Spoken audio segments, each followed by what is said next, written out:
Hello. I'm gonna fix my camera for you. Think.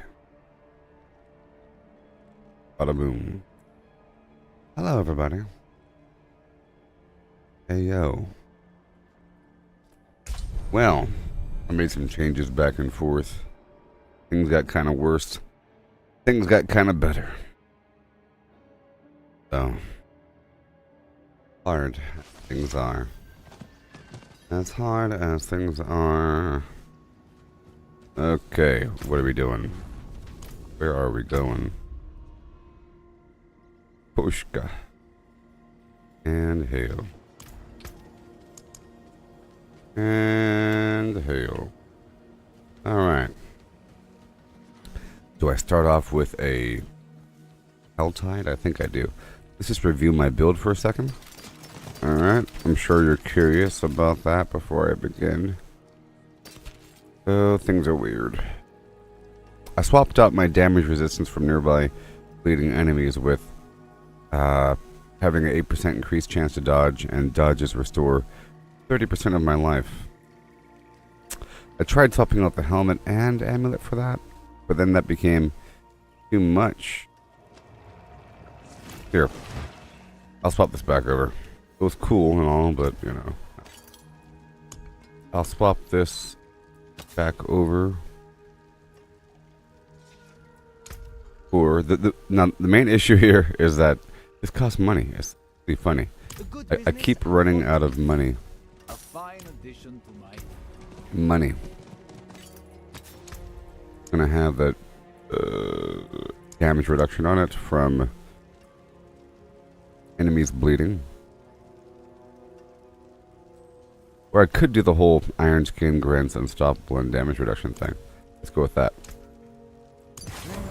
Because I took that effect off of one of my other items. Amazingly. We got the vampiric curse. We have attack speed that has to go back on my weapon. Or some other avenue for attack speed. Like this right here has to change.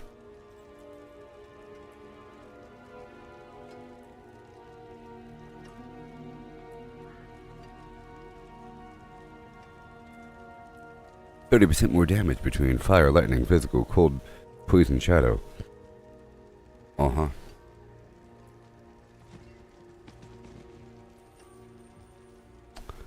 Just raw damage.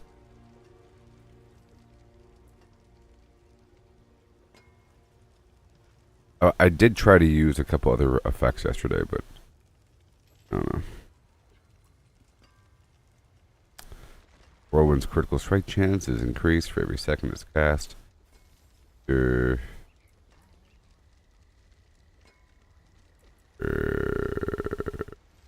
it's constant. Already constant. Berserking. Blood boiling. Floating flim flams. More damage with the barrier. I'll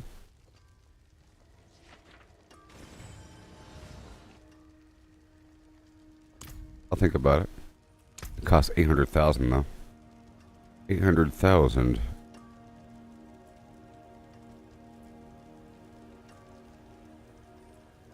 $800,000. Oh. Let's go for the basic attack speed, huh?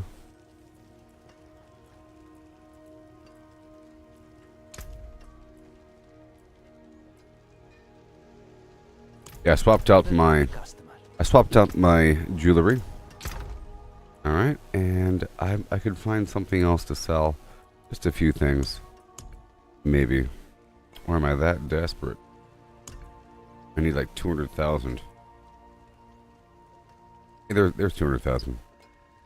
Let me compare these pants with these pants. Temerity with temerity. We have 72, we have 40. What? Oh, this is garbage. Don't be a stranger. Garbage. Come back soon. I'm about to go do some activities here. Let me go over here and spend my obols. Oh, bad luck. Good business. Try again.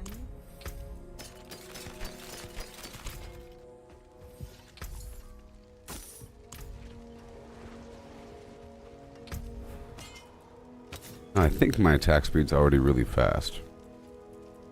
Is there a max? Let's find out. I think there's probably some sort of a max weapon speed.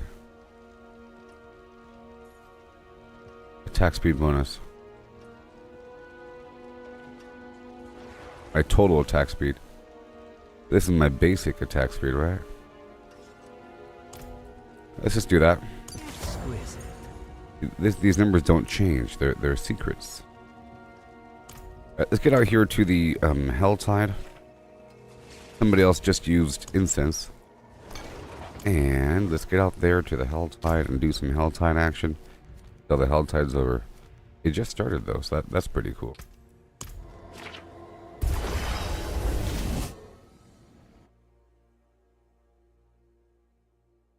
That's cool. Oh boy. Yeah, so the boss fight just takes a very long time. I have like this incremental damage situation. Mush down these beasts. Hey there, Andrew. This was Namran's chain. Do you want to play with me? Thank you for returning it.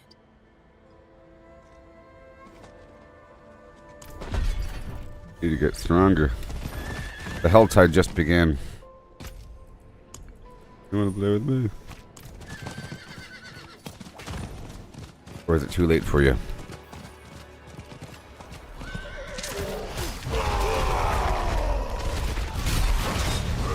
So I installed Fortnite last night and I looked at it again.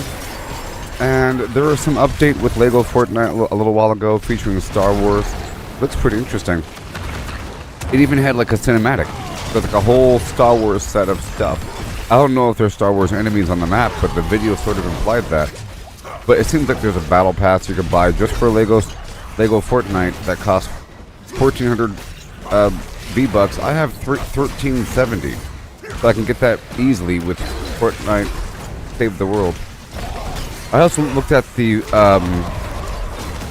Fallout stuff. The entire battle pass isn't Fallout themed, but there are quite a few things that are Fallout themed. There's a Mr.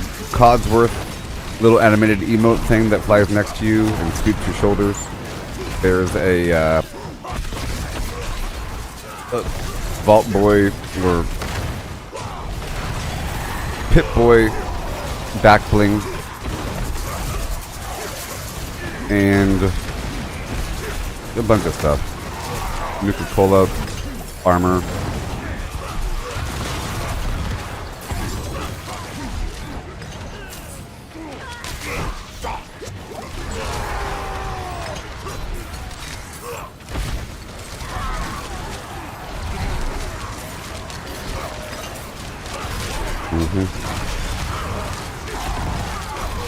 Oh, I might swap out this attack speed for the thing that increases my basic attack damage by 80%.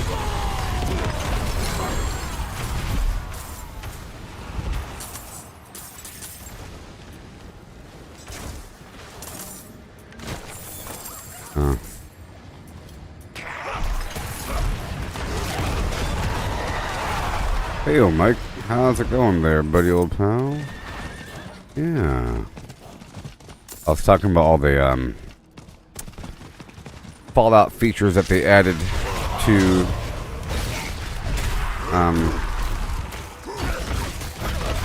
Fortnite. Blah, blah. Blah, blah.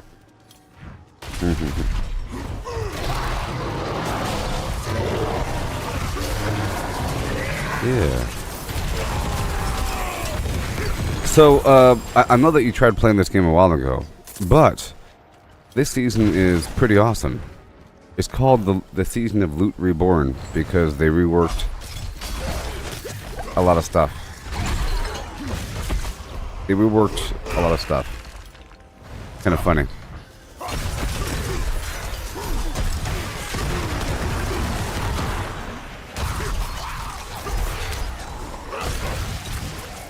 Well, yeah, it's true. So Amazon touched Fallout, right? And Amazon is a big old store, of course, but they also own Twitch. And there's a ton of weird Twitch partnerships with a bunch of games, you know, where they only work with Twitch, where there's only some extra cosmetics through Twitch, which is really Amazon. So many games have made dedicated cosmetics and content just for Amazon. That's already been happening for a while. And it's already been happening with Fortnite, you know, and Fallout, with the whole Twitch Prime thing. It's already been happening for a while. But it is an issue, I think, because I see Twitch as just a big store, you know? Part of the reason why I don't want to do it. I know it's weird, but Twitch is Amazon. It's not that it's a problem or anything.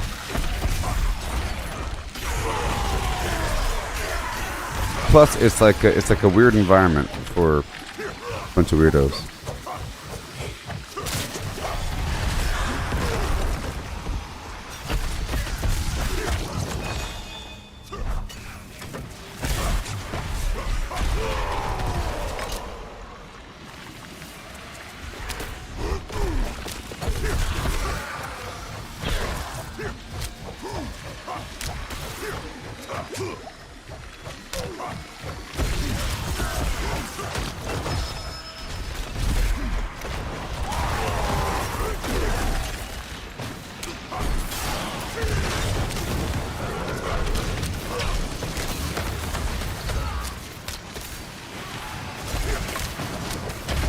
That's pretty fast. Pretty fast.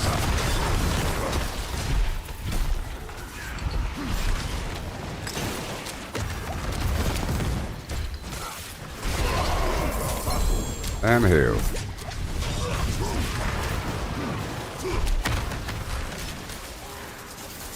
Run!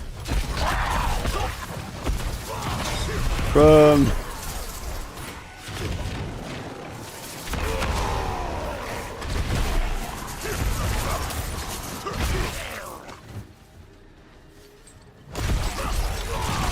Oh, Hallmark.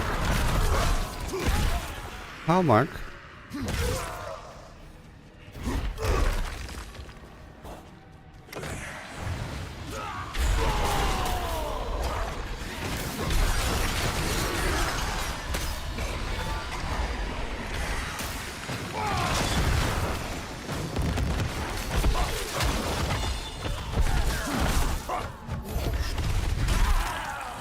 Poor guy. Poor guy. Alright, so what are we doing? I'm gonna go and open up every one of these boxes. See, I've reached a point where I need money. It's actually pretty funny. I love it. All these other resources. I need money to fine-tune my stuff.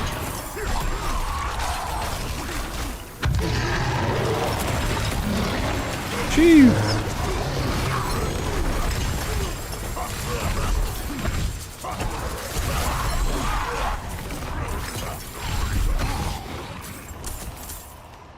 As you attack the, as you increase the attack speed, of course that increases the overall damage over time. It starts to get ridiculous. I'm trying to increase my attack speed like really fast.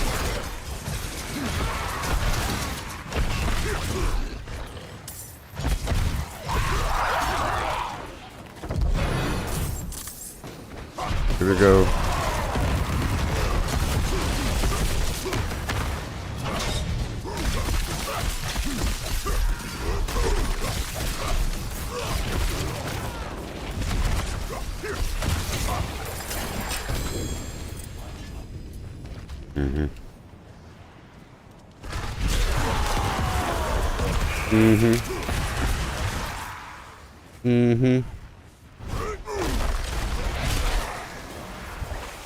I see you.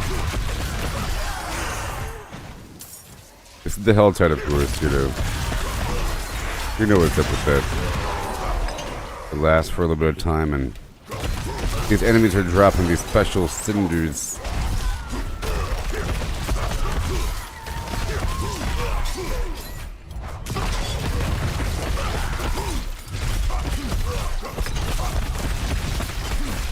This guy's an extra powerful dude, by the way.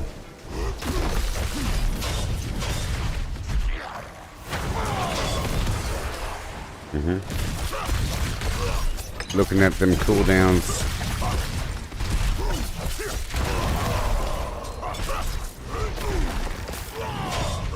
There it is. I should do way more damage when he's almost dead. That's some shadow damage garbage.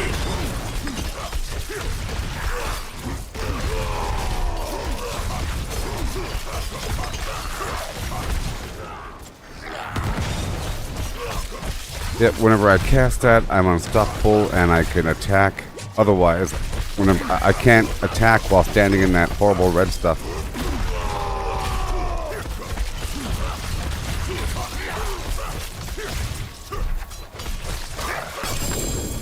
Oh boy. Who is this person saying hail over there? Oh, hey there, cat girl on X. Oh yeah.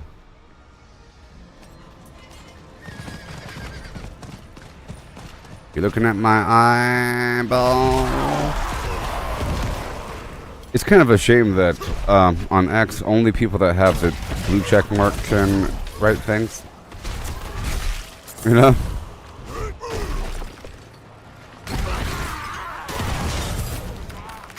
Thank you. Bundled herbs. Rakanishu. World boss spawning soon in Keshistan. In 15 minutes. Okay, I gotta set a timer. Let me set that timer for about 10 minutes so I can stop what I'm doing and head over there. Oh wait, I see you. I see a squirrel. Whoa, whoa, whoa. Give me a second here.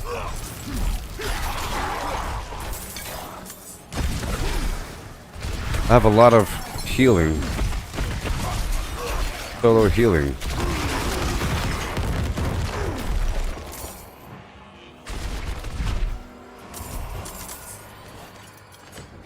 Oh. You're thinking about the three what are they called? The Oracle people that shared one eyeball and lost it. They're cannibals too, weren't they? Those punks.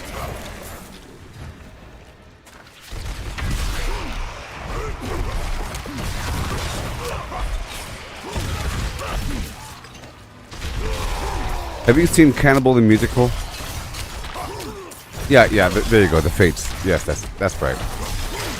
The Fates. Have you seen Cannibal the Musical? Starring Trey Parker and or Matt Stone. Yeah, both of them. Anybody seen it? I'm sure you can watch the full thing on YouTube. Look up Cannibal the Musical. If you haven't seen it before, you'll be happy that I showed you about it. It might even... You heard about it? It was made before South Park. Live action. It's awesome. Looking at my eye. I think it's awesome. It holds up because I saw it a long time ago. I saw it like a long time ago. Back in, I don't know. And when I saw it, it was old. Then I was showing somebody else and I pulled it up on YouTube and it holds up. Is it better than Basketball and Team America? I would say it's well, Team America World Police is pretty darn awesome. You know, the whole thing that we can't say. I don't like to rank things. But, and I don't even think I've seen all of Basketball. I feel like Basketball is more of an actual movie, and Cannibal the Musical is more of a project. I feel like Cannibal the Musical is more of a film project, you know, that he made, that either Trey Parker or Matt Stone made, and then, you know, it was mainly one dude, and he starred in it, and he was young. And it has a bunch of people in it, but it's not like an actual movie. So don't go into it with your hopes high, thinking, where's the movie? No, it's like a film project. I mean, the outdoors, there's a bunch of actors, you know.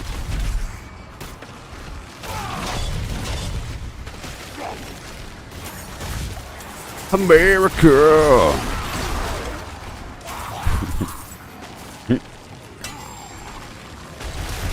McDonald's. Books. The Gap. Walmart. Liberty. Fake Tips. The Bath and Beyond.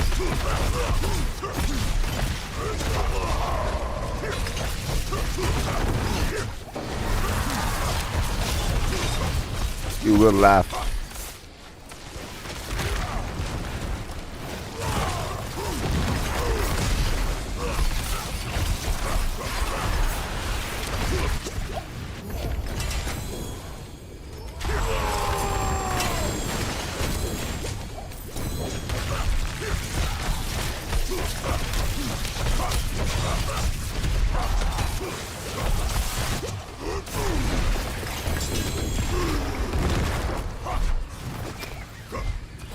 All right. Don't you hit me. Nope.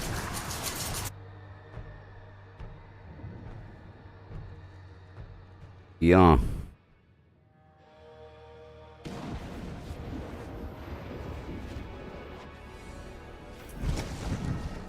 So I reinstalled Fortnite last night, and there's like some mechanical mayhem vehicle thing or something. There's like some weird mode in Battle Royale that involves vehicles and like tokens or something. There's something going on. There's something going on.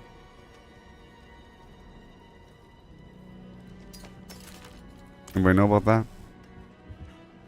And because I was looking at the Fortnite stuff, I think it's like it's vehicle mayhem because of like Mad Max. So you have the whole vehicle convoy with people shooting and the concept, but that it also pairs well with this whole raider concept with Fortnite, because now you have a bunch of raider sort of stuff mixed in with power armor and Fallout cosmetics and Nuka-Colas and so forth. Interesting. Not that I'm gonna ever play that game.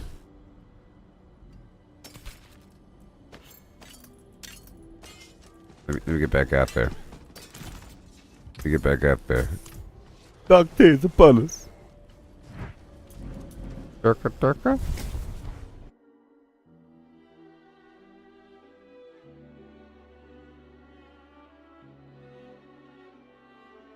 I played it relatively recently, probably towards the end of last year, because I was getting back into Fortnite Save the World, because I realized I didn't like beat the game because it wasn't done, and there was some extra content, and then I realized there's like expeditions and everything with a whole new progression, and I was working my way through that, and I realized there's like superchargers for your long-term plans, and there's ways to get stronger. And see, here's the thing: if you're playing Fortnite Save the World, you get free atoms or free V-Bucks every day. There's like one or two things that give you free V-Bucks, and you end up getting a lot. And the V-Bucks work. The V-Bucks work for the cosmetics for Battle Royale. It's all the same game, you know. sort of. And the cosmetics from Battle Royale work in Fortnite Save the World, for the most part. So you end up playing everything, and your cosmetics work in the Lego Fortnite mode. I know, Adam. Speaking of Adams, I finalized my, for the most part, well, I'll be streaming Fortnite's, Fallout. They have the same name. They're like the same size in my head, you know? They both start with F-A. No, they don't. You see? An O looks like an A. In my head. An O is kind of curvy in the front and kind of curvy on the top and the back end. An A is kind of curvy too, but it has these little things. A lowercase a. Anyways. I sort of finalized my Fallout Meat Week camp. Sort of. Add some props to it. And I moved my stuff around, and I put away the pistols, and I changed my look, and I restocked my vendor.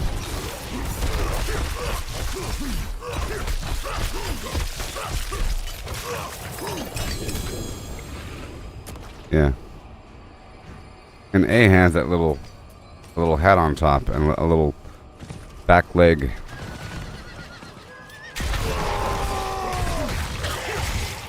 A lowercase a is shaped like a nerd candy character. Like the cartoon character Nerd.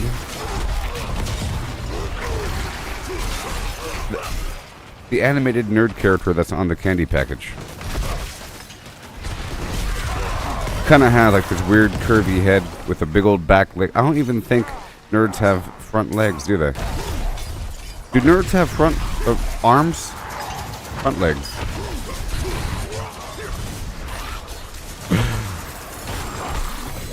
Is that what arms are called? Front legs.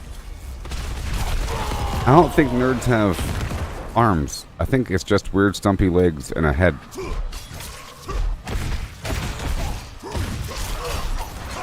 Did they make a nerd cartoon? Maybe. I gotta look up what nerds look like. Do they have arms? I think they might have little arms. I don't recall.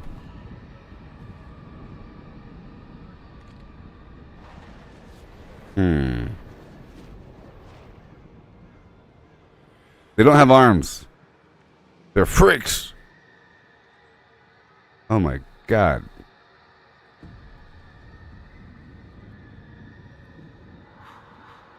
Look. They don't have arms. Oh my god. They have like little lowercase a's over here. Ooh.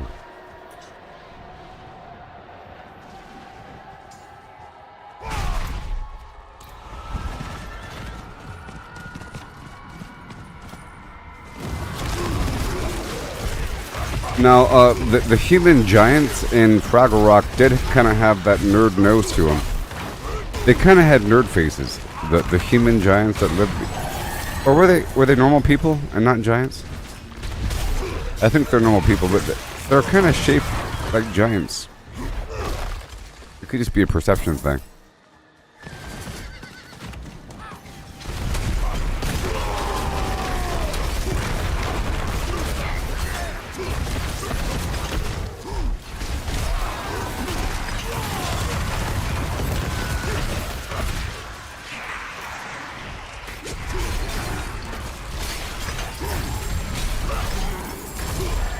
Oh my sweet goodness.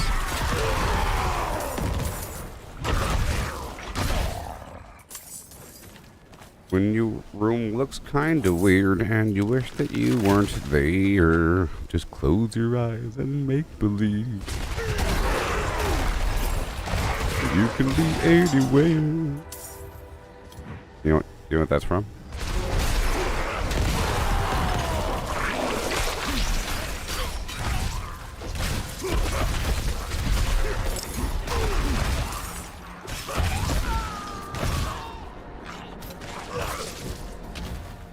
The value of make-believe.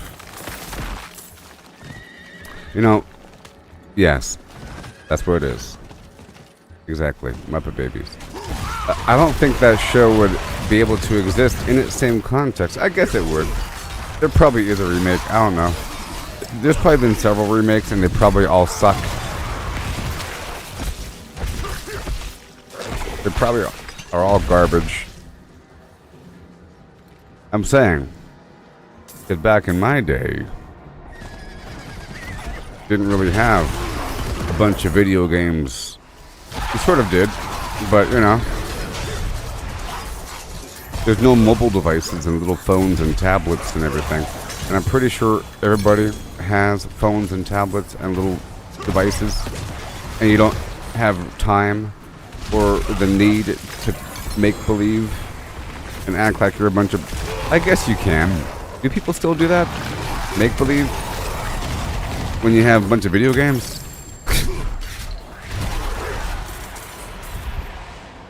You know, I had video games growing up, but it was like, you know, Atari at first, and then Sega Genesis, and then Sega CD, and Super Nintendo, and, you know, Sega Saturn, and the PlayStation 1, and the 2. When I joined the Army, that's when the Xbox... The first Xbox came out right when I joined the Army. Like the same year or something. It came out right when I joined the Army. And I bought one. And I was playing Halo.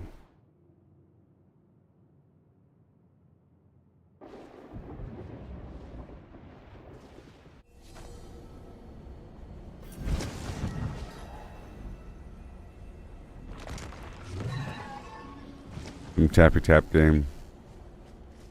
There's no time for living inside your head and then trying to assess situations and then trying to imagine how things could be different. Because you have immediate practice through a video game. And if you are imagining something, it's probably something for that video game. You're imagining what would you do if you're in that video game, or you're in the playground because you don't have access to your stuff. You're acting like you're playing Fortnite or something. Or whatever. Some context. Alright, I got 4 million gold.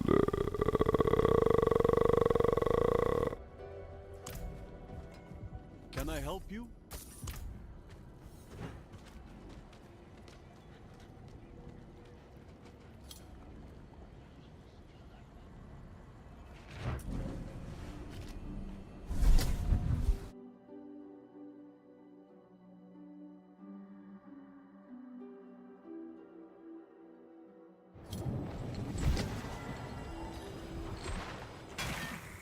Yes, I remember digging a hole.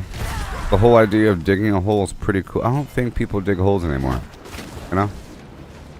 The whole idea of digging a hole and riding a wagon down a hill. A dangerous hill. You gotta dig a big hole, and then you learn the value of you have to dig it wider to go deeper. It's a very important lesson. You can't just dig straight down. If you want to make a big hole, you have to make a big hole. It's going to be like 5 feet across. You're going to be standing in the darn thing. What you doing back there? Just digging a hole. Hole digging.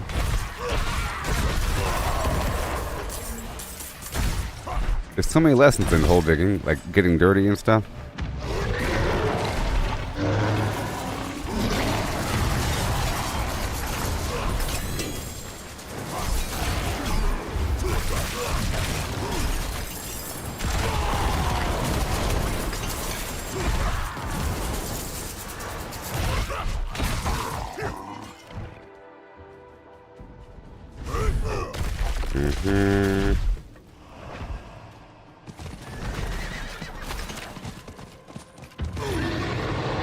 Whoa.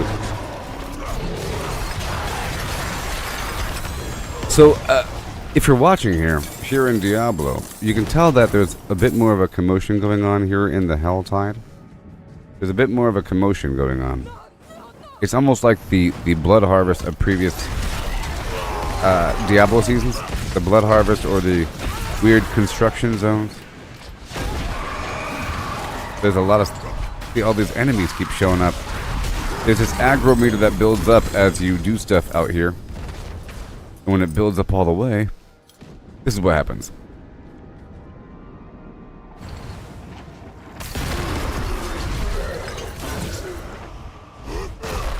You can see this meter over here draining.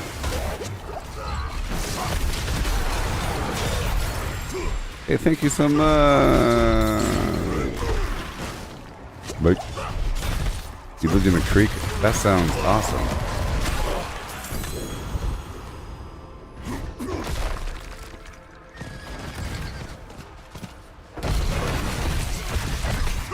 Oh. Yeah. I didn't do it. I never set my timer. Thank you for the reminder. We're over here talking about Fraggle Rock.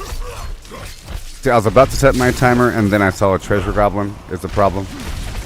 And I told myself, I should have probably set that timer. It's okay, it'll come back in like 5 hours. Normally I set my timer. Ding, ding, ding.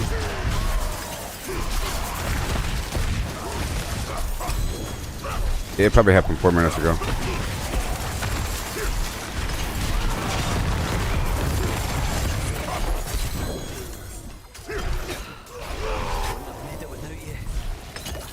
Here for the money. The honeycomb monster. Yeah.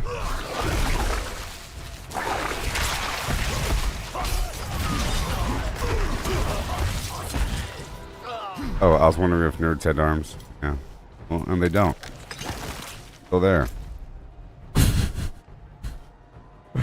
Case closed. Alright, hurry up. I have 833 of these stinking cinders.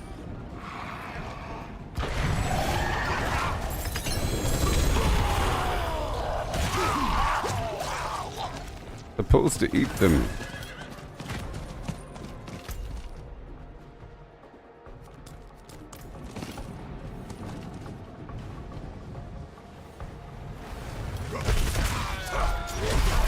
The shocking pit lord of viewer.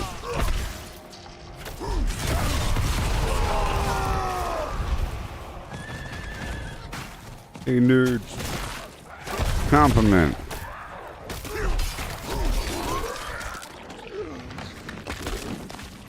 What are nerds anyways? I don't even know what kind of candy it is.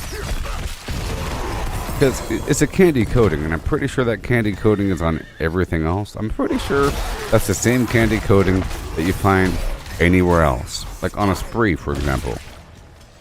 Right? A spree is a candy-coated sweet tart or something.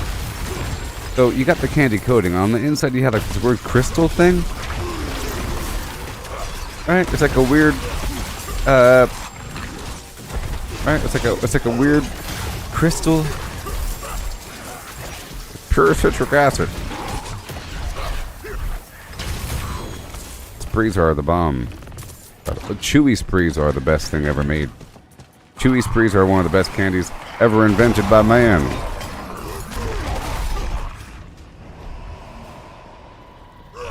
See, Jeremy's on the same page as me. Thinking about them chewy sprees. Those chewy sprees are something else.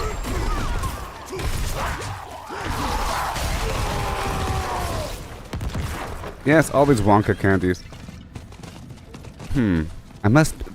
I think maybe there's a reason why we're talking about it. There's probably some sort of... I bet you...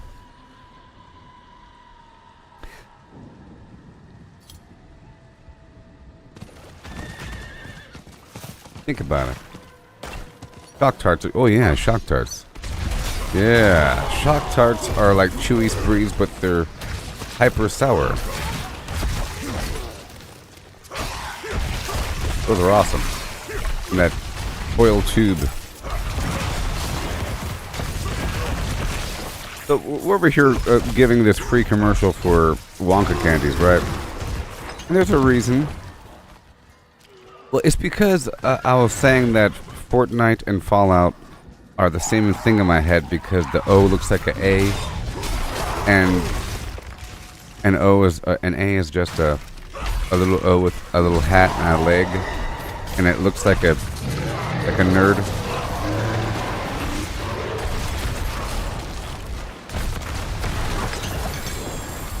Now, what if that was the plan the whole time? Trust me, sir, this is going to work. You're telling me that if we if we let this deal go through for Fallout to partner with Fortnite, that we'll make more money at our Wonka Candy Factory? Yes. Trust me. It's because the O looks like a little A.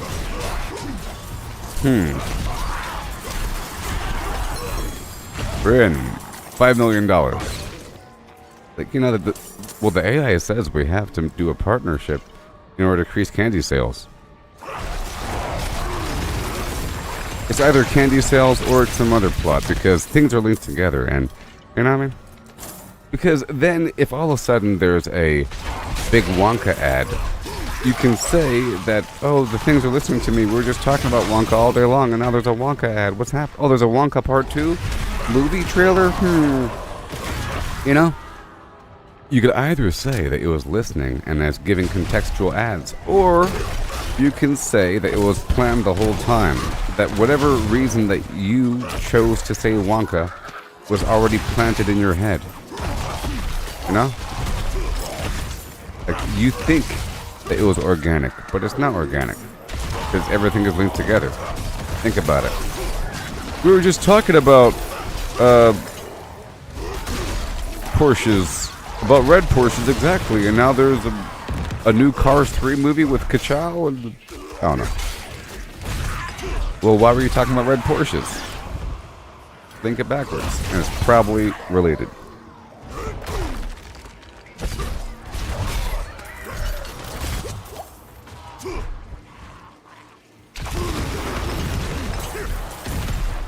Snow caps. And goobers. I think goobers too. That horrible goober candy that no one... Anybody here likes goobers? Punch you right in the stomach.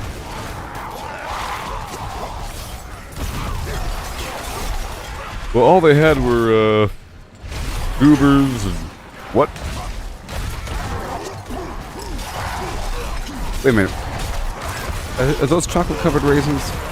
Disgusting. Criminal.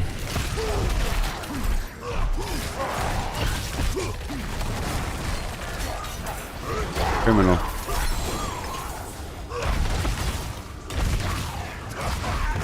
All these bad guys. Isn't this ridiculous how many bad guys there are right now? Six lips. Oh yeah, those weird little small wannabe M&M minis that have a weird bitter taste to them. Terrible. Right? Oh yeah, Raisinets. Yeah, Raisinets are horrible. Goobers are chocolate covered peanuts? Are they? Or is that like the mixture of peanut butter and jelly? Pretty sure. Yeah, I think it's just the mixture of peanut butter and jelly is that Goober brand.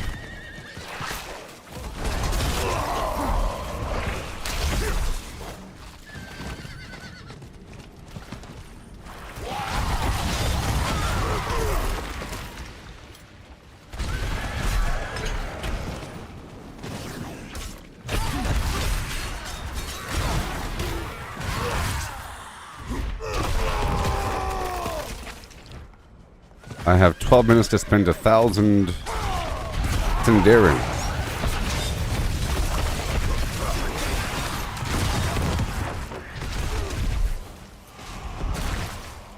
Circus peanuts. I like him now. You know? Just like I like candy corn now. I used to hate candy corn.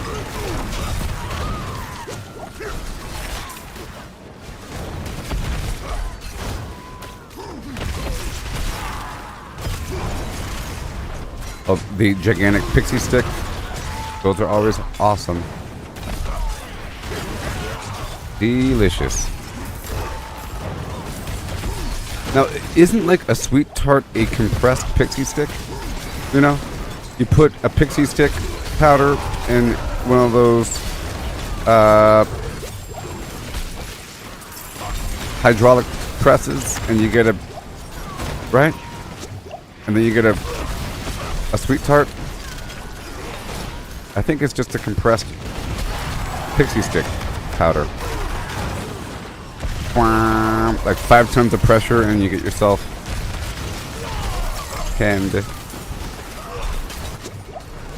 Same thing with those jawbreakers. Yeah, like those. They're not really a jawbreaker. It's like a hard candy ball, but it's not a jawbreaker. Jawbreakers are something different. Those are made layer by layer with just sugar, making a hard ball. Like it's something's rolling around, getting larger and larger. Different than that other hard candy ball, which is just a compressed flim flam. Yeah, a spree is a compressed pixie stick with candy coating. Exactly.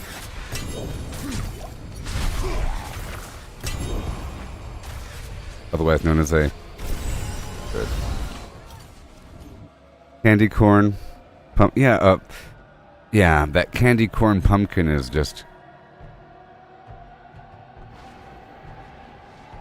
I always ate them, but I saved them, you know. Eat them in a certain order of all your awesome candies. You save the Butterfinger, you know. The trophy items. A little bag of Skittles. The actual candy, licorice. You got the weird questionable pile.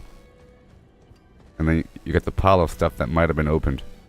I don't know about this weird paper wrap, untwistable garbage with no name brand. Don't know about these, but I'm hungry. You got the trophy pile over here, like you're in jail. There's this bag of Skittles.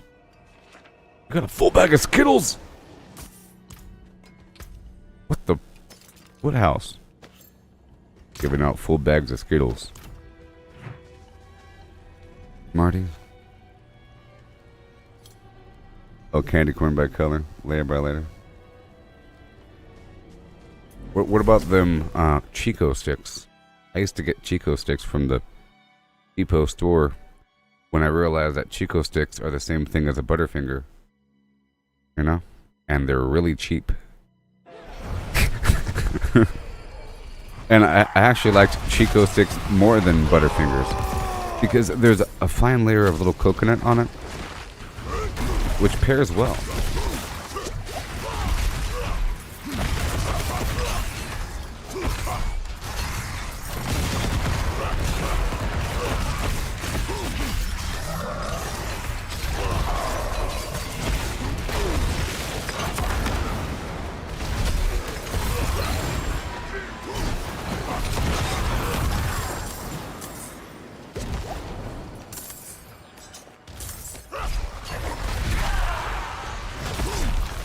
I wanna na oh, cause you're so thick. You call me Jolly Rancher, cause I speak.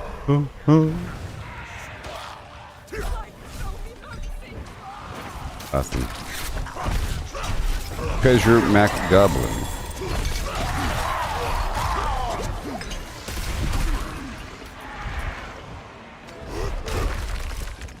Oh boy.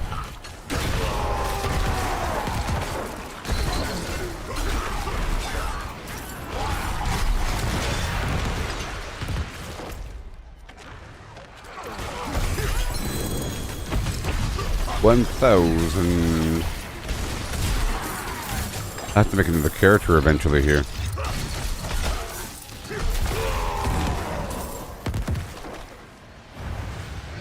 Oh yes. Candy excitement. I was going to say something about Chico sticks. Kind of forgot. It'll come back to me.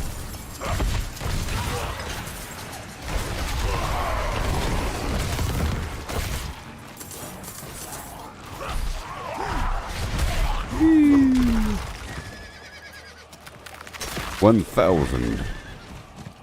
I got all this money. Check this out. This is gonna get nuts. Oh my gosh.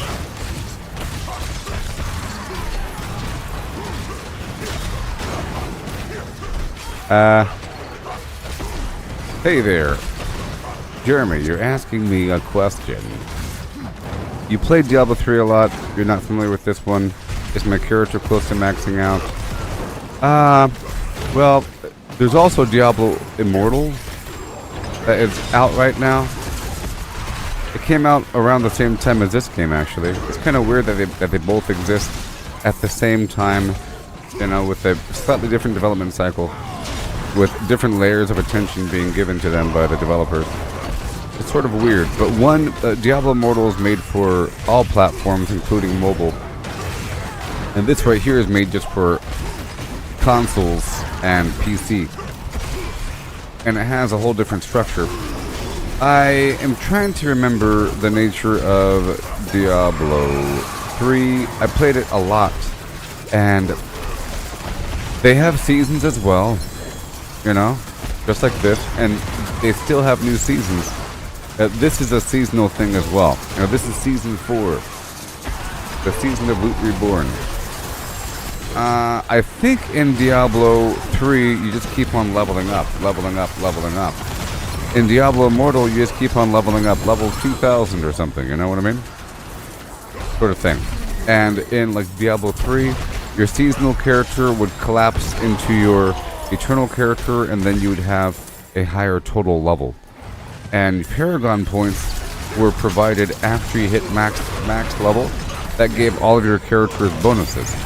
If you recall, in Diablo 3, you would have a bunch of bonuses being provided every time you level up after max level, like cooldown reduction, resource production, you know, different defenses, stuff like that, right? Yeah, the Paragon system. So you keep on leveling up, and it affects all your characters, and then you get stronger and stronger and stronger. This one's different. This one caps off at level 100, right? It still has Paragon, but there's no real reason why it should be called Paragon.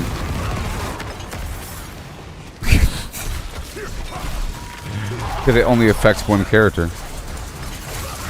I guess in this context, Paragon means progression after you hit level 50. Because at level 50, that's when you stop earning perk points. You earn perk points all the way up to level 50. Okay? And then at level 50, you earn Paragon points. 4 Paragon points per level, all the way to level 100. You could do the complicated math there. Right. And you earn, it's a whole new elaborate,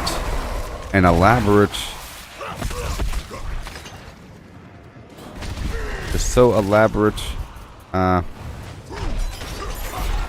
progression board that I'll show you.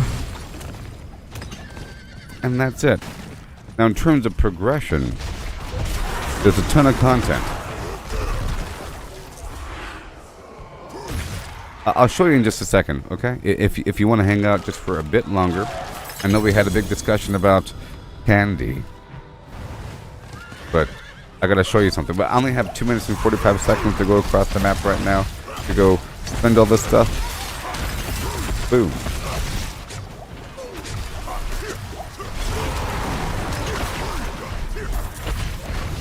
Thank you. Give me a second. You saw me apply my points and everything, but that's only for one character. It's customizable.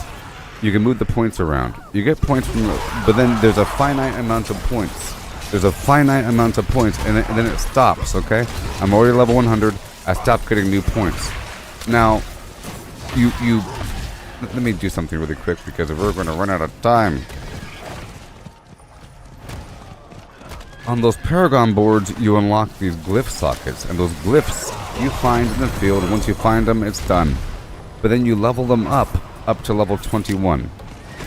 So you level up a bunch of glyphs up to level 21. You only have one active per Paragon page. You dig towards new pages. You can have like 5 pages or something like that, you know. So you're gonna have like 3 to 5 glyphs active, and they're leveled up, and they're pretty powerful effects. Okay, but then then you're done leveling those up, right? I have 1 minute and 20 seconds to open up 1,000,000 boxes.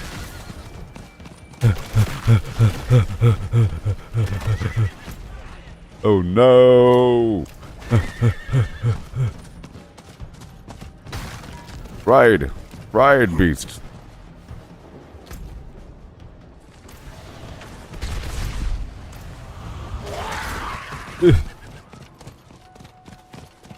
Beat the brakes off this horse.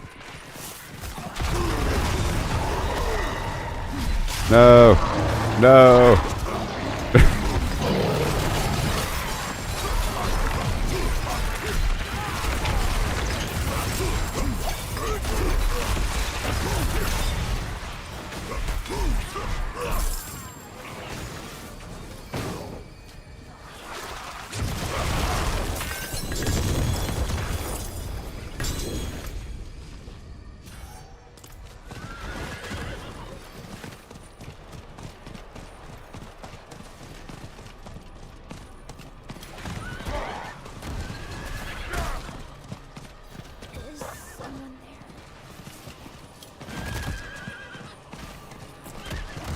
Anyways, all done with the Helltide. Helltide's over.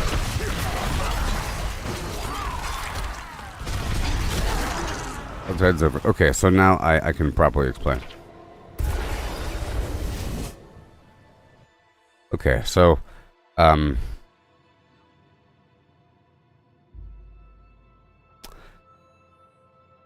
I spent a lot of time fine-tuning things in the game, which is why I like Diablo. So, progression past the finite point, because there's a finite point here. It takes a certain amount of time and effort to level up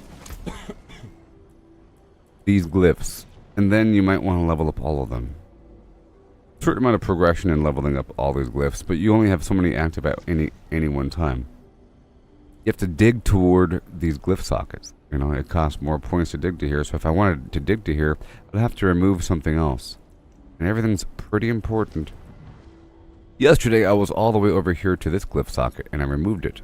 I pulled it back, but I also lost a couple things. I lost some damage reduction while healthy. You know, I was doing some overpower stuff, but I pulled it back. So progression is about fine-tuning what you already have. Basically, within a certain bubble of progression, because you have to go deeper. And where is deeper? Right now, I'm in World Tier 4. It doesn't get harder than that. I'm pointing at this. It doesn't get harder than World Tier 4. The enemies are level 100. However, there is a nightmare dungeon system, and it goes up to tier 100. So the enemies are level 154, and that's harder. Okay? It's harder.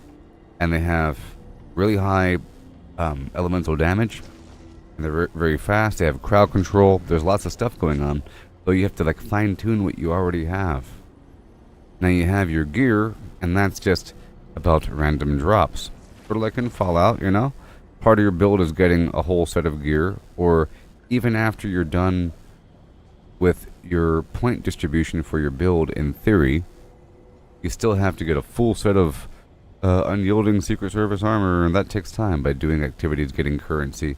Different currencies are a form of progression. Everything costs money to upgrade, and you have to have gems and herbs and other weird things.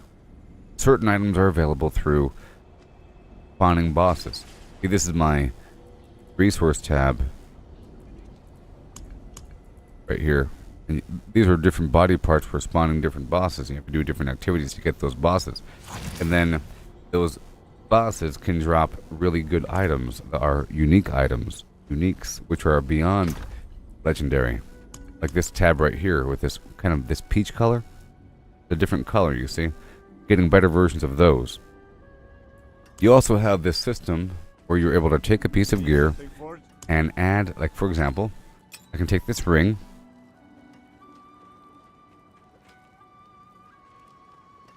Yes, the master crafting. Take this ring, you add some tempering lines, and there's a certain roll potential, and then it's done. If the masterwork things to get stronger, we just said right there, and that takes a bunch of material that you get by digging deeper into the dungeons, into specifically the pit dungeon, not the nightmare dungeon, the special dungeon that has no loot and it's a certain difficulty, and it gets it. So the nightmare dungeons stop at tier 100, which is enemy level 154, but I don't even know how deep the pit goes. It goes beyond tier 100, and it's enemy level 154 is tier 55 for the pit. So, tier 100 pit is enemy level 199. Yeah. And that's very hard. Very hard.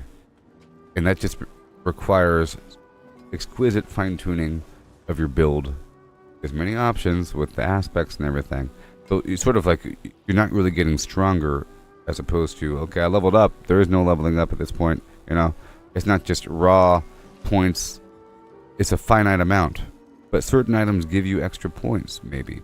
It'll say +4 to this one skill, or +1 to all defensive skills. Something like that. You get like way stronger suddenly.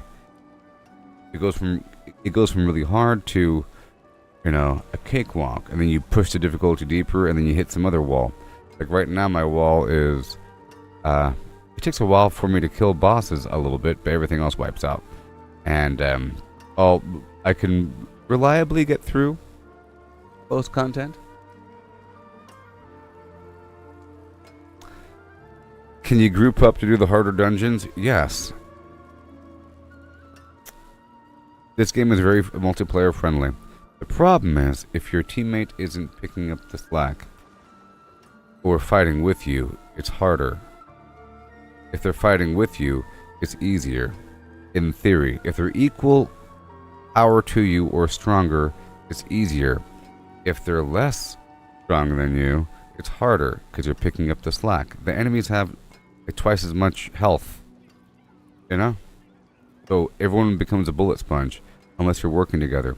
But even if you're working together, it's easier than just multiplying your damage by 2, because depending on what your skills are, for example, I might have more damage to crowd-controlled and vulnerable targets, and if my teammate is making them frozen the entire time, or more damage to burning targets and my teammate is shooting fireballs at them, that works, because I might be reliant on my own cooldowns, and now you have this layered system.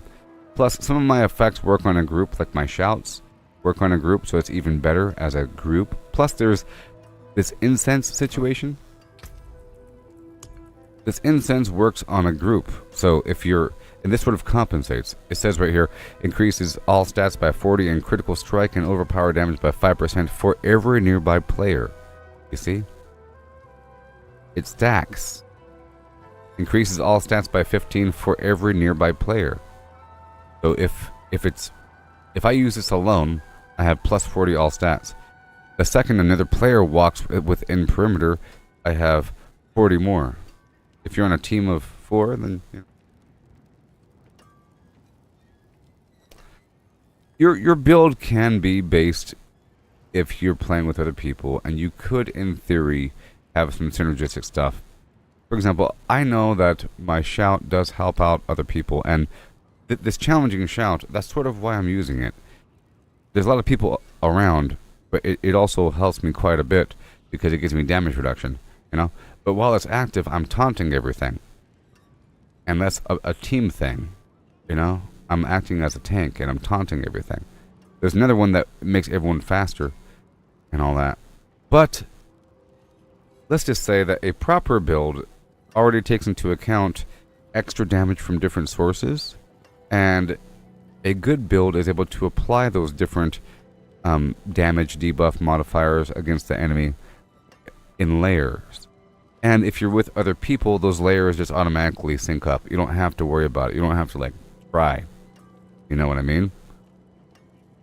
There should be something going on. You shouldn't just be hitting them. There should be, they're burning, or they're frozen, or they're slowed, or they're stunned, or they're dazed, you know? Something like that. There's lots of different effects, and then everybody should have extra damage versus crowd controlled and vulnerable targets, and everyone should have some means of putting vulnerable on the enemy. So, my point is that sort of just have to work together. But let's just say it's almost easier doing a high-level dungeon all by yourself, unless you're with a strong person. Of course, it'll be easier if they're carrying you, you know. If you're at pit level 45 and you're with someone that could easily clear out 55s, then it's going to be easier. It's easier with the team. No, it's because you're being carried.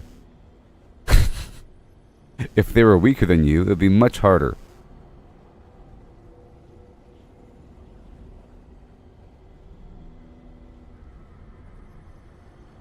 Yes, but dude asked me a question back here, buried in the flip. Where is he? Where is he? Where is he? Brandon Degmeyer. The new season's nice. The season of Loot Reborn. I'll give you a quick assessment and summary. It's not really the season of Loot Reborn. It's the season of Helltide. Even though it's, you know, Helltide's always been here. It's just they really focused on the Helltide quite a bit, and they combined. Brandon said that he stopped playing after the vampire season. You know what I mean? Well, this is like they combine aspects of the vampire zone with Helltide. Now, there's a bunch of activities within the Helltide. I was just doing the Helltide a second ago. Now the Helltide's basically back to back, you know? And it's available from Tier 2 as opposed to waiting to Tier 3. And now there's an aggro meter that builds up when you're in the Helltide. And when it builds up, more and more enemies show up until when it caps off, it drains out, and a ton of enemies keep spilling out until there's a Hellborn champion guy, and he has some extra resources. Plus, there's a boss on both sides, and there's extra Tree of Whispers activities. There's a boss here. In this season, they also added a new boss, Andariel. And they made it where the Glacial Fisher and Lord Zir both drop world boss body parts to spawn Andariel. And I think Andariel is probably another source for mythic uniques. Yeah.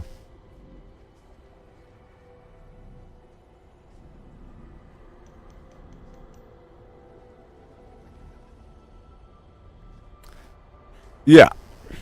And right now, I'm sort of hitting a wall where I keep fine-tuning and sort of experimenting, because you don't really want to go over... One second. You don't want to go over the thresholds where it diminishing returns, you know? If there's 5 different categories of potential damage, you don't want one to be 99, the rest to be 10. You gotta have everything at least 20 or something, you know? And then 1 maybe a bit more, or 2 a bit more. Because they layer into each other, and they're all multiplicative and everything. And it really matters. Just like with defense, if, you know, you're a tank and you have a bajillion sources of defense, well, you can start trimming off those layers until you start taking damage. You know? You have to start removing the defense. You get to the point where you're immortal, and then you start removing it back until you start dying, and back and forth until you find the exact threshold, and you put that stuff in damage. Did I ever fight and kill Lilith? Yes. If you go to my Facebook group, I have the video there. I did it on hardcore mode too. Oh my gosh! I beat the initial game on hardcore mode.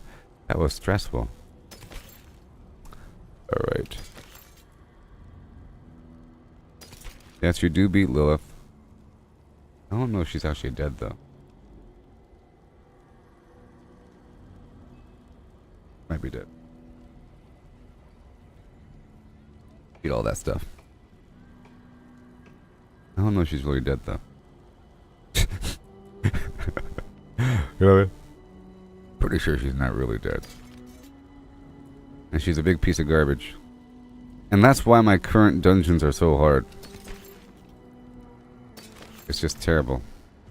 My current pit dungeons are so hard because...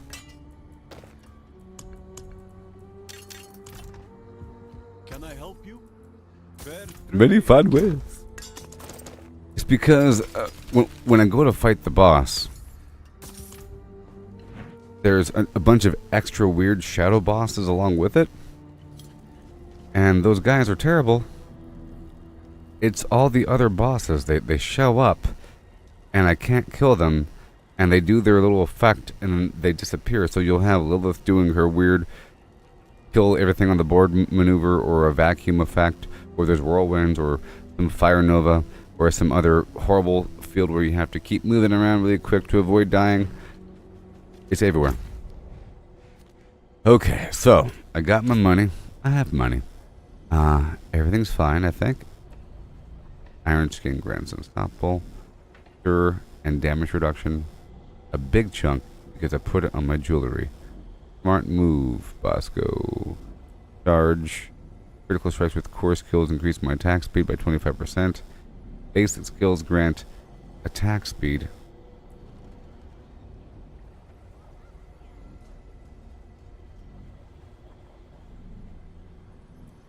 My attack speed... Okay. Let's go down to the training dummy.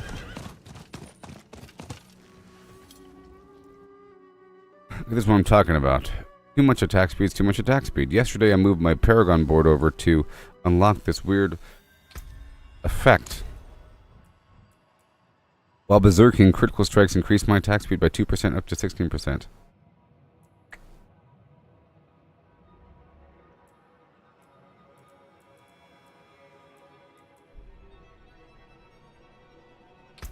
But then I'm also using my critical strikes with core skills increase my attack speed by 25%. And I'm also using my basic skills gain 60% attack speed. But then I'm also using damaging an enemy with a basic skill give me 4% attack speed for 10 seconds, stacking 5 times. Upon reaching maximum stacks, I enter vampiric blood rage, gaining 80% basic skill damage and 50% movement speed for 10 seconds.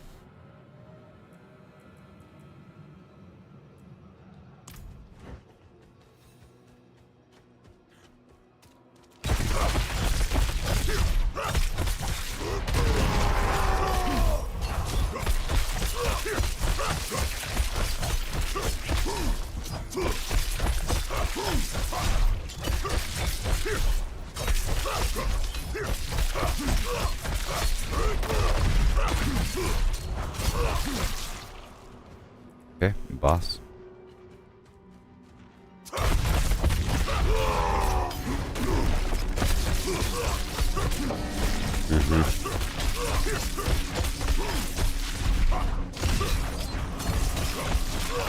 All right. So I think I'll do another Helltide, just for a bit more stacked up money. Is Lilith the bad guy? Yes. I think Eliath was just a puppet. I mean, is she really the bad guy? I think in the greater context, she's not the bad guy. Okay?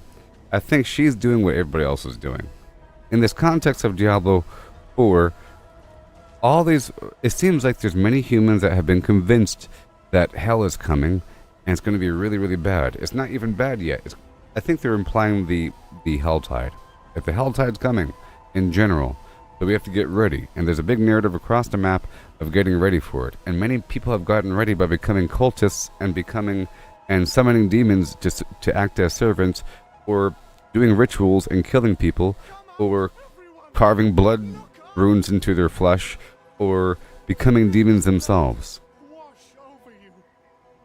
You know? Or becoming cannibals, saying, "The weak shall die." or the druids, most of the problem up there is from a druid that was trying to get people ready. It was like, if they cannot survive this, they cannot survive the dangers to come. We must prepare them by getting them ready with all these demons I spawned. Ha, you know? And Lilith is doing the same thing. So she has awoken this anger and hatred within humanity because humans are both demons and angels. You know, so she's the mother and Anarius is the father and so forth. And so now it's about the weak die and the strong survive. But it's really about keeping humanity alive because she loves humans. You know, with her children, she loves humans more than the angels do, because the angels hate humans in the world of Diablo. Angels hate people because we're demons. Okay? And they hate this entire realm. They wish Sanctuary was gone.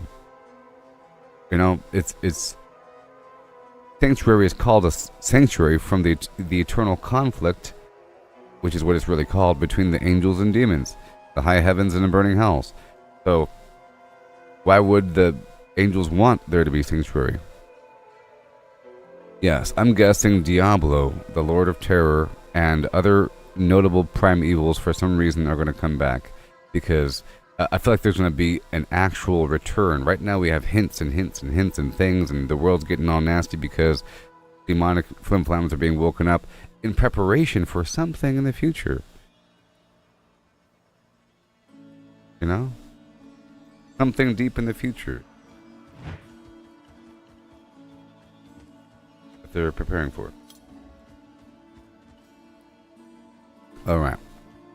I gotta fill up my coffee cup, okay? We'll do another little run here. Don't you go anywhere now. Yeah, so, is she the bad guy? She's acting like she's not the bad guy, you know? She's acting like she's not the bad guy. And people are acting like she's not the bad guy, you know? It's just, yeah. It seems like if you're on the same page with respecting the mother, then people don't bother you if they're also on the same page. But if you're weak, then they kill you. Oh, Diablo, Mephisto, Baal? Sure. Primevals. Yep. All their progeny. This game here has Duriel and Andariel. I think they're like cousins or something. Of the greater picture. Has some other stuff too, but they don't count. Barshan and Lord Zir and the Beast in the Ice. You know, they don't count. And Grigori. Who the heck are you? Alright, I'll be right back, okay?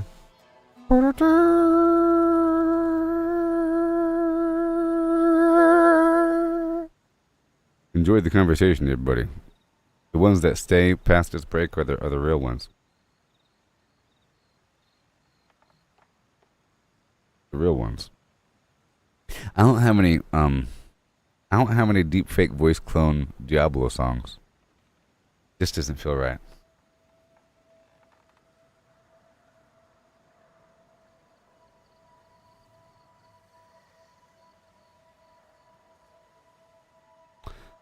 Apparently, the first human was a necromancer, right? So, yeah, I don't have any Diablo songs. It wouldn't feel right to have like weird lyrics. In the sands of Kazakhstan, march on camels.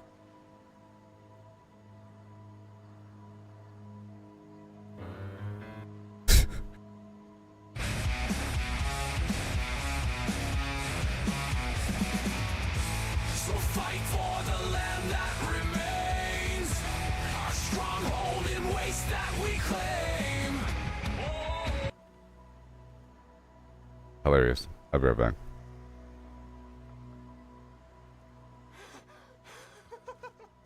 The mother was right.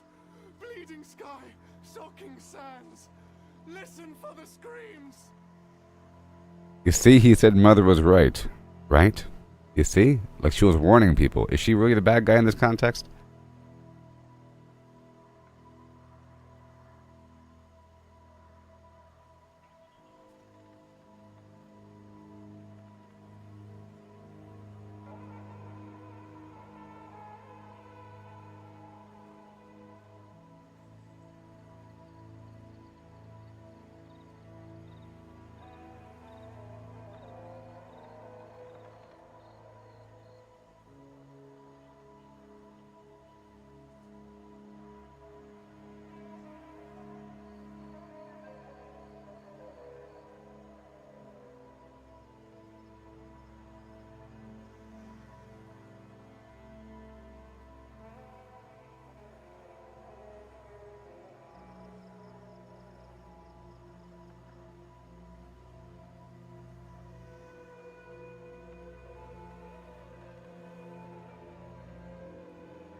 Fooled you.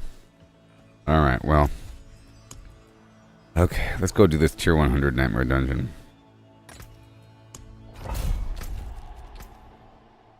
So hard these days.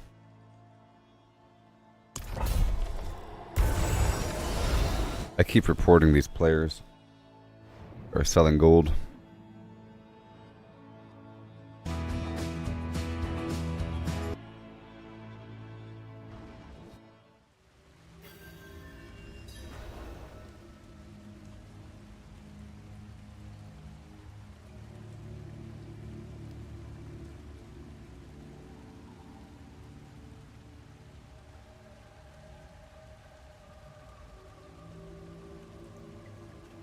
I'm kind of curious to hear what this music thing has to offer. Alright, so this is a dungeon, okay? I'll be using the holy bolts in here. This is a tier 100 dungeon, which is as hard as it gets for the dungeon itself. I'm here to sort of see what sort of changes need to be made.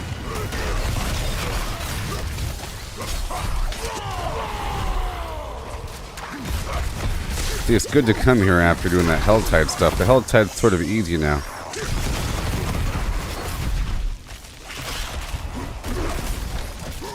Yeah. Now, I wanted to test something. I wanted to test to see, is my attack speed perceivably faster without one of these perks? Because I feel like I have too much layered. I have like 3 different things increasing my attack speed, and I feel like there might be a threshold. I tried checking the stats to see if it's visible.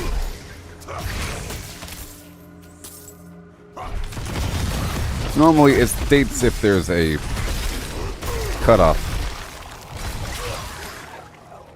So I want you to note how often the enemies get frozen and stunned.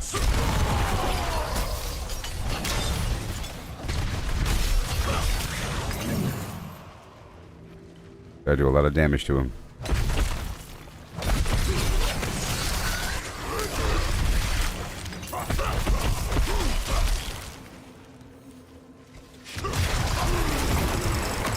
AI made some.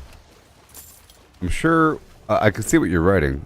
I'm super surprised that Facebook didn't censor it because it's really, really sensitive. Facebook is really sensitive with their censorship. I have to unhide things all the time in the chat box. I'm looking at the other chat box so I can see the comments as they come in.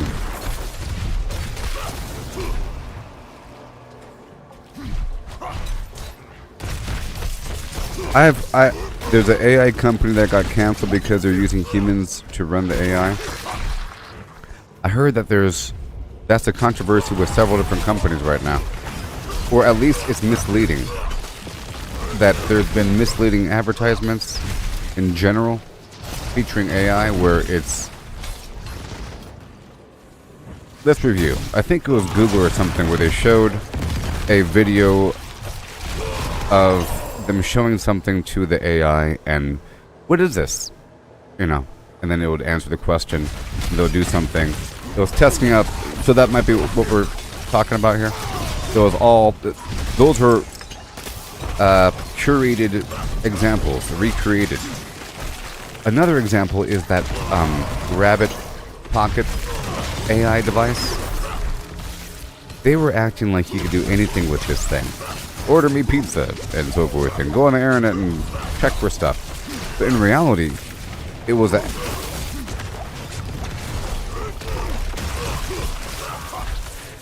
the AI would then run a bunch of scripts on websites. It was like a script running website thing that wasn't using AI when it was interacting with the website. It's just a script that is pressing buttons on screens that is really rife with issues because it's a script. So if the website changes, it breaks. And it didn't work at all. And they're like lying about it. Oh, Amazon Fresh. Yeah, that. That one too. In Amazon Fresh, they're acting like all you gotta do is walk through the store and then walk out the front door, and their sophisticated AI model, Flim Flam, will look at you and understand what you're purchasing and then charge you appropriately. But in reality, they had a bunch of people in a warehouse watching a bunch of video screens, tallying things up. I am now watching customer 45812. Time now. They've just entered the store, pausing in the grocery section. They're about to buy some yogurt. Okay, they picked up the yo plate. 5, 4. Okay, it's in the back basket now. That whole time. But I think is misleading. So I think you have to have that sort of thing. You don't really have to. You think you'd already have it, but you have to have that sort of thing where there's humans involved a little bit, just so that it trains the model. They're helping to train the future model to tag things, you know? But you'd figure that would have already been done before it becomes a store.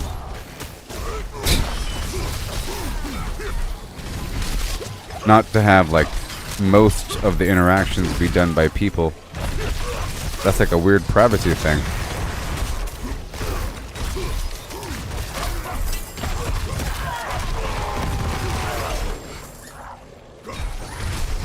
You went to a sporting event, same tech, you walk in, grab some stuff, you walk out. I mean, if the technology works, I like it. I think the whole idea of having a person at the checkout is sort of primitive. It's like a waste of time. There's like a trust issue. Oh, you don't trust me? No, we have to scan each item before you leave the store. Otherwise, how will we ever know what you took? Because our system's soft, you know? We have to scan it so that we know what items are being removed and how much money to take from you. And then you have to give me the money in your grubby little hands. Or put your physical card in that slot there, please, sir. You know? It's all very primitive if you think about it.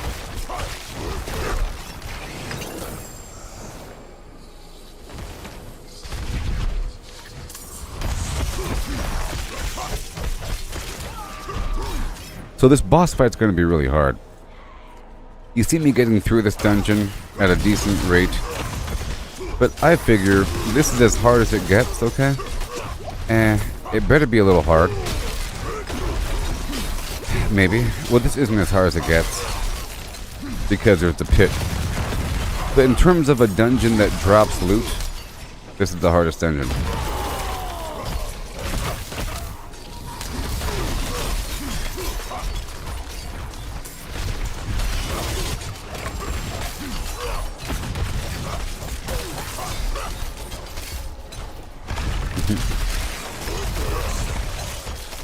No. Brocks. Good old Brock. They make the good stuff. Step aside. I think Brock's blow pops, right? Brock's makes the blow pop. And they make, it's like that, they're a big candy company. They don't get enough attention, I think.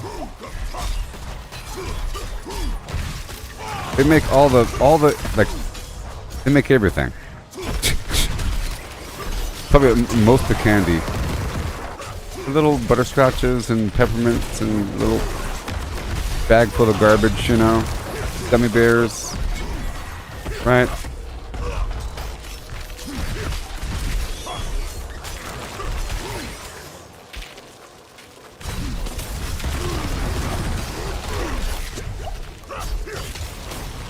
No.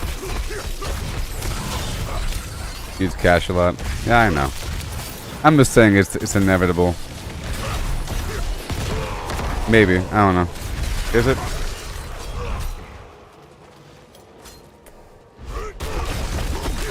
It's sort of like this. In a metaverse situation, there's no checkout. Right? Because you're in the game. So why should you have to tell the game what you're doing? You know what I mean? The only difference is you're not in the system unless you're covered in biometrics. In the case of the Amazon Fresh store, you have cameras. In the future, you won't need a bunch of cameras because, first of all, everything is going to be a camera. I think. You know, everything's going to be a camera. Or have sensors using different technologies to penetrate wall. You know, there's no hiding. Sensors everywhere. And lots of biometric stuff. Maybe there's a RFID chip inside of everybody as a part of a vaccination program. There might be a vaccination program one day that starts to incorporate little RFID tags. It could be normalized, and then everyone's tracked automatically. You have to opt out of it. And it's really hard. Well, that was an easy dungeon, wasn't it? Just imagine little micro dot RFID tags that go into your bloodstream and get lodged into your fat cells forever, and then using advanced wireless technologies, you can easily track where these clusters of chips are easily, you know, and other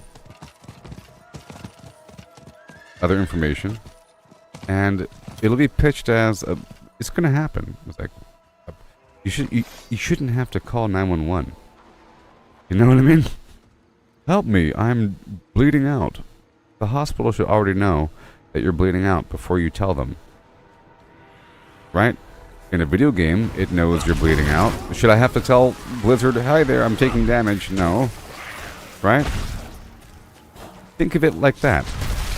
In a fully integrated digital world where VR, AR, mixed reality, it's all blended together with the metaverse, the whole idea of a checkout is very primitive.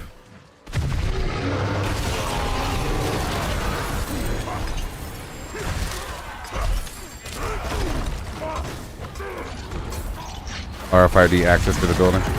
Well, I mean some better technology. Right now you have to have some big old thing and scan it in proximity, and I'm saying it's inevitable. Some better method with higher bandwidth to transmit information over distances will be invented eventually. You know? Usually what happens is other fields, other sections of the spectrum are no longer used because better technologies are invented, and now you're able to use more of the spectrum for one purpose, and now it's really, really, really high fidelity, high bandwidth, and it's everywhere, and it penetrates walls. You know, you have to be in a bunker or under the ocean to avoid its gaze.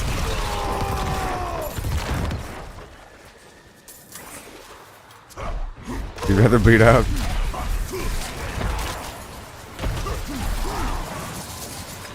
I'm just seeing it like this. Eventually it's not going to be optional. It's going to be part of a vaccine situation. You know, as a way to track the expiration date of a vaccine and to flag things and so forth. And then it'll be sold as a method to have immediate service with medical and to pay for things. And then for other things, it'll be a part of our lives.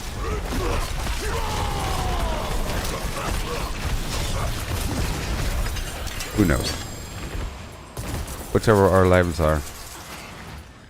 That's if you even go outside. I mean, why even go outside? It doesn't make any sense.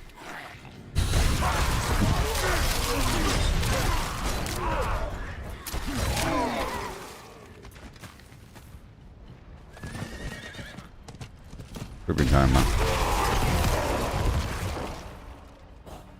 I'm gonna open up one box and then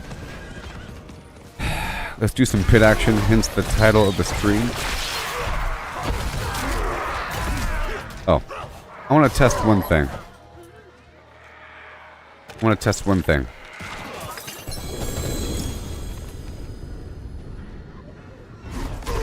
They're coming.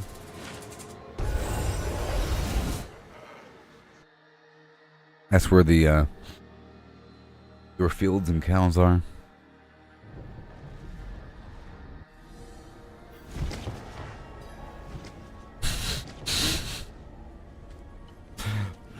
Yep.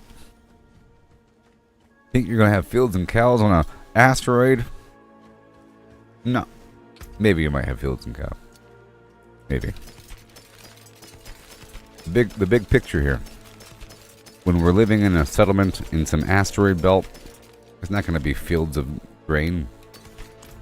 You'll have 3D printed compounds that resemble things. Or something. Like in the Matrix. On the Nebuchadnezzar. They're drinking that cream of wheat stuff. All you need. Plus the Matrix. Cream of wheat and some vitamins or whatever. Plus the Matrix, and then you get yourself a nice steak. Alright. So, we passed that test. Let's go over here to Kyovashad, and I want to test out my attack speed. I'm talking about a 3D printing replicator thing.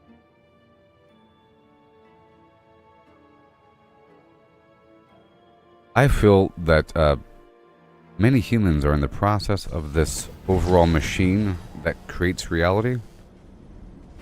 Like, because we don't have... It's not fully integrated. It's not... Like, you can have a complicated machine, but then it produces something, and a person has to pick this up and put it into the box, and then tape up the box. Until you have a box taping robot.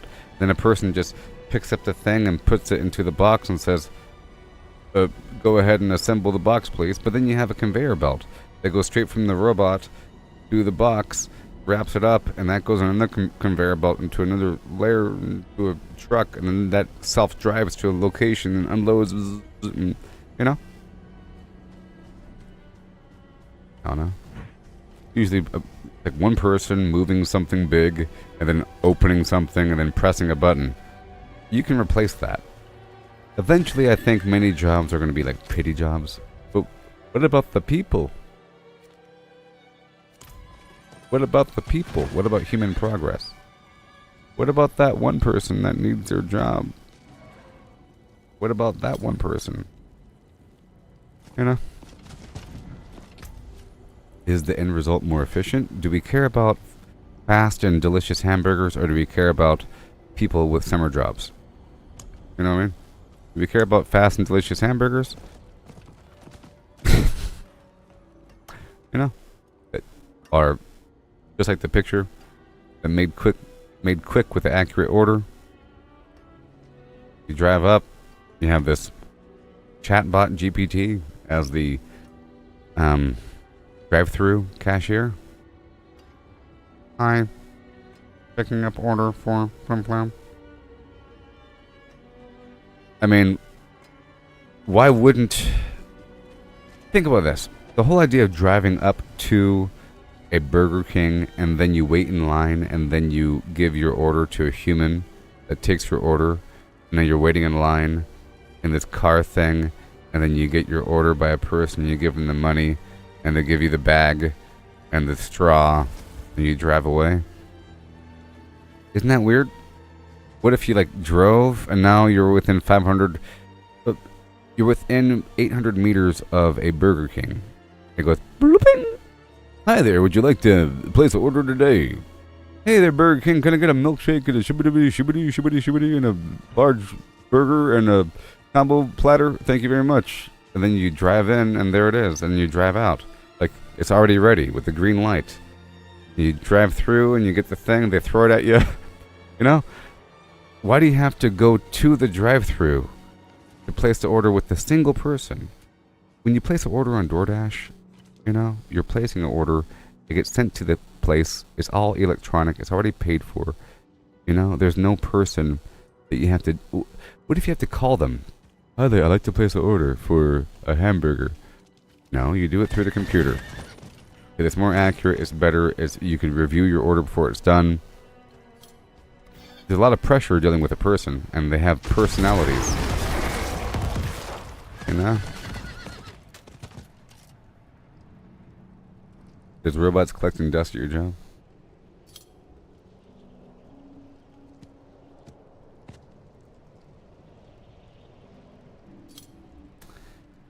Yes.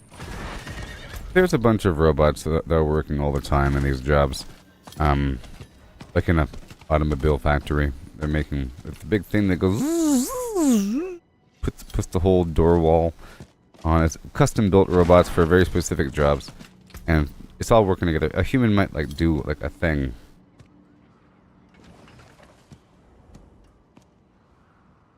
I've been working here for 35 years. Okay, so what I want to do is I want to... I mean, kind of hard to tell. Kind of hard to tell, really. Arms for the light. Only way I can really tell is by taking an existing two-handed weapon and like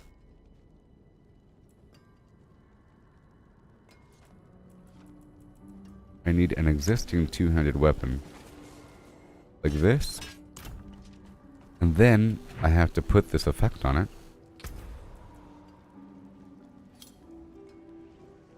Alright.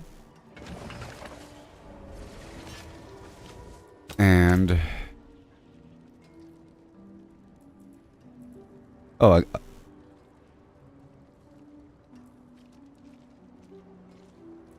one second.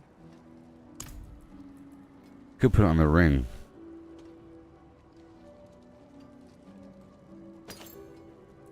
What? I could put it on the ring.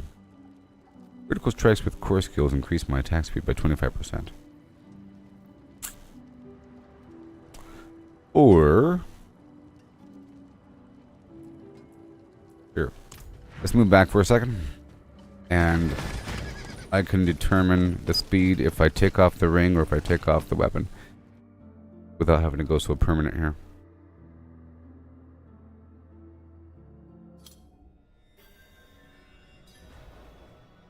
Yes. Well, the human's job is to watch the robots, and they get paid the same. Even more. But now there's fewer humans. Is sort of the issue. Like there's fewer humans per square foot of job. Right? You might have humans in the mix, but now there's fewer humans in the mix because if they're a supervisory role. There we go.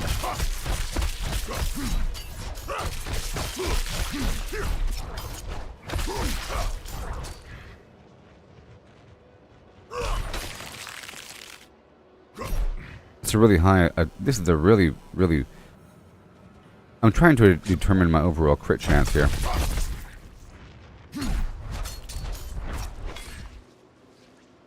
Look at this right here. This little symbol right there. You'll see it pop up. Right. See, it's not there, and now it's there. That means my attack speed is increased by 25%. Okay, so this is normal.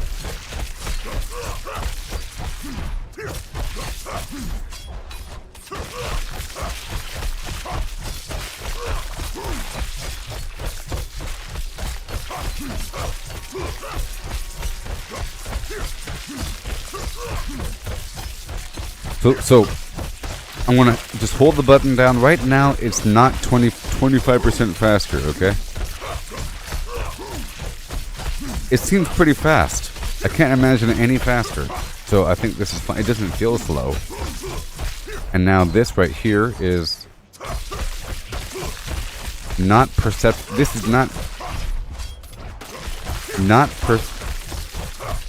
it's not perceptibly faster. I can't tell a difference. Right? You can't tell a difference. That's what I'm saying. There's probably a cutoff, and I was trying to identify it, but it's not listing the actual basic attack speed. It shows weapon attack speed, right? It doesn't show basic attack speed. It shows attack speed bonus, but that's overall attack speed. You see, right here, it'll reflect once. It'll reflect once I show you this right here. If I go down to attack speed bonus, 20%, 20%, 16.2. Okay. Also, I have it right here. Damaging an enemy with a basic skill gives me 4% attack speed for 10 seconds. So, my first 4 hits are going to be slow. I'm going to ramp up by 20%.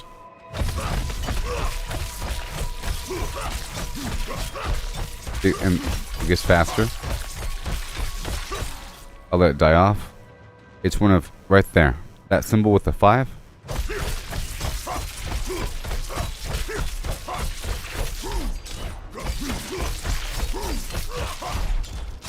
Alright.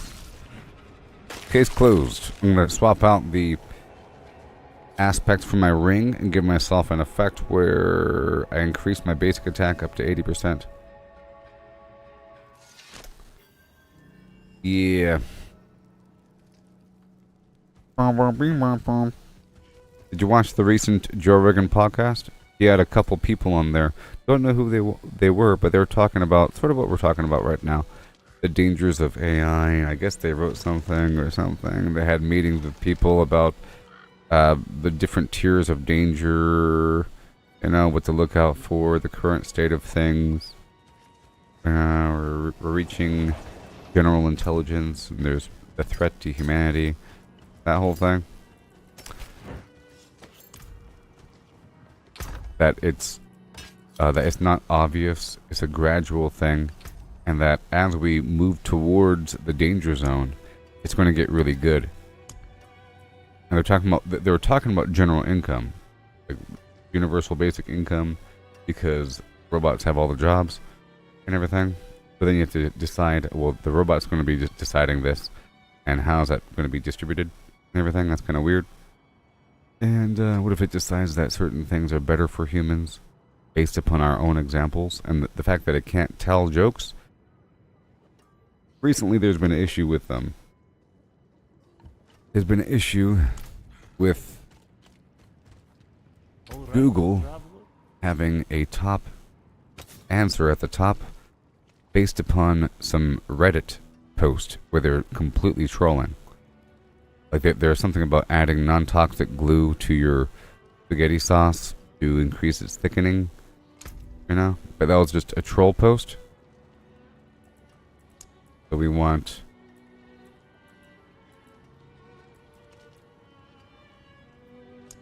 something else. And there's a couple examples of that. So let's see here. Gain resource. Rend. Shout skill cooldown. Back to back shout.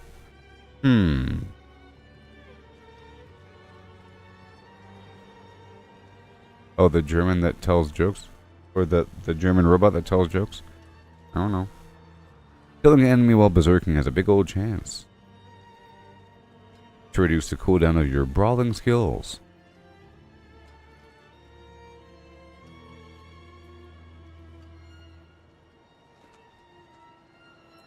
Okay.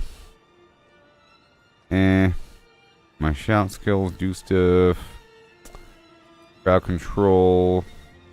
Increased fury generation. Cooldown of leap per enemy hit. I feel like if I'm doing that, I need to involve earthquake. Not right. It's just not right. Right here.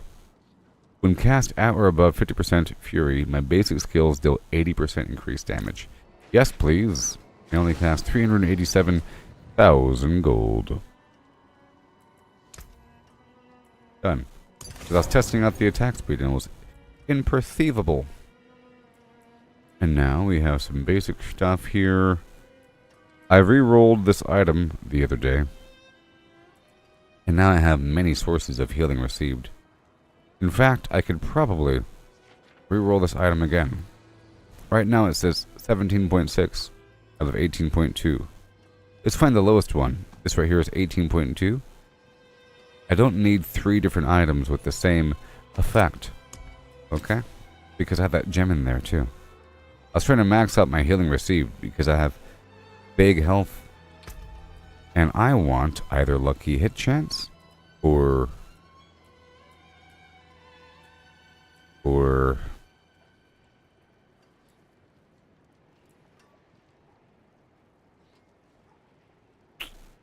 I guess life per second, you know. At first I thought that life per second was bad. It is sort of bad in my case because if I heal too much then my iron skin is never available. I have to take damage for iron skin to pop up. But I do need different sources of life per second to counteract incoming poison damage. At higher difficulties, damage still gets through. You have a max defense resistance of 70% here. That you raise up higher with elixirs and incense. So, and there's also a damage taken over time reduction.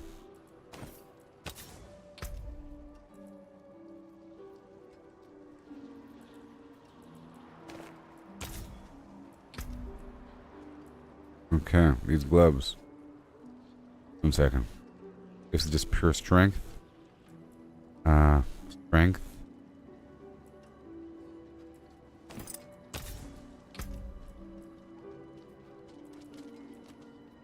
I had lunging strike. You see? Now different items here have different skills. The helmet has Rapture, Steel Grasp, and Death Blow. But then it has the elemental resistances, armor, lucky hit chance, healing receive, thorns, fury per second, maximum resource, life per second, and max life. The chest has the same stuff, life per second, fury per second, thorns, healing received, armor. It doesn't have life. Okay? Resist all, impairment reduction. Then it has defensive skills, ground stomp, iron skin, and so forth. Different items, see? Some of them are good. Now these pants here, it cost 2.9 million per reroll. Now I was trying to reroll this thing until it was almost perfect. But I want this extra lunging strike thing. Okay? So let's try again. 2.9 million. I have 8.4 million.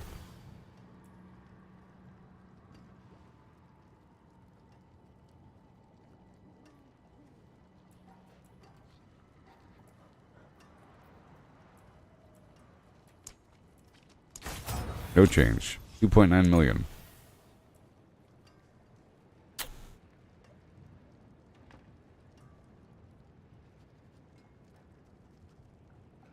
I can settle for life per second. It really does start to matter. Really. But you really have to have that from multiple sources. Critical strike chance. Critical strike chance. Critical strike damage. Then the weapons. Just raw damage. Raw damage. Lightning resistance has to be rolled a bit better. We are messing with these pants for healing received. This is strength, healing received, and healing received. Yeah. Life per second. Healing received.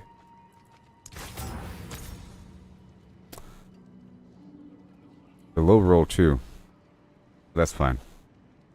I would rather have... I'm trying to go for the lunging strike. That's what it used to be. Now I need more and more and more money. So since I'm here in town, I'm gonna quickly spend my obols on some garbage. It seems your prayers have been answered.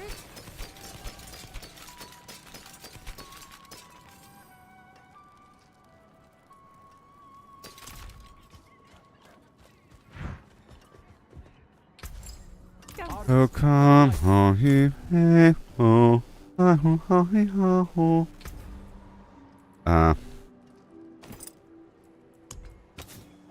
2.9 a million gold. Nope. See, isn't it wonderful needing things? Okay, now let's go over here and get some gold.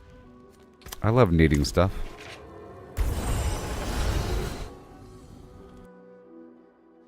What do you call? Oh, let's hear that song. Are you ready to hear these songs? It's gonna be garbage. Nephilim's Night.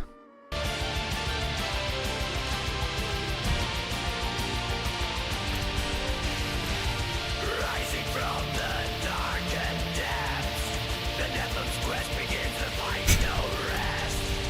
Blades clash, the demons scream, race burns in shadows, painting the scene. Hold the line, relentless force, push them back, no remorse. Fallen angels watch in fright. Funny. What about this one?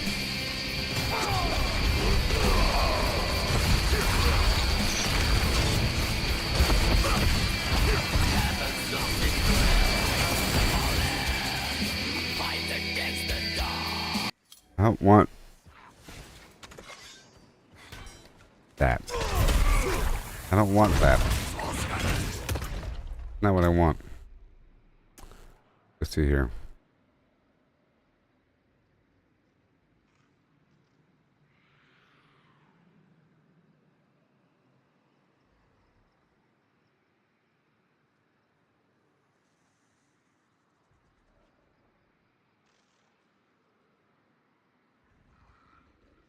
Okay, that should work. I put some criteria up in there, baby. I want, like, you know, some awesome, because there's some really good Diablo music, and I love it. You know, it has like acoustic guitar. I just gotta specify what I want. You know, it builds up, has layers to it. It's awesome. Very plucky guitar.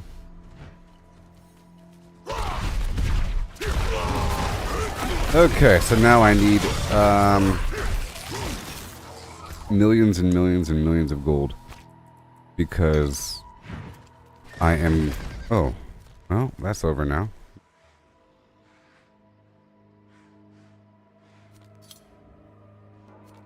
I'll be doing the next Helltide whenever it's ready. Alright.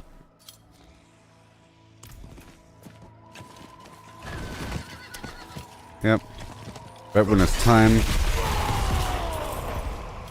I'll do it. Need millions of gold.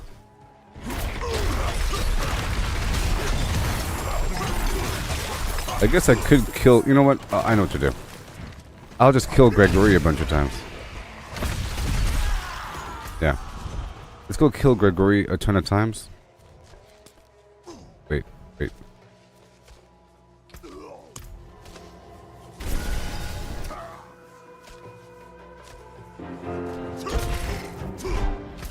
In the darkened lands we rise, Nephilim's powers, nigh beyond the skies. Even screeches, shadows under moonlit sky. Rise from earth where... Nope. I'm giving up on that right now. Doesn't feel right to have lyrical music. Yo, Daniel, you finally hit 100. What do you do now with the equipment? You temper, if you haven't done that already, at the blacksmith, and you masterwork. your equipment, and you have to farm different bosses across the map. You know? Do you have any questions about that? You go down to the blacksmith and you have to add tempering lines to your equipment. You could add 2 lines to ancestral and above, or whatever, to ancestral gear, and 1 line to sacred gear. Okay? You want to grind your way through nightmare dungeons, and then at the very end of a nightmare dungeon, you level up your glyphs for your Paragon board, you know? Paragon board, right? Level up the glyph at the end. A nightmare dungeon is spawned with this sigil here that you get by doing the Tree of Whispers activities. As you fill up this grim favor bar, as you complete these pink tasks across the map that give you different levels of grim favor, you turn it in at the tree here. It gives you a reward. In that reward box, there's usually a sigil. You click on the sigil like this. You want to activate the nightmare dungeon? You click on it, you teleport across the map. You go to the dungeon at the very end, you can level up a sigil. Your gear here can be masterworked at the blacksmith. Okay? But that requires special material. It requires obdusite, ingolith, and neath iron. Obdusite and that stuff is all available in the pit. You don't have access to the pit until you complete a tier 45 nightmare dungeon. Tier 45 or above. At that point, you can go down to Paragon, right here, and there's a big totem that you click on, and then you enter a pit. Okay? A pit is like a dungeon with a bunch of enemies, like a Nephilim rift from the past, with no loot, and a progress bar. Your goal is to kill as much stuff as possible. At the very end, there's a boss with some modifiers to it, so it's kind of extra hard. Bunch of weird shadow bosses will fight you during the boss. At the very end, your reward is some loot plus some of that material I mentioned. You take that material and you masterwork your gear at the blacksmith. There's an extra tab at the very far right that's only accessible once you meet those requirements of doing the tier 45 nightmare dungeon. Okay? And you're able to upgrade the gear. You see that my gear has little triangles and stuff underneath it. You see? 4 of them. You can masterwork gear 12 times. Every time that you masterwork your gear, all of your affix lines increase by 5%. Every 4th masterwork level, 1 line increases by 25%. And then it requires the next tier of material. You have to keep digging deeper and deeper and deeper into the pit, and it gets pretty hard. So your goal is to complete these bosses across the map. Like I mentioned, there's several different bosses. Right now, I'm at a current boss. This boss right here at the Hall of the Penitent, his name is Gregory. You spawn him using this living steel stuff that you obtain from the Helltide. It's part of the reason why you're doing the Helltide. Whenever you kill enemies in the Helltide, they drop the aberrant cinders or something. And you turn in the cinders from all the enemies at the boxes that are marked across the map. And every box will give you at least 1 living steel. Some of the enemies drop living steel. And there's a living steel box that has like 5. Okay? But you take this living steel at this location and you deposit 5 in a kiosk, spawn a boss. And this boss will be dropping some loot plus shards of agony. You take the shard of agony plus some other stuff to go spawn Duriel, and he has the really good stuff. So in terms of in-game grinding, the goal is to do a bunch of stuff. You dig through the pit to unlock the material, to get the material needed to masterwork your items. You're farming different bosses across the map because they have specific uniques. The good uniques come from Duriel, and I'm guessing, and Duriel, and they all have their own little requirement for spawning. Like I said, living steel from Helltide. This is used to spawn Gregory in this building here. Okay? And that will give me shards of agony. The trembling hand, gurgling head, malignant heart, and blackened femur are used to spawn Varshan, which is right here is Gregory. Alright? South of Kedbardu. Varshan boss is over here at the Tree of Whispers. You get those body parts I mentioned, like the head, hand, heart, and so forth, by doing these Tree of Whispers activities, on occasion you'll find an extra boss that spawns. You kill him, he'll have a body part. Sometimes treasure goblins have him. Trembling Hand. Sometimes you get the rewards from the reward box at when you turn in the Tree of Whispers. But here he is, Varshan. He drops a Mucus Slick Egg. You combine the Mucus Slick Egg and the Shard of Agony right over here to spawn Duriel, which has the good loot. There's also this Distilled Fear stuff that you're getting from completing Nightmare Dungeons, and it takes 9 of this. At the Occultist, you create a what's worth a lot of money. You create a sigil for a Glacial Fissure dungeon that has a special boss, a Beast in the Ice, and that guy drops some loot plus the Pincushion Doll. And then you take this Exquisite Blood that drops from Legion events, the world boss in the world bosses, the Blood Maiden in Helltides, and other various sources, the Whisper Cache, a Treasure Goblin, stuff like that. Exquisite Blood, you get it all the time. You turn 9 in to spawn Lord Zir right over here in the Darkened Way, north of Yelesna. Boom. You spawn Lord Zir, and he drops loot plus the Sand-Scorched Shackles. You take the Pincushion Doll and the Sand-Scorched Shackles down to the Hangman's Hall, just east of Tarsarak in Keshistan. Okay, boom. You know? And you spawn Andariel.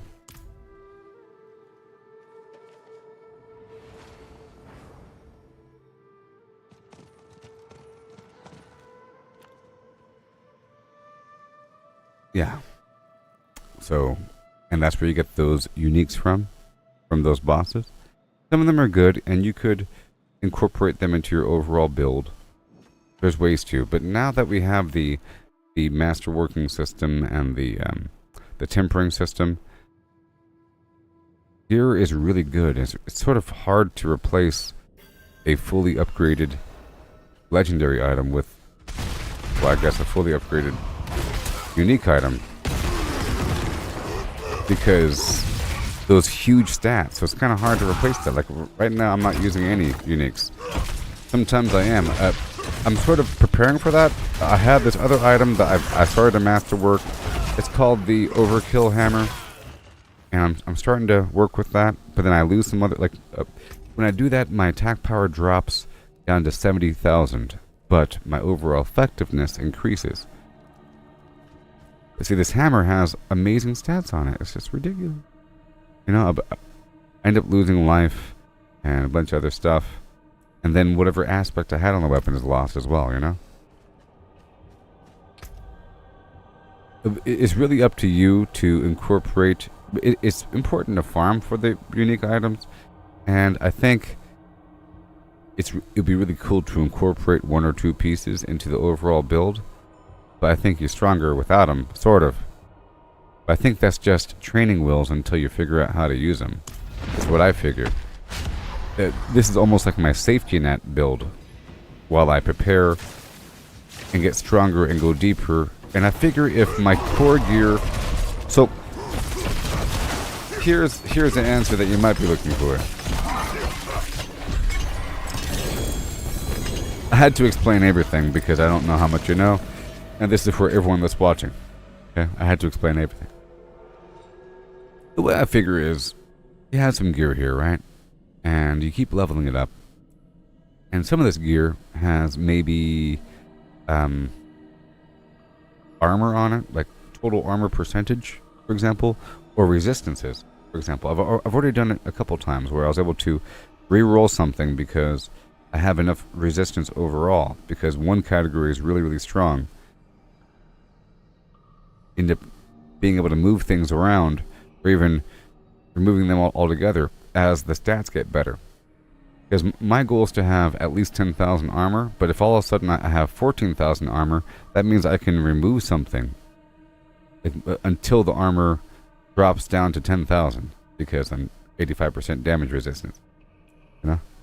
So I figure as you upgrade everything, the stats get really good across the board, which then allows for further refinement with the Paragon board and further refinement with swapping things out and changing out certain aspects, because the gear is just getting better and the stats are getting better, and you start hitting these thresholds where you have enough overlapping stuff, and you might have too much stacked in one category, not enough in another category. You move it around again. Okay.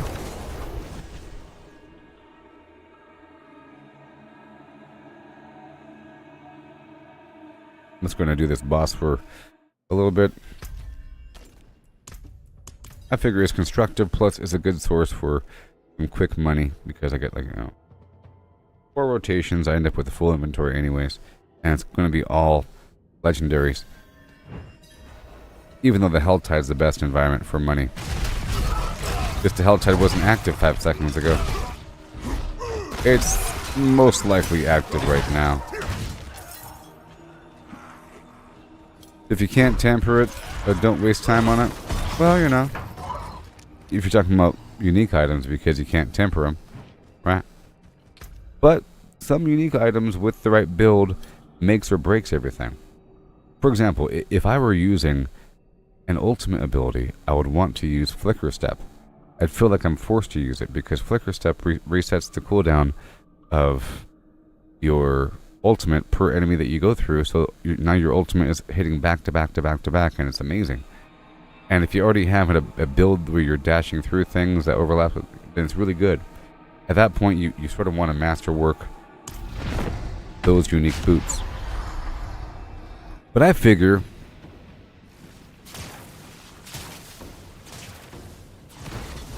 it's like a long-term thing, and we have plenty of time, all the time in the world, right? We have all the time in the world for these things. And we're going to end up with more resources, so you might as well upgrade everything that you can, that you're using, so you can go deeper and then get more resources more reliably, more often, more predictably, real fast. You start to have a higher threshold of repeatability, as opposed to barely making it. Then you have a bunch of resources, so you sort of need to spend to earn. And as for the uniques, I feel like the long-term grind is sort of trying to go for perfect rolled 3-star unique items. Like, by 3-star I mean items that have like this weird star on it. You know what I mean? Eventually, we're going to get 3-star items, and they're going to have really good rolls, and then you masterwork that for like the long term. But until then, it's a lot of experimentation. It's just a matter of time, I think. Just enough drops. It's just random number generator, enough iterations. It just takes a long time, but between A and B, you get stronger and stronger and stronger. Yeah, you end up with a bunch of items that have like 1 or 2 or even 3 stars. 3 stars is like, ooh-wee. Craziness.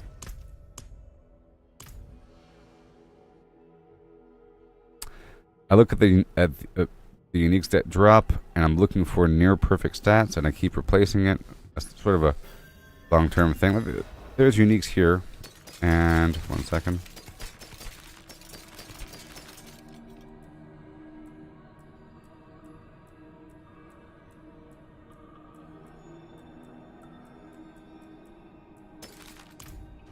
Okay. I probably have a better one in my box. But of the 2 I have, that other one was better.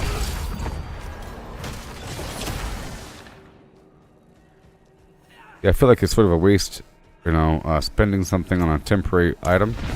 These items I'm using aren't the best in the world. And I have a whole box. I have a growing box. 1 second. You saw me mark everything as junk. I have new criteria. My criteria is... it has to have 1 star, right? The item has to have, like this right here. If I want to keep this item, it has to have, of course, 1 star plus one other item. One other line has to be near perfect. And 82 isn't near perfect. If it was 89, I would accept it. But I'm looking for 90. Because I already have a bunch of 1-star items with one other perfect line. Or a 2-star or 3-star. Because I can re-roll the 3rd line. And that's sort of... I think the goal is to keep one line available for re-rolling. Because what I realized is, even after masterworking an item, and you buff the affix lines through masterworking, it maintains the buff after you re-roll the line. You know? It's like a stronger version of that affix line. Even after you re-enchant it, is what I'm saying.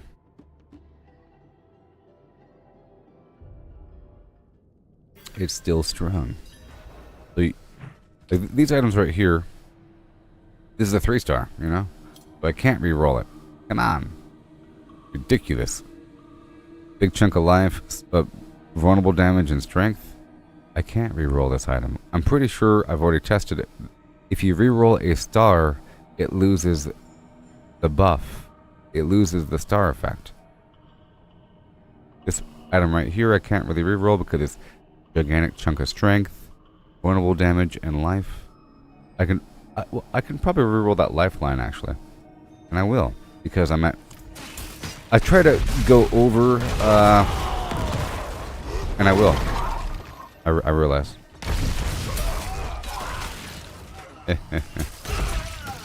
I try to make sure I have over 40,000 life, and right now I have 48,000 life because I did something to my Paragon board, so I can move my stuff around. I could either move the points out of the Paragon board or re-roll that line. But that's the whole point, having options.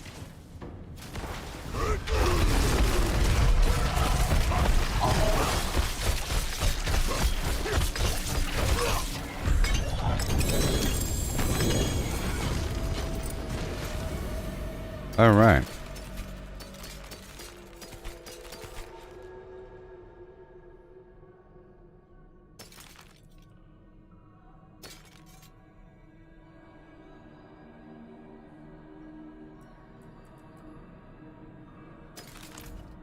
Alright, let's go back. I'm happy with that. My inventory is about full. I just wanted to run that really quick to get some money, because I'm trying to reroll this line here to get +4 lunging strike. Because I sort of enjoyed the fact that I was doing so much damage with my basic attack. And then I changed it. See, whenever I sell stuff, I just try to make sure that I don't have...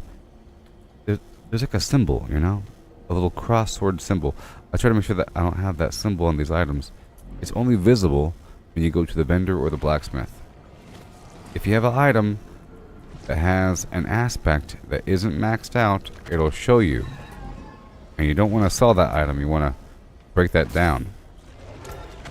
I already have a lot of these materials, so I don't need to break them down anymore in general. Only break them down for like new plans. Or sorry, for new cosmetic. You unlock the cosmetics. Alright, which one of you? 50, 46, 11.5, 10.5, 19, 15, 18.5, 18.5, 10.5, 14. Alright, it has a big chunk of damage reduction. Alright, these two, 44, 3, 11.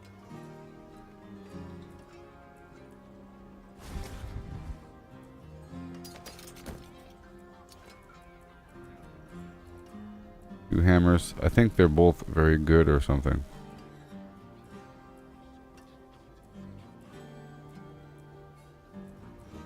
$30, 68, 11.6. +4.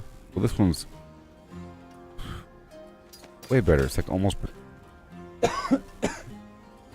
almost perfect. Get a perfect roll on the fire damage. Alright. Okay, these gloves are the same. I think I want to keep both, but not this third one. Right? Okay, 15, 6, 9, 17, 12. Those are stars. Okay, Okay, these Godslayer crowns. 54. 45. 17, 17, 11, 6. Awesome. Alright, let's go sell this. And then I can re-roll again. Maybe. It's starting to get really expensive. Do it like one time. 2.9 million. Ugh. Alright, let's go out here to the Helltide. The Helltide, we be having good times. We be having good times in the Helltide ho. Helltide ho.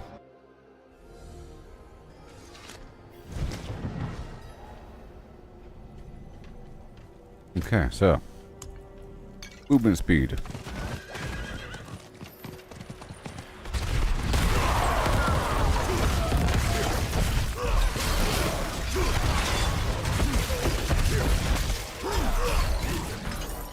There you go.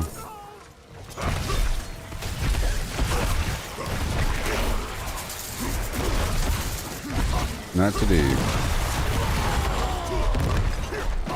This is where all the money comes from, people. I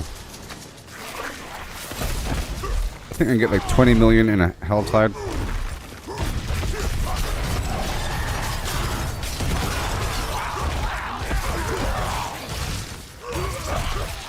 Yeah, so I have it where my damage ramps up if I attack enemies with my basic attack with full health, or sorry, full fury.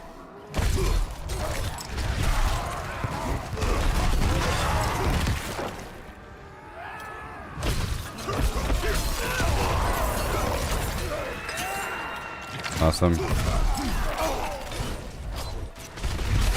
So I realized I can sell those, like, distilled fear and stuff for like $1 million each. Maybe I should, you know what? Maybe I should sell my, how much is the living still worth?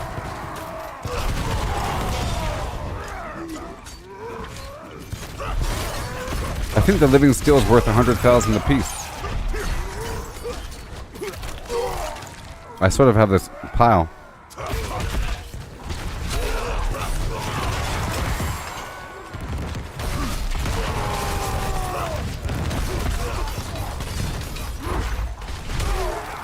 See, these cannibals have bought into Lilith's philosophy.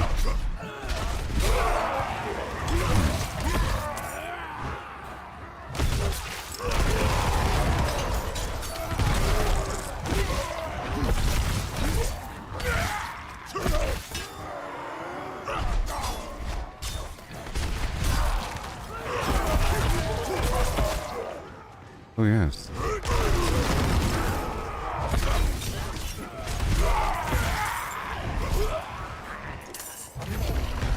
All done. I'll get this corner. In the corner. Every 3 million I'll be re-rolling. I'm also getting these plants.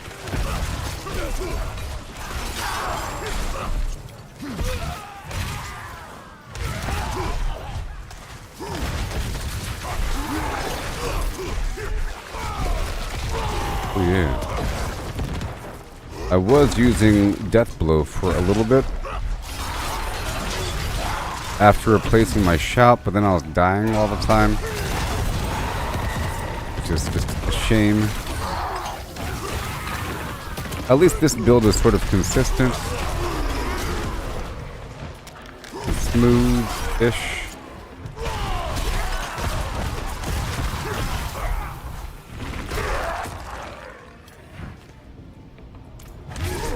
You have made a grave mistake this day. This will be your last stupid mistake. Oh boy. You made a mistake in messing with me. Hand over your dough, please.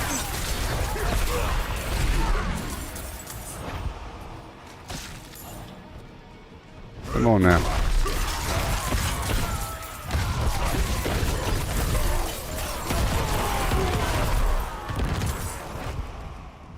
More.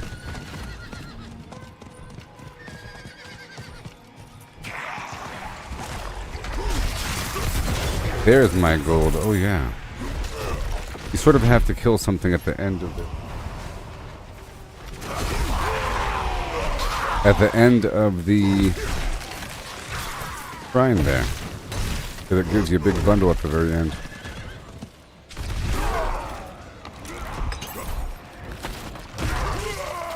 The heat is on. In your face.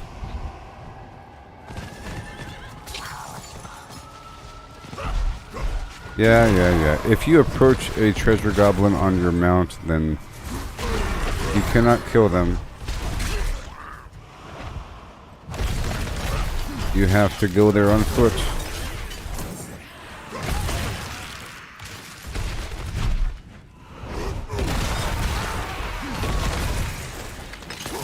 I think you.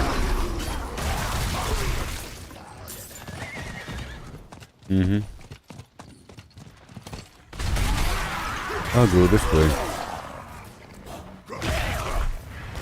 We're here for the money.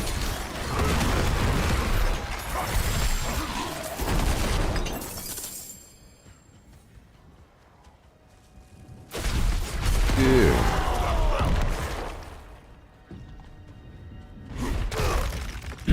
See, Fallout's sort of unique in the way that the vendors work. And you have player vending. Players can sell stuff to vendors, and other players can see items that other players have sold in those vendors and buy it back.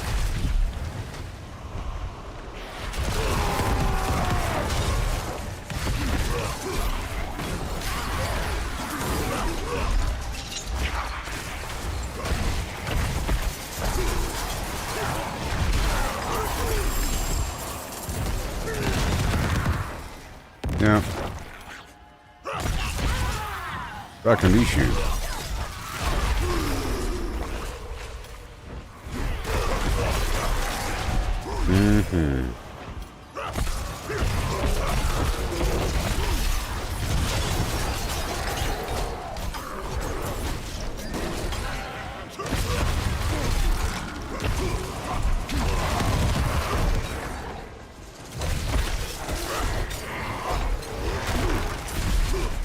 Okay.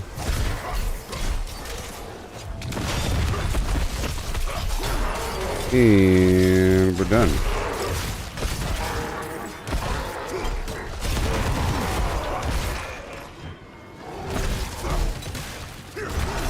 This guy's dead meat. Beautiful.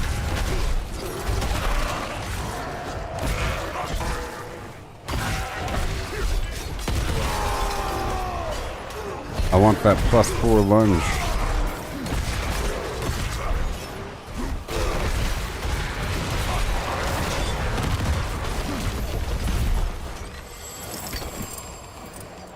Hello. Greetings.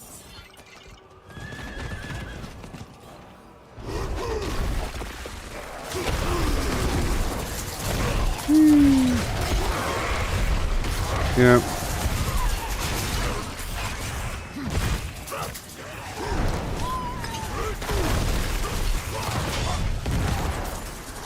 Just reward. So that's a druid right there. Druids are very similar to barbarians. You know? Very similar. But they do it as a bear.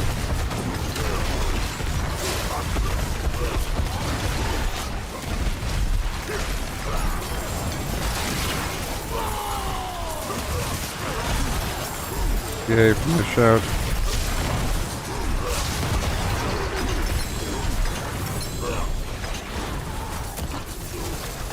Yep, it should just heal itself.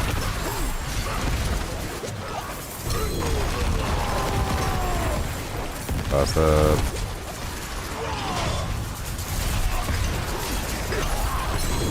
Oh boy.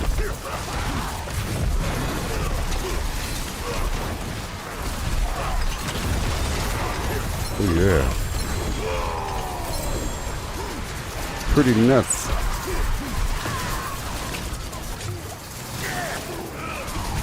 As I was saying, way better for loot.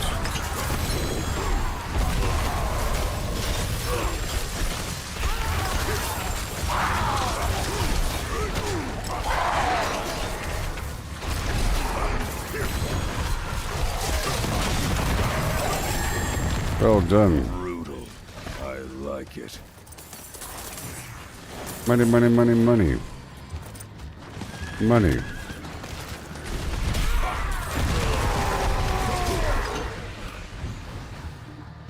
And we have ourselves an event. Bunch of invasion portals.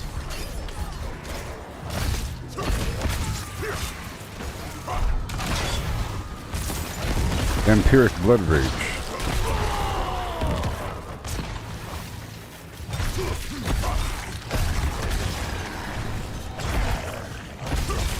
Yay.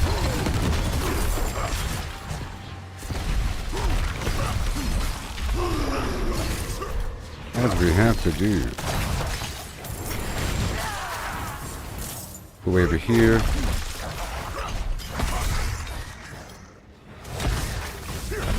The Helltide Commander. And he's dead.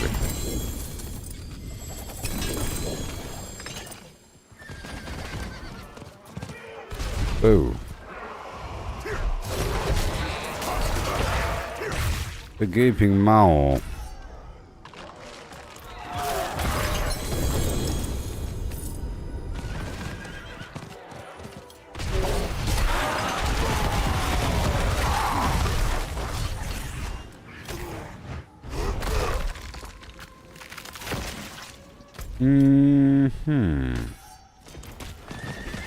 Okay, I'm going for this box. Around the corner. Sapphire.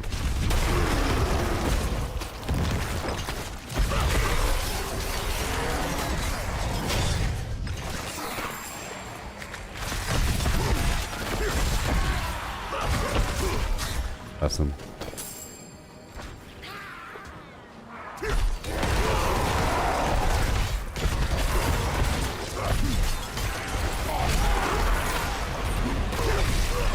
Why not? Making sure it looks smooth. Making sure it's all smooth. I'm just trying to open up these boxes. Well, I guess for money's sake, the living steel is worth 100,000 apiece. I'm just selling it. And how much is a legendary and unique worth?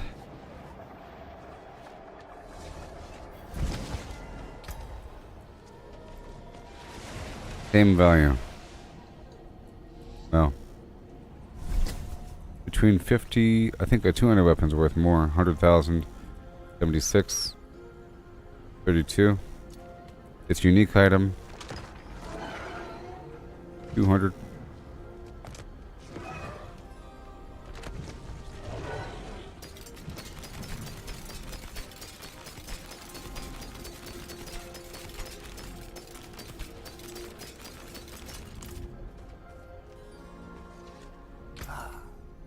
Buying or selling?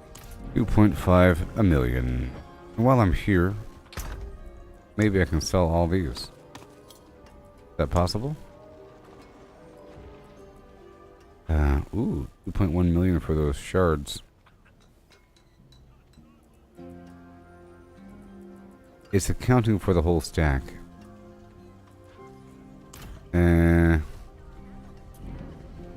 Yeah. I'll go ahead and sell this.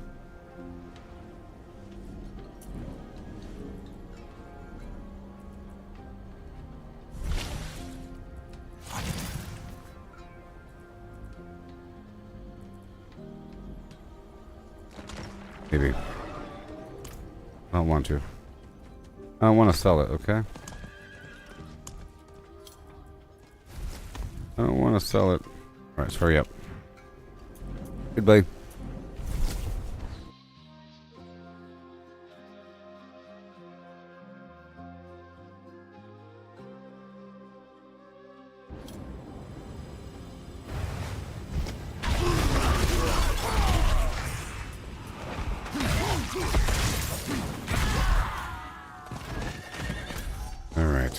Oh. Gotcha, buddy. Oh boy, I see the bucks.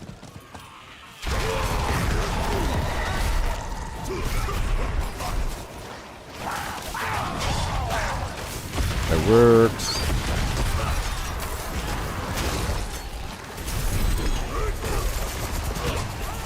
Yeah, the whole unstoppable status while Iron Skin's pretty good.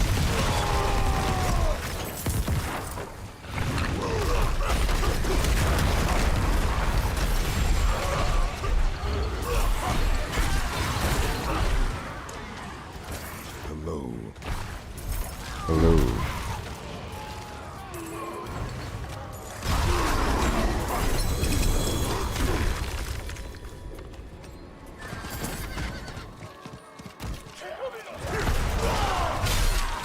I'm just doing my thing.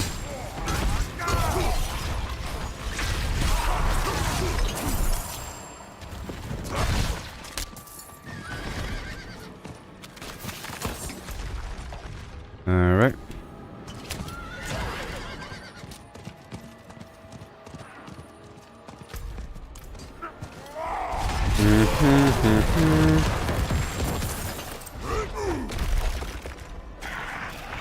A Nubian.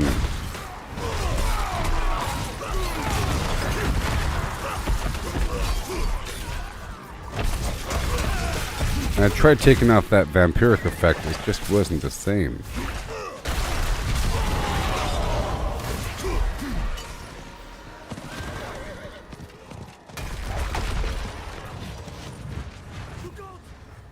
Look out. Praise accurate.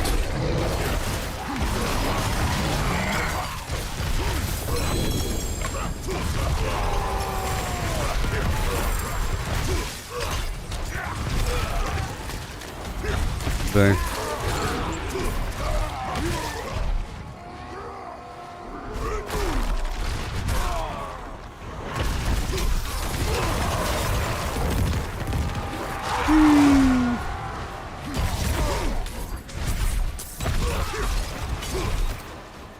All these fragments.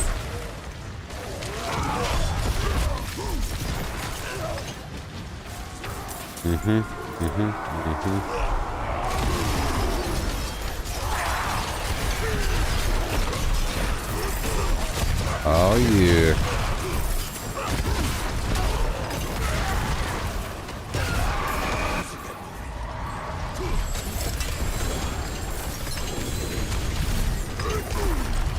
Okay. All right.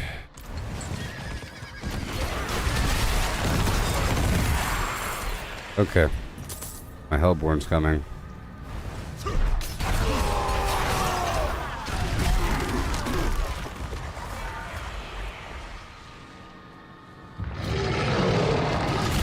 My Hellborn's coming.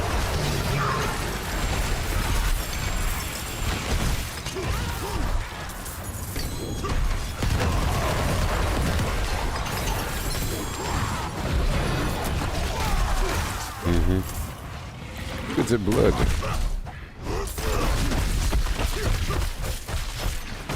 No. Saved my teammate's life.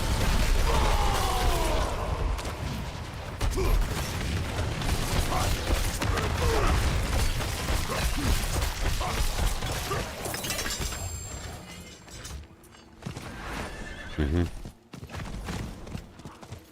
17 minutes of joy.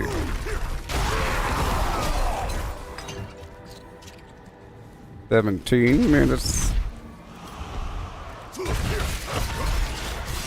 I don't want the living skill box, okay?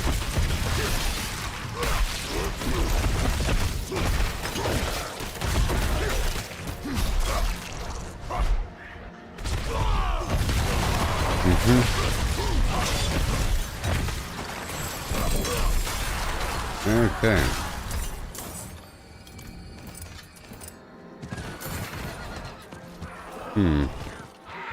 I don't want the living steel.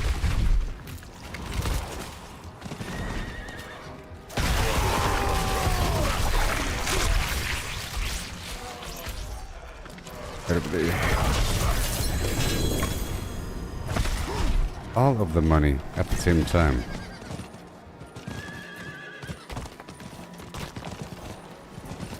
I want to try it again once I upgrade this item. Or re-roll it a bit more.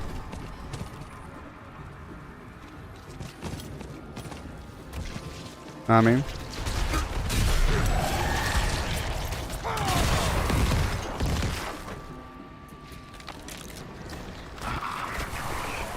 so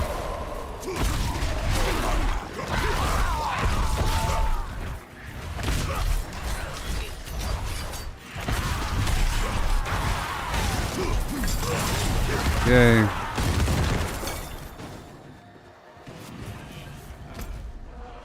And then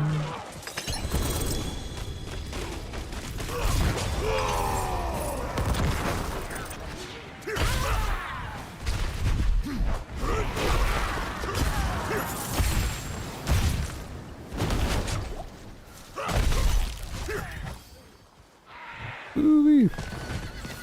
Just gonna race across here. Get these Hellborn dudes, or the Harbingers I should say. They all have what they have.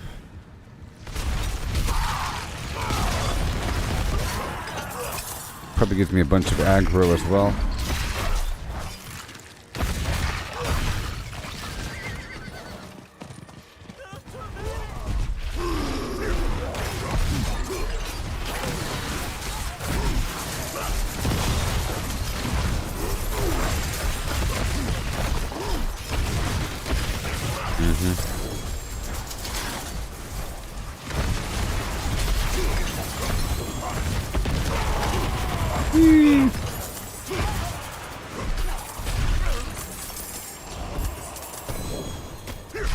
And I'm full again. Oh boy.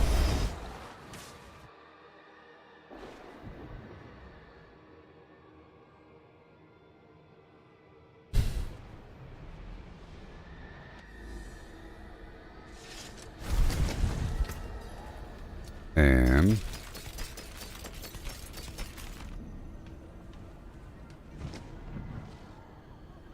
garbage.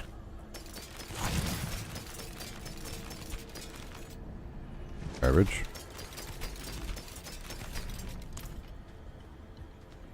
Are we buying or selling? 4 million. Yep. How much it costs to re-roll this thing?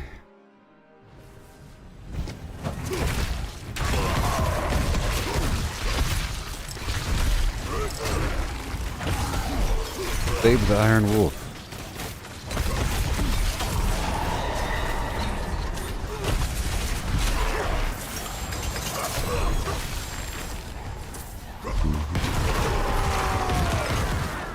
Well.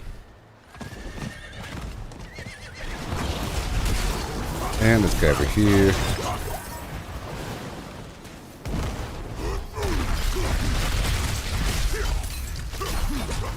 I did assist them. Actually.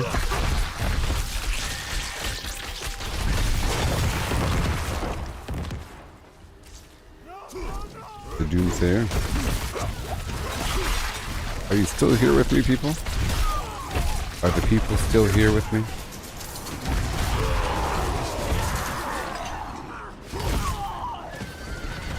I just don't know no more.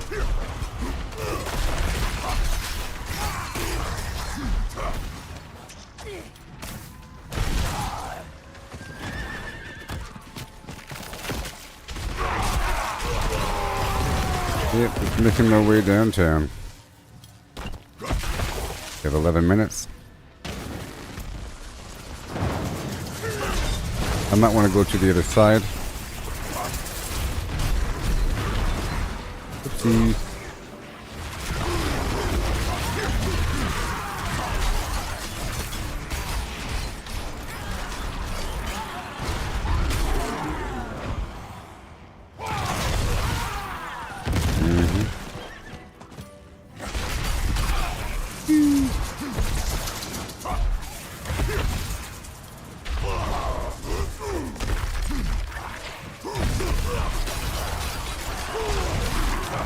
No.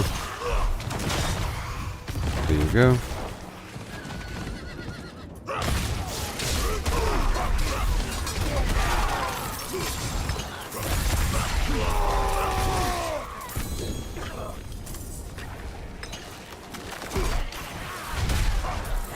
Yay. Get over here.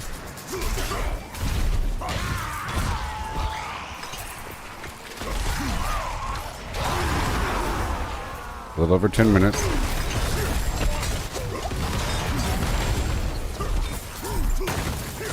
I am getting a lot of gold. In theory.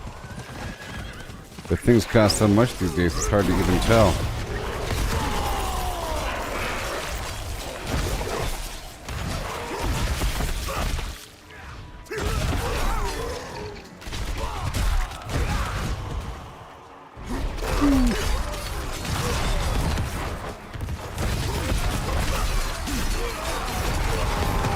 I'm going all the way back over.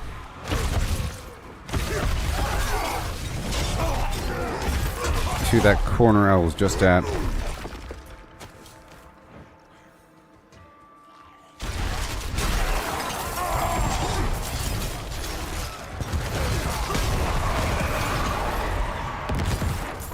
They're so mad at me. Here, I'll do this Hellfire combo. The Hellfire combo.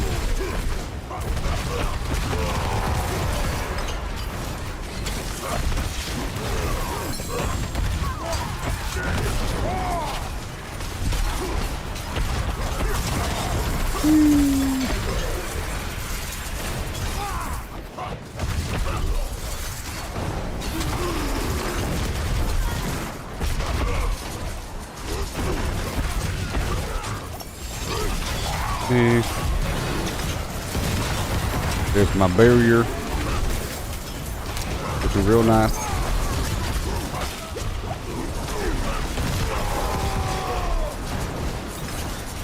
Don't want to be in one spot for too long.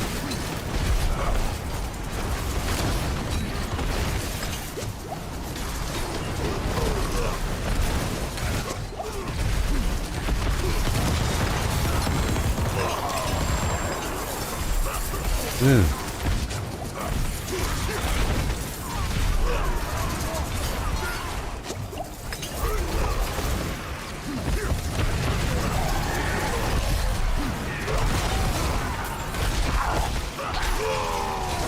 Yeah.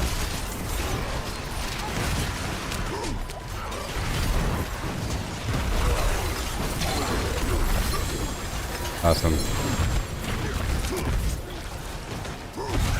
I'll be swinging back through to pick up all that stuff in just a second.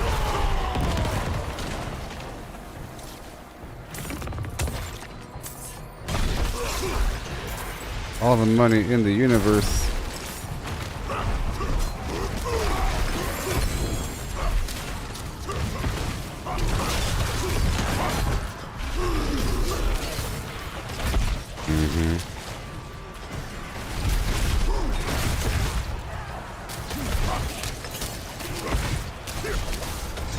So that ate up a lot of time. Let's hurry up.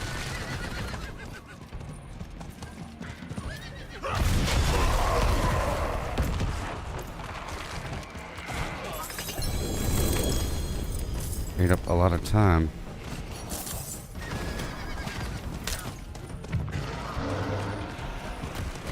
I have to kind of rush now.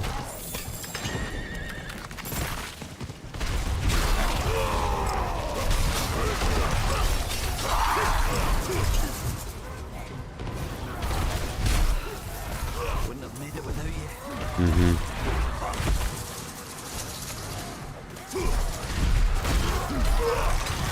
573.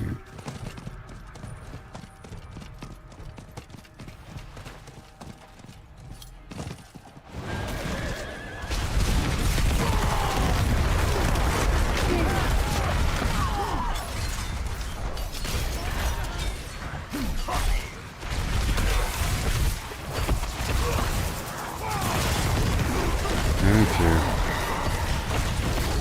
Oh no. The enemy's on its way. So many gems.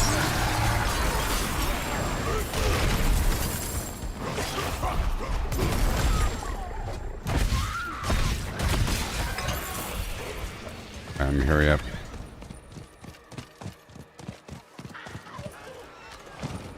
Well. Okay, right around the corner.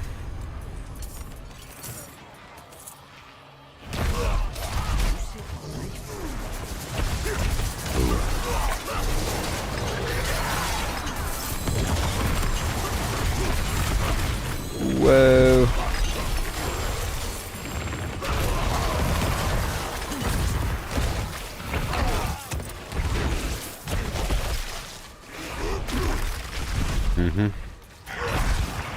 Right of mine.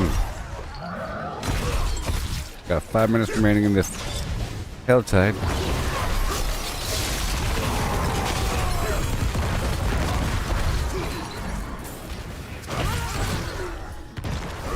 You gotta use it or lose it.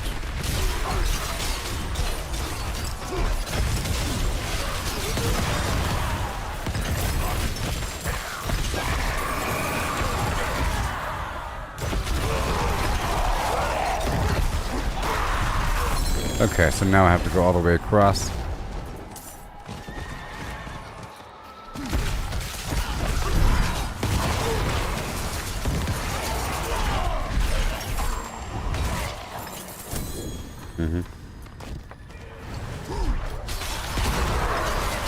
Oh yeah.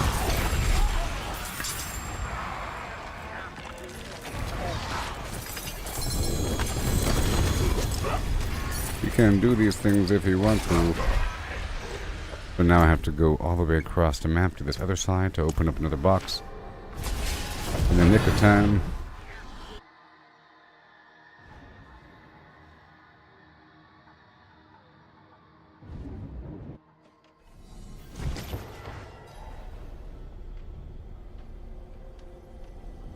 They set fire to the rain.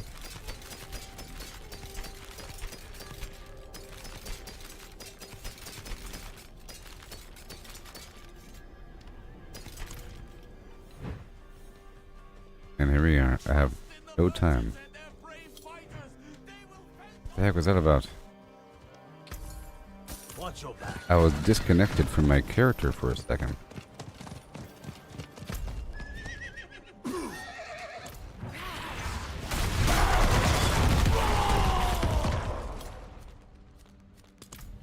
I'm gonna go straight to this box.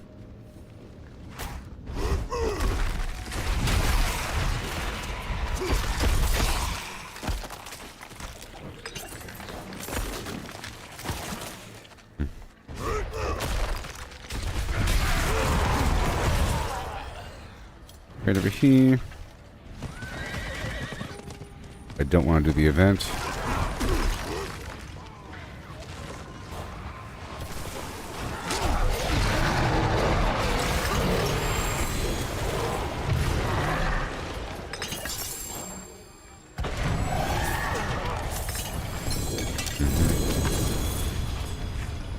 There you go.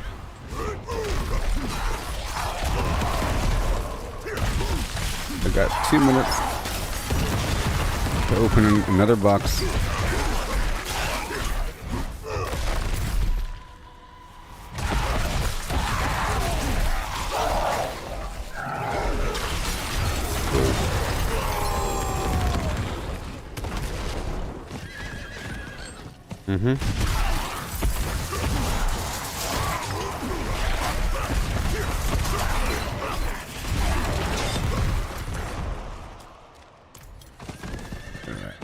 Let's go over here. I'll just go over here for a second.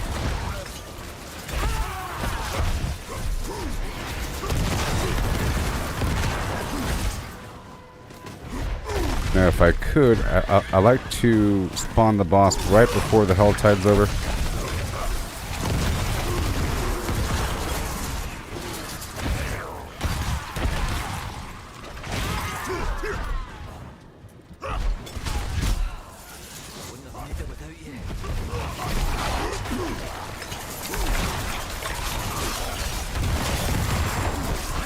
Got 1 minute. 1 minute.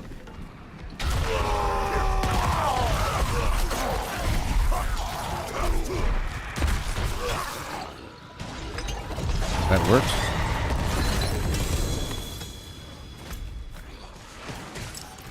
Yeah, the boss is too far away.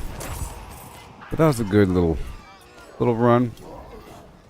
That was a box with a couple 2 stars in it.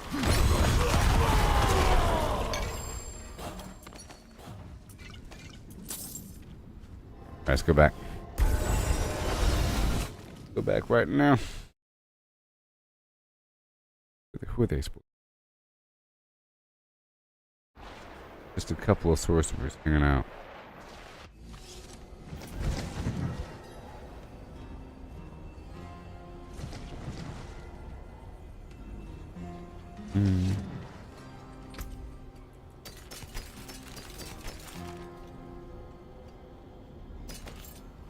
Keeping you. I'll keep you. That's it. Now I've established that I want to reroll that lifeline. Oh, yeah. Go purchase more stuff to sell really quick. Fate smiles.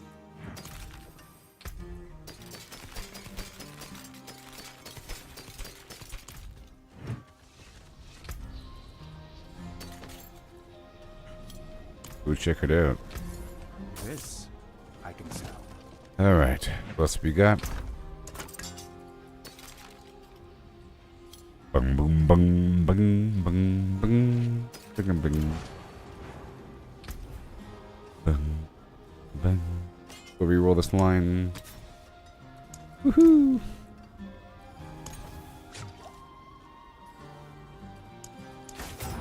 Again. Either a gigantic chunk of strength, or what else? Life on hit.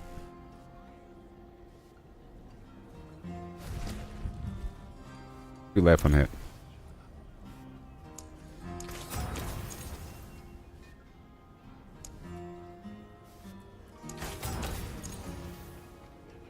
There it is. Yay. Perfect roll on that life on hit. Oh, very cool.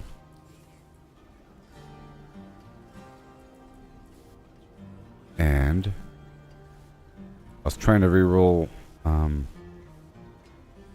his pants.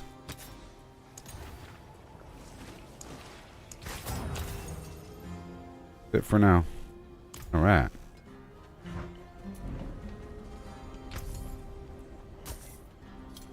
Put the items away.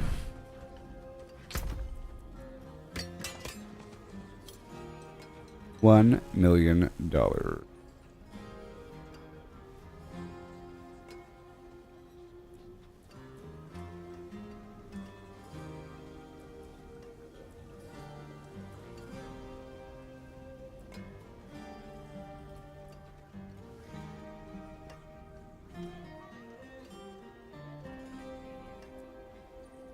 Yep. This can be re-rolled to be 2% better.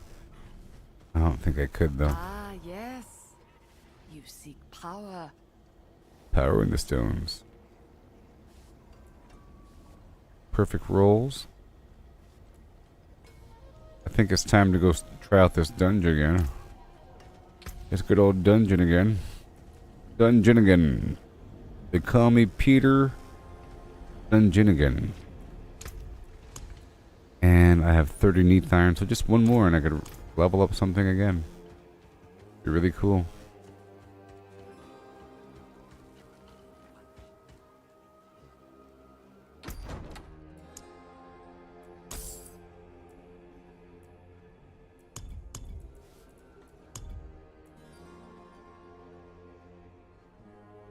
Threshed wheat.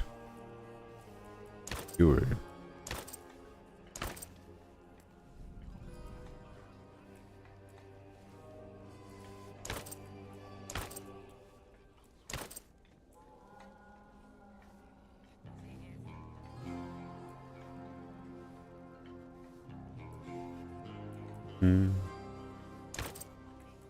Crazy town. I wasn't using the glowy-eyed version. Pretty much.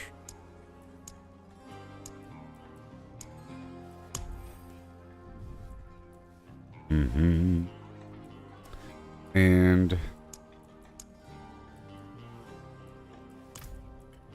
that weapon.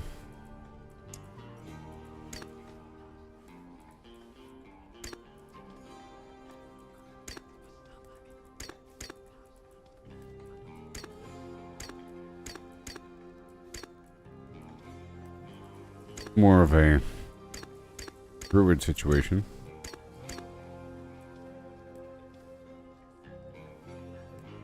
And this big sword, I don't really want it to be skeletal like that.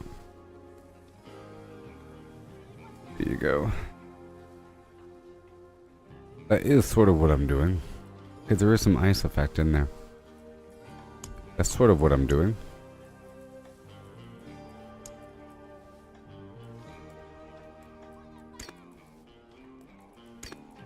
Yeah. Go.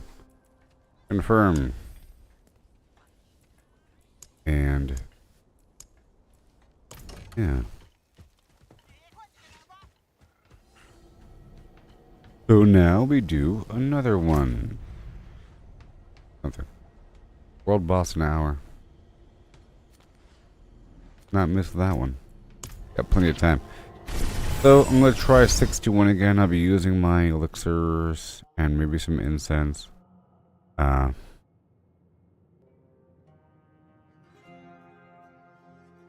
My stats up there a tiny bit.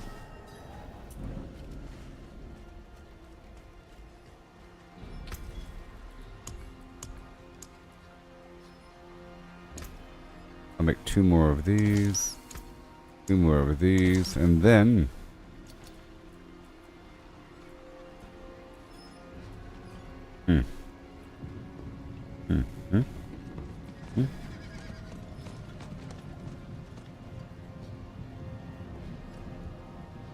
I don't want soothing spices. I want spiral morning. Spiral morning. Excellent. Spiral morning.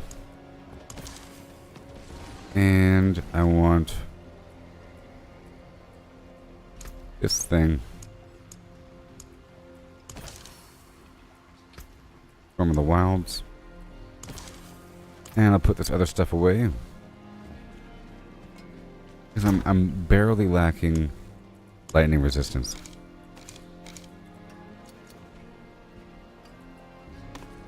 Put that away.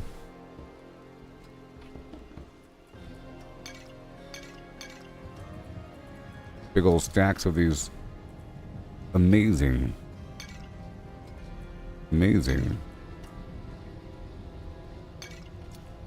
elixirs.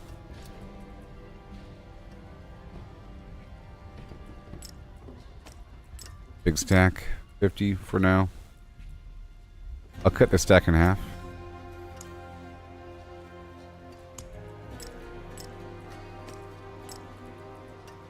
And 1 egg. This distilled fear, I put 50 away. There's no need to really have any on me. I'll keep it away. If I go over here to the occultist to craft the sigil, do I have to have it on me? Find out. I have to have it on me. Cool. Very cool. I'll just craft a couple then. I'll turn all my distilled fear into it.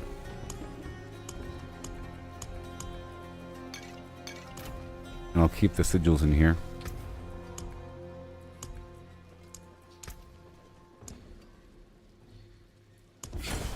Bright aura. Brighter soul. Alright, so let's go to this thing. Yep, and I'll be using the Holy Bolt. Situation, my goal is to be able to reliably get through the tier 61. But I'll be right back in just a second, okay? Oh yeah.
Okay. Here we go.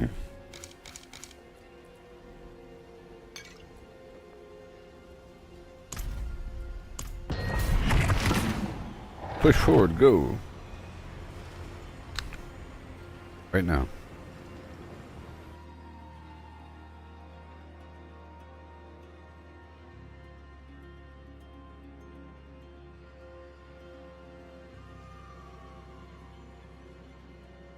Right now. Will I make it? With a couple different things going on here. Yep.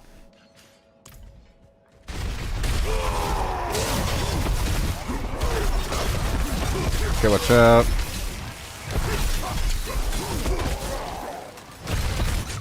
Okay. Goodbye, champion. Alright. Good stuff. I have increased life on hit. In general.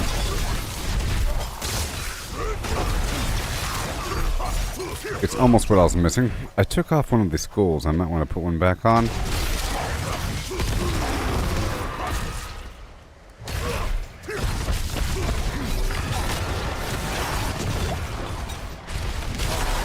Oh yeah. That worked. That was really the holy bolt doing it for me.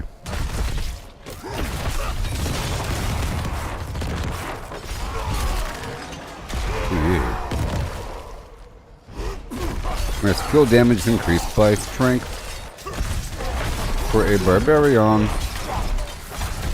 The damage of that, well, it's not really a skill, is it? The aspect on the gear does a lot of damage. A lot of damage. Now the difficult part here is going to be the boss.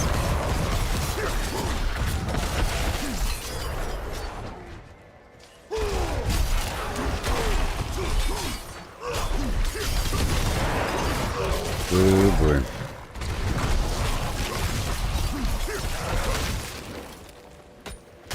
Yeah.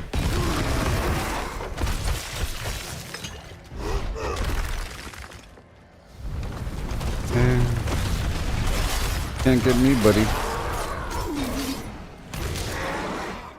That's good. Ooh.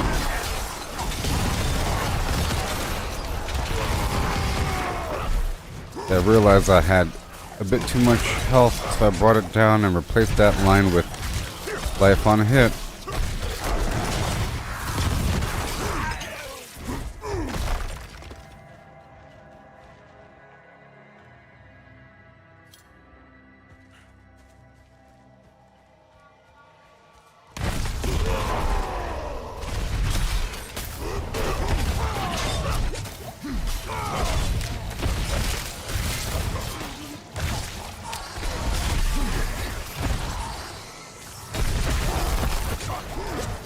Okay, watch out. Wow.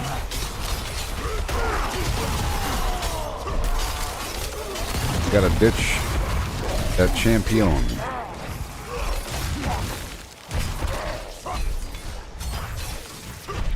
Guys are super strong.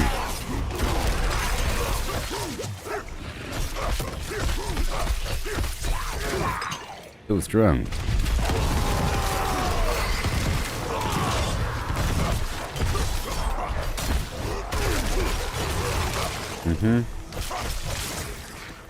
Gotta freeze him. If only. If only.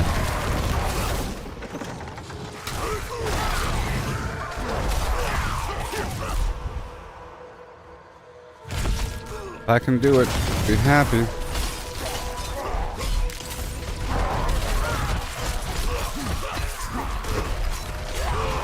Barely make it, I'll be sweating bullets.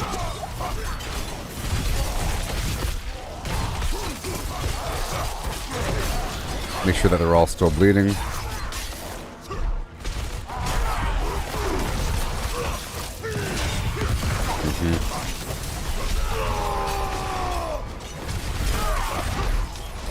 Okay, these guys are kind of rough.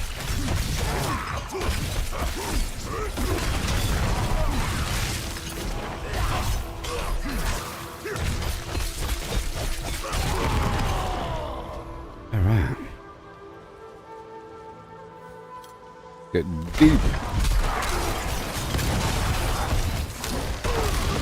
Gotta hit him 5 times. Enter that vampiric blood rage.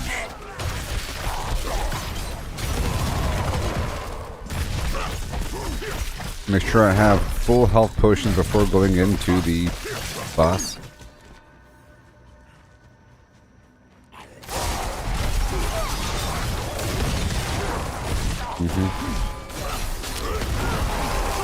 I have that damage reduction layered up.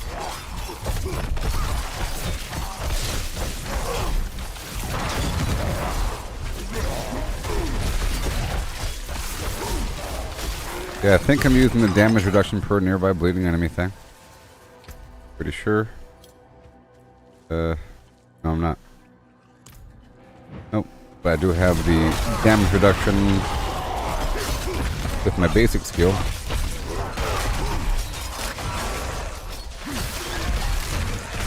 Maybe I can use this immortality shrine.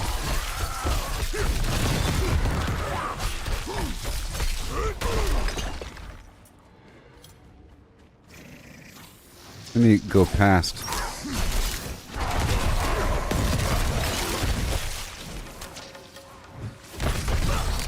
Yeah.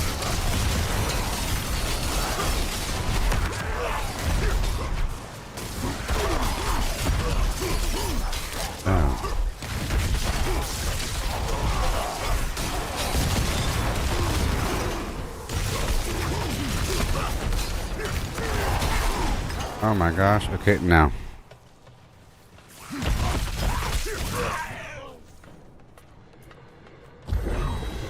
Let's take this forward, please.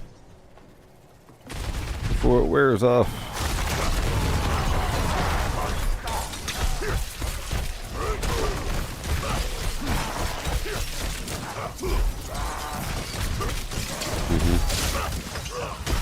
Could be it. Alright, let's go.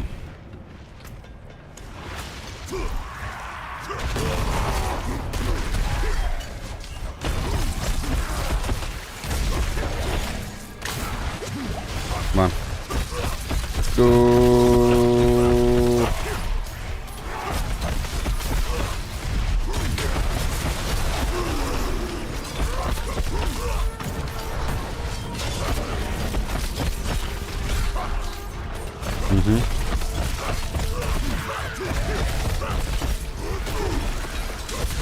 Okay. You would not get me.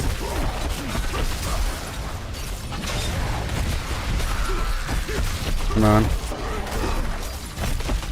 Awesome.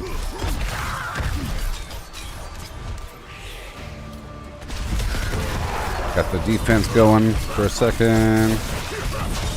Got the barrier active. Go.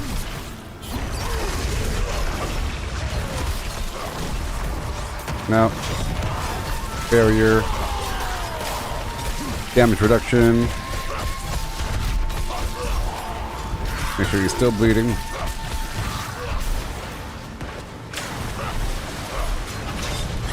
Okay.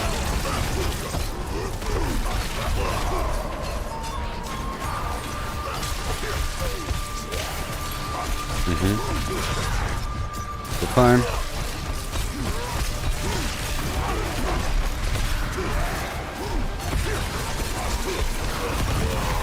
There it is.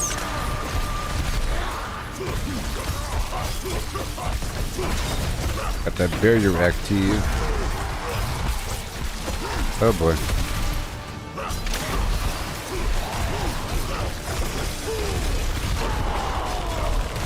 Get rid of all these other guys for a second. Oh my gosh, that was a close one.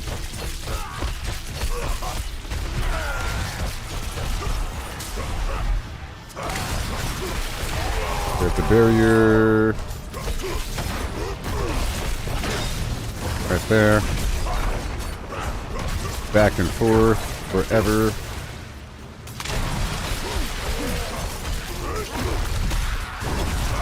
All these additional dudes have to... Oh no, watch out. No, I said watch out. Lilith is here.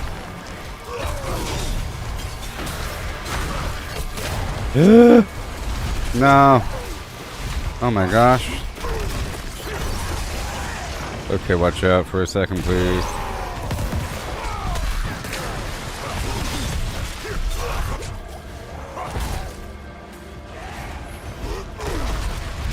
No.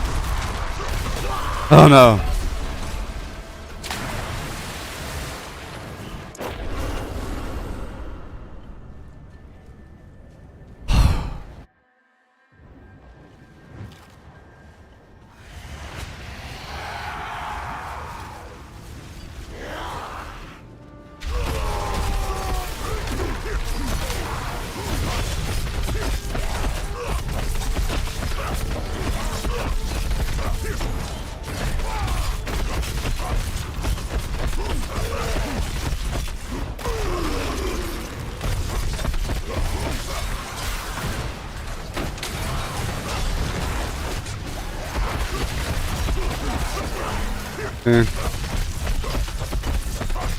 Let's go faster.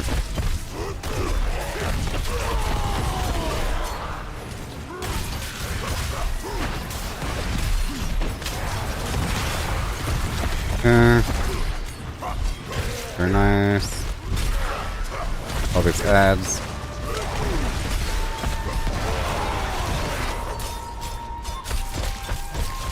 Push. We'll go all the way across.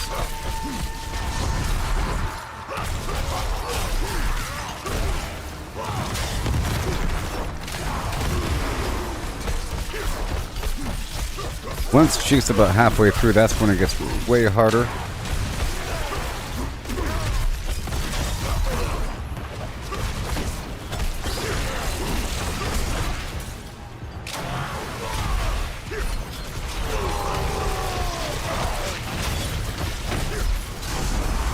Oh my gosh.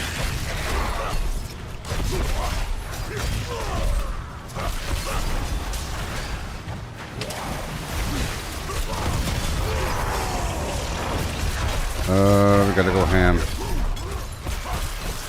Nope. There it is. These enemies are increasing in number, actually. Watch out.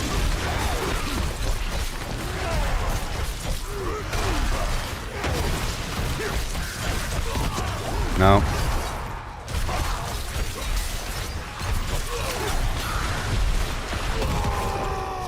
Come on.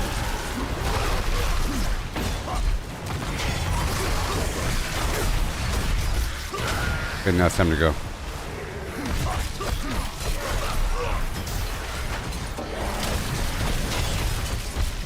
Come on, go ham.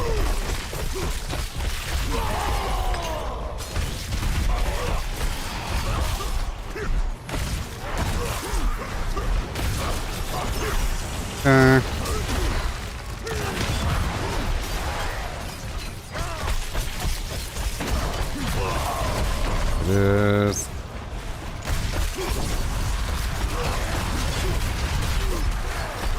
Okay, Lilith is in on the scene.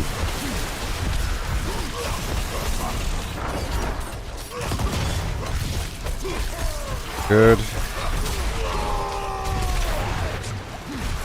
Except we're good. All these other dudes. Nah. Come on, Tars. Uh-oh. Gotta really dodge that, that's all.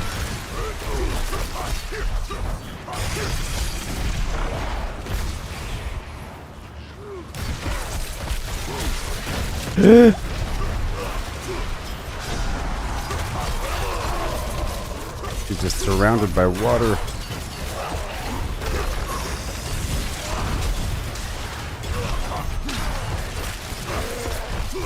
Come on. There she goes. Okay, after... Oh, no. Be ready for that.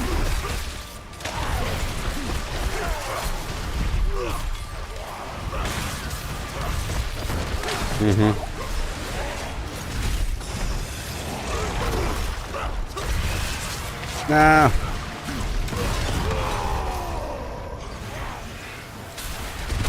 It's going to get worth the repeat. No.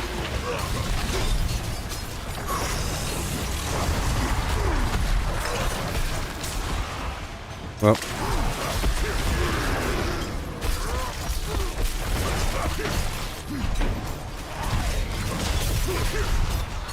Come on. Well, I ran out of time, so what does that mean? Does it mean I get nothing? We'll test that theory out for sure.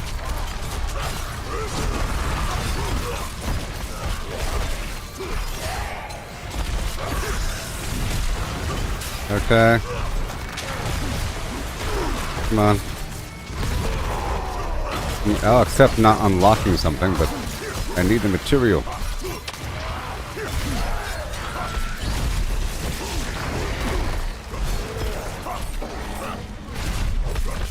So be careful now.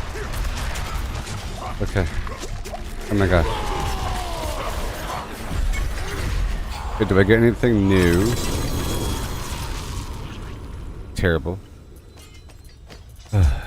It's such a sad, but hey, you know, that's the edge of my difficulty.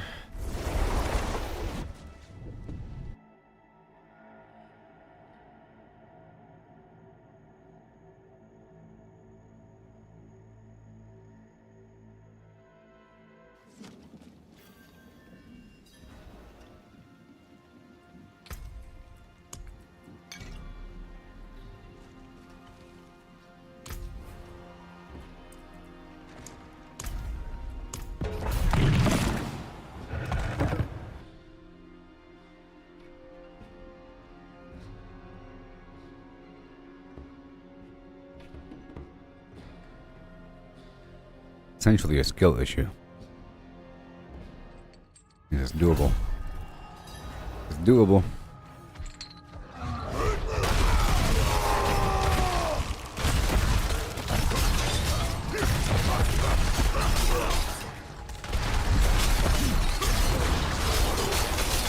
Yeah.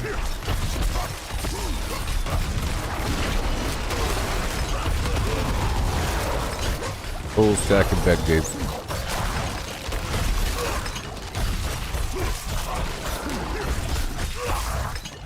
Awesome. Whew.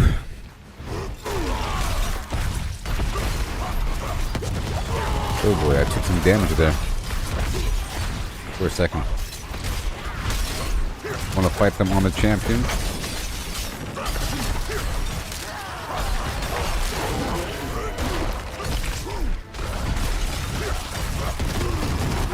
Okay.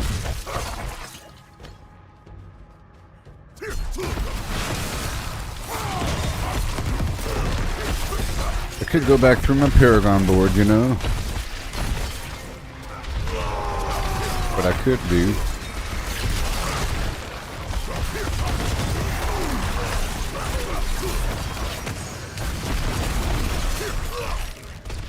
I sort of have to rock and roll these enemies to kill them.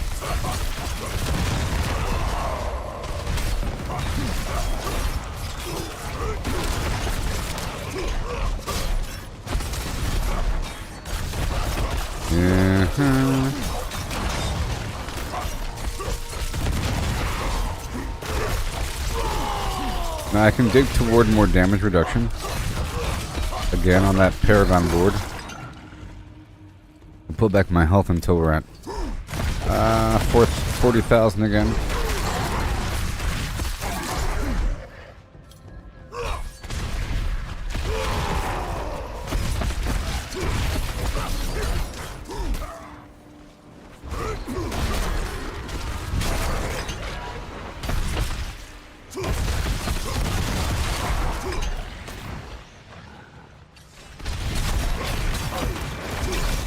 Yep.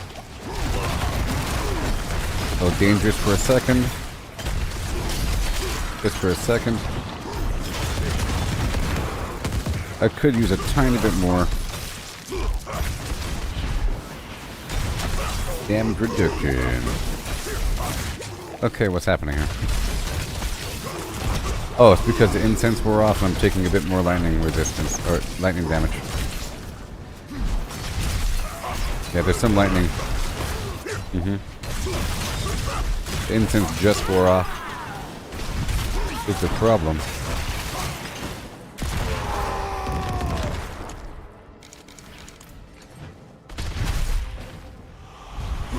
Okay.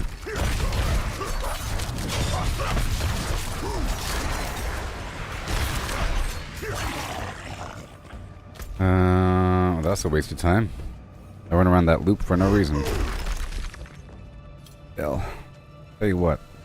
Time is really precious in these things. Can't be wasting time like that.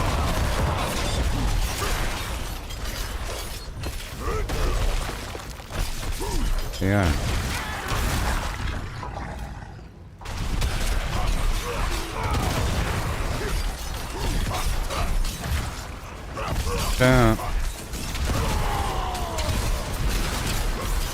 There's some elite in here, isn't there?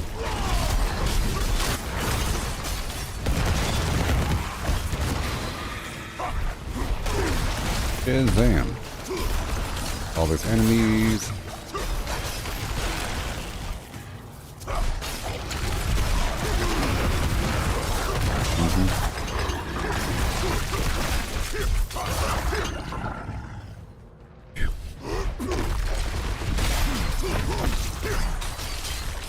Damage reduction per nearby enemy. How dare you?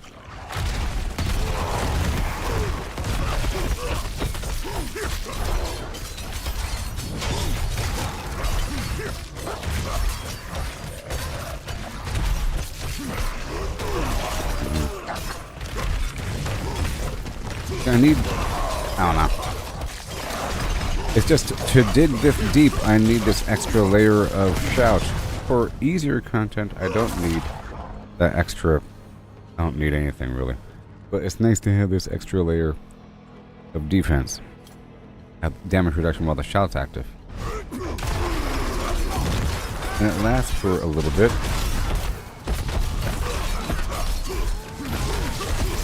And I have to sort of layer these things.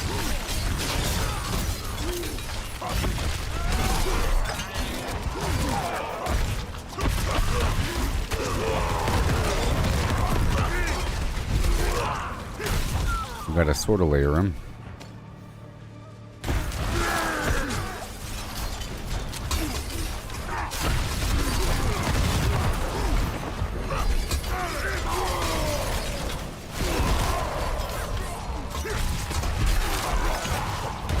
Man.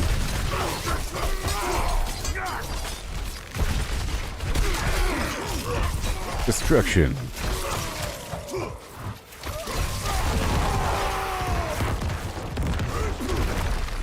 What do we got? Got something.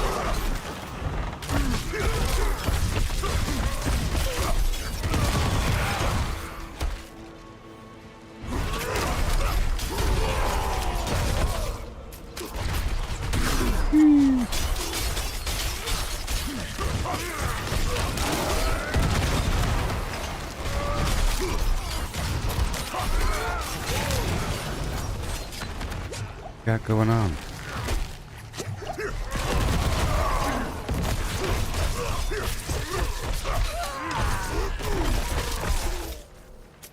What's going on here?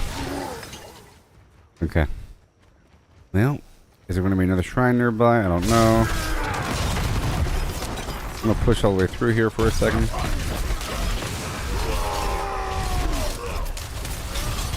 I think I'll go for...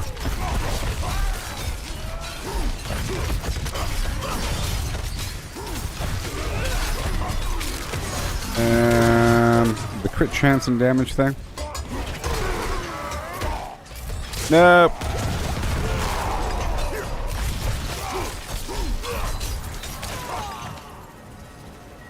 Here we go. I'm going in with some Fortify active. It's a different boss. And there is a pillar in the room.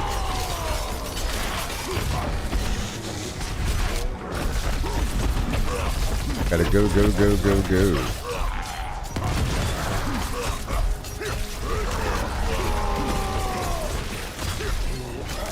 Come on. We got this. Really gotta focus on.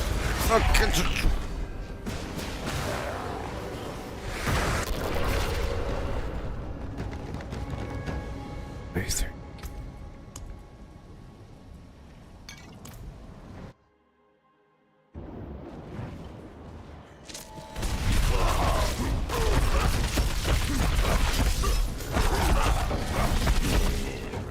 Okay, that did a lot of damage. What the heck?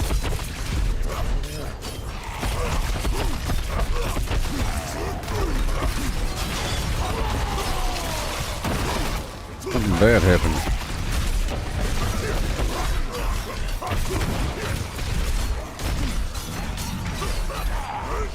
Something real bad happened.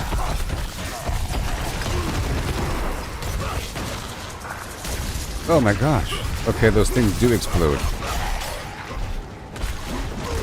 Okay, I wasn't aware.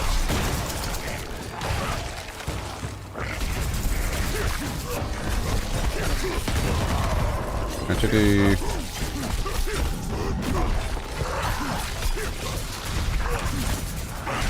they explode terribly. That's all.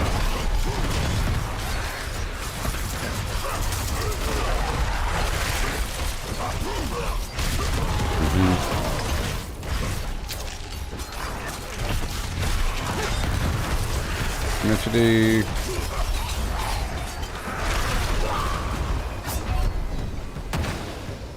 well, now I can't do it. Now I can't do it. Eating away my timer. Go for critical strike chance.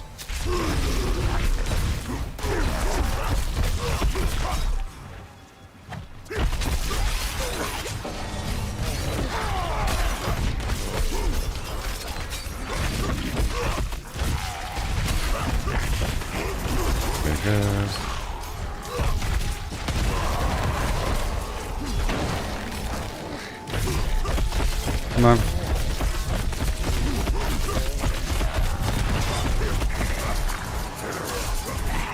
That certainly exploded.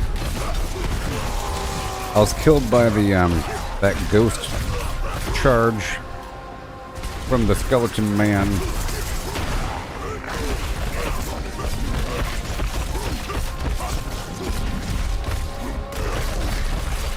Gotta go in.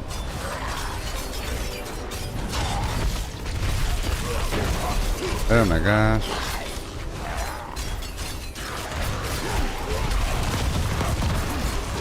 This whole thing is so dangerous, okay?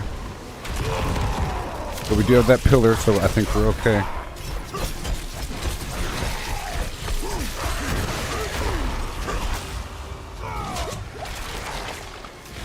Wow.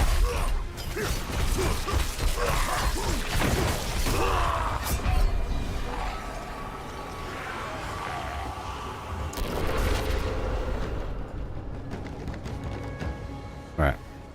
It's not going to happen because the timer is already destroyed here.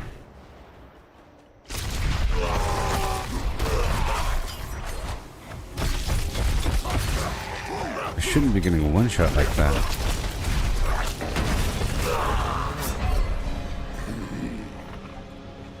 When all three, so I'm seeing what's happening. There's like this shadow bolt thing that hits me from 3 different directions. If all 3 hit me, I die.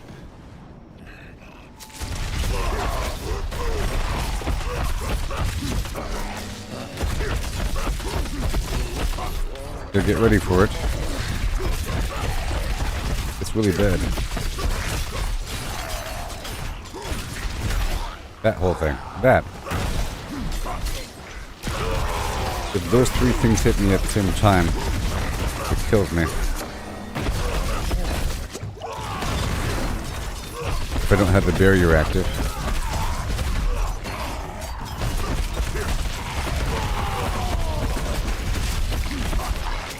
so educational. He's standing in the explosion. At least now I know what to look for.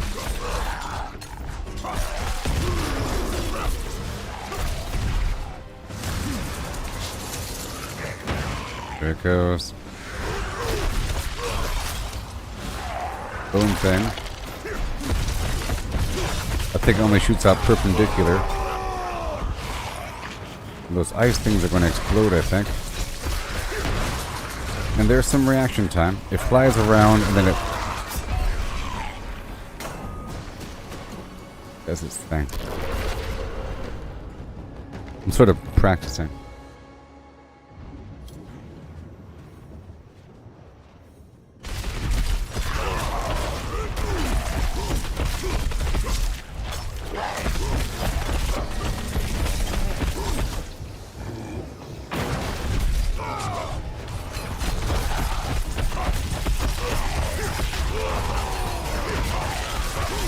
Okay.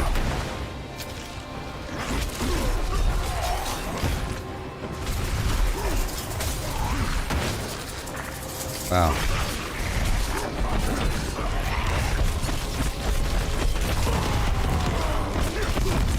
Wowie zowie.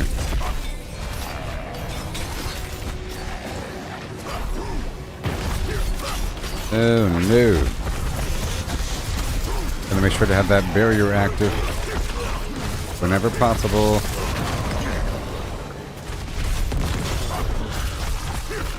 There it is.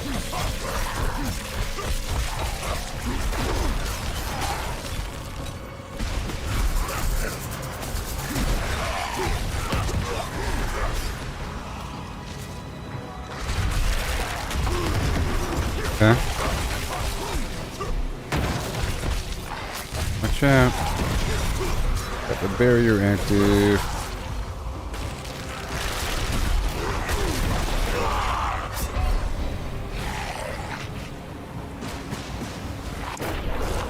Okay, we gotta go now.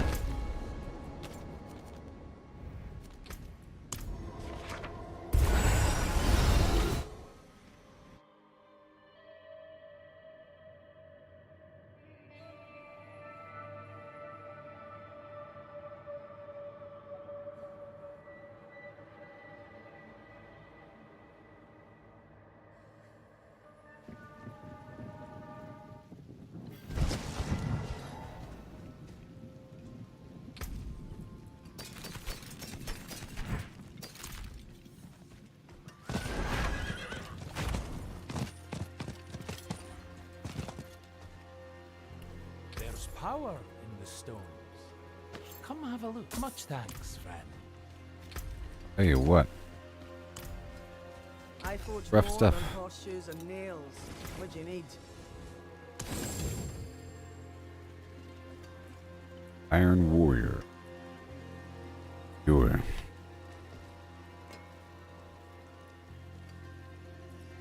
I have to, look at this stuff here.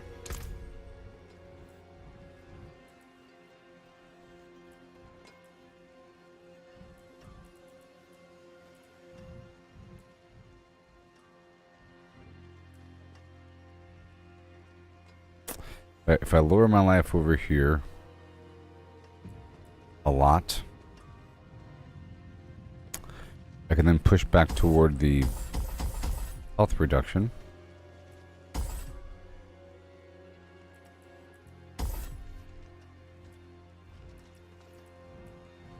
Over here.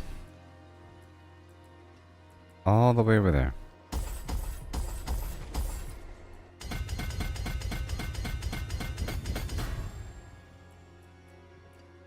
Damage reduction. Pull back my health a bit.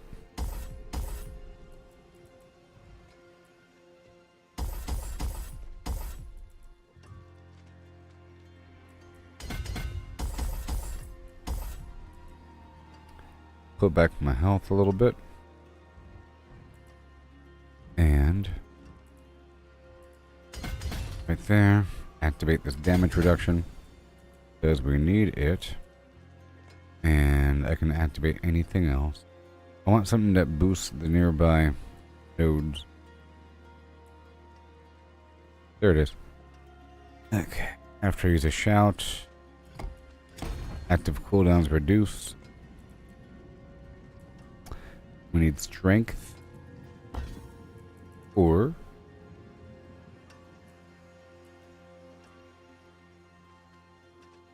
ooh, this is. But it needs to be a higher level. Strength. Improves the damage reduction. There it is. Strength.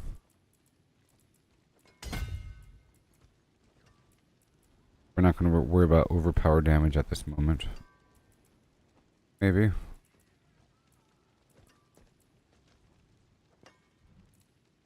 But now we have this damage reduction. Very nice.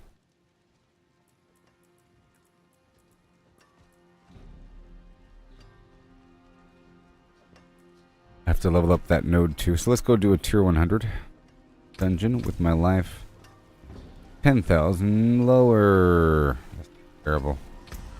It's so terrible. At a sacrifice to what? Here, I'll pull out of this board again. Yeah.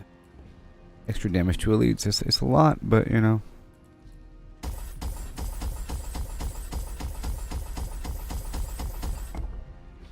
Go.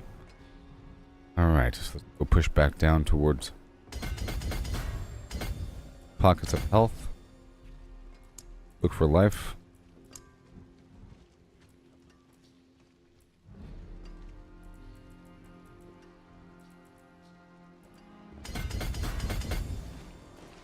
Big chunk.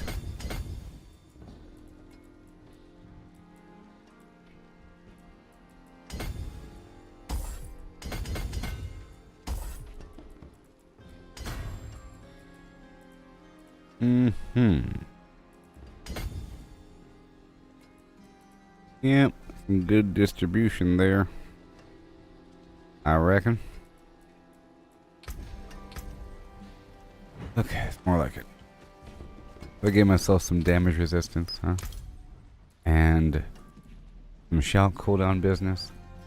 I could also do what? I can do all kinds of stuff. Killing a bloody enemy has reduced the cooldowns of my 10% chance to reduce the cooldowns of my non-ultimates. Exploit. I'm trying to increase these magic nodes. Well.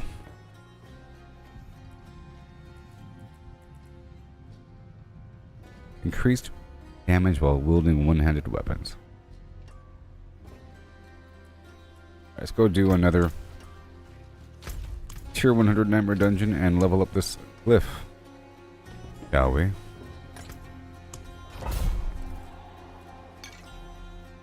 Yes, we shall. Be interesting. It should be okay, right?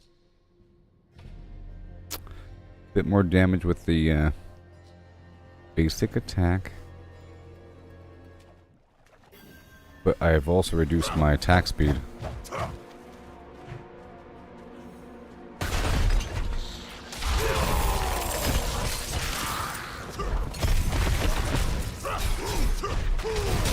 And it might even be noticeable.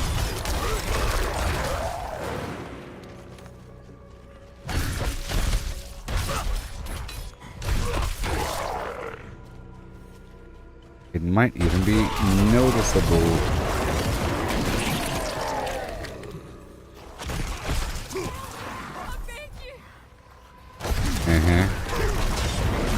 Money. Going to slay all enemies, sure.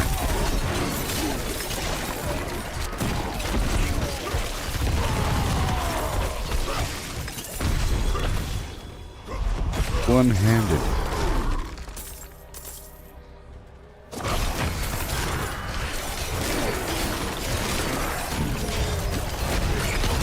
There it is. That's the Slim Clam active.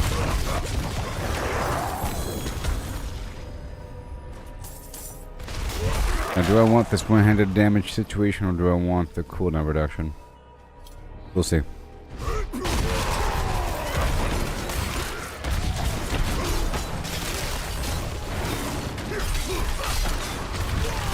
This life on hit business is pretty good, I think.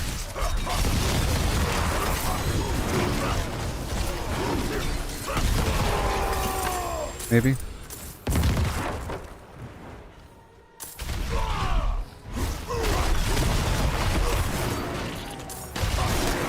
I might have to use that amulet. There's a special amulet that makes me really tanky. That offsets my income damage to... Oh boy. To my fury.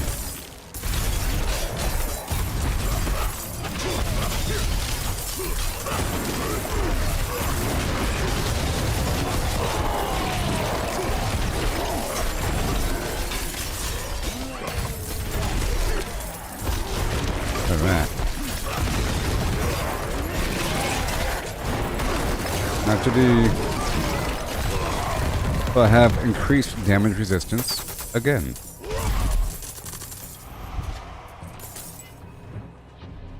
Again.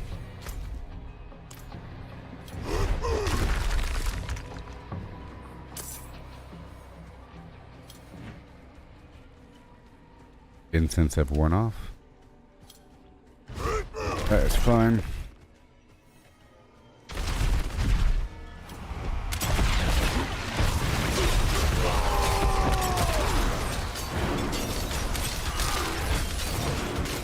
There it is. I don't know how much damage I'm doing just yet.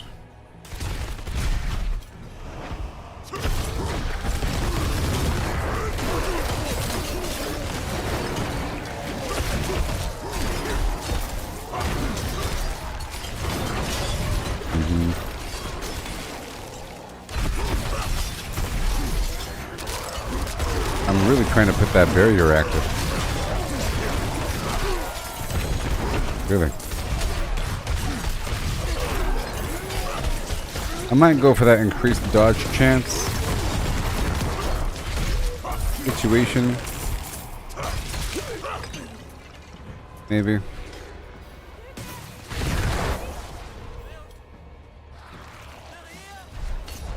Really.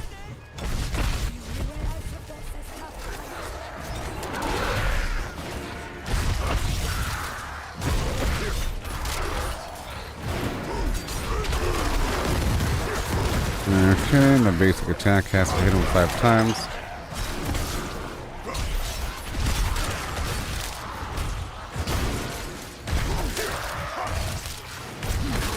$1 million damage.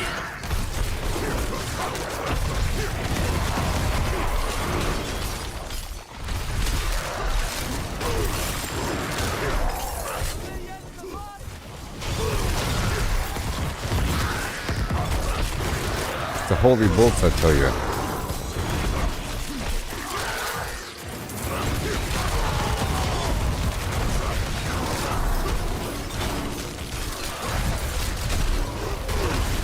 Oh no.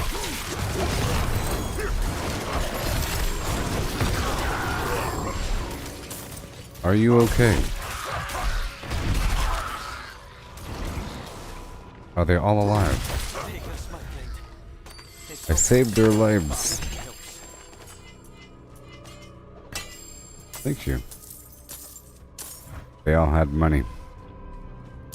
Oh yeah.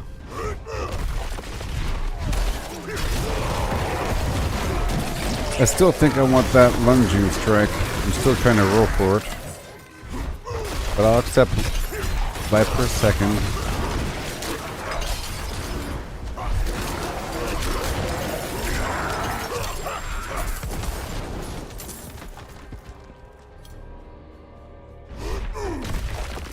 Go.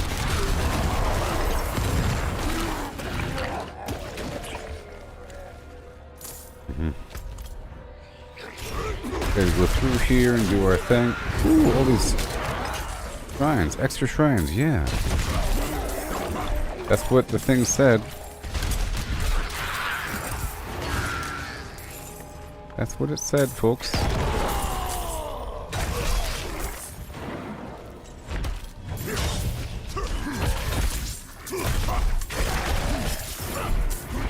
Oh, there's a streak bonus. Oh.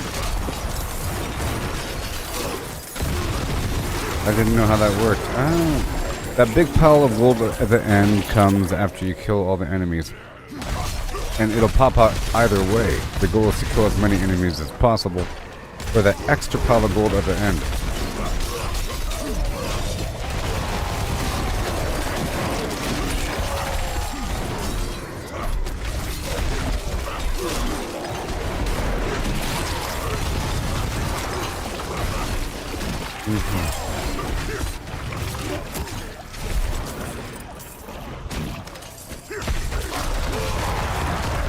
Now we're heading to the chamber door.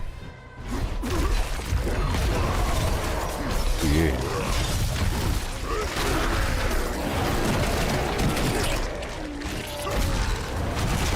Okay, now we have to go all the way back across.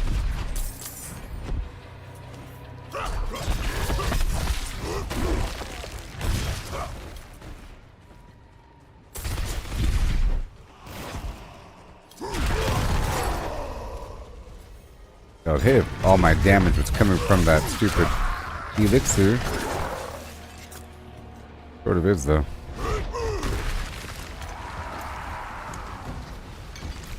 Crit strike chance and damage, let's go.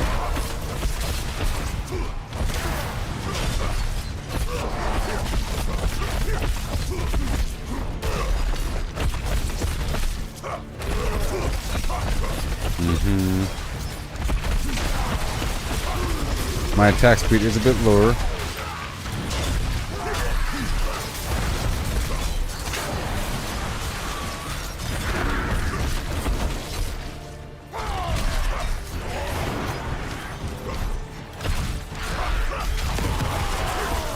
Right there.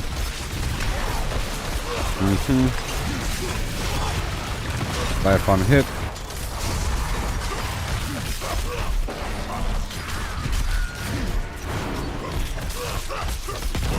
Boom.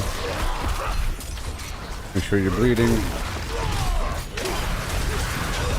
I can survive this stuff without dying. I wonder if I need more life. I thought like 40,000 might be a good cutoff, but maybe a 60,000.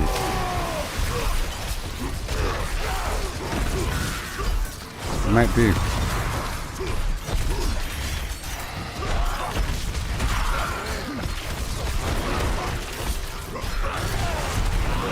See.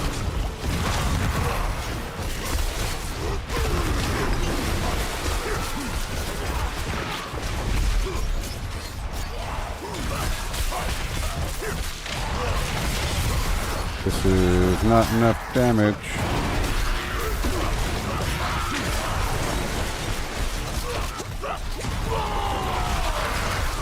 See, for all these changes, I need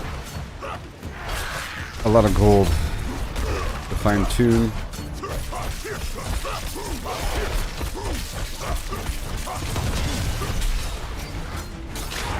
Now, I would like to remove one of these effects, probably the shout, and I'll put in death blow.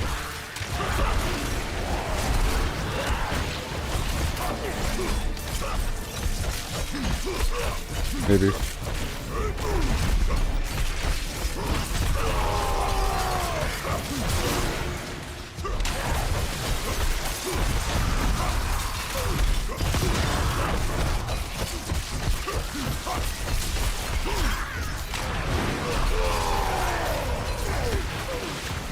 No.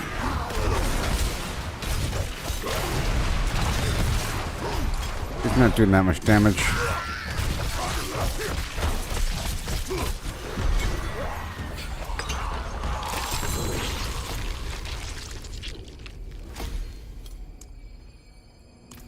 Alright. That worked. Now I gotta do another one. Level it up.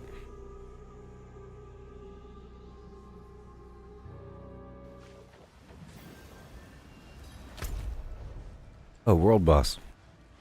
Oh my gosh. No. Spawning in 1 minute.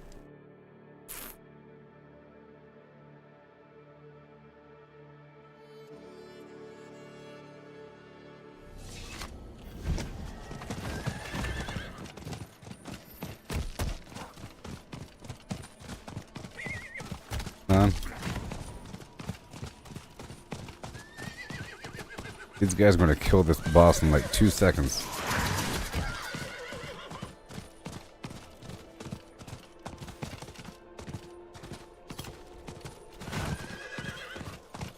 A minute is a long time though, you know. Can't stop for the flowers right now. Ooh, 30 seconds. Alright. Okay.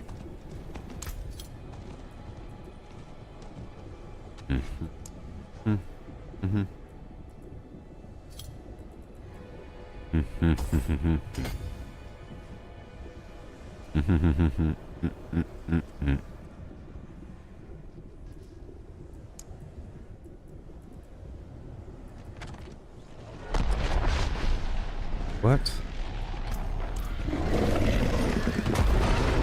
Okay.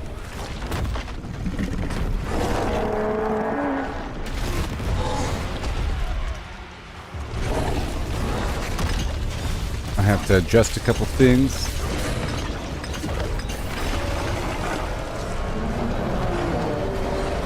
But I didn't have enough dexterity.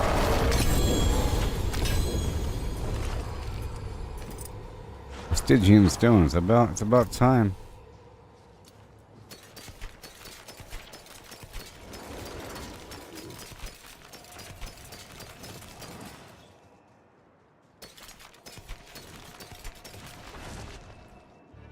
Yeah.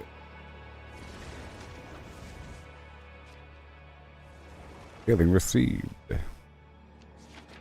Healing received.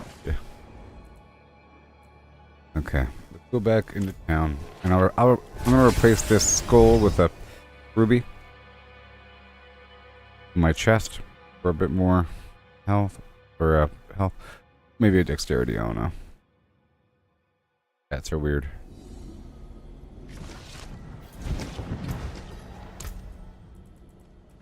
I think because this right here was reliant on dexterity before. Okay, let's not use that. Let's use a dexterity one.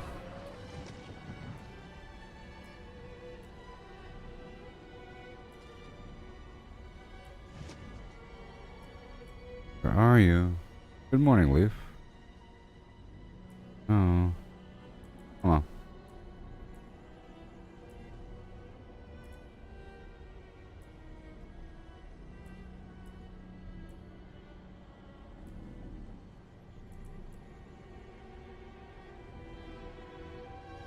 Ooh.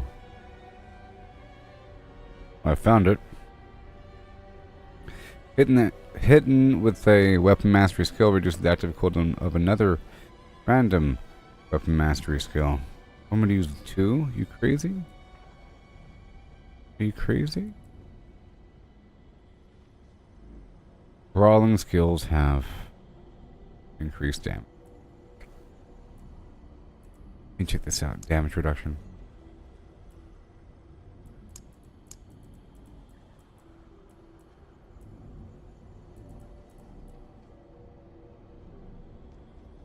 %, reduced damage from elites.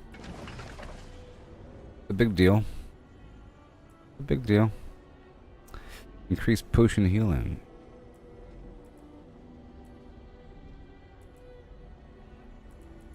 Willpower.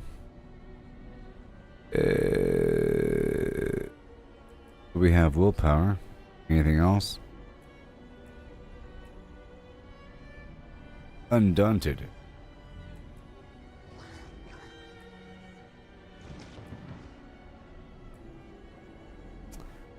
Damage reduction from close enemies.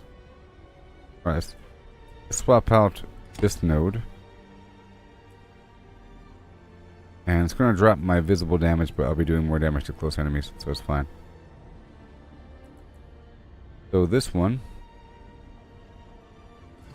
right there. Now we need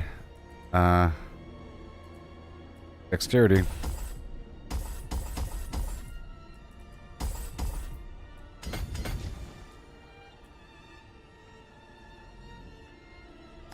There's not much dexterity over here. What? This is not the right spot for it because there's not much dexterity in this ring. There's like 25. Over here, maybe. Maybe. Huh? Go for this territorial thing.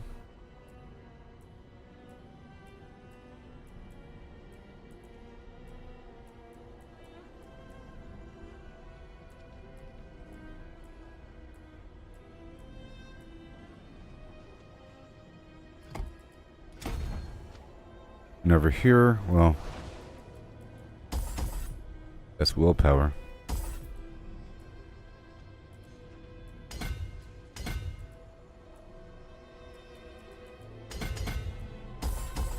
Sort of like that. We need this dexterity. All this willpower has to be removed. There's a lot of dexterity over here. Strength. Oh boy.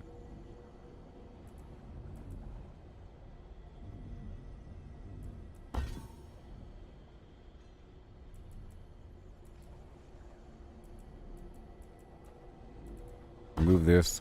I can remove this, put this there, remove this, put this there, and remove that. You see? Ooh, yeah. So now we have a bunch of damage to close enemies and damage reduction from close enemies. That's not going to help me entirely from the elites, you know? Like this right here, it is in use. Damage reduction from elites. Now over here, we had something else.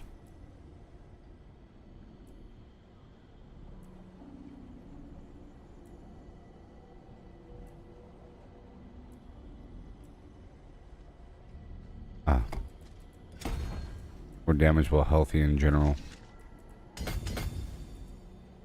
We need some willpower in the circle.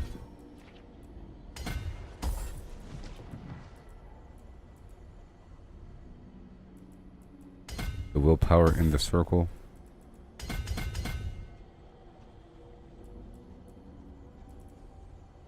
In the circle.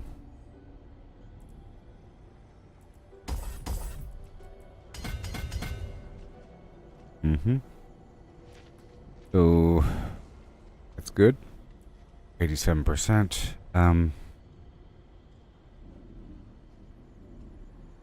Yep. And potion of healing, but you know, could swap that out.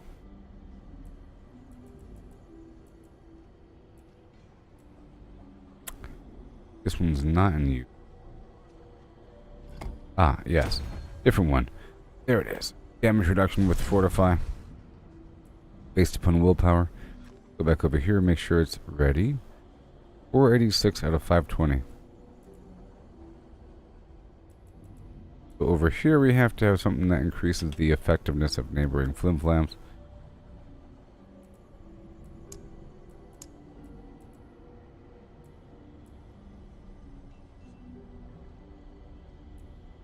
Vulnerable. Power. Shout cooldown. Or go shout cooldown, or let's go for one-handed weapons. And that makes the dexterity even more powerful.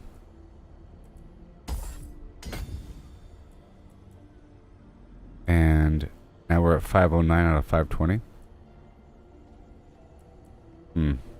Requires strength though. And 1 second. That's also strength. That sucks.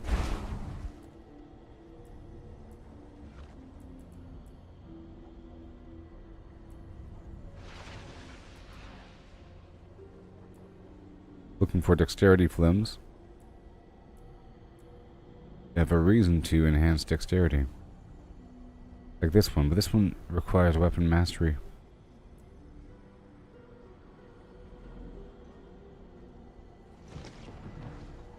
Increase damage to close targets.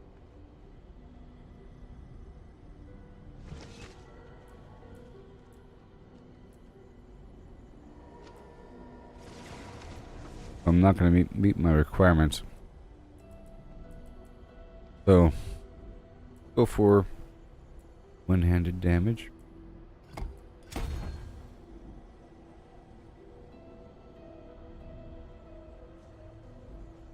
And it doesn't need additional, it just needs the requirement. And this only boosts those magic nodes. That's it. Alright, so we have 8.4% damage reduction while healthy. That's it. This is 115, and this other one is 125. Yeah, this one's slightly better. 9.1%. Okay, so the shout cooldown reduction, that's cool. And I need 10 more dexterity, huh? That's easily obtainable.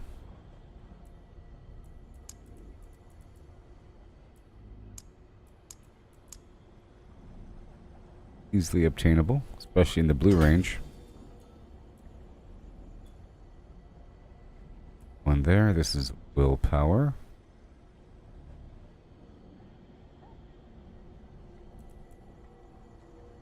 And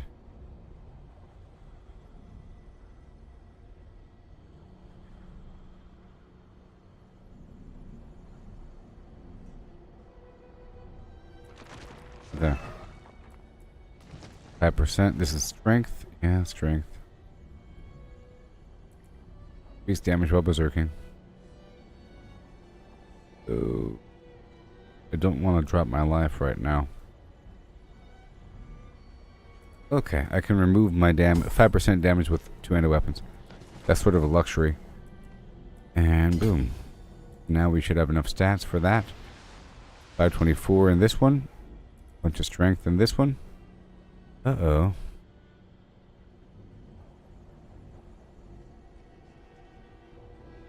I need a bit more willpower. Like a lot. So, I'm gonna swap out this gem here.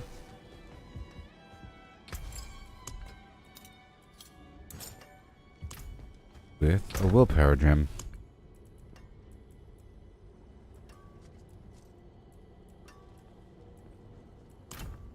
I carry the best shards of the heavens.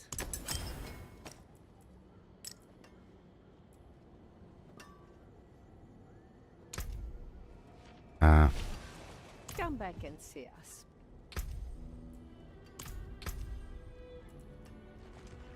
In life. 43. Cool. A big chunk. I already had willpower too. My armor. Big old chunk. Okay. We'll check it out again.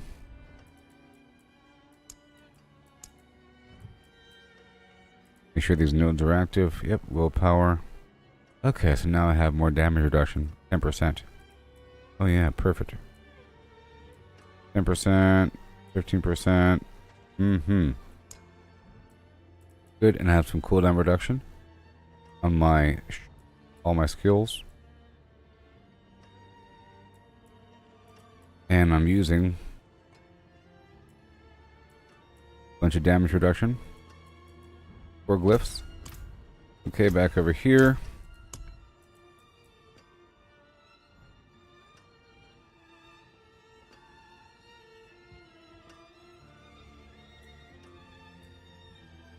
I'm thinking about using the skill over here. I have all that stuff going on. Oh yeah. Oh yeah.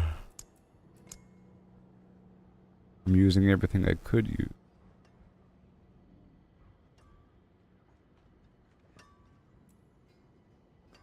Okay, when Flay deals direct damage to an enemy, I gain damage reduction. Oh my gosh, well that's what I have to use. Congratulations. Or... oh my gosh. Frenzy provides damage reduction.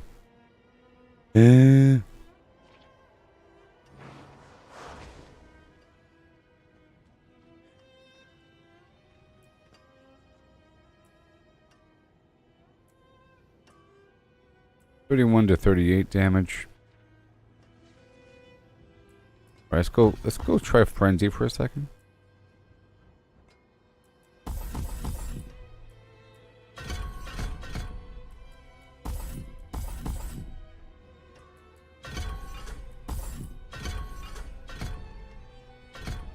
There you go.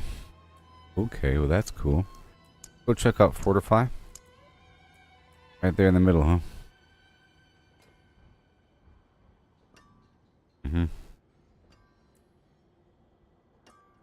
Well, Berserking. Damn, I could use Warcry. It counts as brawling as well.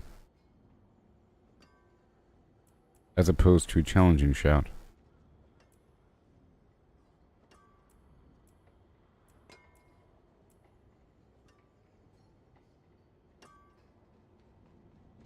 Damage dealt by 15%.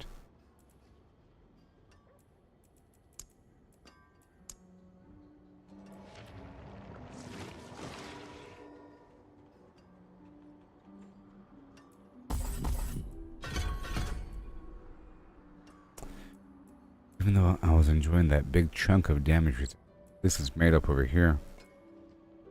And it grants Fortify.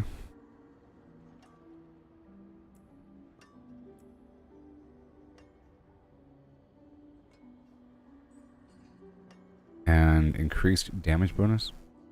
Which means, hold on.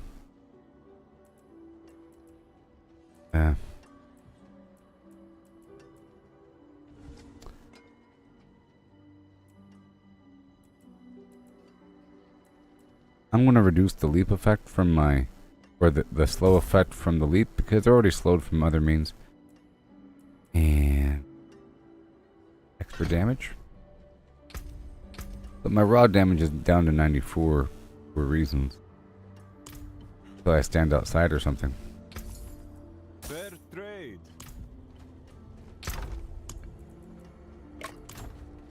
Until I stand outside.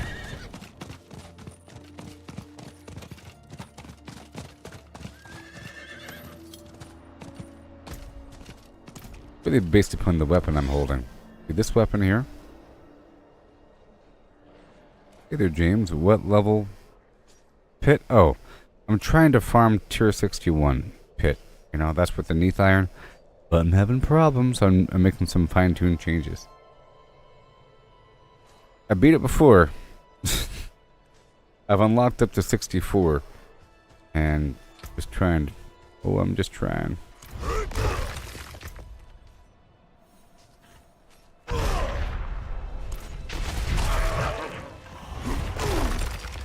I can help you if you need. I don't want it.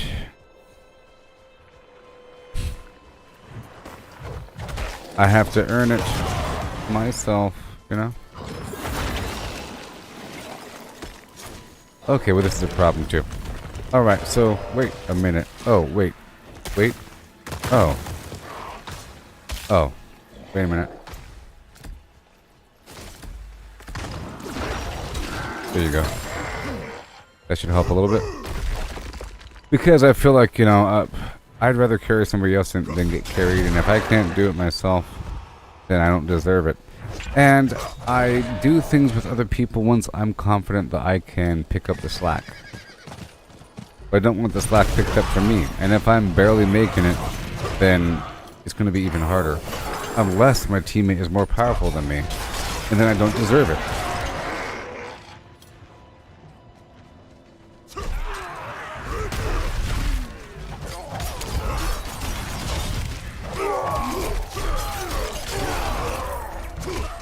60 is where it started to get tough for you? That's nice. Must be nice.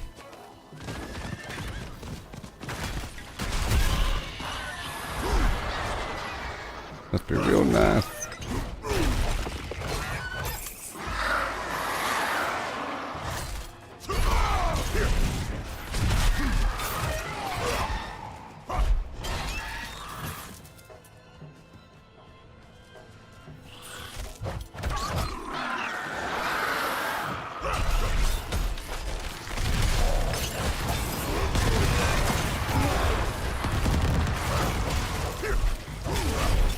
I think this is going to work. I think the extra damage resistance from swapping over to Frenzy will help out a bit. I just reworked my Paragon. I think that'd be okay. I'll push deeper again.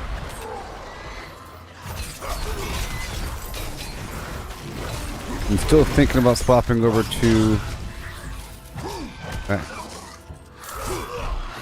Death Blow.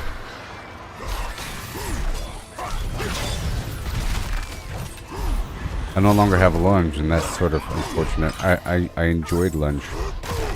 But with a lunging strike.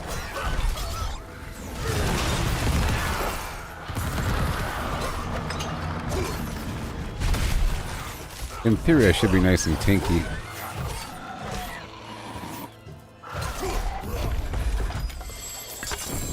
But it's a lot of running around without the lunging strike. Tell you what, a whole lot of lunging around without the lunging strike. It's sort of an issue. Just testing things out for a second.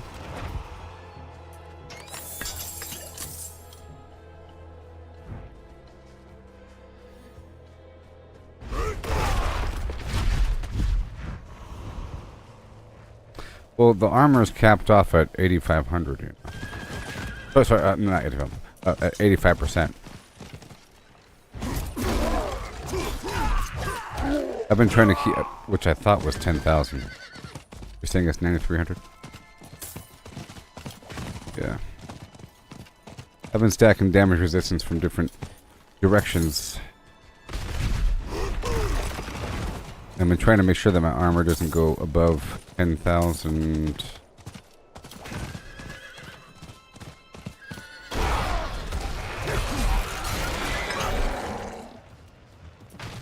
Wild number.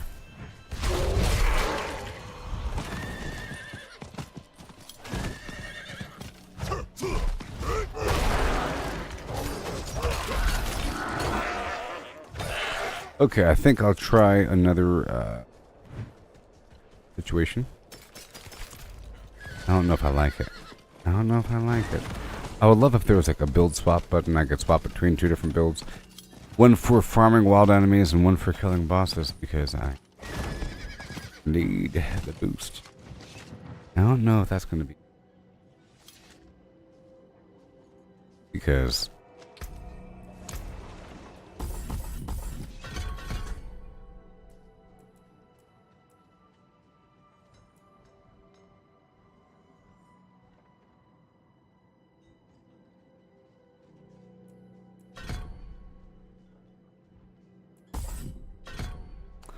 I have to make up for it. Yeah, I think they should have like a multiple complete build loadouts along with the cosmetics and the skill bar. That's swappable, because I appreciate that. my previous season I had a build for one-shotting bosses and one build for wiping out tons of enemies and farming things, which is sort of different. I'm not using the Dust Devil, for example, because whatever. Oh no. Now I could use two basic abilities. Like a big weirdo.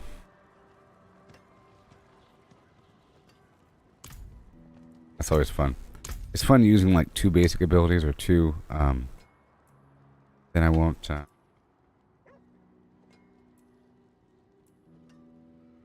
Sort of relying on that. Make him bleed a little bit.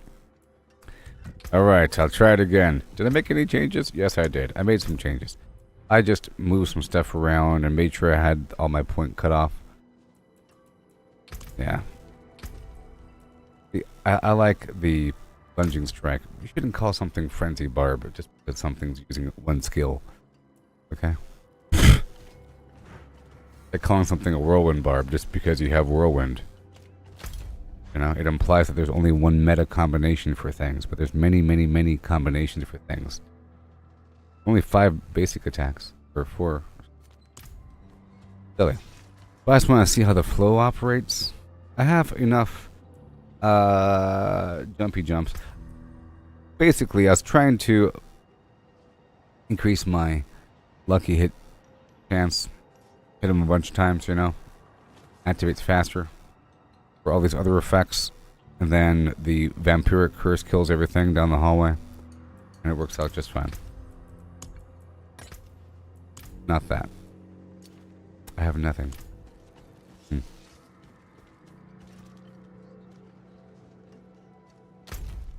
Well, you know, I just read there. I've always seen Frenzy as like you're attacking really fast. Tap, tap, tap, tap, tap, tap. It seemed like I was using Frenzy before only because I had many layers of attack speed, but I just removed one of those layers. And I was looking through for just to make sure I have as much damage resistance as possible. And I did this right here. And then I saw, as a reminder, it's like, okay, well there's combat flay, you know? But that lunging strike is just so good. Ooh-wee. It heals me when I hit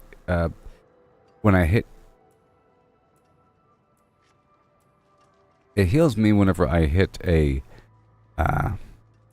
healthy target, and it's really fast, and I blink on through the whole group. It's just really good, you know.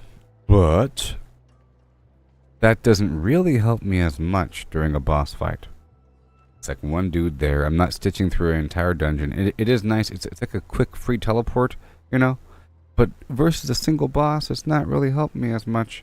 And if I'm really just standing there wailing away, Frenzy is sort of the best option in that scenario, unless I have a bleeding build or whatever.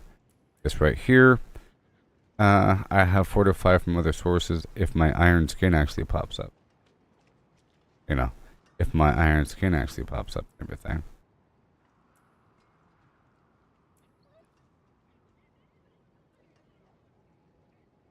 I guess it would compile, and it has a pretty high lucky hit chance. I could try this using bludgeoning. And that stacks well with all the other hammer abilities. If you're trying to go deep with the hammer, because there's some hammer stuff down here, it applies to bludgeoning, and there's some Paragon stuff for bludgeoning as well.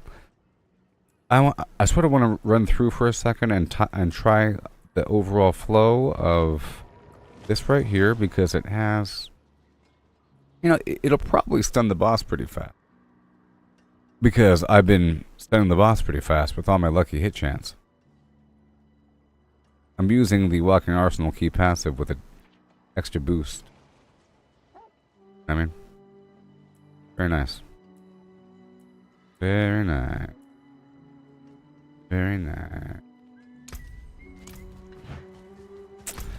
Alright, let me go over here to the Helltide again and do some experimentation.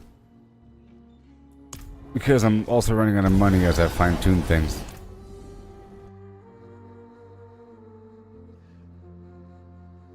Yeah.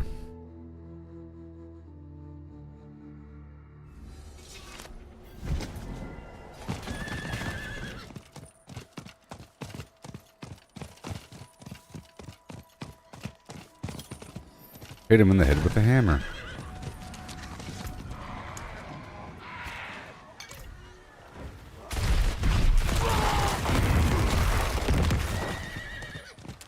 Hit him in the face. This is going to be Frenzy first. What the heck? I'm stuck. No.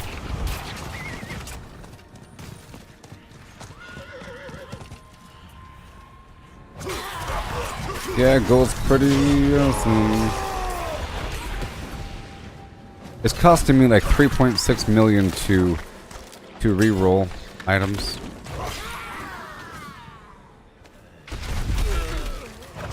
At this point. And almost $1 million to change out aspects. Let me see how this works.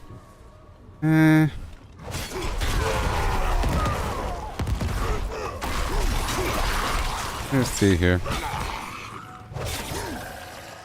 As long as I have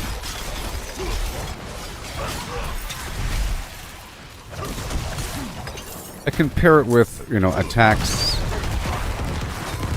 reset the cooldown of the evade boots. I have a pair of boots for that purpose, and they're very similar to my current boots. I can try that, where the attacks reset evades cooldown, so I can keep blinking through the group with my hits. And I am using charge and leap, so I don't really need plunging strike as much.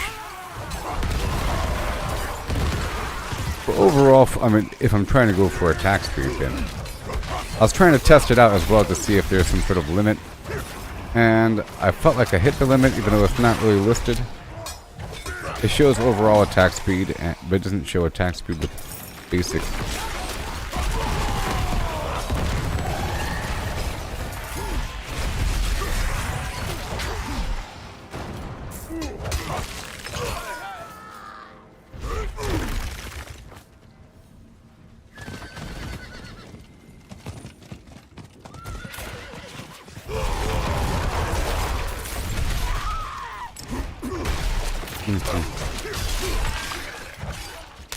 But I'm just gonna fight for a bit.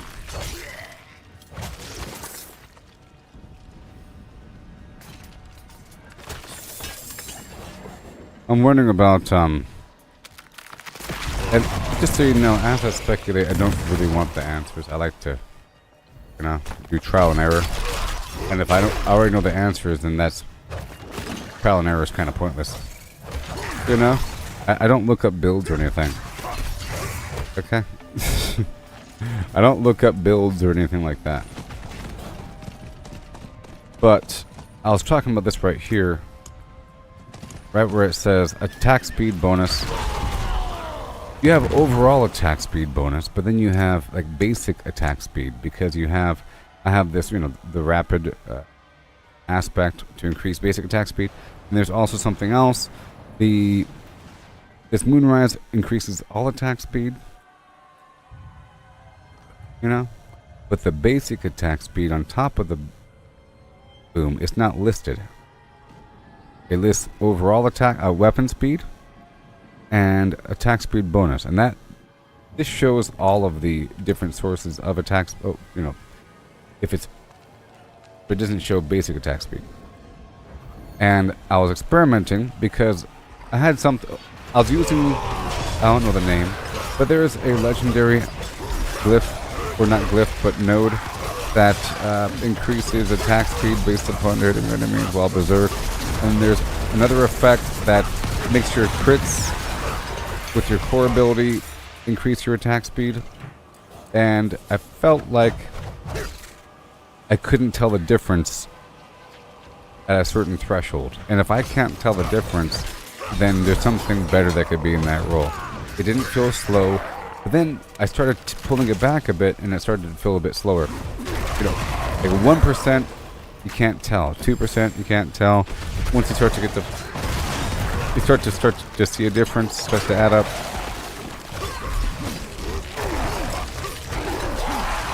Okay, so this isn't as bad as I thought it would be in terms of how it feels to move through the group, but I still might swap out those boots.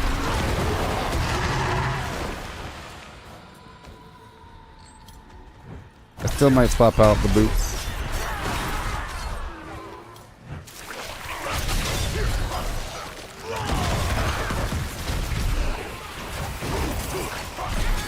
So I sort of spam that space bar. Yeah, it's good.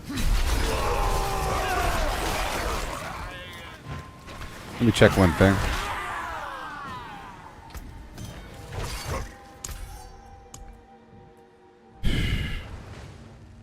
Okay.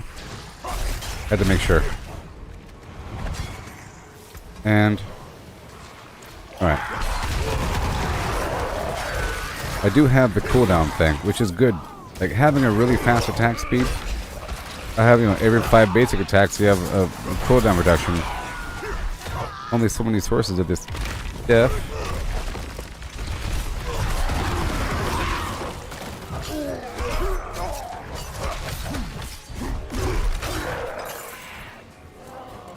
But I know that I'm not using like a heavy hitting attack, and that's sort of a flaw. I have options, you know, and I keep experimenting, but I need a bunch of money to fully experiment as I keep on moving back and forth, because to swap out one item I have to reroll something else just to make sure that everything else is balanced, or I have to make a backup item to swap out for another item, because I gotta make sure I have all the resistances and everything. And I might be lacking something if I move out something too soon. So I have to make sure I have a few backup items if I want to swap out my hammer.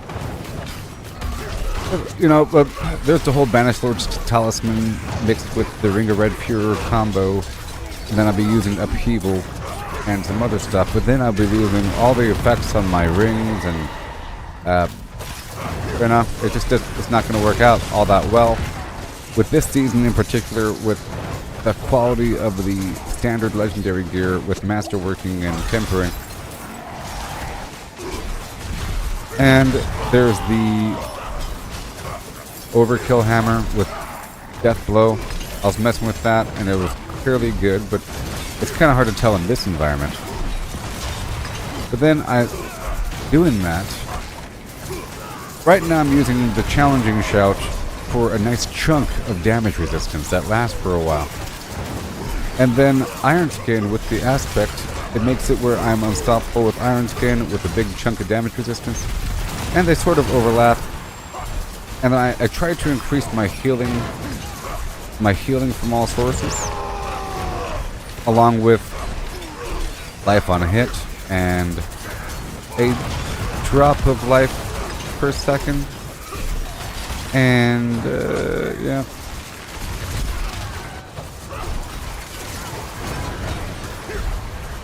And yep.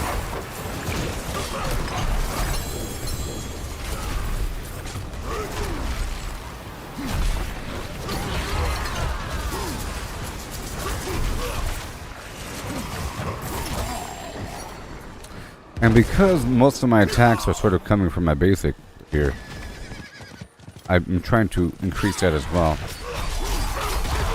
But I could also use skulls in my weapon, but then, you know, you lose a big chunk. I just had to pull a skull out of my armor for the healing received. I like how it's different this season from last season. Last season was just, you know, barrier generation and damage resistance while fortified or something for the gems and armor, but now it's like raw stats.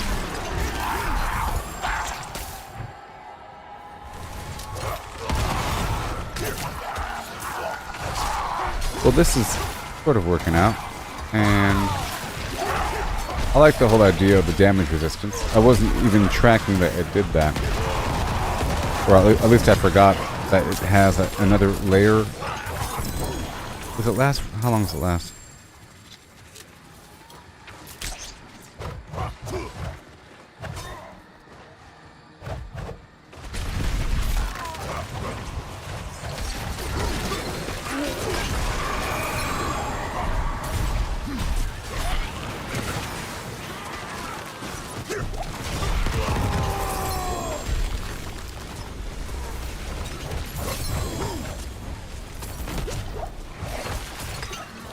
Okay. I know that there's the amulet, whatever it's called, increases the frenzy stack situation.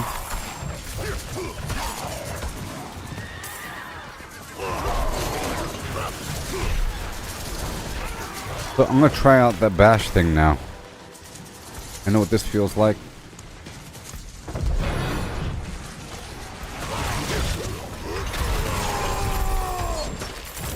Because I would like to stun the boss all the time. It would be nice if my basic attack stunned all the time. Even though I have all the stun from all these other directions. Okay.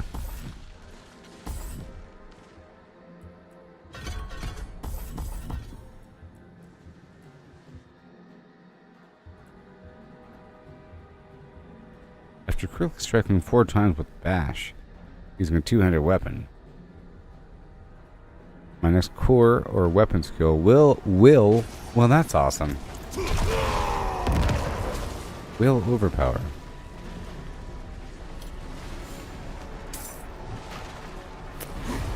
Well, that is needed for that other situation. So, whenever I swap over to the overkill thing, I'll be using that. Because it'll work well, because I'll be stacking overpower and hammer damage and all that.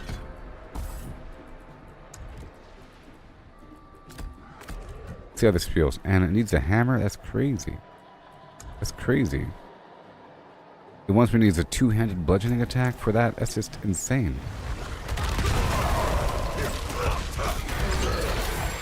It better do a ton of damage.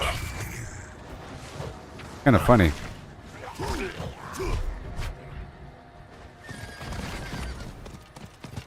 Using a two-handed weapon for a basic attack. But I guess, you know, druids do that. Bop, bop, bop, bop, bop. So in that case, having a super high attack speed makes up for the fact that it's a two-handed weapon.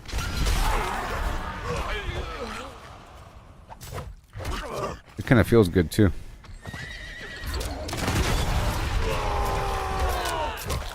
Now, I like that, the whole guaranteed overpower thing is really good.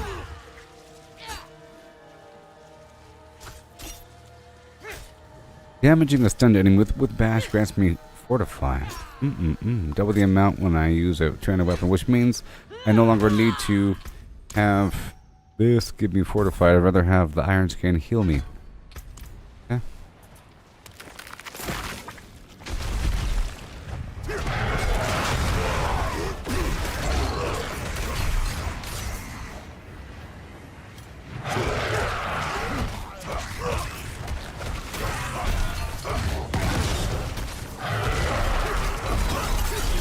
Yeah.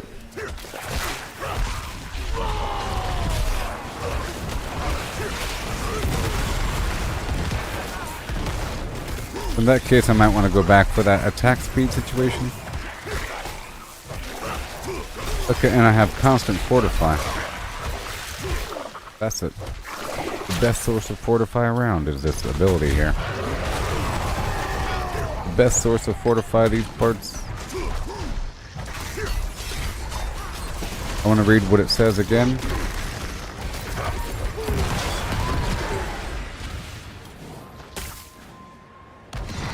After bashing enemies 4 times, my next bash will stun.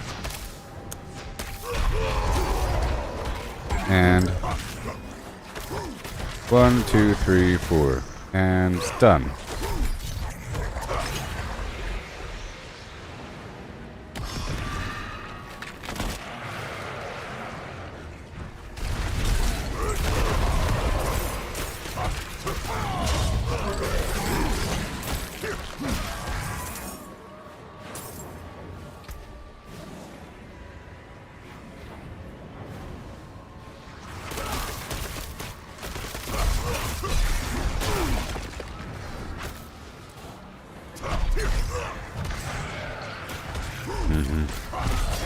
I have to increase my basic attack speed.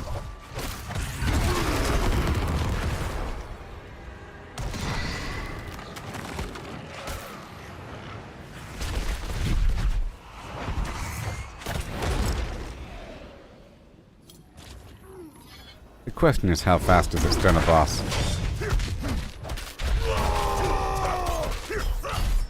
Kind of hard to tell because I was already stunning bosses really quickly.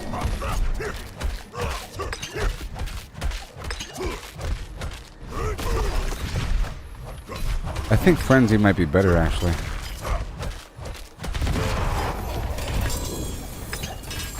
Now this is good if I want to amplify an overpower effect. So bash, I'll be using bash whenever it's time to whenever it's trying to use the other skill. So I got that right there. I'll throw in some garbage movement speed for a second here. Some raw attack speed, just raw.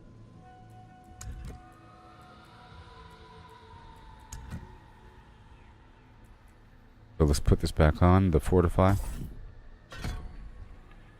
was getting all those freebie fortifies, you know. I don't really want thorns. Ew. Dropping damage resistance like a chump. And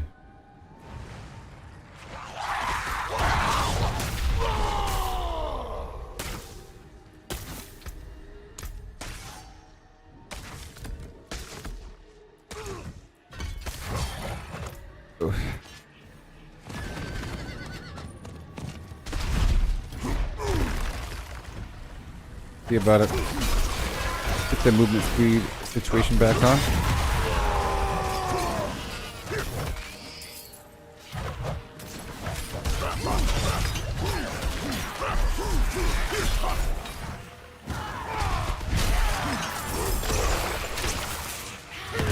So I'm gonna find some other boss, and I'll compare the two.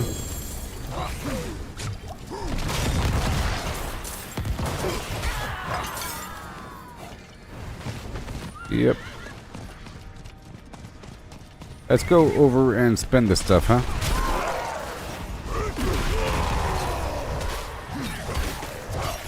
So I'll be trying Frenzy out, along with those other changes. I think this might actually help me out quite a bit in the dungeon.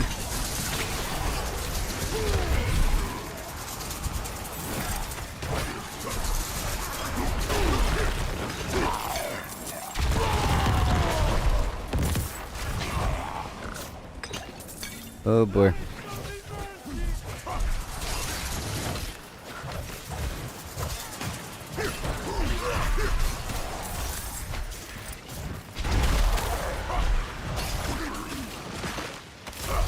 Let's go and spend our stuff now, huh? Where am I? Alright, let's go.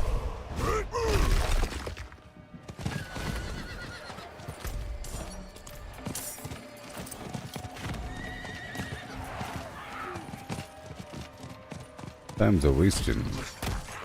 Here, I'll do this.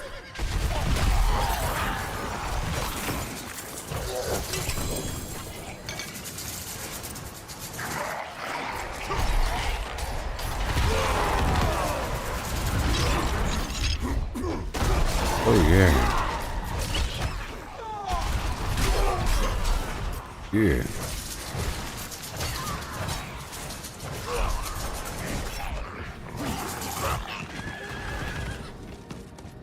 I'll do this really quick.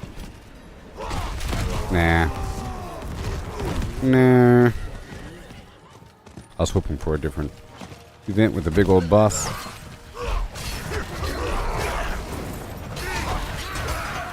Okay. I like the frenzy.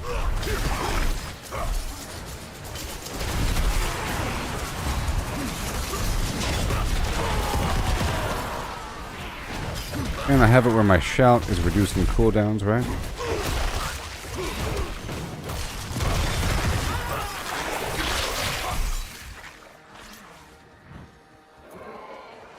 I think I'll have it where evade cooldown reduction.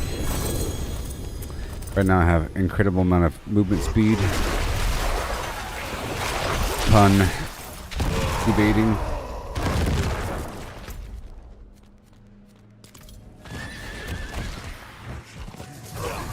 I don't really want the living steel box.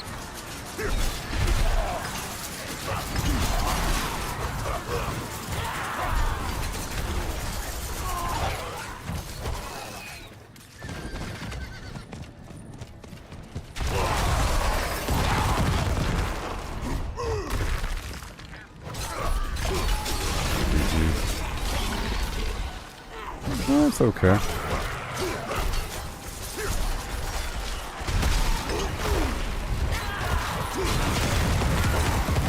Listen.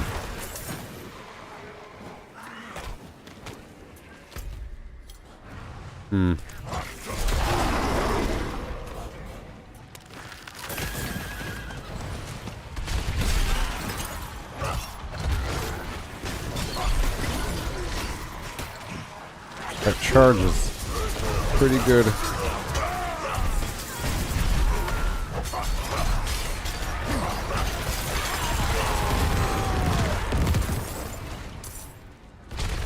does like a lot of damage too. Kind of crazy.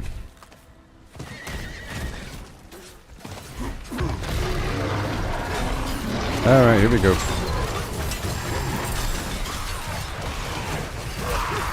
Just gonna make sure I have 3 stacks. That's all. It should be nice and sturdy.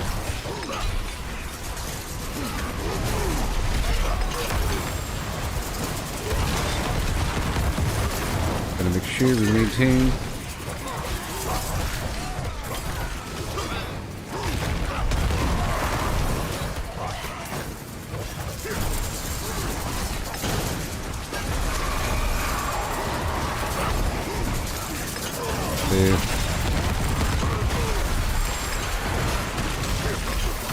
Pretty fast.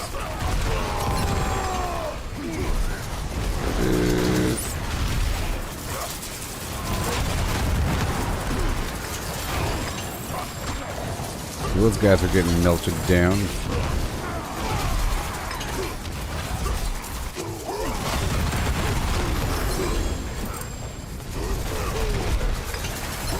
Wow.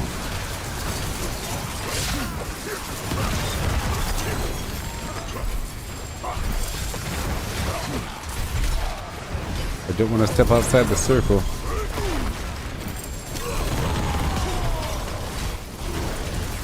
No.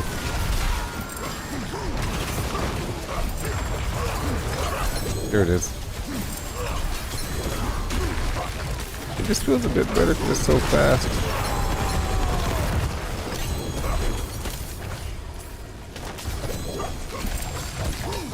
At full now.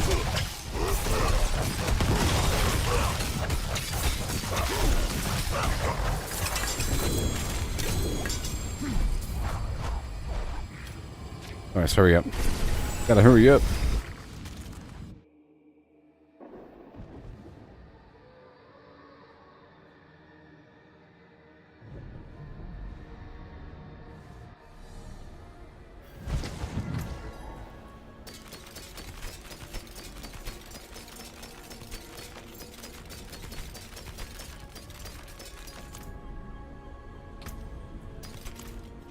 I gotta hurry.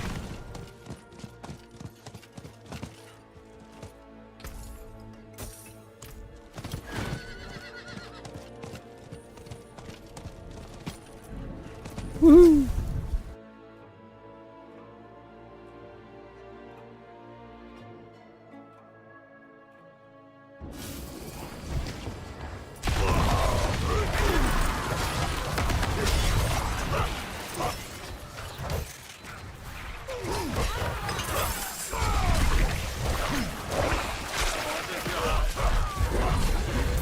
Oh no.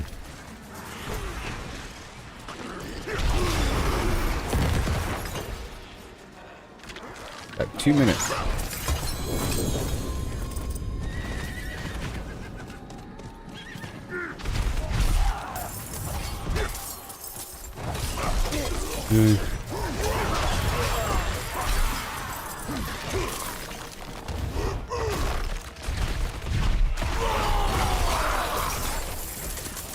Money. All right.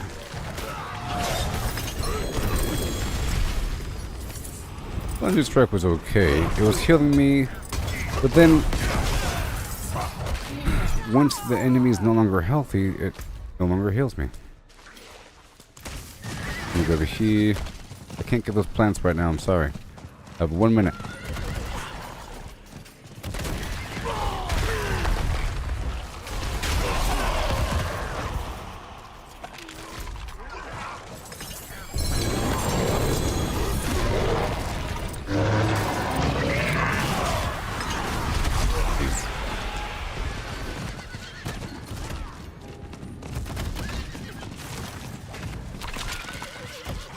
All these plants.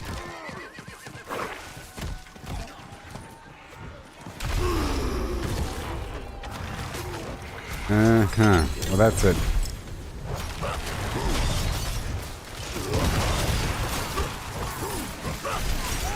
Let's go back and get those plants, huh?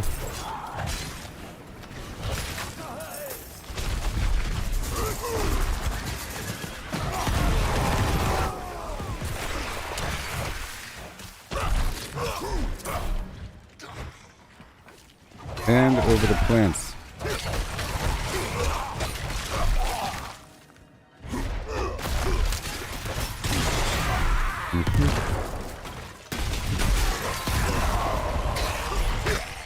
I just want the plants, okay?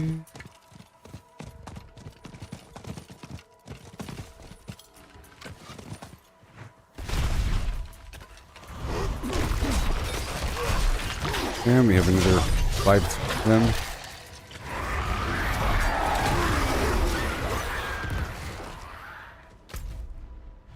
Alright, that was okay. That was okay. I'm gonna ride down south and do the cellar. And then go to the Tree of Whisperers and kill Varshan.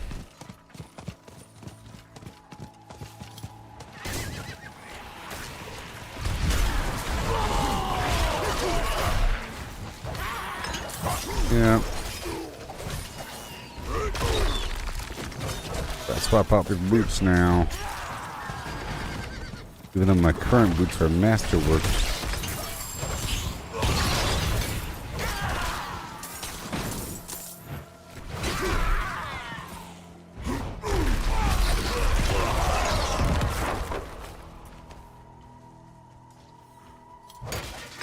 Yeah.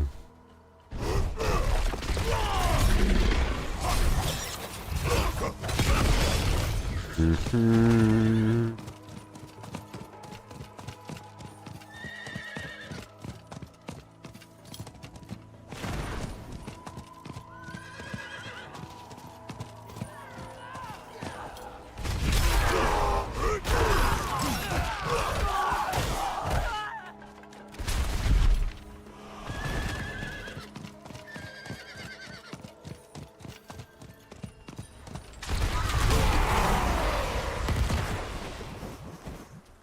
I'm just going to the cellar.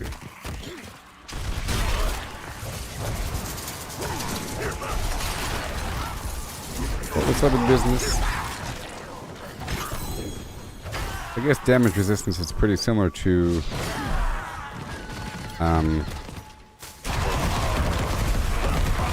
healing in concept.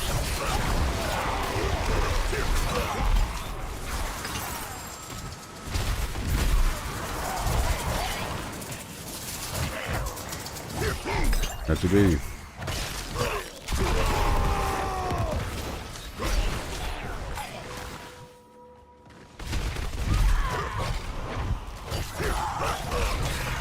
We do the cellar. And then we do Varshan, or the Tree of Whisperers.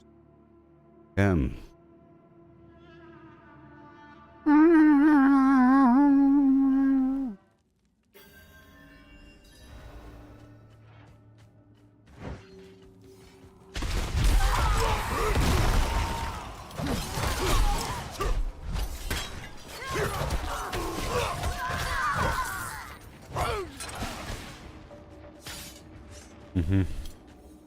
Well.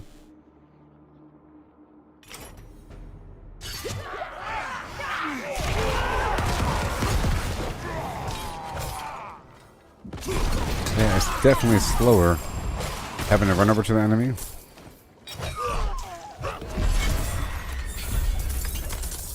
Current format. Okay, get on down to the Tree of Whispers.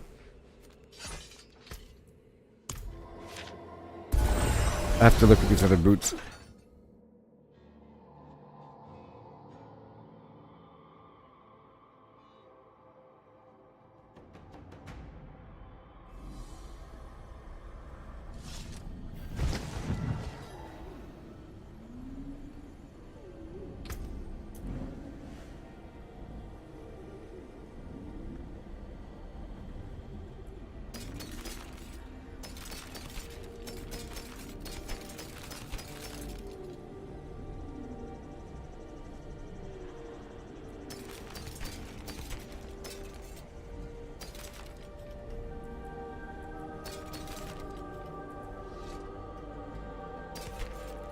Mm-hmm.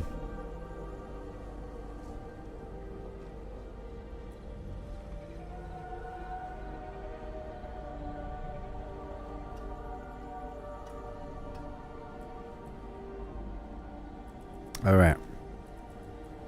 So what do we got? You're almost perfect.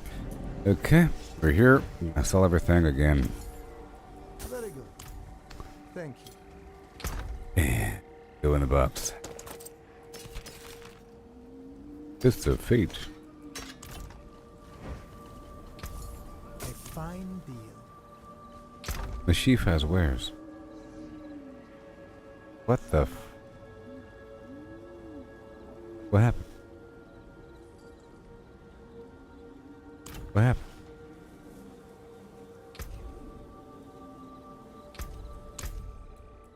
What happened?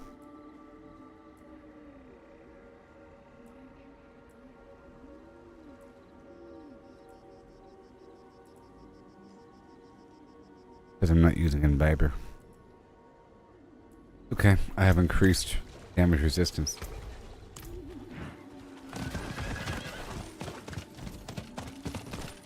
It is done.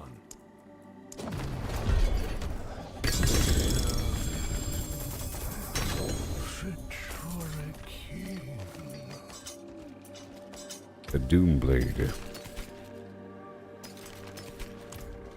Alright, going in. Going in the hole. Pretty sure I have a body part. Each type.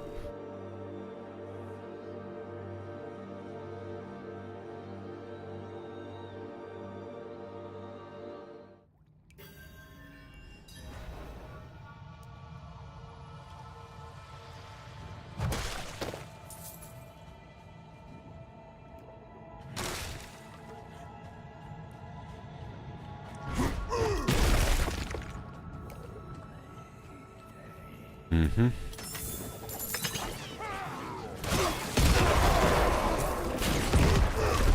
Alright. So, back down to nothing.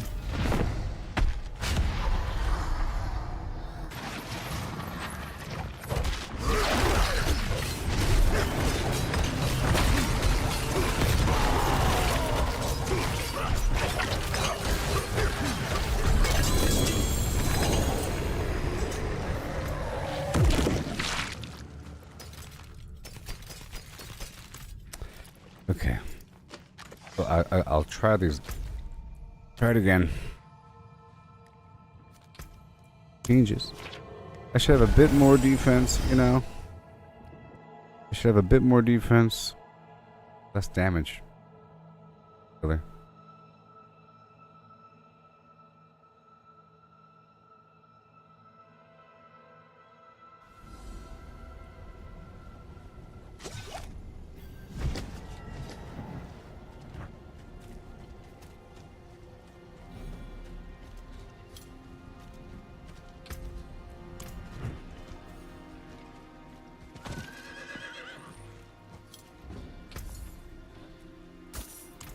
Alright.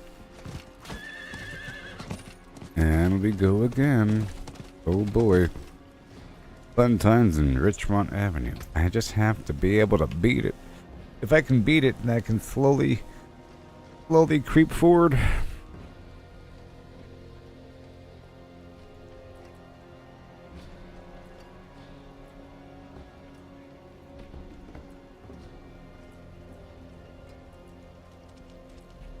Damage.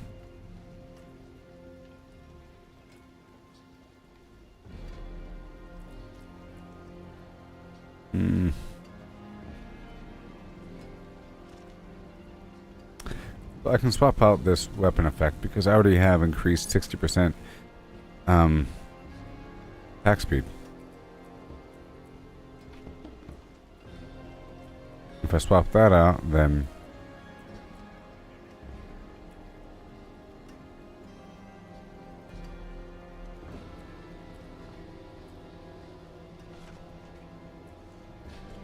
I already have a chance to stun these bleeding enemies. I could do something else. Let's just look for a second. Okay. Well, I could do the whole earthquake thing, damage reduction, or, and now that we know that I have too much armor, I gotta reduce that a bit.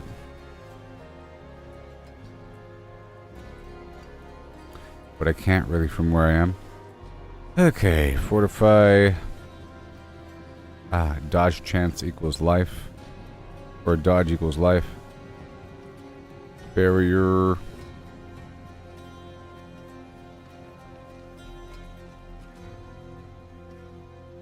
Fortify with the dodge chance.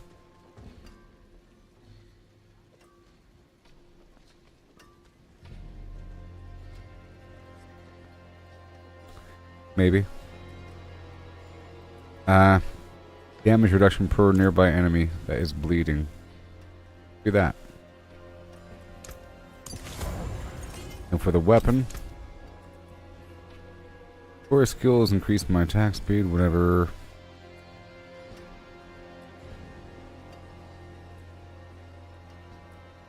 Fire damage.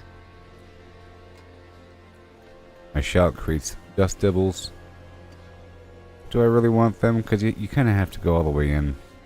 With that 10% raw damage, just standing still, increases to 30% if I'm just doing nothing. Could do that.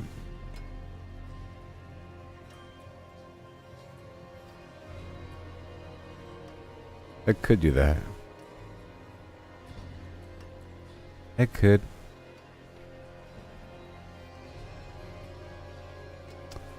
Yeah.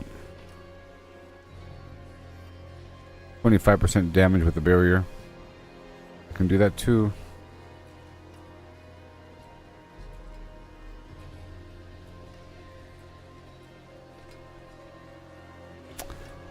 I can do a double earthquake thing. Oh, sorry. Never mind. This is ground stomp. We're not doing ground stomp. Okay. Overpower. Skills deal more damage based upon my available resource. I think that'll stack with the other ability over there. This right here to make my basic attack deal more damage. Let's do that. 40% more damage based upon the resources I have, and we have damage reduction per nearby bleeding enemy. And the boss is just going to be 5% though.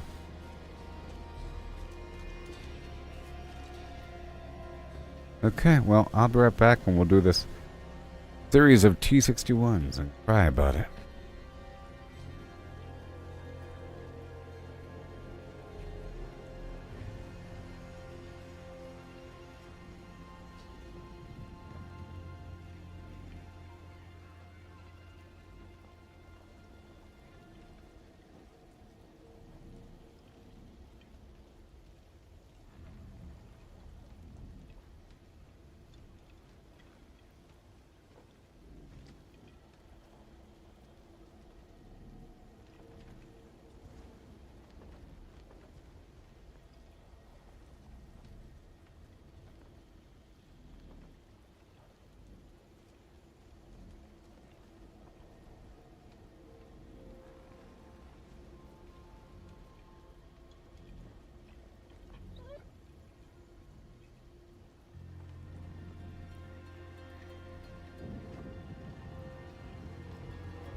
Alright.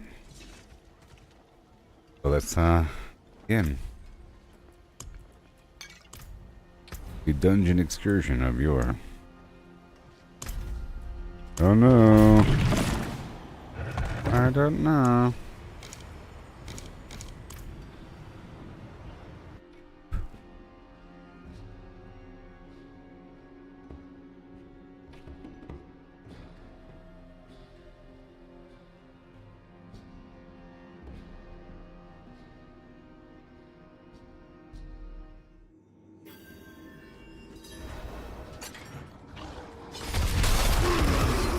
Okay. Not gonna make them all bleed. Gonna make them all bleed.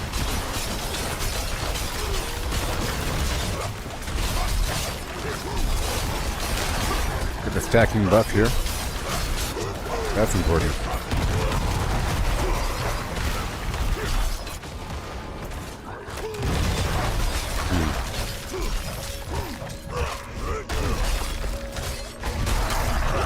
Okay, so now I have a couple extra layers of damage resistance.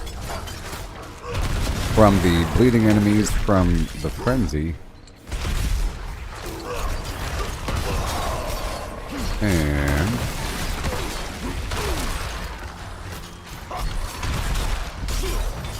my skills do more damage when I have full fury. Like right now. Oh, that's pretty good.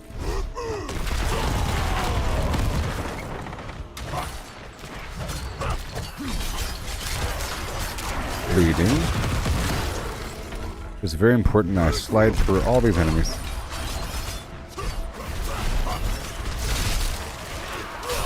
Okay.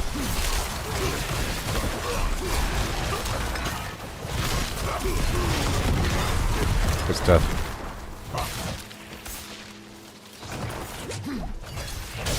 I need that damage resistance. I see it. And I'll go back down to the training room to time everything again.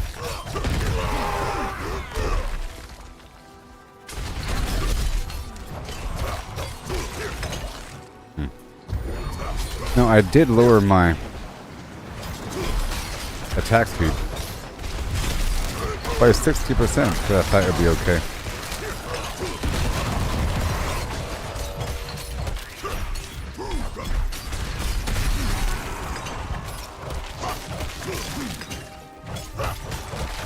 I can almost tell the difference.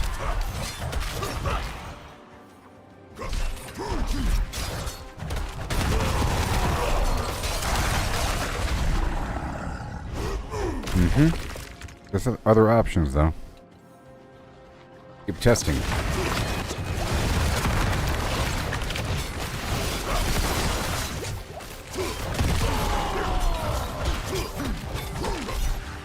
Alright.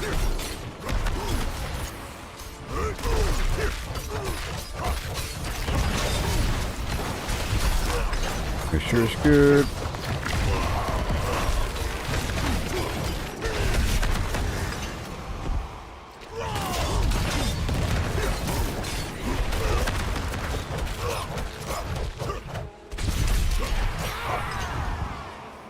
Yeah.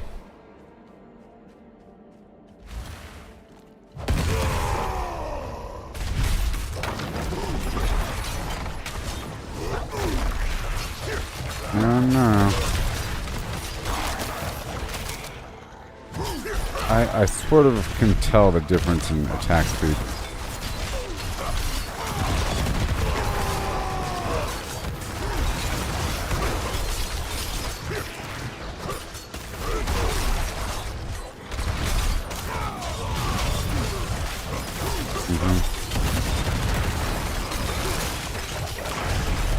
Awesome. Oh, I don't feel fragile.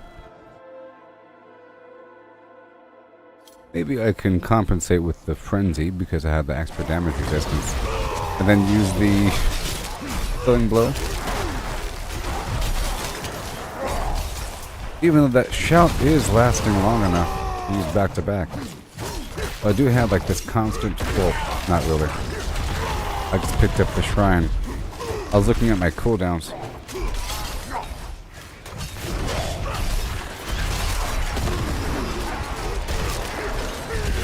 Yeah.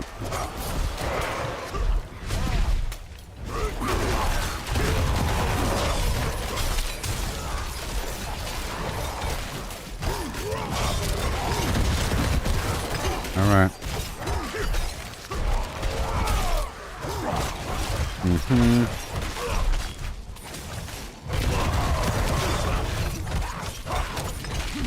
Is it good enough? I don't know. I think I need that killing blow. Because it'll be used in these scenarios to kill these enemies. Oh my gosh. My damage will shoot down to nothing. It'll be scary. If I do that, I have to change everything.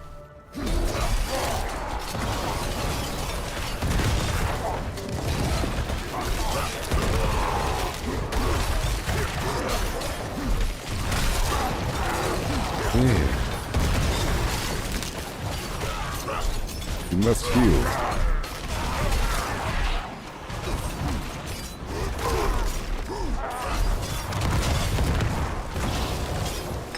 No, I can't change my build in a pit environment.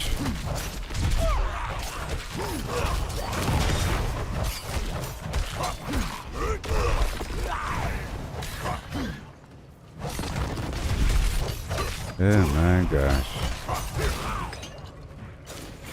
That lunging strike was nice. Just gotta see if I can survive on this boss with this ability.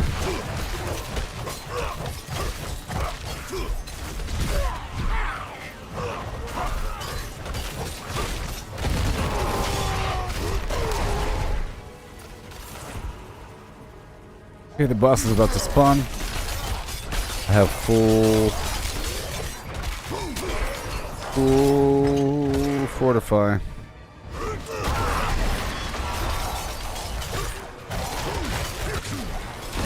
Oh no, I just used the potion. No. Oh, good. Whew. Alright, I have to go grab a cup of coffee after this because I just started a coffee pot a second ago.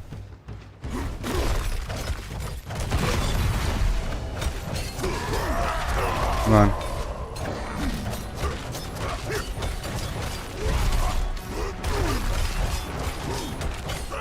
There we go. Got the barrier active.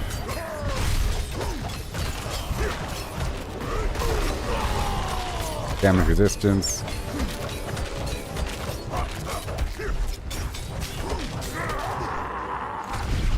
Got that crazy life on hit scenario. Got my barrier going. Another situation. Got the storm coming at me.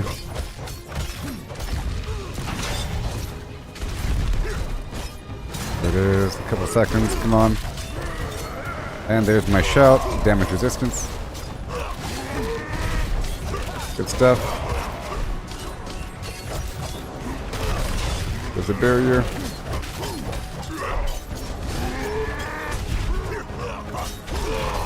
There's my shout for damage resistance.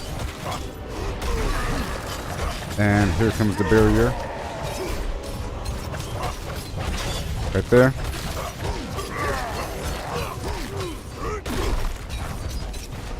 Bleeding. A shout. Be sure you staying bleeding. I have to avoid Lilith here. Lilith has shown up.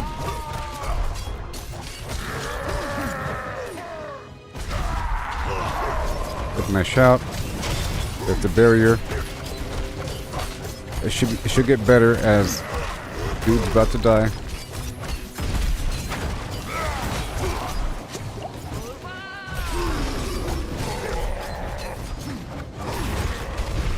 Here it is.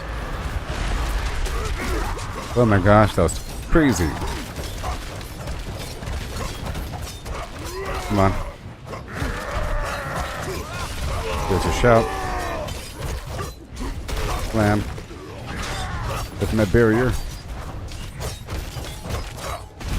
It is. He's about to go down.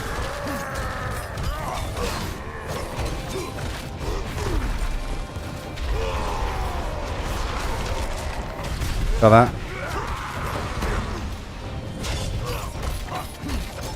Come on.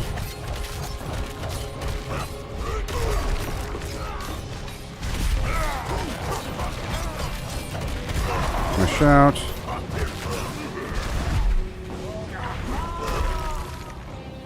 Alright, good. Gotta stay on my toes.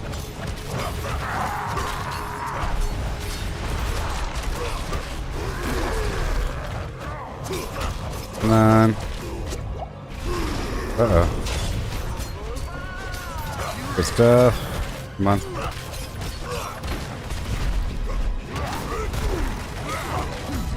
No! With my barrier.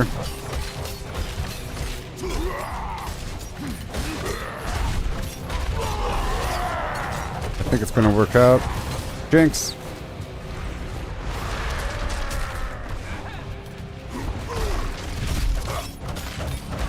Right there. The storm is following me around. There's a shout. There's a barrier.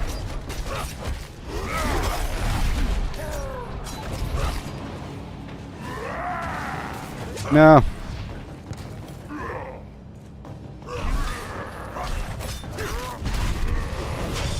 Barrier. I did it. Woohoo! Oh my gosh.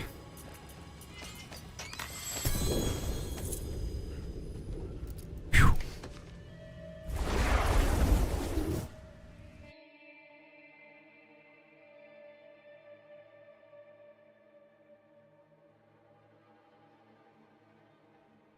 Crazy. So review. Yep, damage reduction, bleeding sure. Crit strike chance against injured enemies, cooldown reduction. Lucky hit chance. Vampiric curse.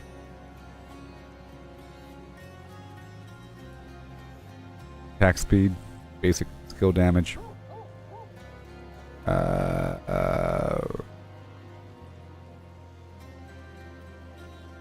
Distant enemies have a chance to get stunned. I deal more damage to stunned enemies. I was already stunning everybody and then killing them, you know? But I think I can swap that out.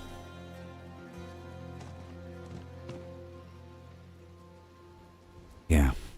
And skills deal more damage based upon my primary resource. Here we have extra skill damage.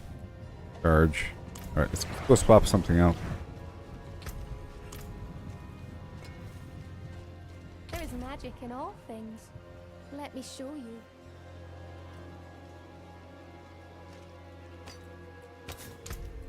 I can put it back if I need to.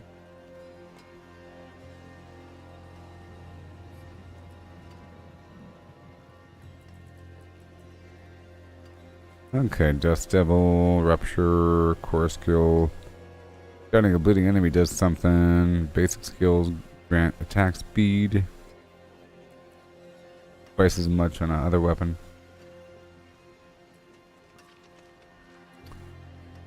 Thorns has a chance to damage all enemies around you. Uh-huh. Overpower.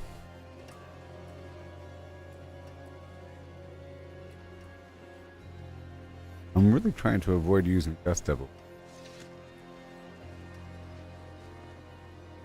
More damage with the barrier?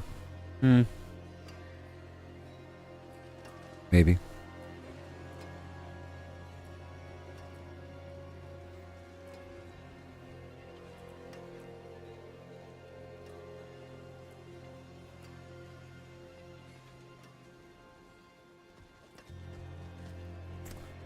Raw damage. 10%.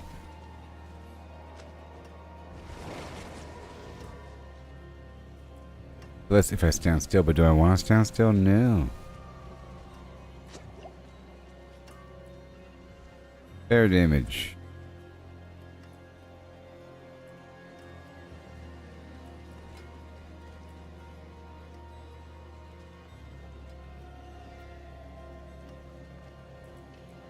Alright, attack speed. Basic skills and the critical core skills. 40% more damage based upon the flim flam.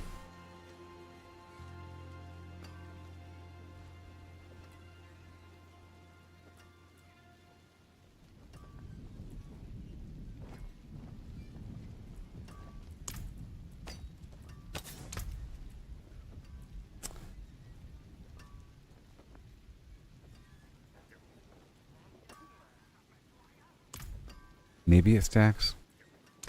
Let's just identify one more time whether or not this stacks. And we want there.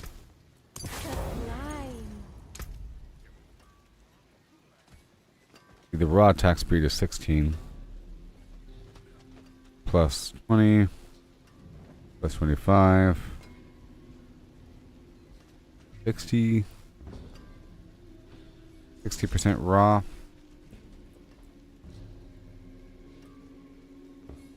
On top of, let's just say 20, 80,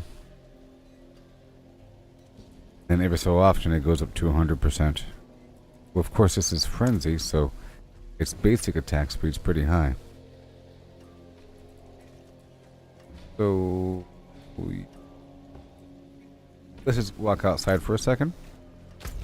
Back up to this test dummy, I think.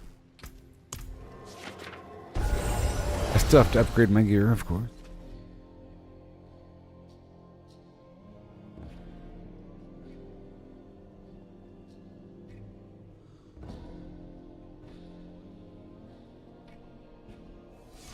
We also have this unique item that works with frenzy.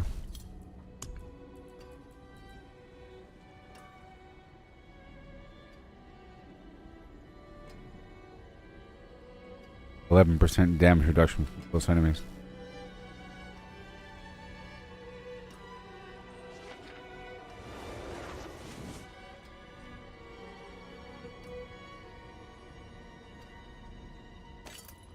So, for example,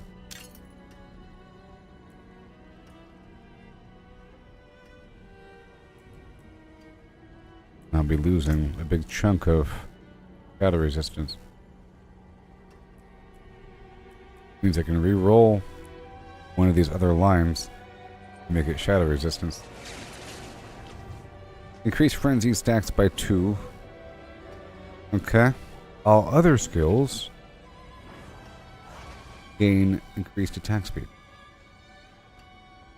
I don't really need. Maybe.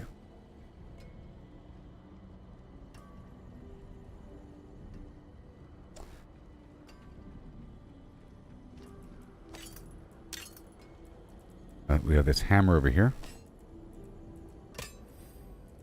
It drops down. Overpower damage, physical damage, damage to injured enemies, death blow. And we also have the Hellhammer. Drops down. Upheaval. Burns the ground, damage reduction from burning enemies. Damage to burning enemies. It's invisible damages. In theory, they would all be burning. That's the theory here. That would be the theory.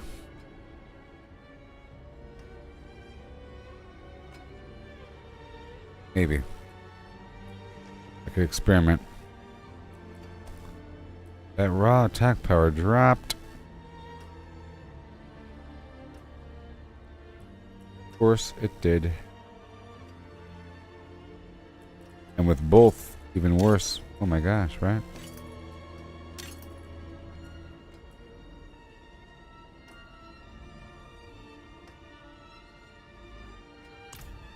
then I'd want to maximize that.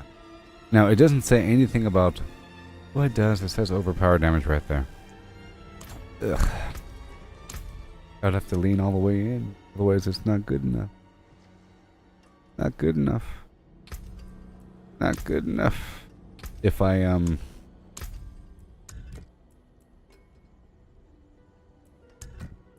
pulled back the shout and all the shout stuff with it, I'd be losing some defense and defense. 40. I'm just kind of curious.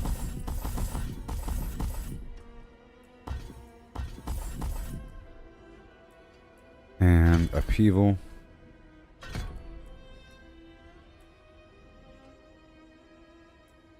And it stacks.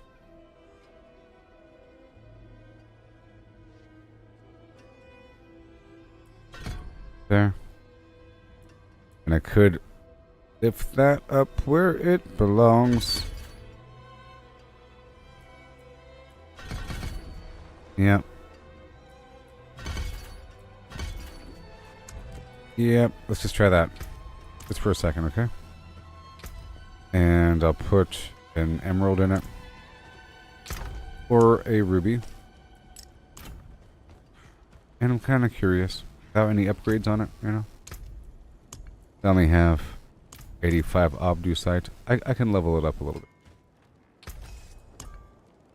Not the best version, though. Unexpected.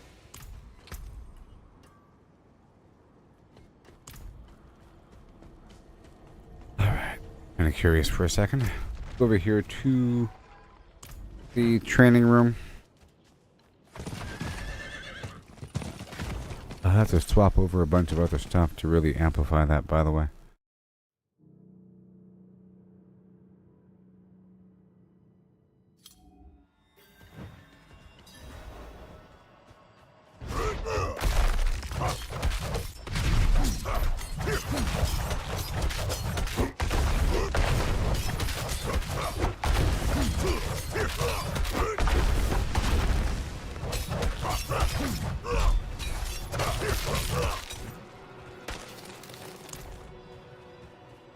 Is the boss.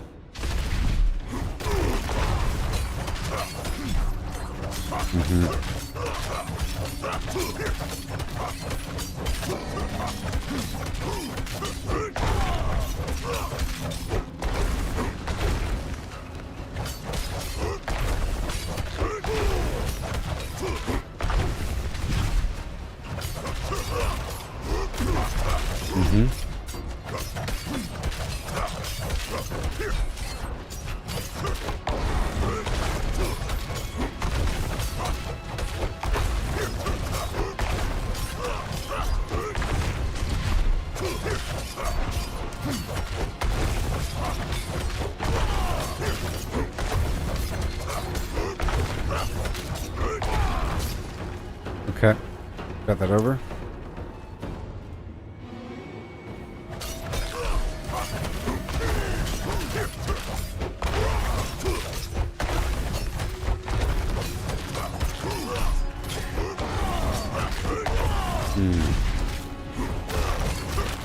Oh no.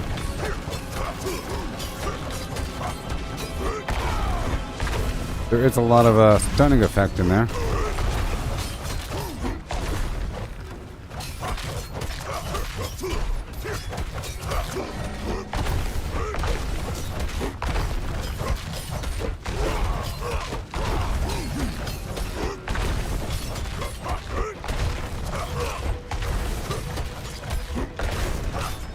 Okay, let's try the same exact thing, but without swapping out the hammer. Point of it, huh?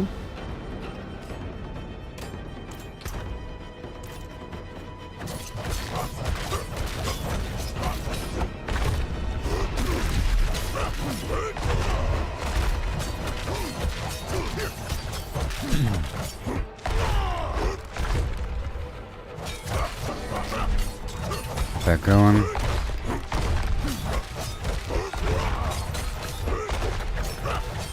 In this case, I'd want, you know, more overpowers. You have to kind of swap over a bunch of stuff just to ensure that you have constant overpowers.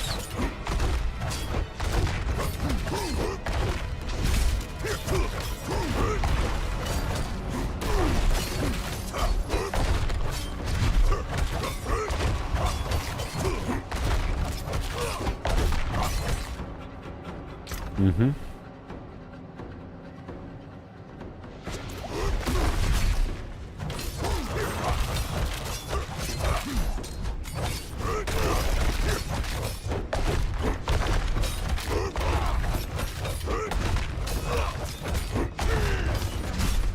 Okay, I don't want that.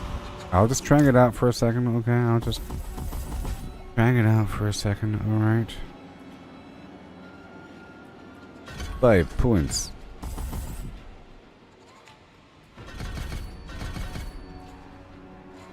Wait a minute.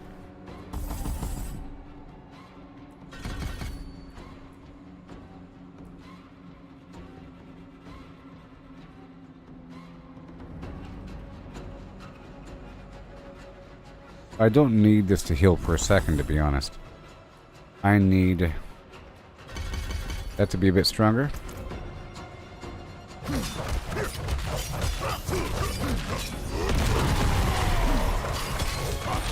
Let's looking at these damage numbers.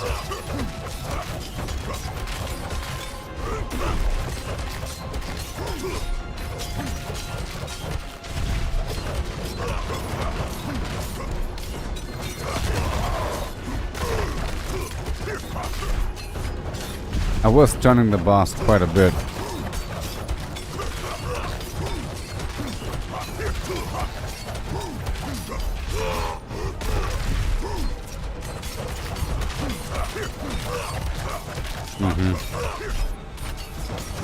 Bleeding.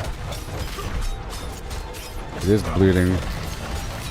It's injured, so it's almost all crits.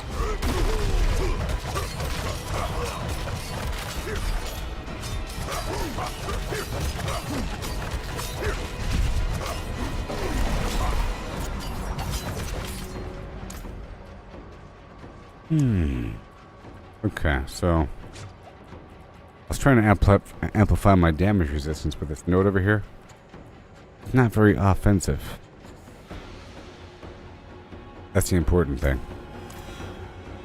Alright, well that's done. Let's upgrade. As long as I can beat the boss, I can just slowly dig through, upgrade my stuff, you know?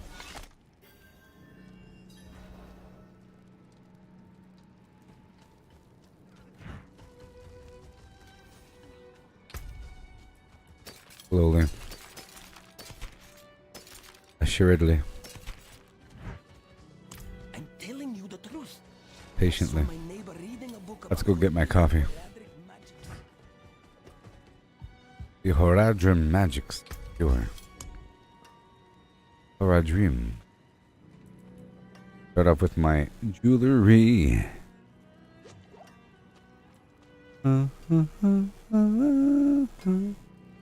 What about my weapons, baby? This is a 3-star, right? Whirlwind Signs. That's garbage. Tell you what. I feel like my enemy's not getting stunned as much. Sort of. I think it's that leap effect. We'll see about that.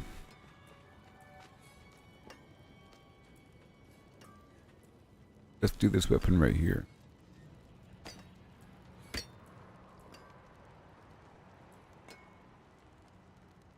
Strength, life, vulnerable damage. I want overall damage like you. Actually, I wanted lightning resistance to be a bit higher.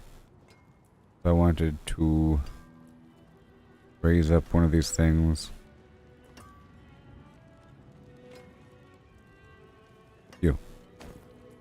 Sadly. Because it is still lacking.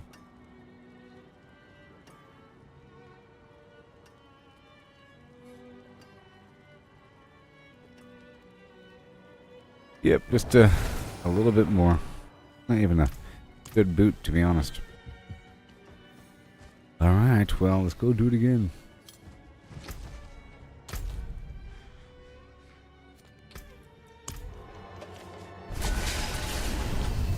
$11:41 post meridian.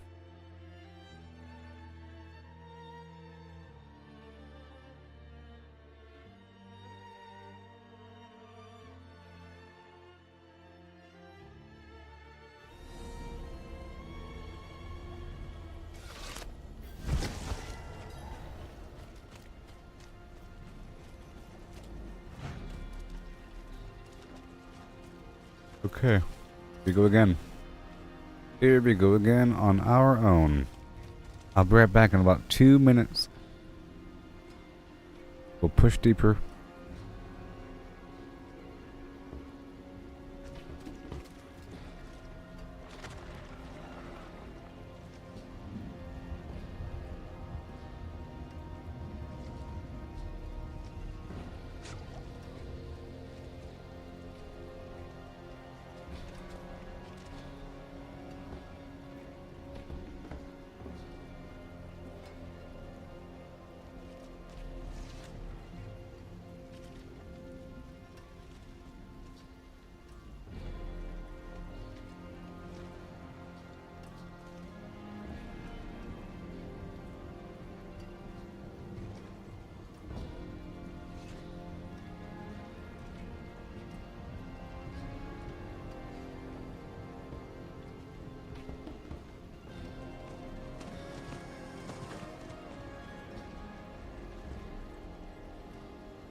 All right.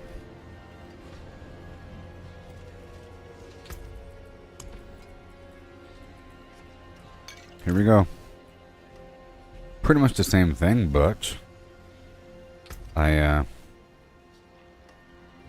increased the basic skill speed and leveled up my boots. I was missing it, I guess. Here we go. Here we go, 61 again.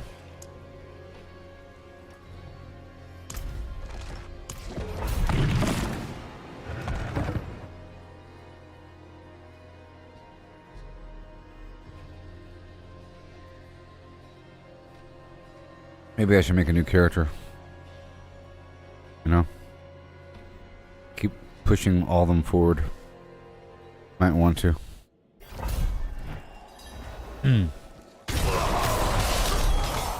Alright, here we go.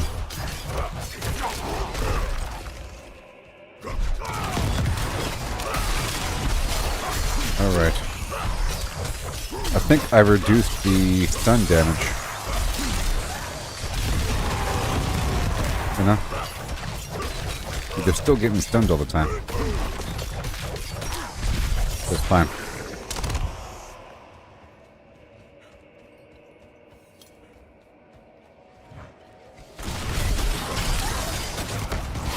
when I slammed him against the wall.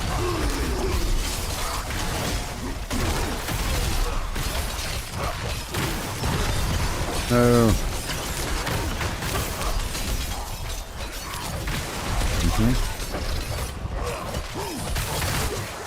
Okay. Well, at least I can survive. At a sacrifice to damage. But that's a bunch of elites on top of each other there. Yeah. Right, those were normal enemies.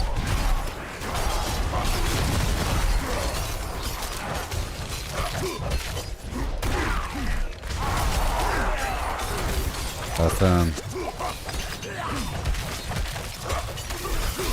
Vampiric blood rage.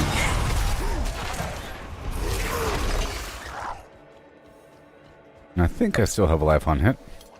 I've been trying to avoid using health potions.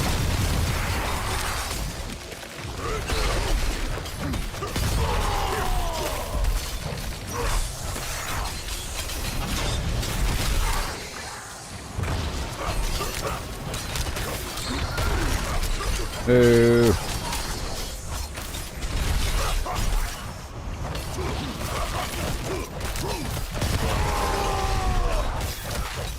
No.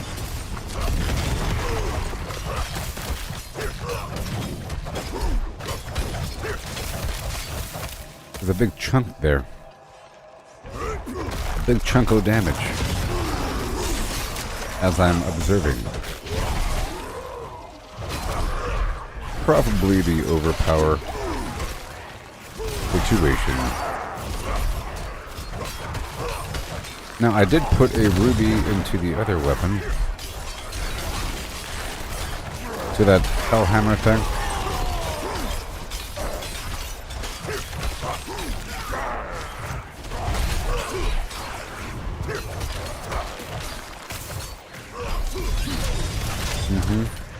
And go.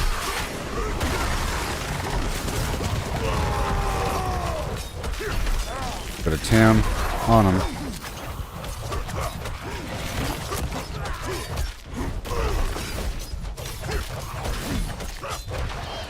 I might do the earthquake thing. I think I might do that. Leap creates an earthquake. You stand inside of it. You're good to go.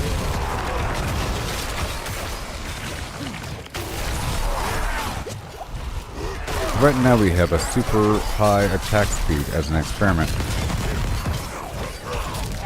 which should trigger the lucky hit chance and all that stuff more often.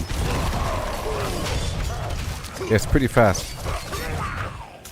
Yep, it is noticeably faster. Might seem like it's not, but I think the training room should have like a damage meter, like total damage, and it's updating per minute.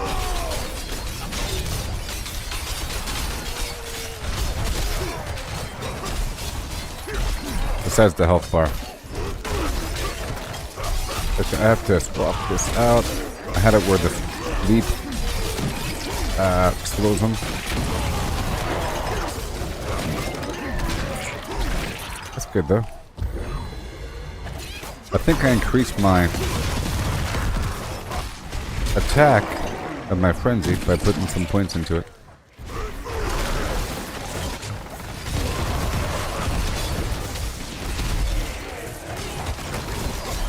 Yeah.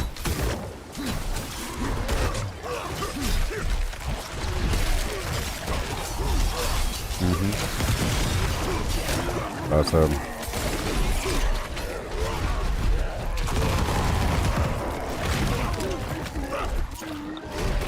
Well, it's getting slightly better.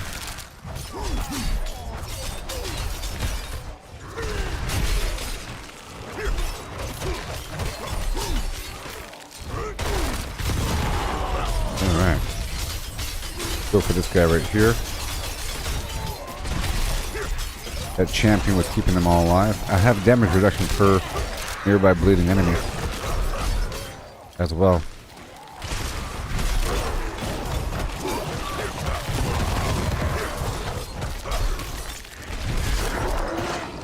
yeah.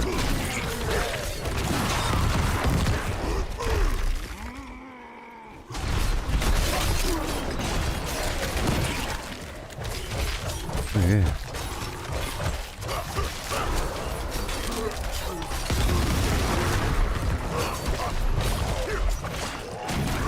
As long as I could barely make it through, I'll have incremental upgrades over time. It's going to take 3 of these dungeons to give me one minor 5% across the board upgrade to my gear. I want to bring everything up to 1 star. Here it goes. Moment of truth. Flop this out and crit strike chance and damage maybe.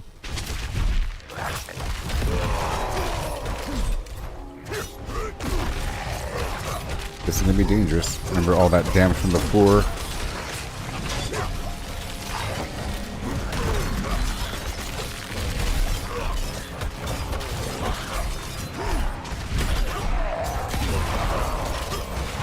Yes, sir. Oh boy, watch out for this guy. This is bad news.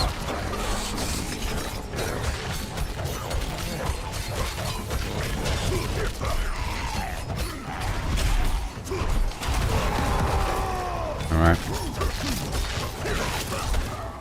Behind him. Pick up the health potion. Avoid the explosion. Watch out for all that. I have this. I'm trying to avoid using health potions.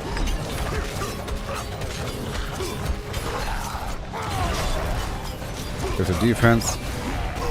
Flam, flam.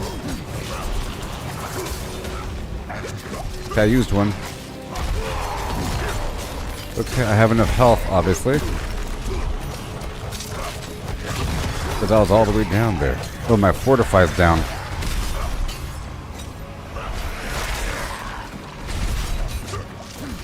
Oh my gosh. My fortify has dropped.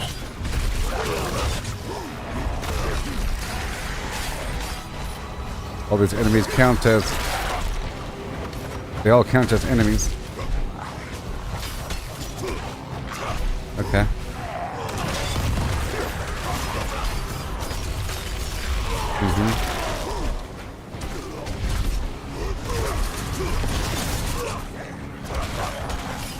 Oh boy. Oh no. Defense. Okay. Get that defense going. I have to keep hitting with my basic attack here. Go ham, ham, ham, ham, ham. Lots of explosions all around me right now. I'm gonna pull them away from that corner.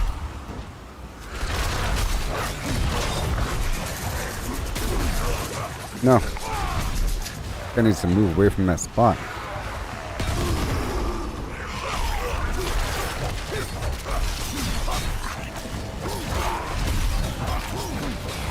Okay. Okay. All this chaos is actually kind of helping me. Okay.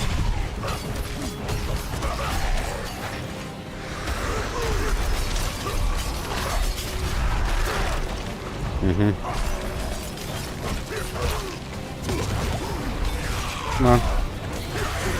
About to go down.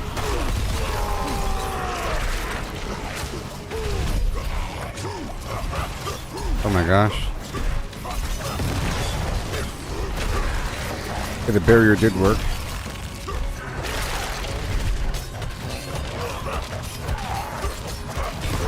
Defense. Barrier.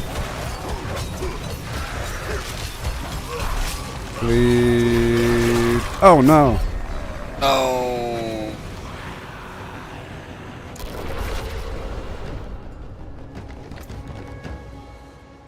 I risked it there, didn't I? Go for extra health.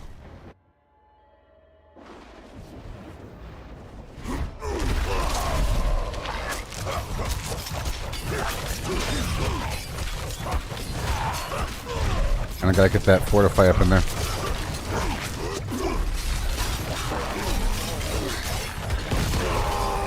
I need to keep these guys alive, okay? Because they give me fortify. Oh, sorry, damage reduction per nearby bleeding enemy.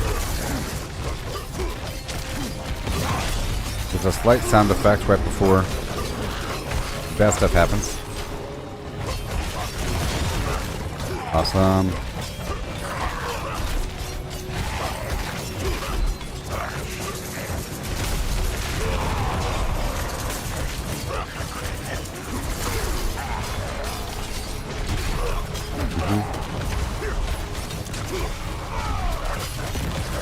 Come on. Yeah, it's all up in my business. Behind the boat, please. I'm gonna wait, hold. Right until he wakes up, and I got this barrier now.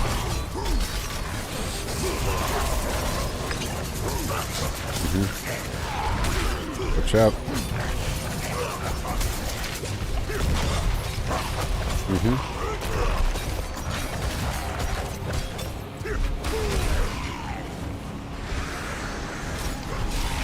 Okay, they're all bleeding. Good for me.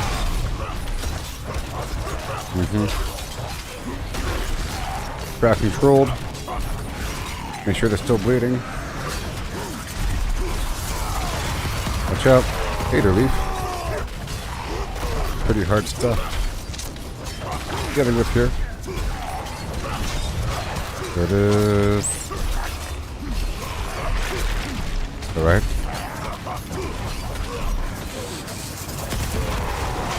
There it is. I'm gonna heal.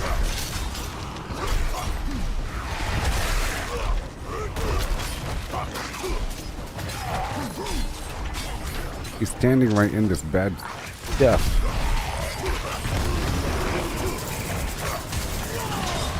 There it is.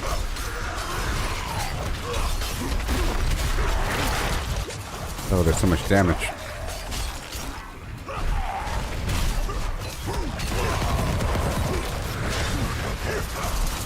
Alright. Explosion. That was crazy. That'll work, that'll work.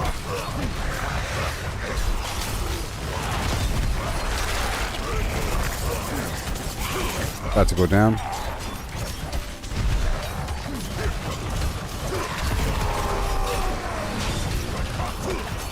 You're gonna blow up on me, aren't you? Yep.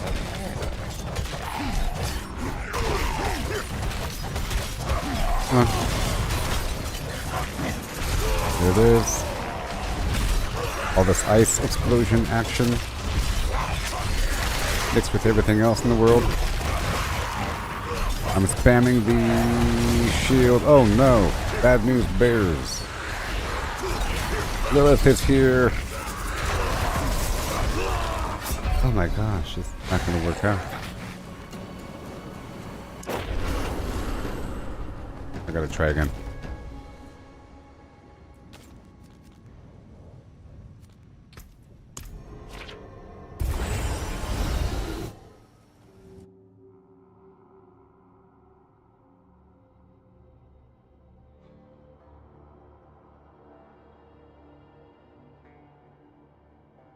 So I want to give my leap the earthquake, I think, would help.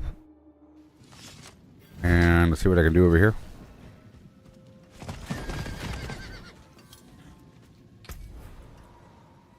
Need a bit more crowd control. Okay.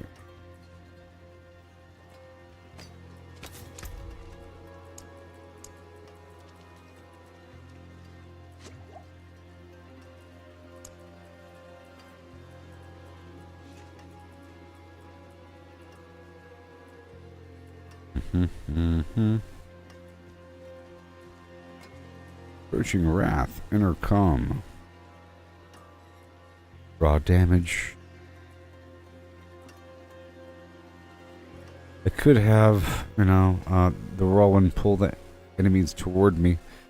Would kind of help with my little arrangement. You'd think I'd be doing that. You'd be thinking these things.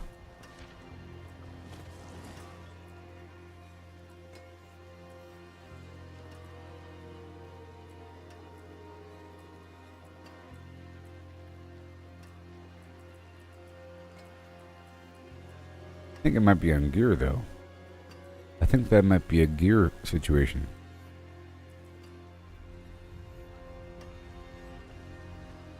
I have this lucky hit chance while the blocking arsenal key passive is active, but I could do something else, you know. I could do the berserker thing, which would increase my overall damage as well. I can swap that out. 1 second.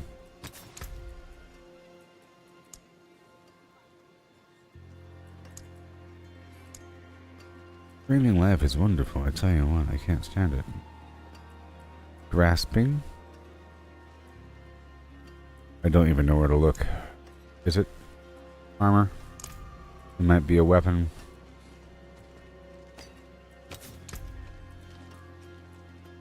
Retribution.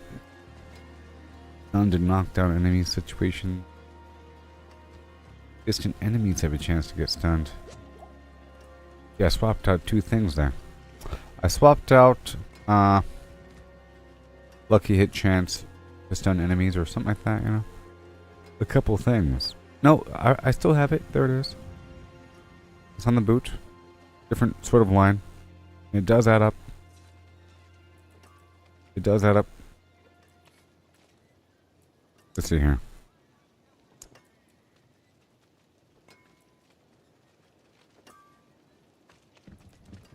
Or I can do basic attack. Core attack gets built up. Or I could do berserking. Fire damage around me. Berserking. Thorns while berserking. Channeled. Cold? No. But for basically everything. Basically everything. Critical strikes. Damage. Raw damage.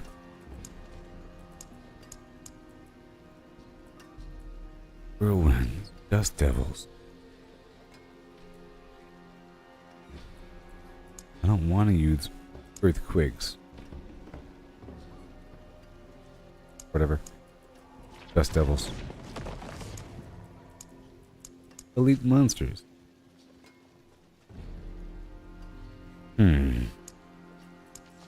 Fire. Healthy. Injured, yeah. Lightning, lucky hit. Minion. Movement. Overpower. Okay, maybe. Upheaval. Core skill overpower. Every 20 seconds. Every 20 seconds. Overpower.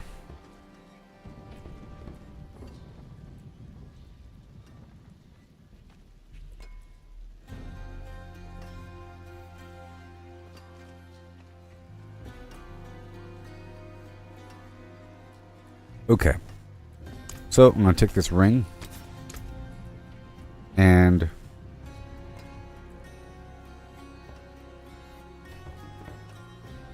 every 20 seconds my next skill is guaranteed to overpower. Boom. I'm losing some basic skill damage. That's fine though. And over here, I want that 60% boost on my basic attack speed. But this, we want,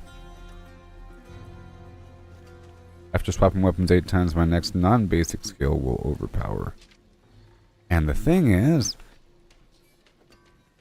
and deal more damage. It's only really, in this context, talking about my brawler skills, because I don't think the whirlwind triggers this thing. So in reality, it'll be the death blow or something like that. Something like that. Every 25 seconds, my next upheaval cast is guaranteed to overpower and adds 25% increased damage. You know, it's reduced by 4 seconds when upheaval overpowers a boss. or elite, and that stacks with those other sources of guaranteed overpowers. The upheaval. You sort of have to use the fire hammer with this situation. Damage goes down and down and down.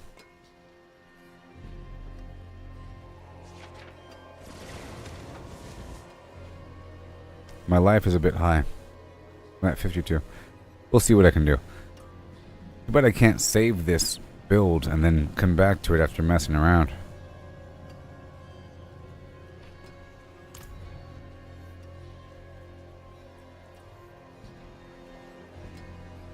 Because I'm going to try to use the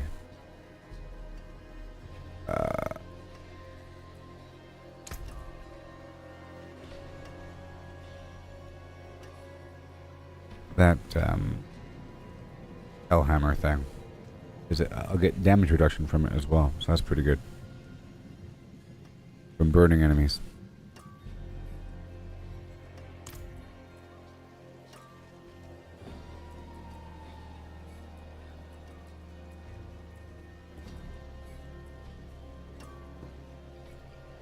Could put that here for even more damage.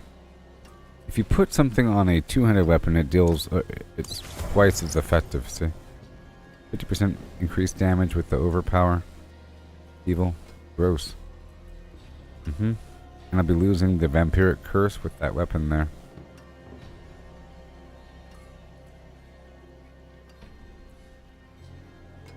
Vampiric curse does hardly anything on a boss fight, but I sort of need it, which is a shame. I don't think I should be. I feel like it's almost cheating. It's so good.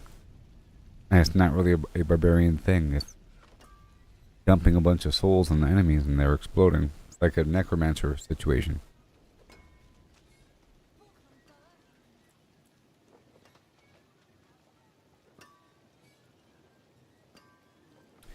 Okay, so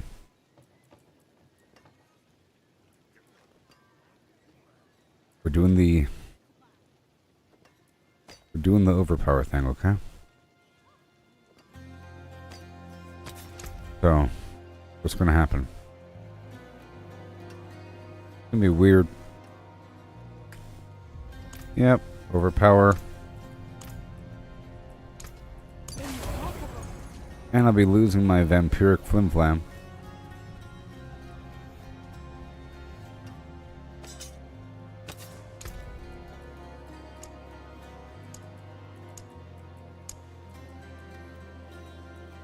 If I'm doing that, what else can I do? If I'm doing that, I have to have the fire situation. There we go, because damage reduction from burning enemies.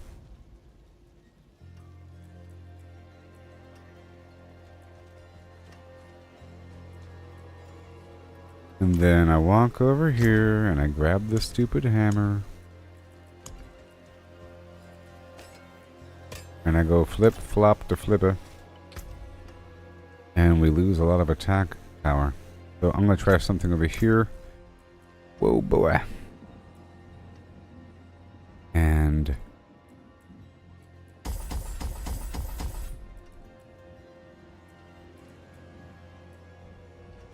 I'm going to reduce my life.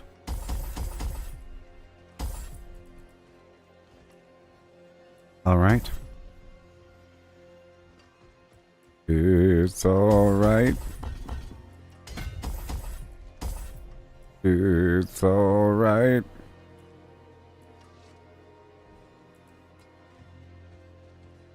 It's alright, 'cause I'm saved by the man.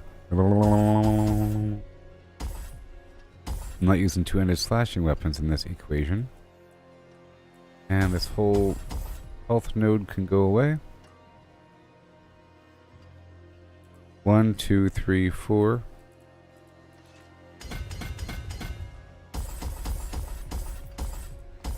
How I roll.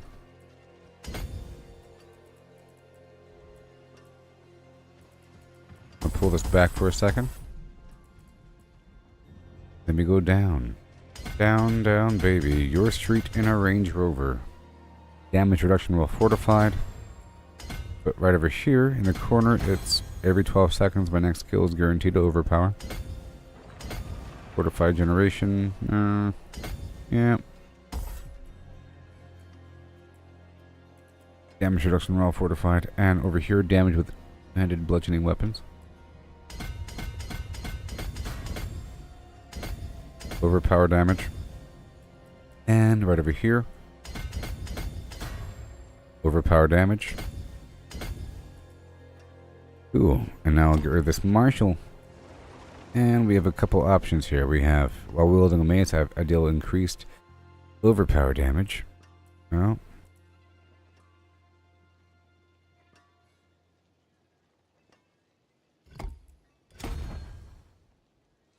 boom. Big old chunk of damage with maces. Yeah. Now I need a bit more dexterity.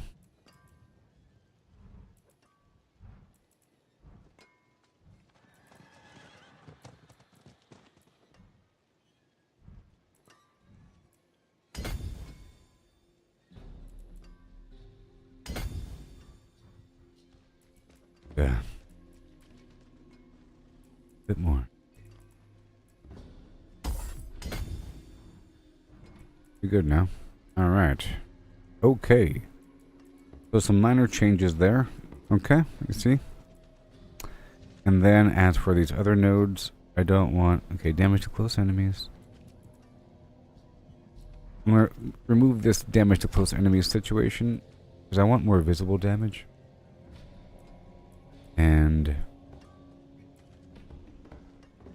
right there, to make up for the loss of the other perks. And this requires willpower. Willpower.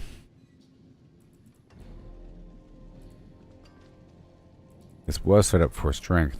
I have something else that can work with strength. Be wonderful. So this one. Ooh.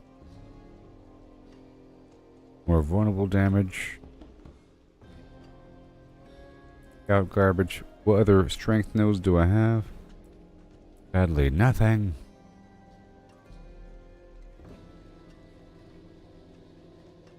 Rumble. I wanted the earthquake thing. Rumble might work. Increased damage to bosses. Ambidextrous. Might work. This one right here, it works for now.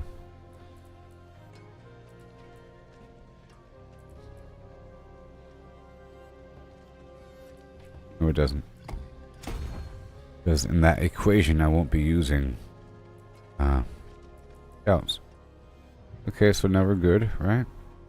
Fortify. Damage while berserking. Cool.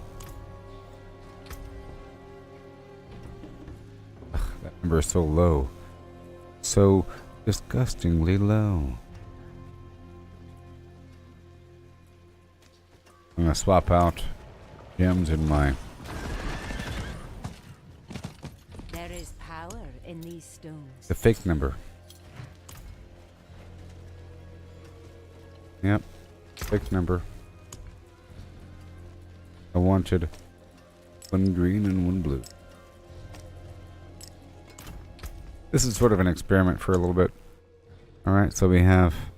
I was also thinking about using Bash instead. Because my next core or weapon mastery skill will overpower.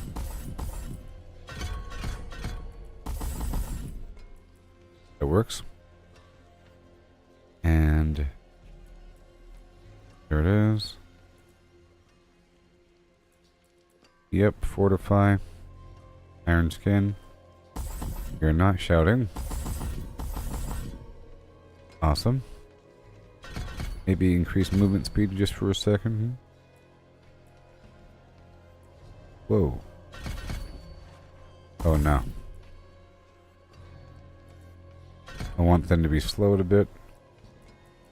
Reset. Charge makes them vulnerable. I think I have to do that. Oh no.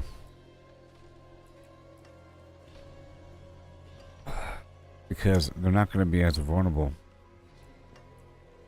as they were before.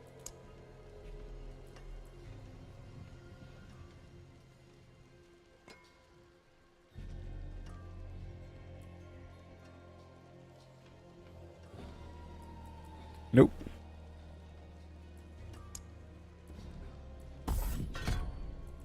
Right there. And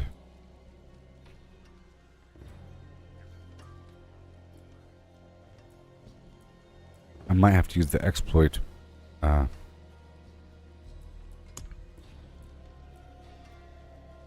Requires dexterity.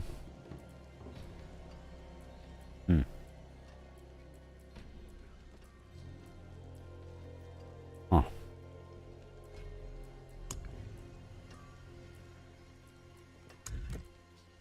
Well, in this scenario, I'll be using that. Okay. And that. Well, I might not use... You know what? I don't need whirlwind. Well,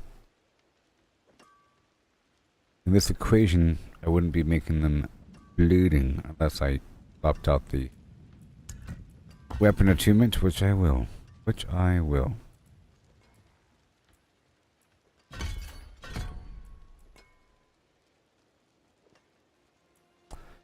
Jackson damage. There's done. Okay, my core skills have a chance to make a 10% chance. Make enemies vulnerable. 20, 30. For now.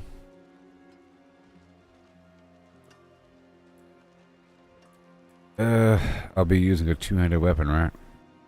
Assigned to this situation. Yep. So over here, basic skills generate more fury. Maybe. We'll see. I'd want to increase your attack speed as well.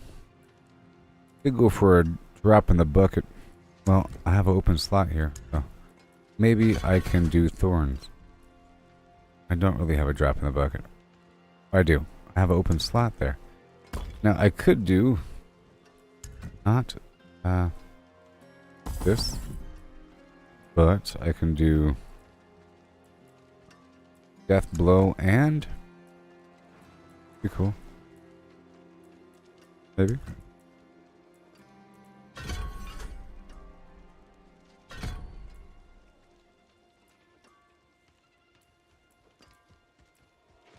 Yeah, it'll give me fury out of it. Well, fine. Not worry about it. Well, yeah, it'll give me fury.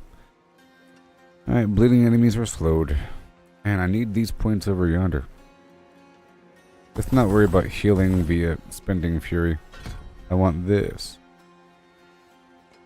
Wait, I want this.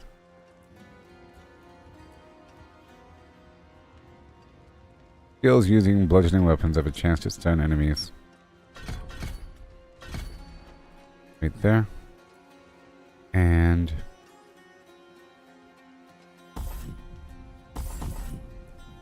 right there. Damage reduction while fortified, sure. Stuff. Walking arsenal, key passive. Yep. In this case, I won't be swapping weapons as much, so how about core skills deal more damage but cost more fury? Or when causing an enemy to bleed, I have a chance equal to my critical strike chance to increase the bleed amount by a whole lot. When my critical strike damage bonus and overpowering a bleeding enemy creates an explosion that deals a bunch of crazy blood stuff. Let's mess with go with unconstrained. Right there. And charge makes them vulnerable. Sleep slows him down.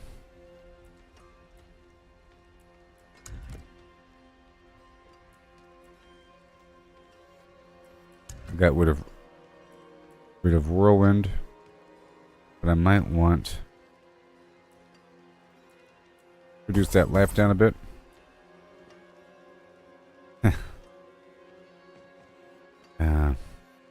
Get some thorns, and then thorns will make him bleed. Yeah, thorns will make him bleed.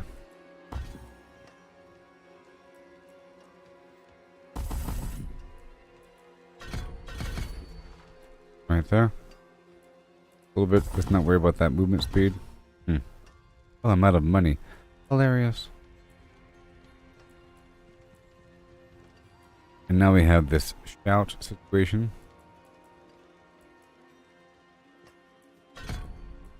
Make it last longer.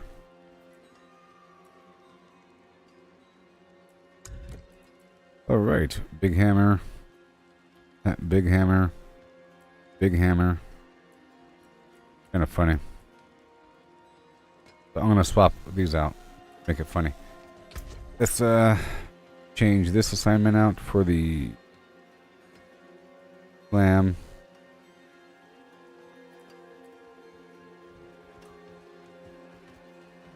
Yeah.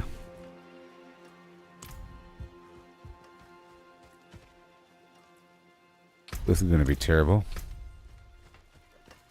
Wow. Wow. Terrible.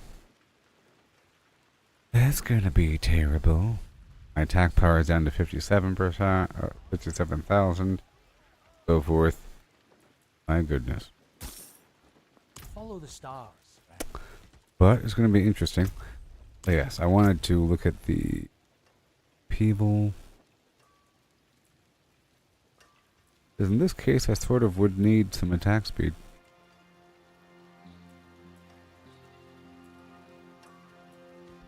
See what happens. I'll go fight some random enemy.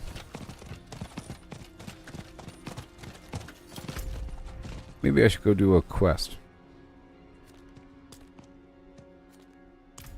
Let's go do a little quest over here while I'm in the area. Here now. And I'll be testing, build out the process. Yeah.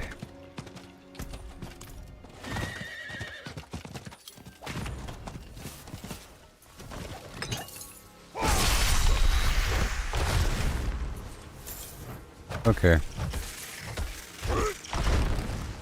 Weird.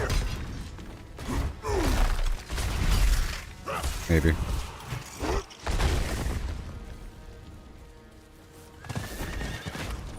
I like the fluidity of the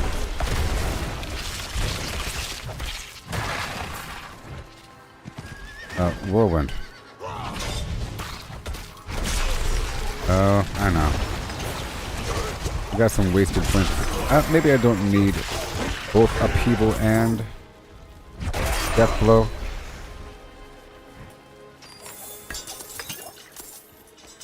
Maybe.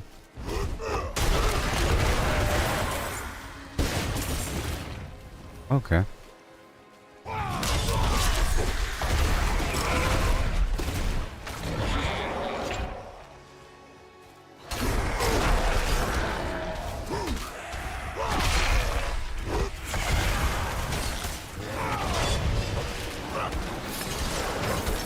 One, two, three, four. All right. I'm just experimenting.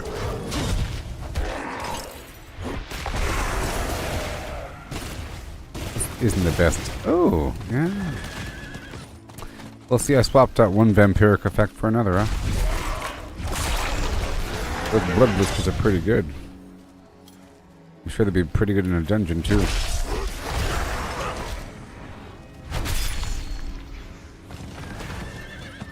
Let's not worry about that ability then.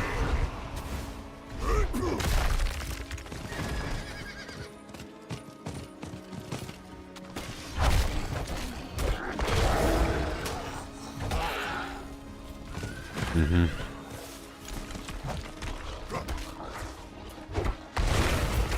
It's funny.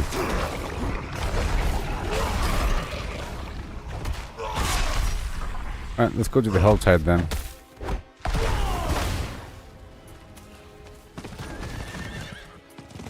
Alright, let me swap out Death Blow thing. The lack of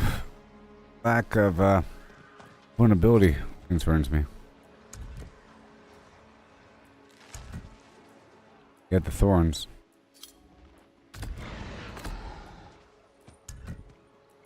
I'll mess with those thorns. I'll mess with them. Now we want that shout to last a bit longer. Berserking.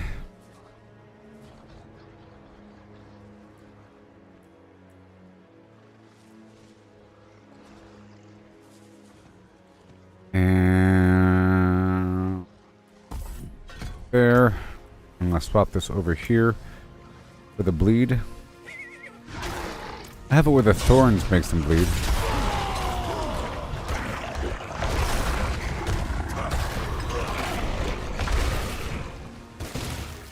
A whole different pace.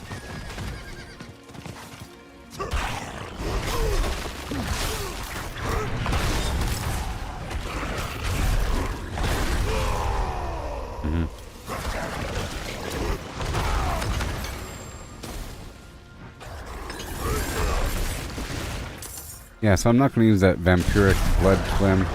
I only wanted it because of the extra frequency of the overpower. In theory, I'll be getting overpower all the time.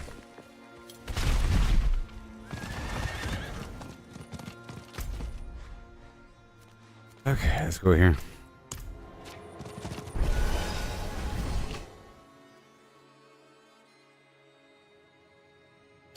I'd have to increase the attack speed. Again. See what happens.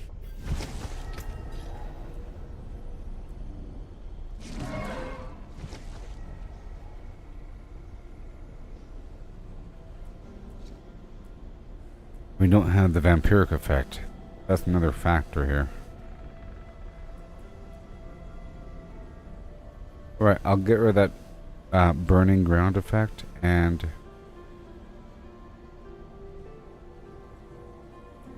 yeah, both of these. So I'll get the vampiric effect and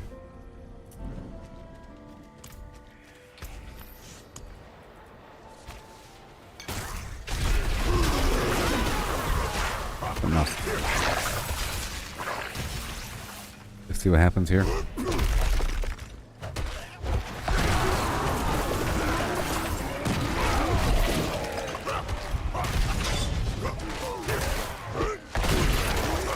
Maybe. Yeah. I'm using thorns now.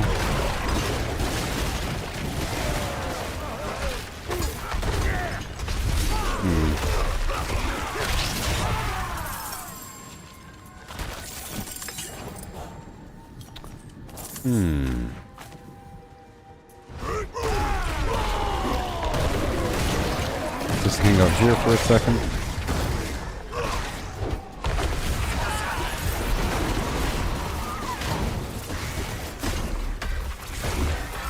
Always overpowers.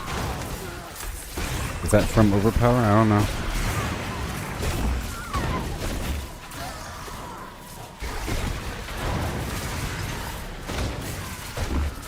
I lowered my life all the way down. But we can see. We'll see.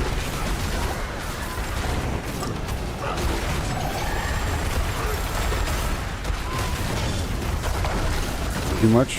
I don't know.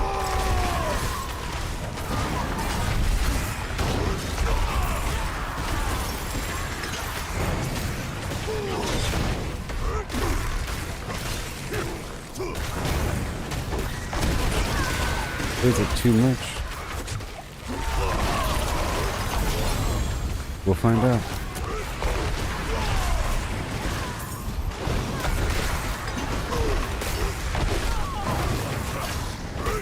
Yay.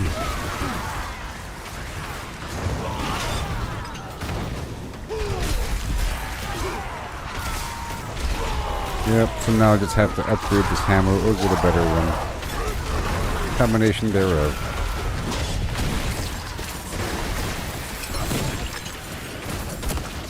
Every 4 hits, I guess. Yeah, I don't know about this word bloody effect. Weird. It's too much like a vampire.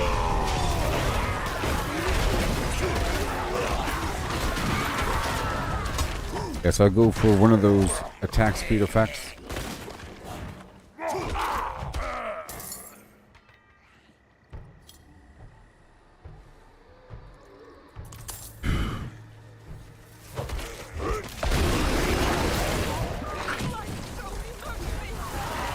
As effective as it may seem.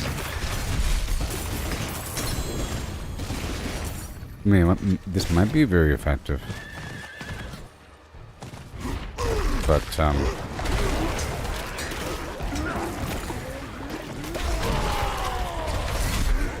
we'll see. We'll see.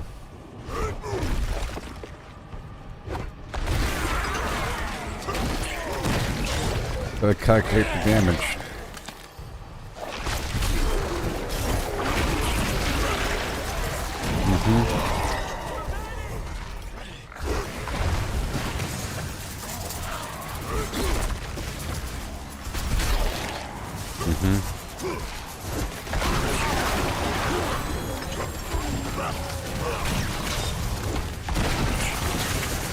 Okay. Wouldn't have made it without you. Cool.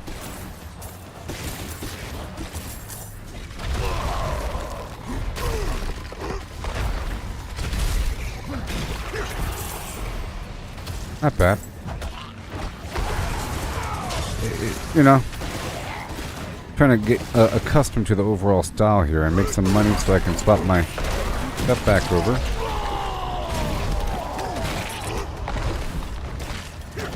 I pulled all that life back just to see how it feels.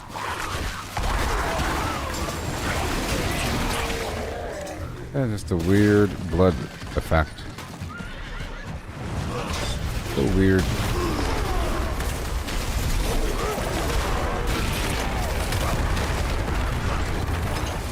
Get more of that stuff going. Yeah. Maybe I'll do the whole thing where guilds give me more damage based upon the amount of fury I have when I cast them, so that's pretty good. I like the whole idea of killing everything over there without having to punch them all directly in the face. A bunch of times.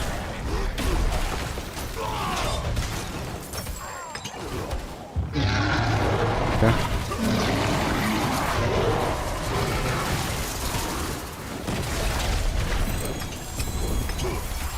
All right.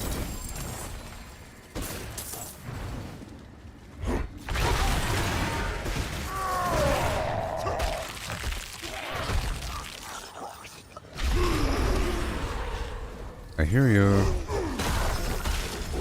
Got you, buddy. Hey, look, it worked. I jumped down and got the treasure goblin.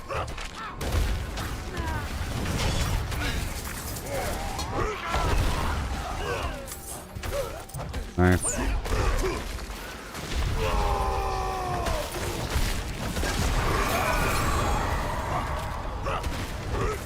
Okay, I might remove my leap.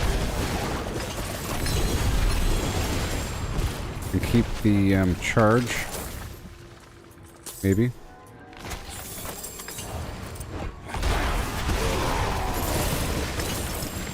Just thinking. Maybe. Even though I like it. For me, liking something means nothing in the greater scheme of things.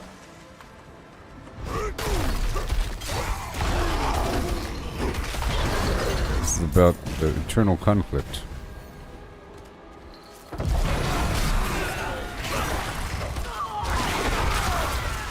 Yeah.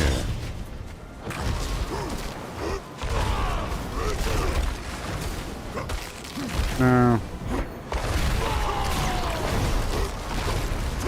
Problem is he's unstoppable status. In this scenario, it sucks. So slow and terrible.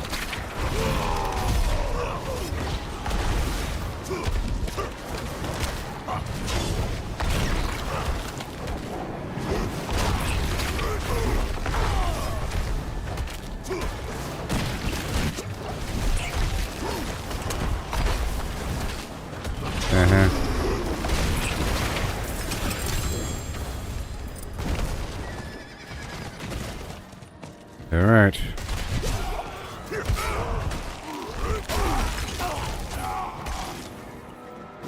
Not forget, I have damage resistance from burning enemies. Or damage to burning enemies. That's why whirlwind. There's an item that made me explode every 2 seconds while twirling through the enemies.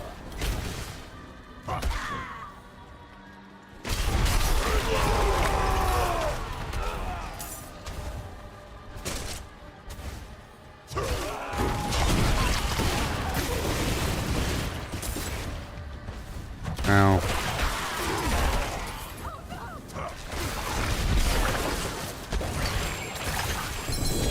I have full fury now. I'll be spending this money.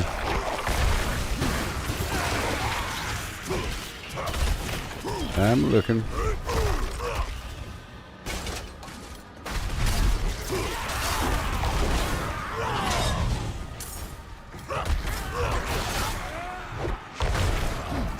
Yep.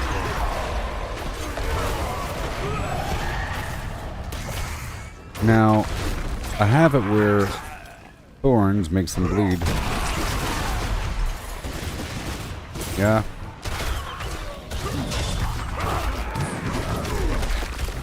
I'm not really trying to build up thorns.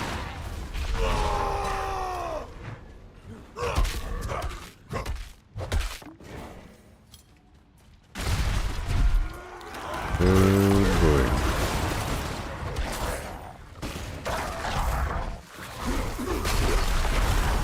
That works. Like me jumping in there.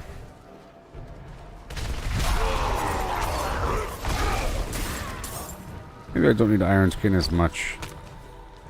But of course, I feel like I do for these deep dungeons.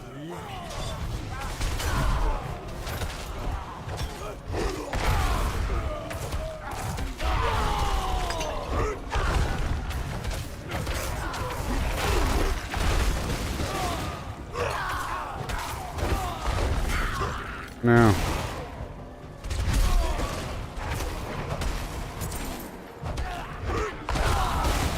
big old hammer. As they should. This is a big old crazy big hammer. They should be dying in one hit.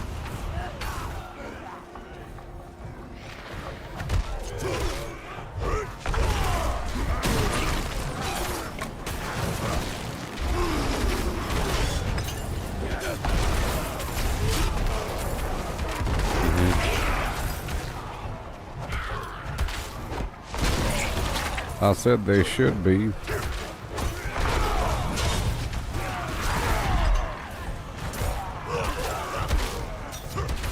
Sure.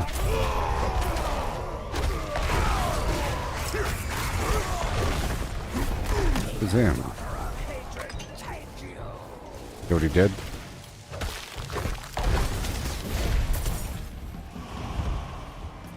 Okay. Well. Let's see how that works.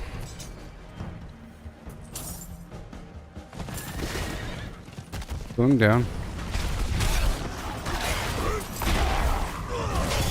I gotta increase this attack speed.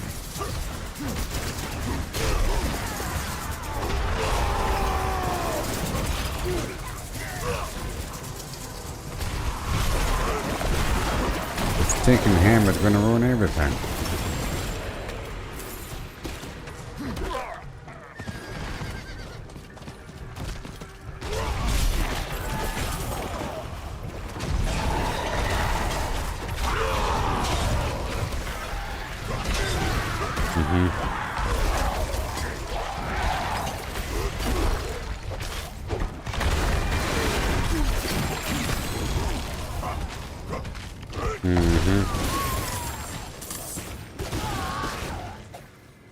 Now I'm no longer in berserker mood.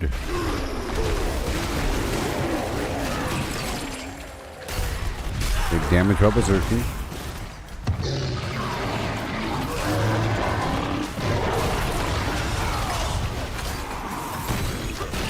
Okay, we need that fury generation.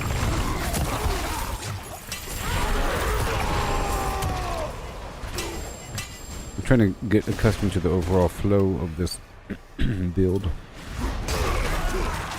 Okay. I have to go back to town. Game is keeping track of its kill combo.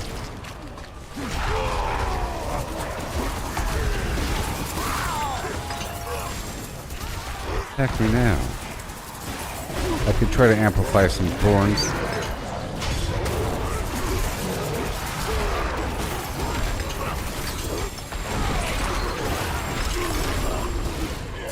Yeah.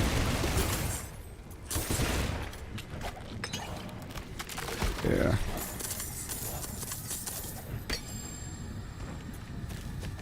Yeah. I'll do this right here. Then I have to go back.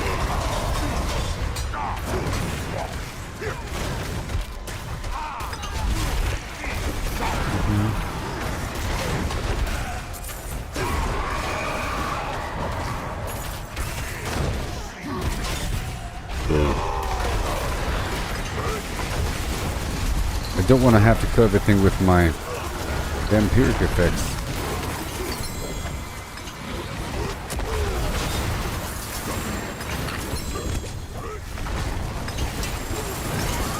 Wow.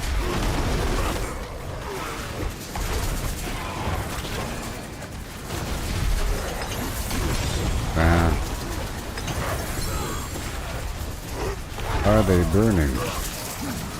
That is the question.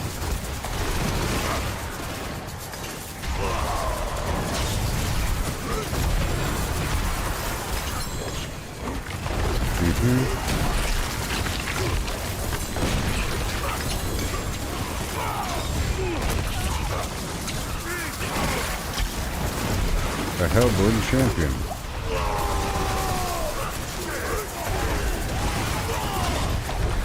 Thank you very much.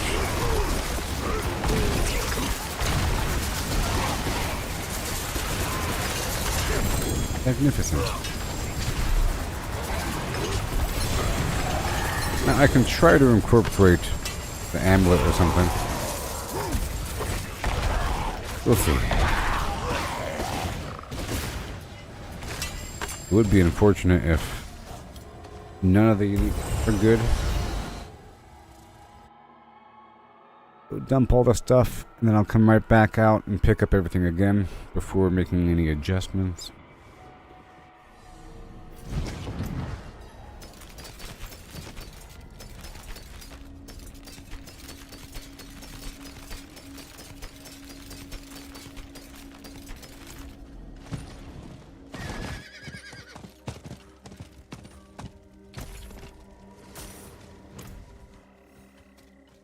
And then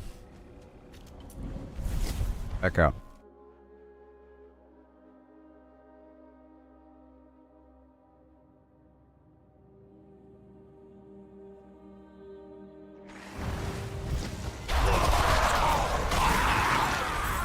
And the thorns do seem to work a little bit.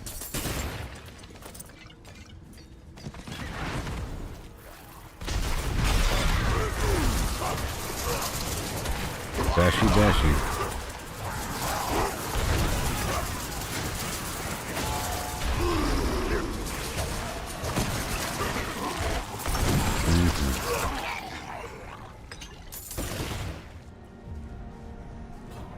After critically striking 4 times, my next core skill will overpower. Okay. If it's that predictable, I don't need those other effects that increase the frequency. And I can move my points back over.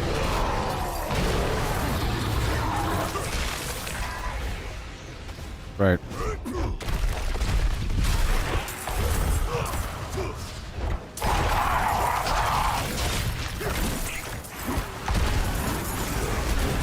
That's right. Gotta make it where the thorns hits all the enemies around me. I have to go up the hill. All that loot I dropped earlier. For all the loot I didn't pick up.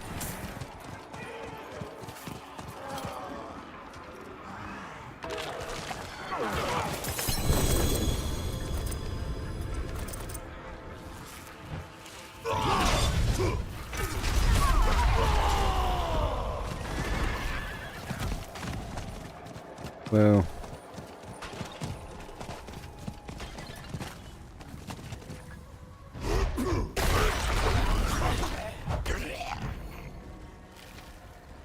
yes.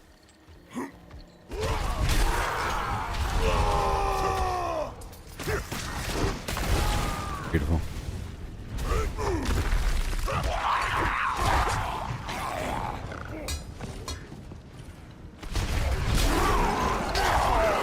Yeah, that brawler ability is just fine.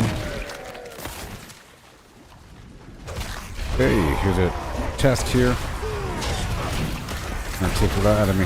We have a little under 6 minutes. Uh-oh.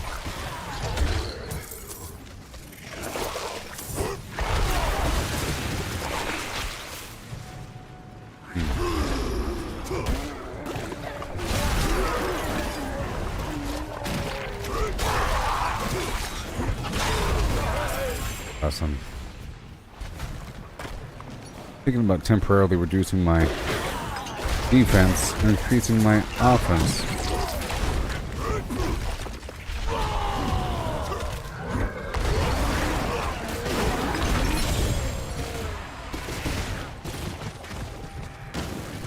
Alright, here we go.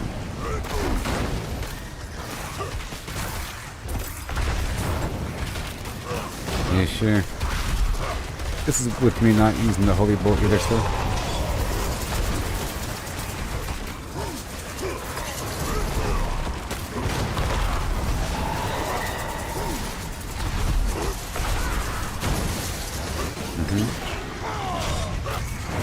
I need to hit the enemy.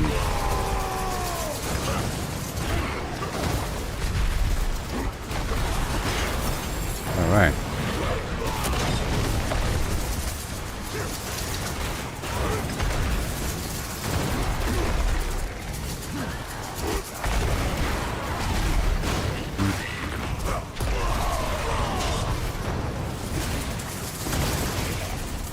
So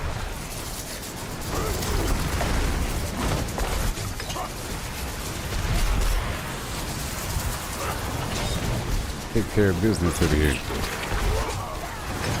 Helltide Harbinger. I just have to increase my attack speed.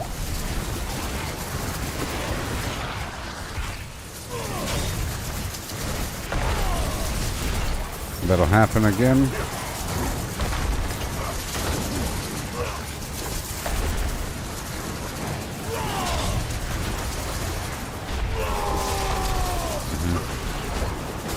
I was gonna make sure to hit him 4 times. Every 4 times I hit him with the hammer.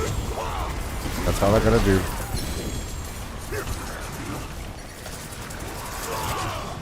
Even then, I could just do this without the new hammer.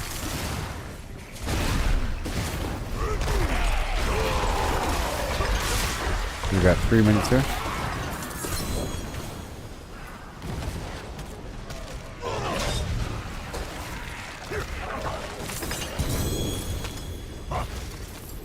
Tipping steel.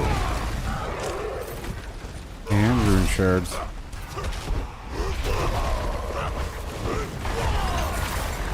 Alright, so I'm going to try out this other effect.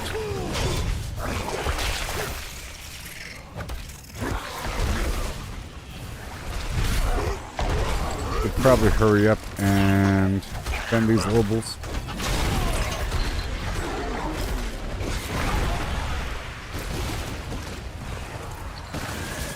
Right now.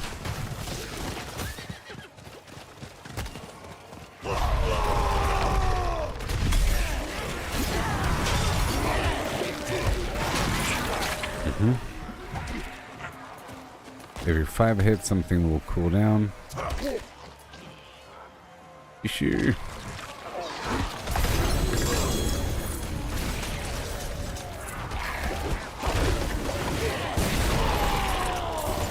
Good boy. And this box over here. No time.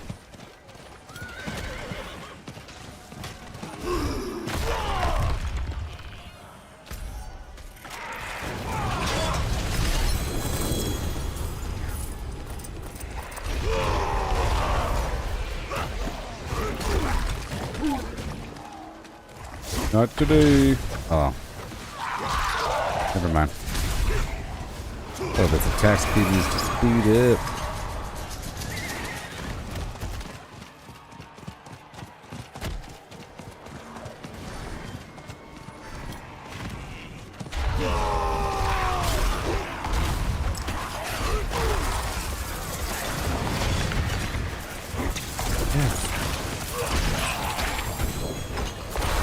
Oh no. Well, they're coming now, aren't they?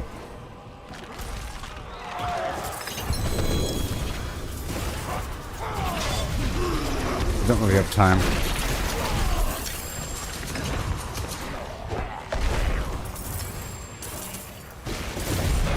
I'm getting these reliable overpowers.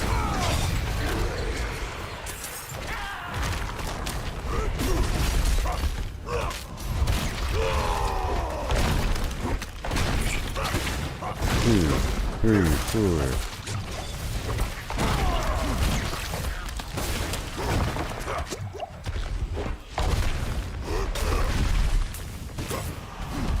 Well, I absolutely have to increase the attack speed.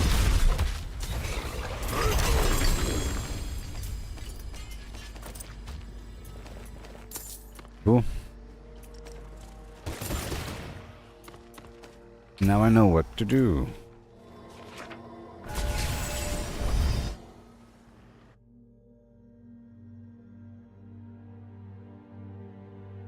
I think I might try the same exact thing, but use my original hammer. Maybe.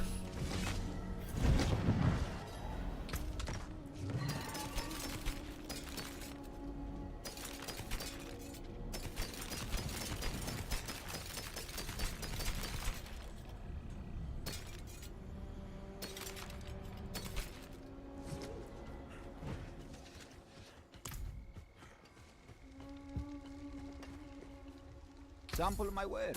Good fortune to you. Sample my wares. Sheaf. Okay, so I don't need this whole node.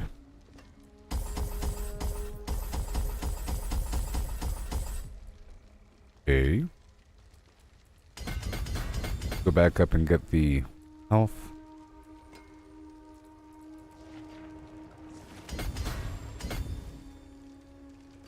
That.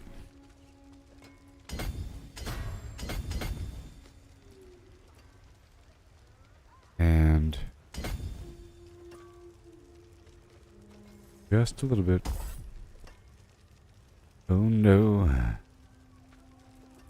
We can do it right about now for... Oh.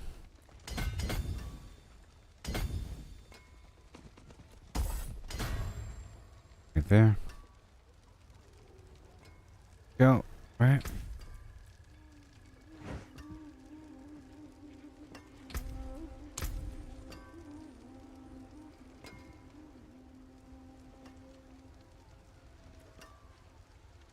Almost.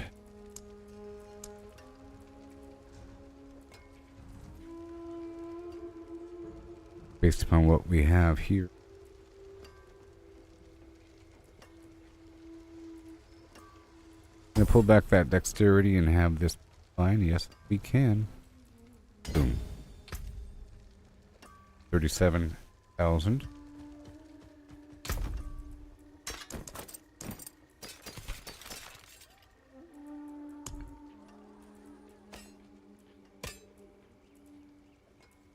There's health on my hammer. That's interesting. Health on my hammer. I'm going to use this hammer here. Alright. And I want to start modifying a couple things. If you want work done, let's get started. I want the attack speed.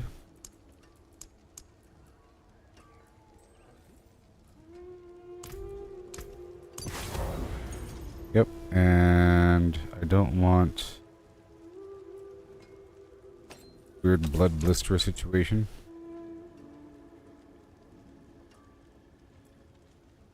Go for this moonrise effect to increase attack speed and all that.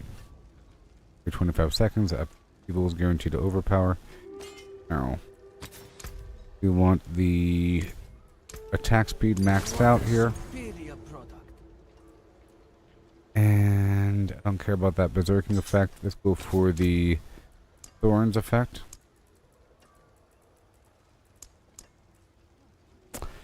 Has a chance to hit everything around me. Where I gain 1,000 thorns while berserking.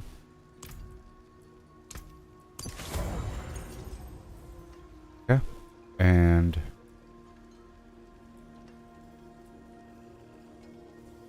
we're not going to use the walking arsenal keep. Well, I guess I will. Will I?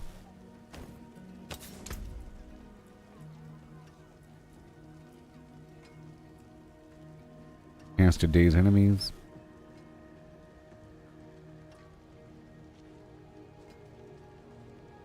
While below a certain amount of life, evade freezes enemies and makes them vulnerable and so forth. Whirlwind pulls them in. Would be helpful in my current hammer arrangement.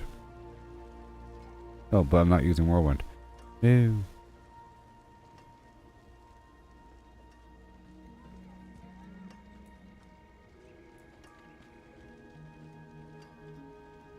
Well, unstoppable, I deal more damage to them. I might have to do that because it gets hard sometimes. It's real hard sometimes. Okay. Mobility.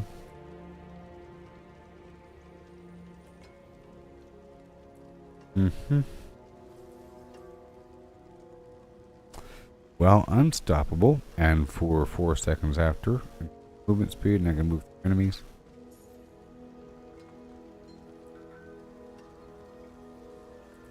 Maybe.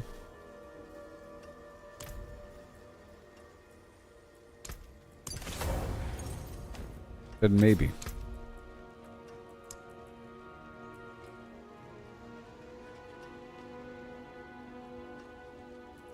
Alright, cool. So, Vampiric Blood Rage with the attack speed. Critical strikes with my core skills increase my attack speed. After swapping weapons 8 times. I'll do that. We're not doing weapon swaps. Okay.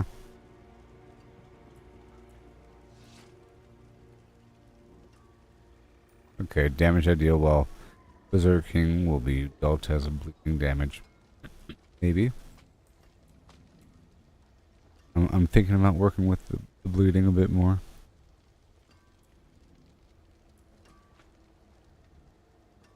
%10 increased damage.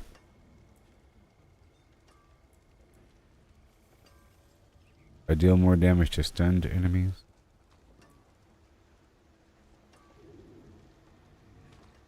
Okay, every point of fury I generate while at max fury grants my next core skill within 5 seconds. 30%. Sure. Okay, now get back out there. Come back soon. With a different arrangement of stuff, huh? We'll see how smooth it operates.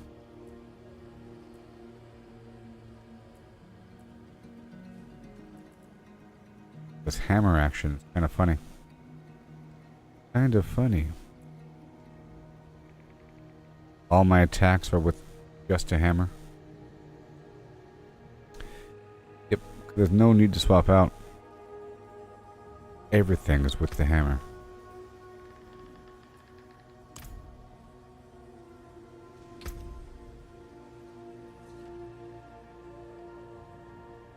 Hammer, hammer, hammer. And my hammer currently looks like that. Make my hammer look a bit cooler. Make it be misleading. That's the main thing I'll be holding.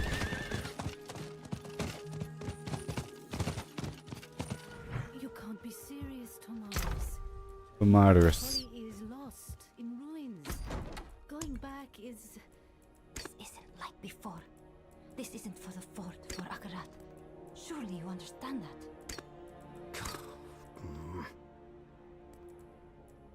Big ol' shiny hammer.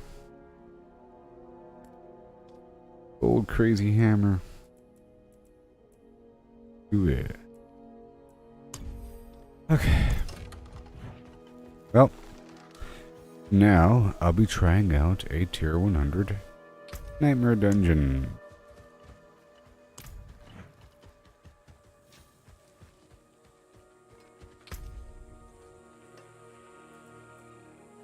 I don't need basic skill damage because, yeah, we're not working with that. Let's go with overpowered damage. I'll swap out these topaz for rubies. In this arrangement, I'm not really trying to hurt them. Not really trying to hurt them.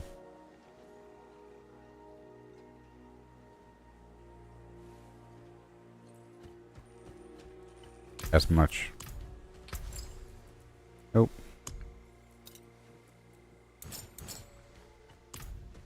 First Carlo, now Leah. There's something out there killing us and no one will... Overpower damage. Okay, so now back up to 94, 10, 42. Okay, stat-wise we're fine. And I still have the basic skill damage reduction and iron skin damage reduction and damage reduction from nearby enemies and critical strike chance against injured enemies. I have a bunch of bleeding moving around the room. Base damage to vulnerable targets? No. I want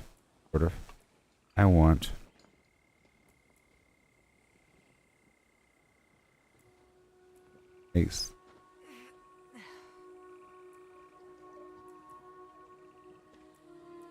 Go for the lucky hit chance to make up for the fact that I lost a lucky hit chance with the key passive situation. Alright, let's go do another Helltide. I'll make up some money and we'll test out this current build, and once it feels nice, then we'll go do Tier 100 dungeon. Once the game gives me a new glyph or something. Or I just have to make one. Make one.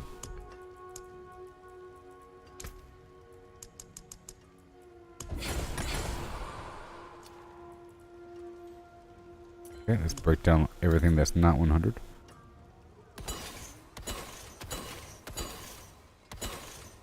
And done. Business and fortune to you. The haunted ossuary. So I'll do that. Oh boy. I'll do that.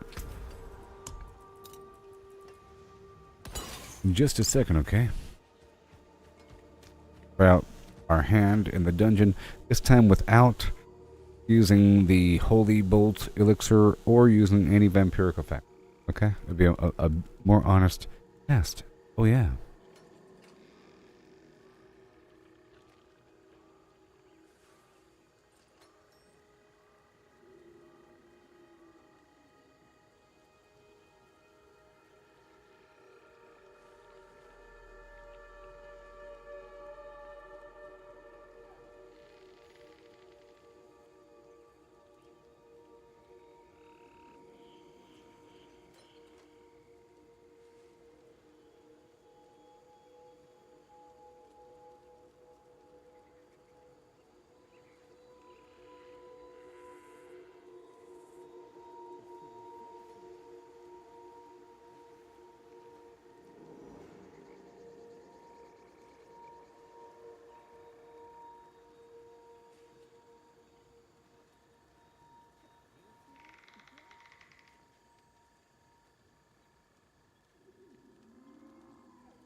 Alright. I'm gonna use the movement speed elixir. Alright. Going in. My new arrangement. I'm using Upheaval without the Hellhammer,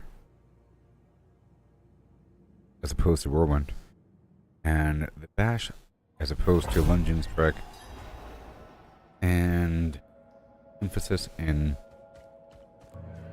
blunt weapons. But everything else is about the same. My defense and everything. I removed the vampiric effects. Oh boy.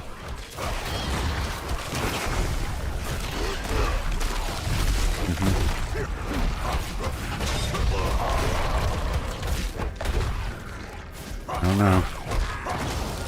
1, 2, 3, 4, and boom. 1, 2, 3, 4. That's what I'm sort of testing out here.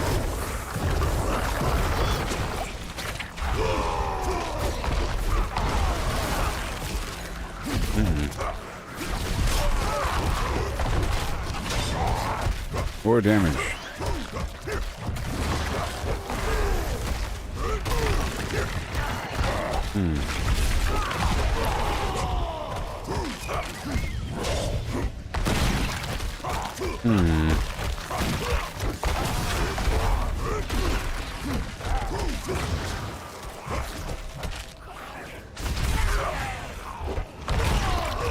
Two, 3, 4. Supposed to be guaranteed overpower. Gonna hurt. Taking my health over time.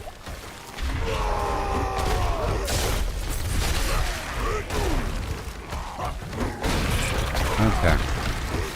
As for the bleeding effect, I think my thorn should take care of it.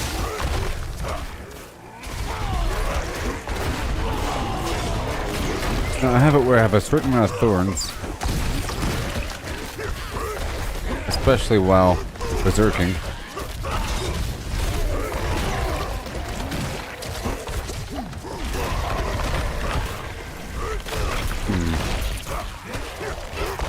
Oh, it's the lightning.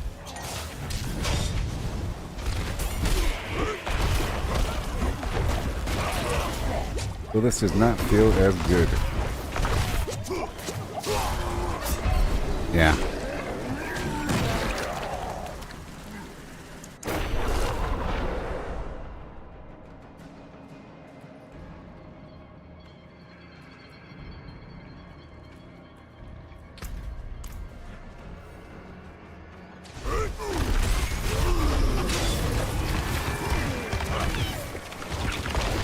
First of all, I'll go ahead and use the incense. Then it won't be an issue with that resistance. I want to see if I can get this pattern down.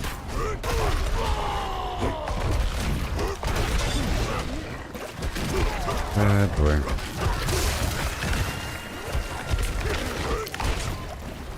Oh no.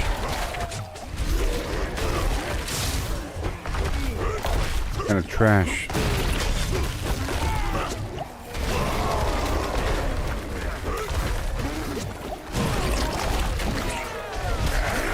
I do not like this.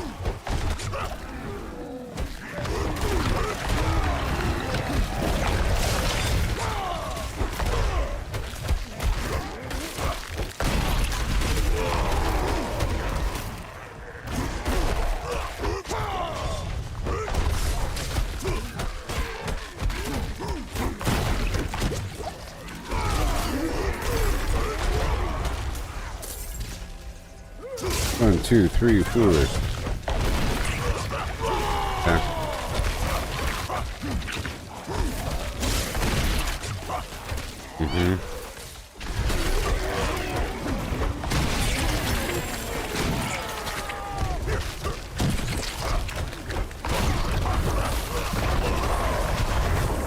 Oh boy.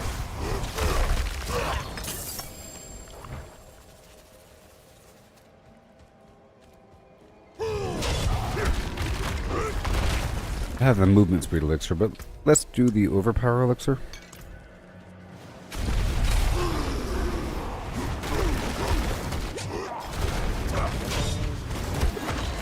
Because I'm going this slow, I don't need the movement speed elixir.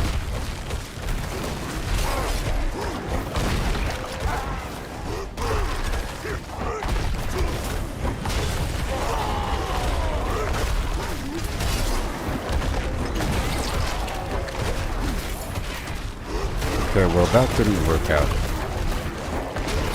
Yeah. Ruined everything. Ruined everything.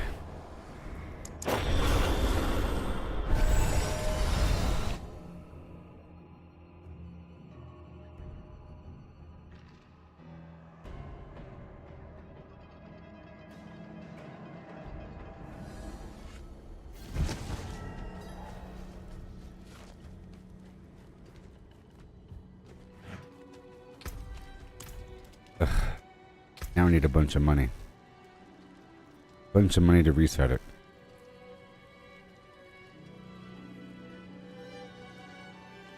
Okay, so don't have any money. We have to do a Helltide again. Tell me Helltide again.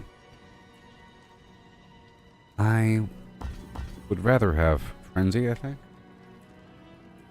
Alright. And I would rather have Whirlwind, I don't know. This wasn't working out for me. So let's go back. We gotta go back.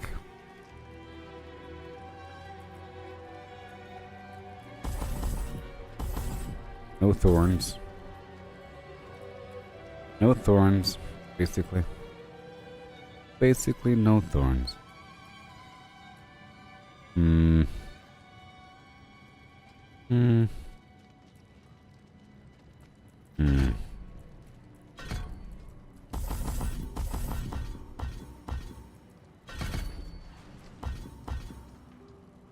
You don't have enough gold. I tell you, no respect. Funny. Funny. Ooh. Go sell some stuff.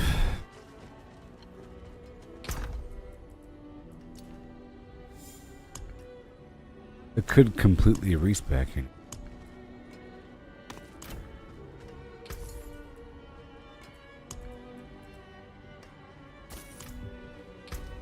$1 million. I sold a stack of the I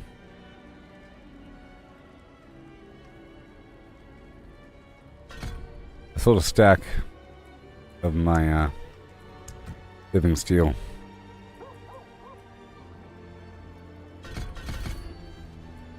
Damage. There, that's fine. The situation, reset. I'm gonna keep the vampiric curse. Right. Damage reduction. This whole situation needs to be maxed out. Fortify. Chop. Plant. Finesta. And bleeding. Nope. There. Then over here. The pullback. We're doing frenzy because of that. I mean, there is a 24% damage reduction situation there. Let's go back to my original thing, okay?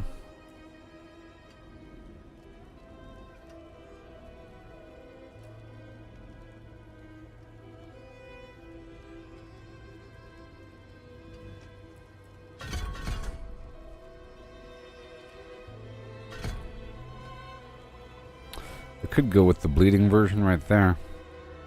If I do that, I won't need this. Yeah.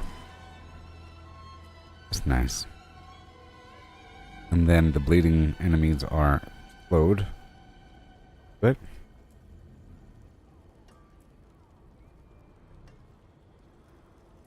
over here. Damage reduction versus elites, obviously.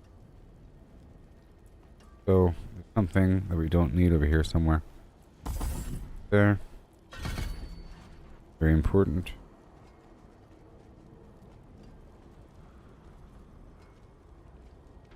Okay. Fine. Now over here, we have... Uh-oh.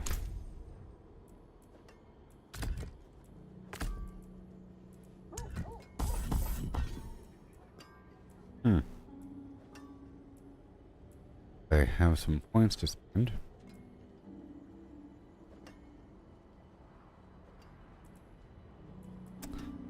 I guess I could throw in some bleeding damage with the whirlwind as well. A tiny bit. You know? Whatever. I can then remove that. And don't want any. Oh no. Increase the healing per second with the shout. Back to the lunging strike. As nature intended. Cool.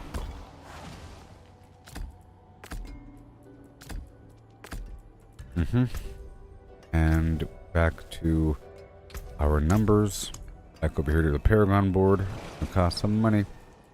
But we don't need this overpower. You're broke, son. Fine. We'll sell another stack of living steel. For 1 million. Hot clams. And that whole node doesn't need to exist. Or that. Not using maces anymore. Oh boy. I could do this cooldown thing. Increase bleeding damage. Killing a bleeding enemy has a chance to reduce the cooldowns of my non-ultimate active cooldowns by 1 second. 10% chance. Maybe.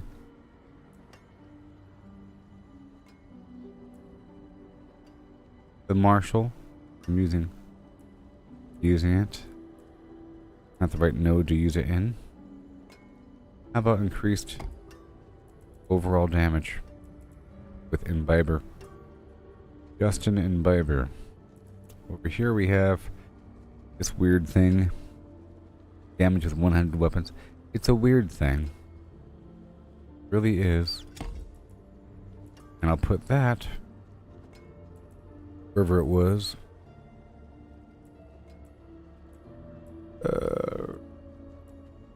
Right here.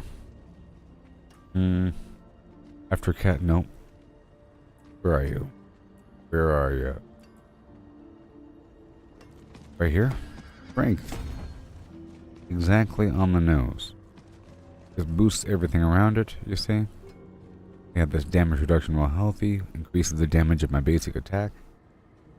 A little bit. Like I really want to, though. I don't know. Got this territorial effect right here, which is also very nice. Right? No. Right here? It needs.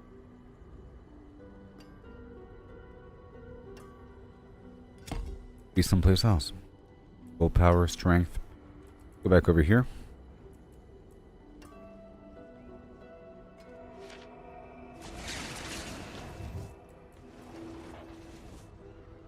Go back over here. Go back over here. Aha. Yep. Could be anything. Anything. Go for Imbiber. This deserves some willpower attention. And less strength. What a land coming around. Willpower.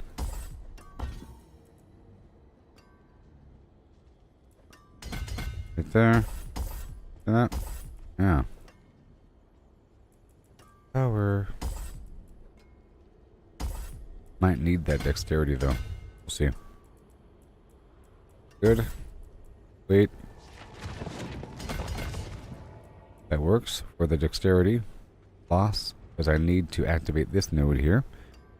Okay, we don't need that. Okay, so is that all the dexterity? No. Willpower? Yes. Do I have too much of everything else? Probably. Like you? And you? No?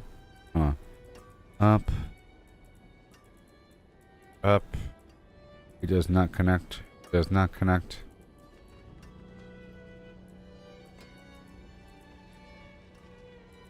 Alright, so damage while healthy. Very nice. Very good.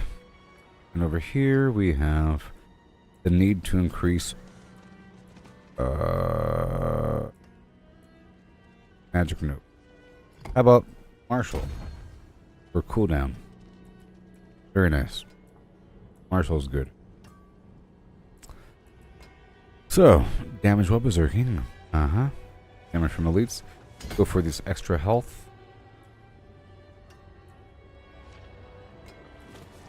Over here, berserking duration.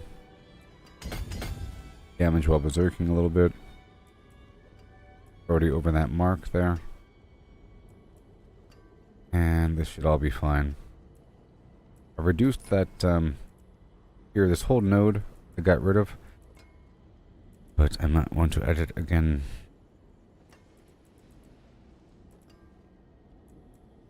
It gives me more damage with my two-handed slashing weapons.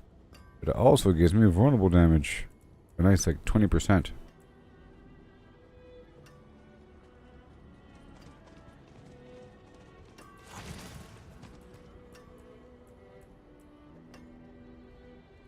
Now how much do I have? 43? I like to have over 40, so I could pull back a couple things. Got 41. Alright. Kind of far away though.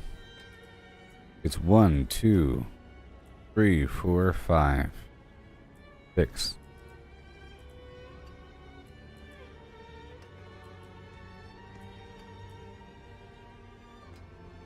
I can reduce maybe a couple percentages of right there.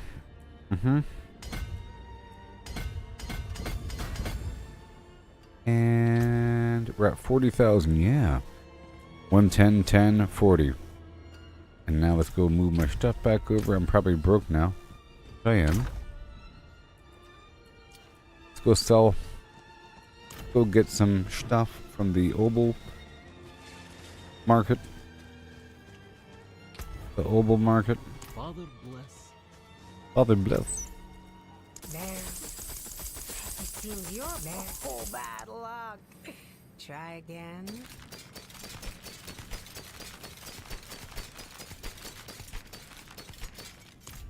Now I have to sell a couple things. Or I have to swap over a couple effects. Need something forged?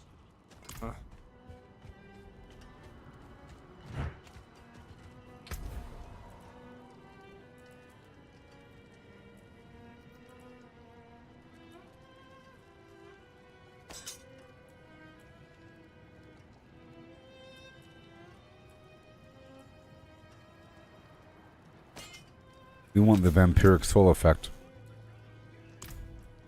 Yep. Just like that. And this effect here. Yeah, I have my vampiric blood rage. But I don't want thorns. Don't want these other effects here. But I need to get some money again. Money. Let's go do some blood harvest. Or go do the Helltide. Helltide.com. Plus I sold a bunch of those living steel units. Good old days.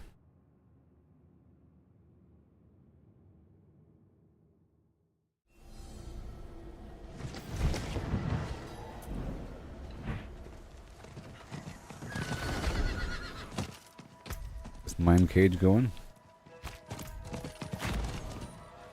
And I'll go for movement speed.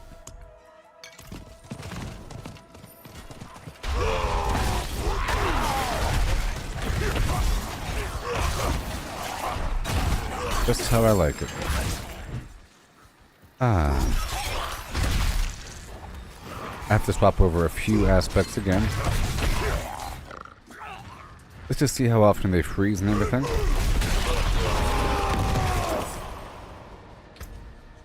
Good stuff.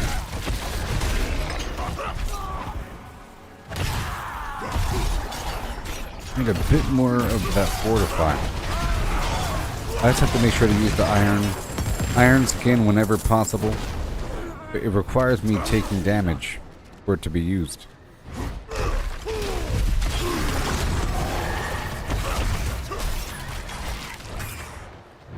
It's a lot cleaner than before.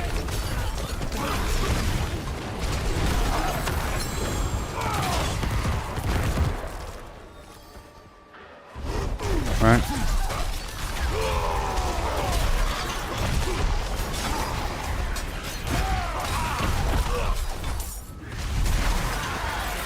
Yeah.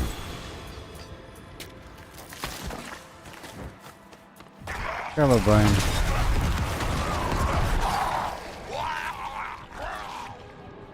I'm gonna dance around the area. Very good.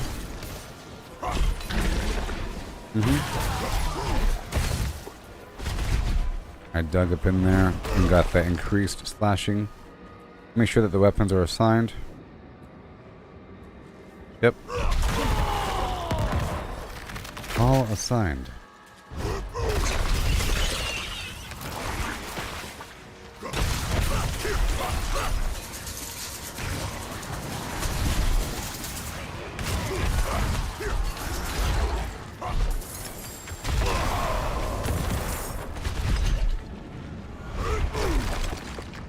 We're still going.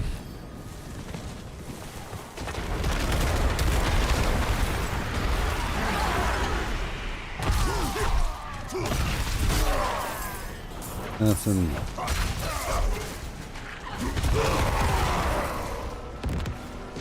I don't have enough for that box yet.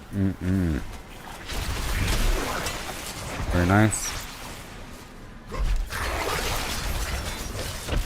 That's all very effective.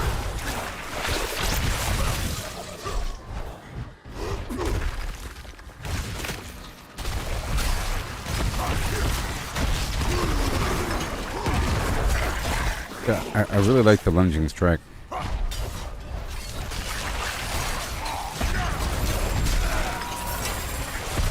Yep.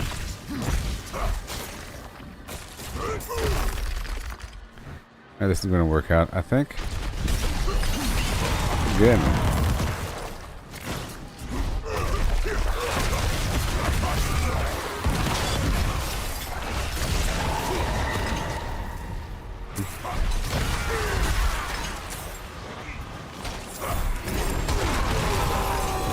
Good. Very powerful.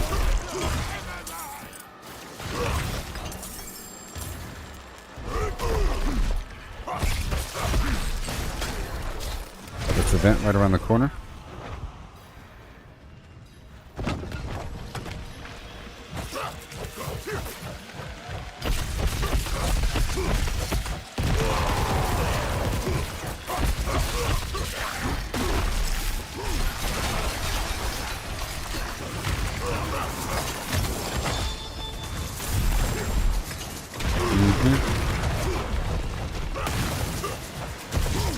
Yep. I did some experimentation, but I think we're happy back with this situation. There's a couple small changes, of course.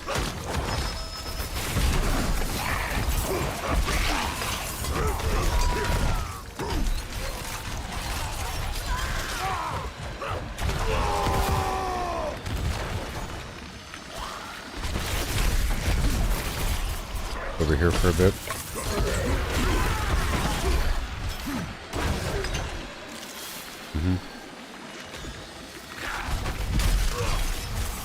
Before I had like 30% more damage to stun targets, but that's sort of a waste.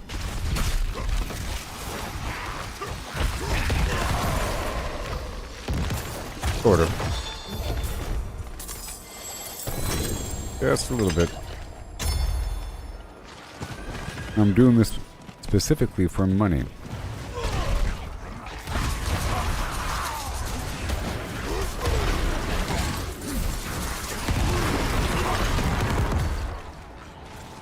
Specifically for money.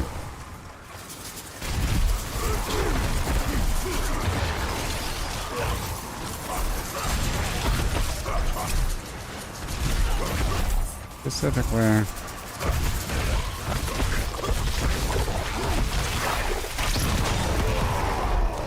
The reason why I don't want to do Dust Devils is because I feel like you have to go all the way in and use a couple different aspects and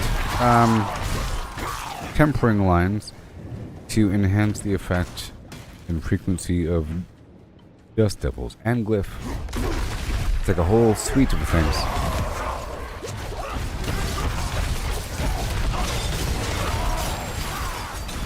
And I feel like I shouldn't have to. Especially since somebody in the chat said, where's her Dust Devils? Like it's an implied thing. I don't want to do something that's implied. It's terrible. Now I feel like I can't do it. Which is, it's a nice challenge. To avoid it.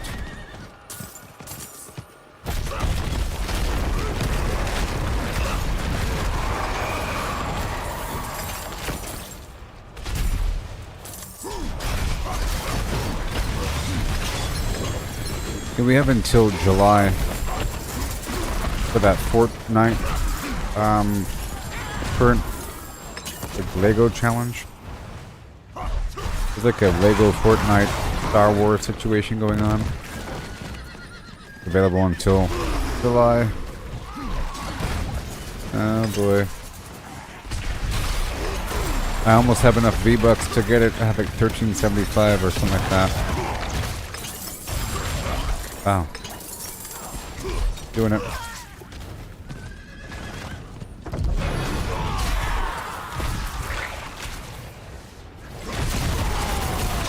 We saw how long it took and how it felt to kill him before. And now, bit better. Bit better. It was taking a while to get him before.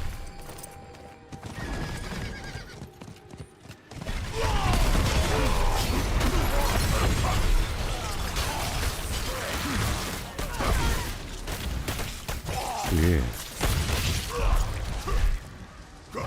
I think my primary attack here is making him bleed as well. It's good.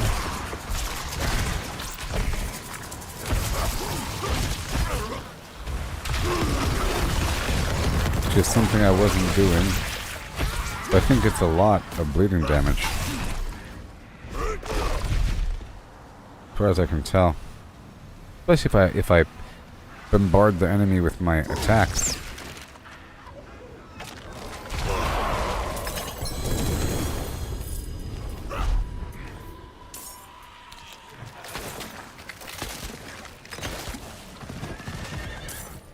I'm not doing the cellar right now.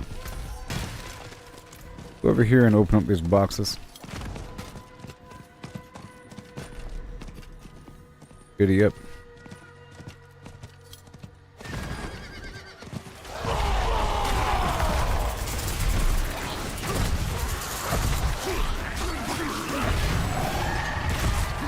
Oh, wow.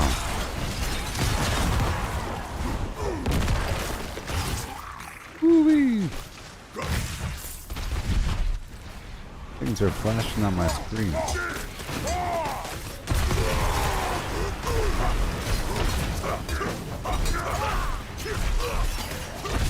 Sometimes the chat box flickers at me.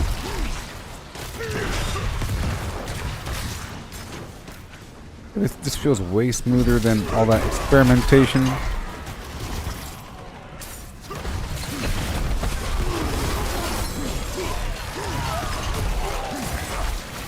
Right? Sort of ridiculous.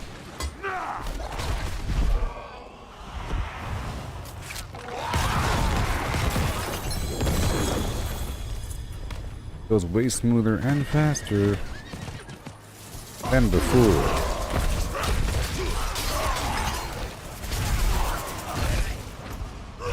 I'm at 49,000 life.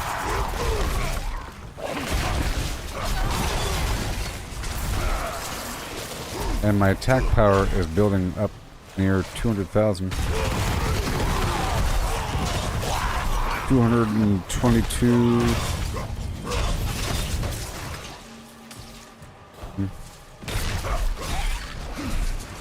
Why they're dying. Oh yeah, I think damage per... I have like this multiplying damage effect based upon the number of vulnerable enemies around me.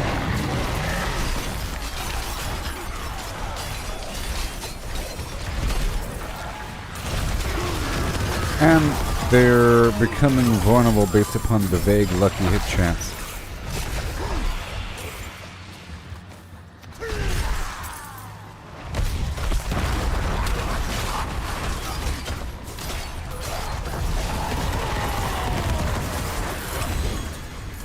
Now then, I might actually keep this temporary combination of aspects.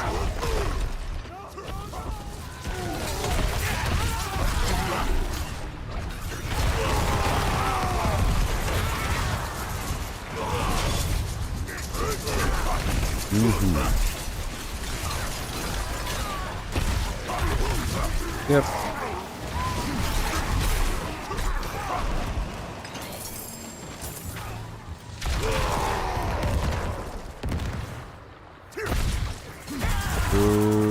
Nelly. Yeah, this is just great. Gotta keep trying to do the dungeon. I don't want to be carried through though. You know? Terrible.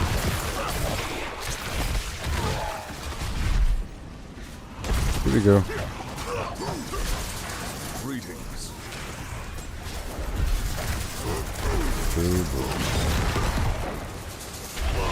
Yeah, I appreciate that. Yeah.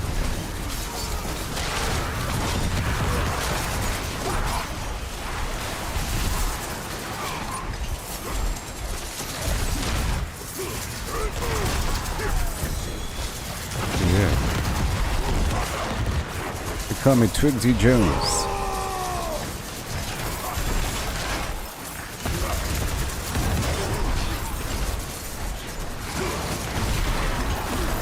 Not today.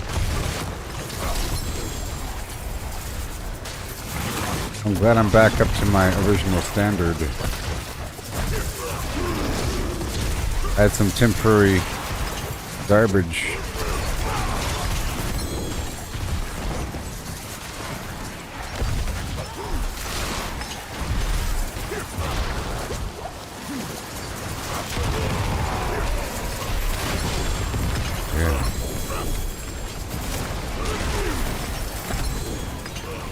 Yeah.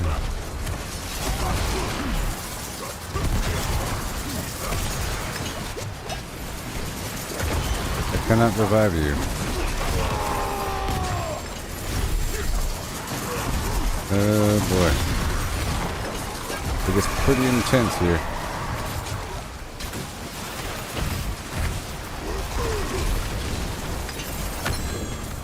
Oh, I was shoved out with a circle.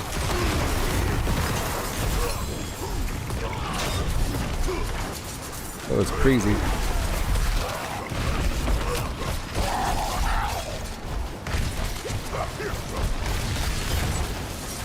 Thank you.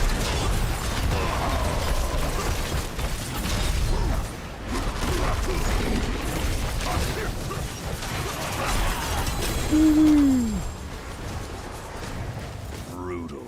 I like it. Let's go.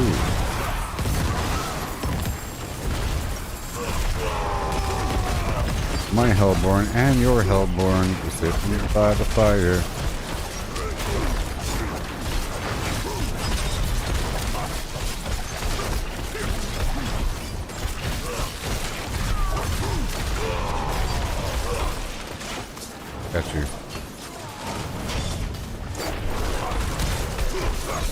Hello.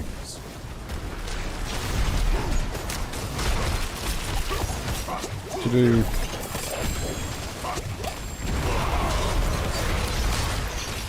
I will protect you.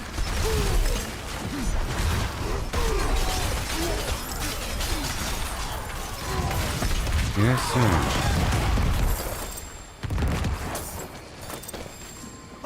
Alright, we're full again.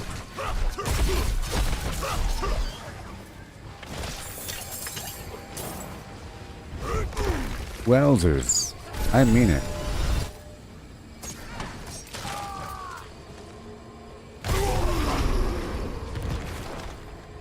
I mean it.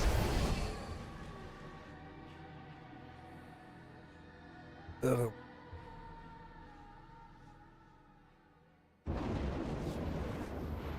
Fine-tunement. Oh, Bob. You're lying to me. Stop lying to me.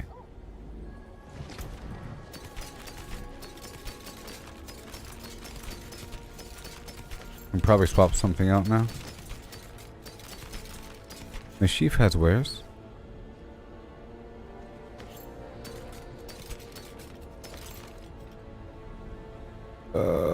Nope. Nope.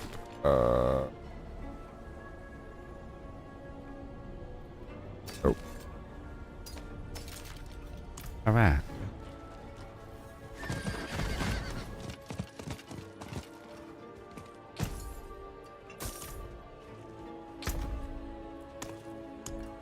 Hand over the goods. B. Ow. Yes. Oh, yes. Put all servants to the chest. I don't need this garbage. I want that lucky hit. Let's go. Wait. The luck bringer. Hand over the goods. I don't want thorns. You hear me? Me? I don't.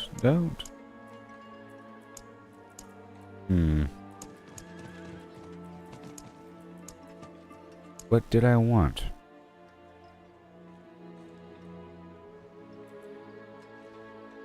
Let's just see here. Something. Fire every second while berserking, or just increase damage, or increase damage to stunned enemies. And thing needs to be swapped out. Goes from my other build, or the overpower build. Which means I change this out, it won't affect me at all, besides doing good things. Stunning a bleeding enemy deals 40% of their bleeding damage to them as physical damage. Do it. That'll work. Oh my gosh, oh now. Let's swap out these gems.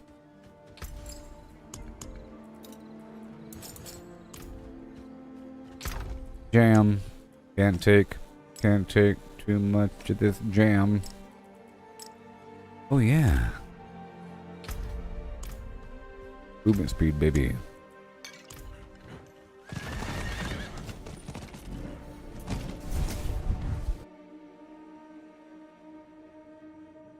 Makes me want to scream.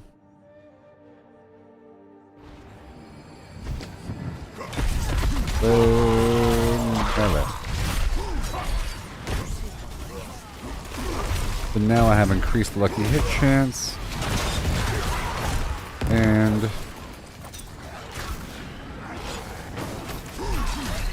bleeding damage is now going to become physical.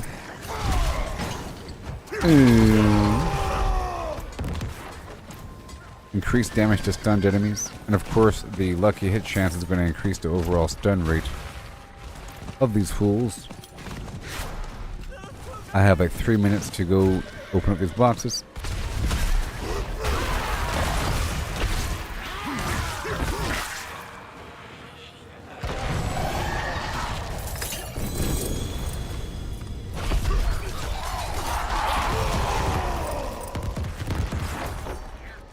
Okay. I just sold a stack of living steel.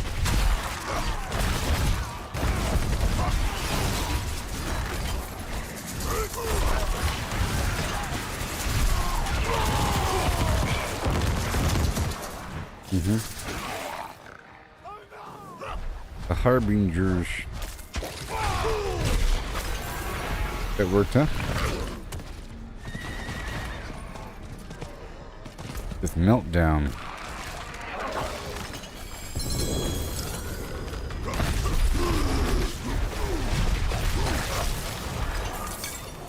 Yep.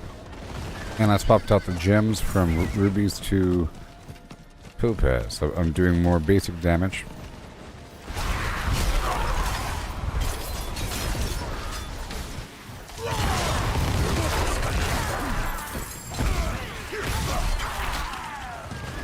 Now they should be taking a lot of damage, I think.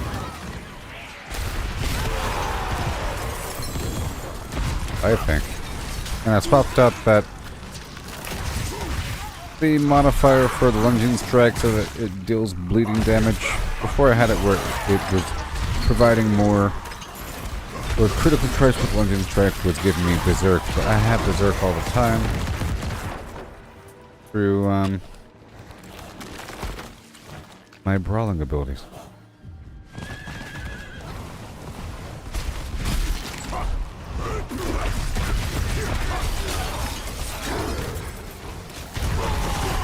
It better be all the time, actually. They have a minute and 30 seconds.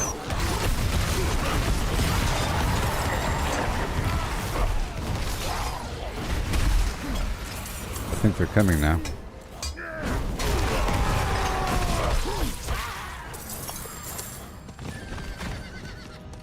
Before, the amount of bleeding damage I was providing was sort of invisible.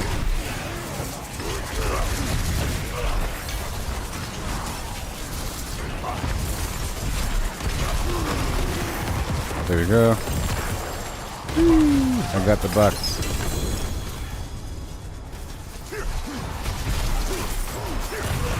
There we are. We're done.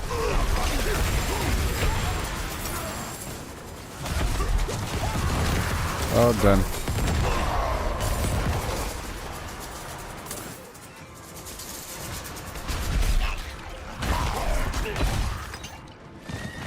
Yeah.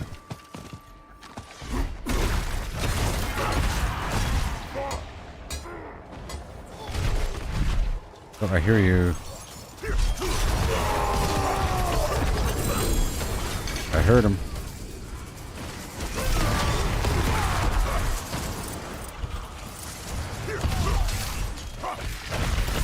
Ooh. 5 seconds.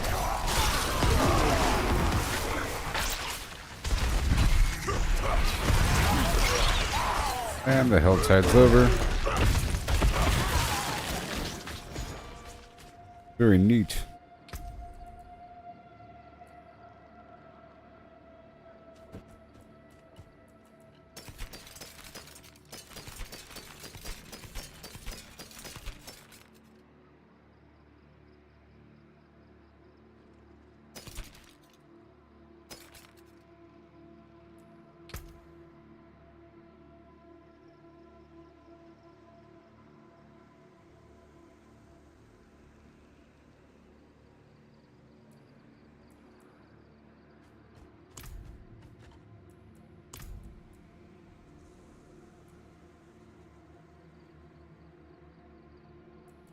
Okay.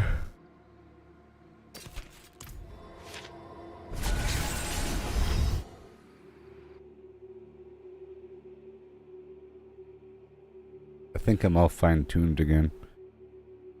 Pretty sure. Put everything back the way it was supposed to be. Go check one more time. Vampiric Blood Rage. Vampiric Curse. Stunning a bleeding enemy deals chunk of their bleeding damage to them as physical damage. Alright, that's just awesome.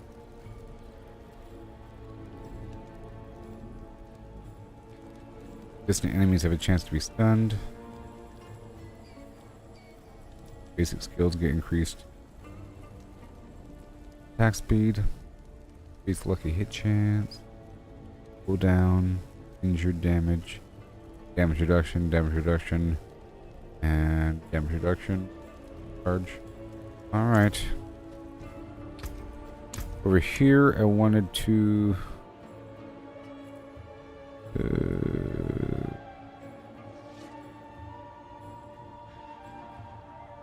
extend the duration of the berserk rate.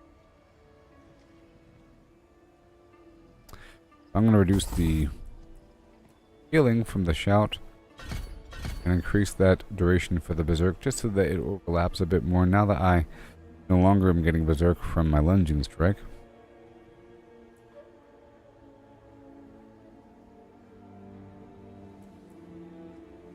The base damage of this whirlwind will be applied as bleeding. I could go a bit deeper with that.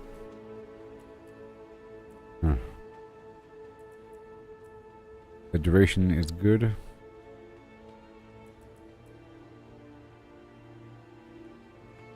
I could pull back this whole thing. I was healing 9% per 100 fury spent. That's my entire... That's basically my entire fury bar, so... You know, increase my base whirlwind.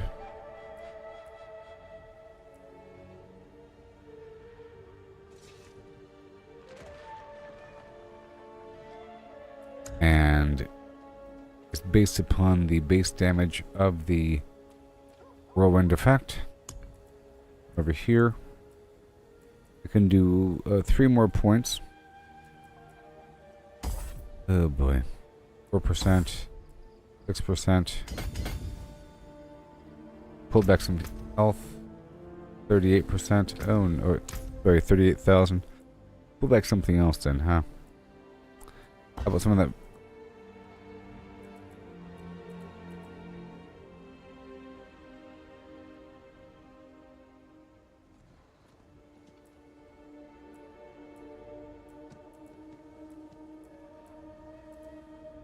Damage to bleeding enemies, of course. Oh boy. All this extra health.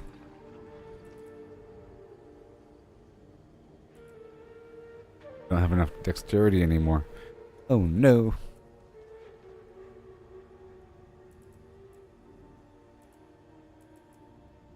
Oh, this whole node over here doesn't need to exist. Yay. Yay. 3 points. 3 points. Go back over here. I want that slashing garbage. Right there. And let's get that health back. Yeah. Damage reduction from those dudes. Ew.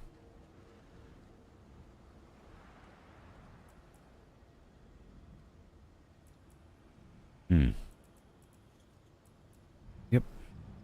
Anything else? Any questions? We good now? Nope. Dexterity is... Let's look for those sharp dexterity nodes. Some good ones out here. There are some good ones. Like you. Some of them are worth 7. As opposed to 5.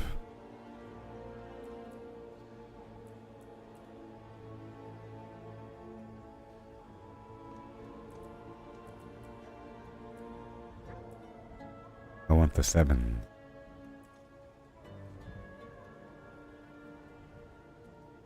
Alright, so we need how much more? 4 is what we need. That's how much more. Let's hide that and find a better route. Dexterity, dexterity. Go right there.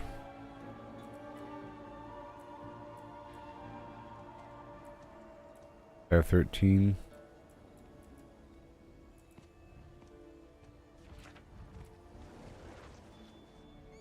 There really is no 7 node within range, huh? I will remove the damage reduction from vulnerable enemies and add some dexterity from somewhere out there beneath the flim-flam sky. Do and do and do.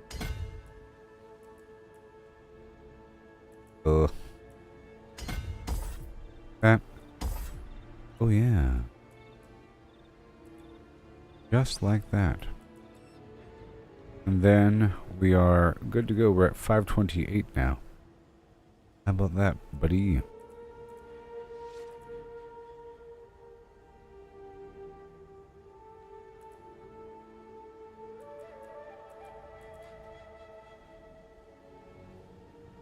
I have 2 more points. Hey, Berserking Duration. And I can do potion healing. Could do potion healing and or potion healing. Let's do potion healing. Done. Cool. Now we're back up to 43 and oof. I removed this whole chunk. I made sure that we're good to go. We have our health back up. Human thumb.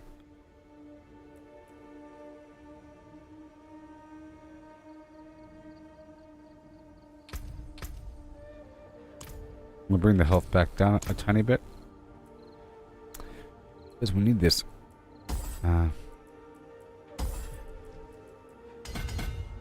Extra strength. 41. And 1 more second. I'm sorry. 63. There's a little plug right there.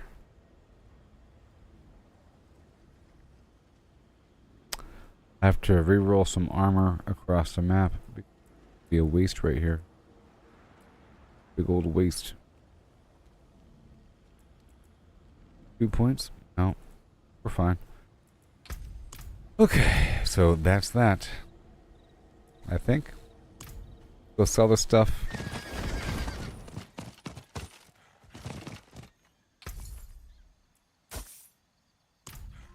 And one more time, let's just look at my aspects. Basic skills. Arsenal key passive.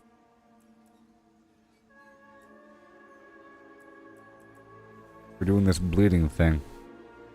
Stunning a bleeding enemy deals a big chunk of their bleeding amount as physical damage. We can try that. We can try that. What else could go there, though? It's a weird one. But, you know, they're bleeding more often, so we'll see what's up. Critical strikes increase the attack speed.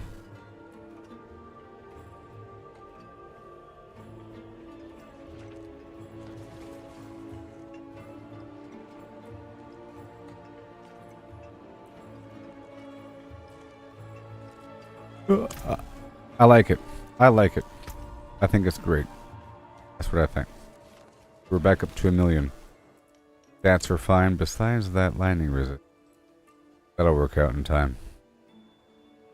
As for the fire, let's remove this fire gem for a second. I think I'm the only merchant with jewels like these. Good result. fire is really low. Now, as for the armor, is there any line here that is based upon armor? I've already rerolled all the armor out of these things. Damage, lightning resistance, life per second. Still trying to reroll that line. Even though I think that might be important in the future with incoming poison damage. Strength. Healing received, healing received.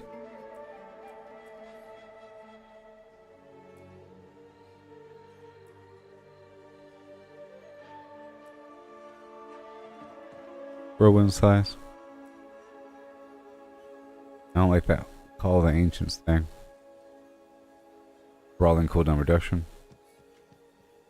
Okay, well.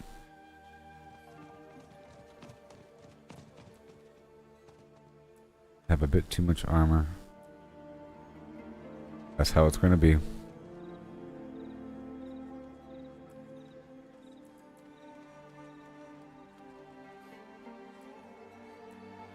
Yep, and that's 9% max life with that ruby. It's just amazing.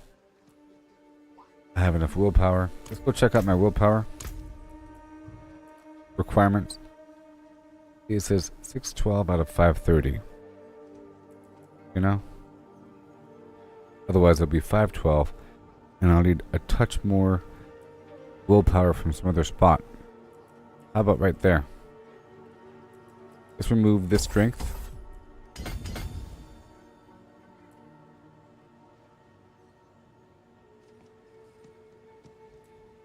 And now it should be at, yep, 626 out of, maybe like one more. One more.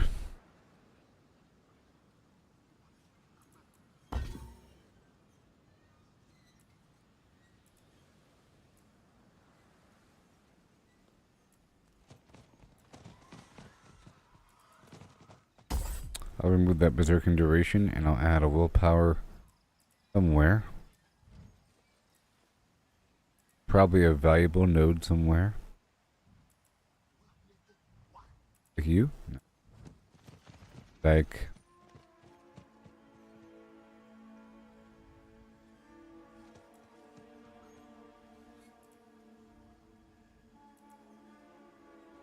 this. Requires willpower. I already have it maxed out. Right there. Meaning I purchased everything within range. Over here. 1, 2. Okay, check this out. 1, 2, right? And then... Oh. I need those points, don't I?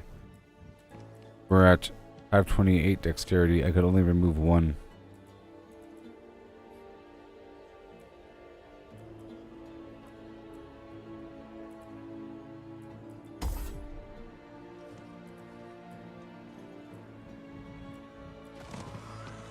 Okay, 523 dexterity, and over here we have 631. Awesome. So I can then put it over there, which means I can then remove one of these willpower gems and add a health gem.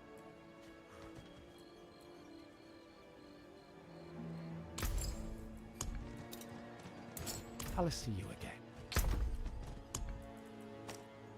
Yes, you will. All the time, ho hum. What does the diamond do again?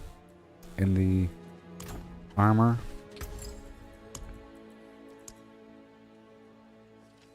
Barrier.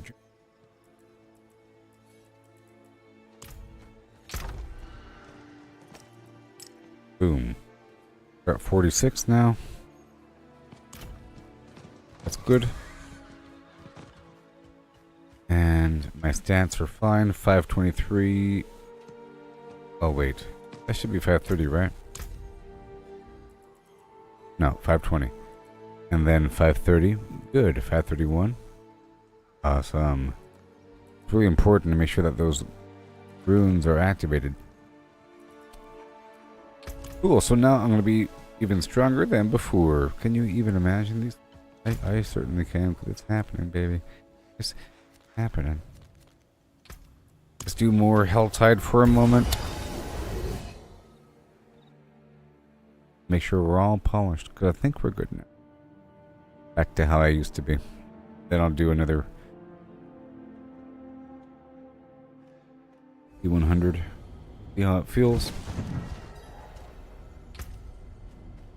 Another T100 to see how it feels. And then another pit, and then I'll probably call it quits and hop on down to Fallout 76. Right now it's 2:11 a.m. and I like to be live around 3.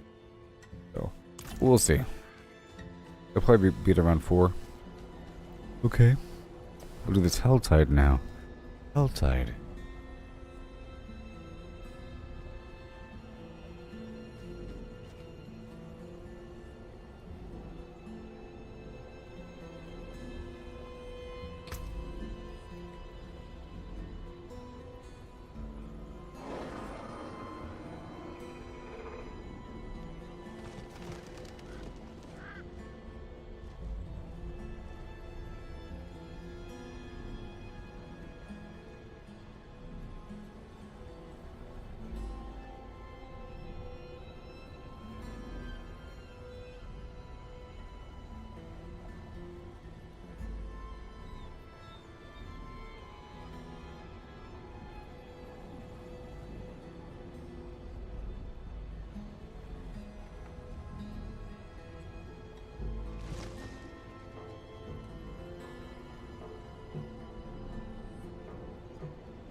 Okay.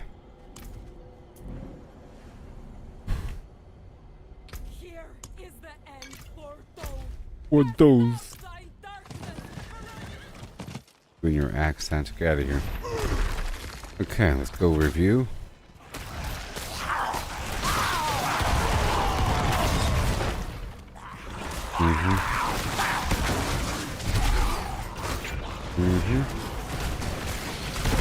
Okay, stunning a bleeding enemy will mess him up.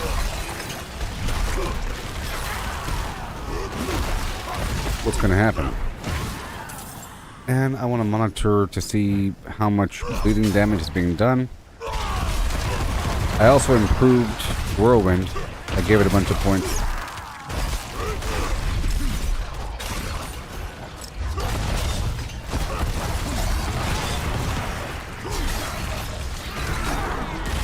That should really work.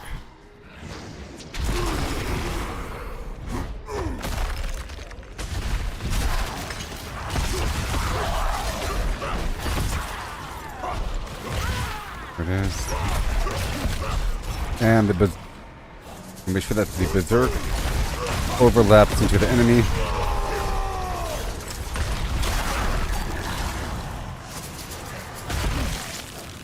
And let me go check out this charge.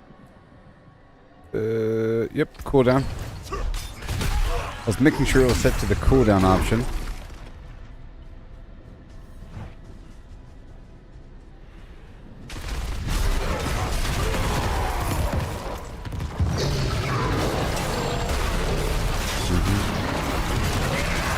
There it is.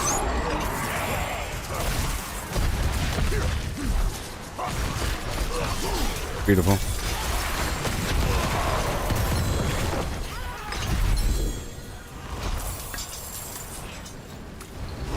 Yeah.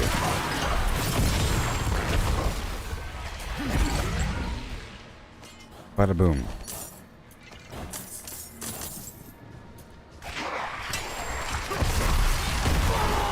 Okay. Feel like I'm doing a lot of damage. Yep. A lot of damage.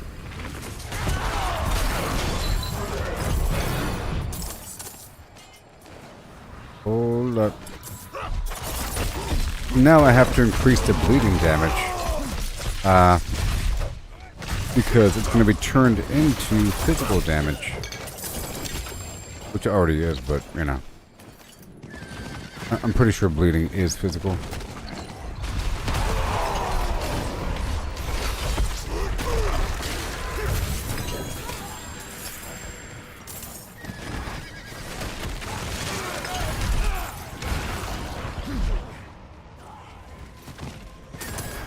Woo. All these players out here having a good old time.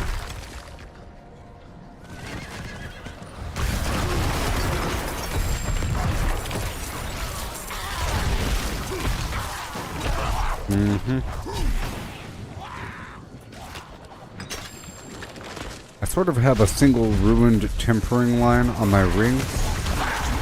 So I do have growth in that direction, making sure that my current gear is the best possible combination of gear items for my current exact build.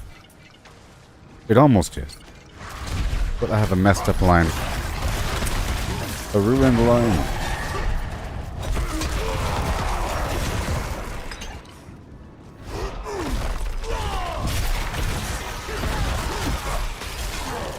I'm trying to make sure I get like a substantial upgrade here.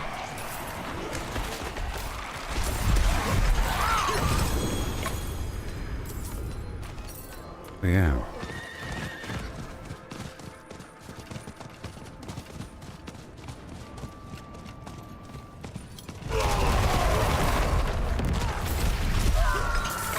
Cast out your darkness.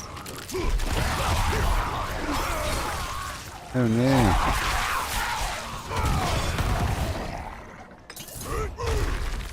Whee. This way. Little fragments, a whole lot of them. And go.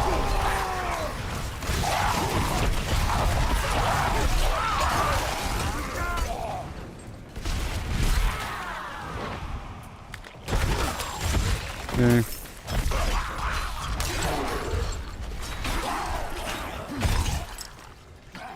Bleeding. And then dead. Experimentation. At least I'm not using the holy theme elixir.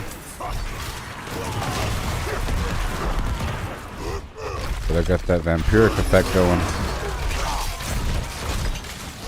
At least it looks cool.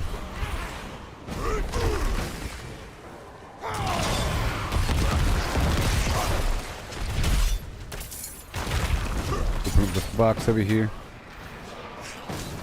How dare you?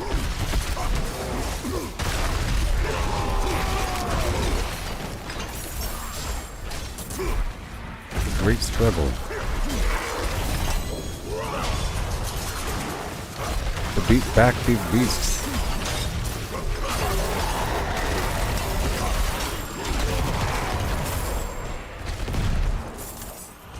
Awesome. I'm in the heart of needing a bunch of gold, you know.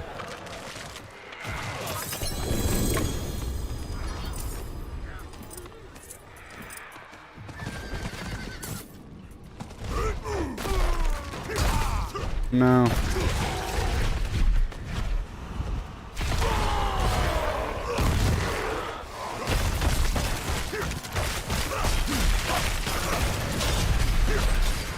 Watch out.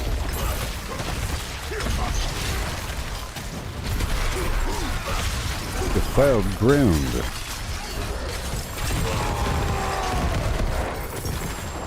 Beautiful. Pretty powerful these days. Go for these champions. Loads and loads of bleeding. I think it's pretty vital, this Skull Breakers. Turning a bleeding enemy deals 40% of their total bleeding amount to them as physical damage. I think that's pretty important here.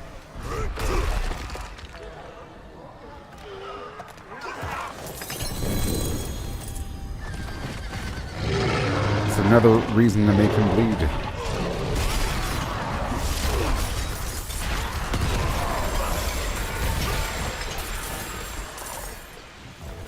Yep, and I have a pretty high chance to stun in general. So you just gotta see how much damage this does versus the bosses.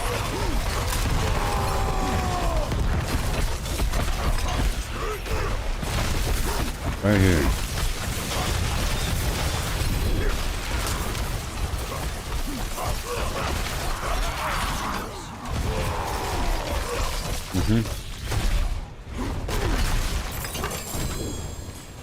Hello. Hello. Oh, cool.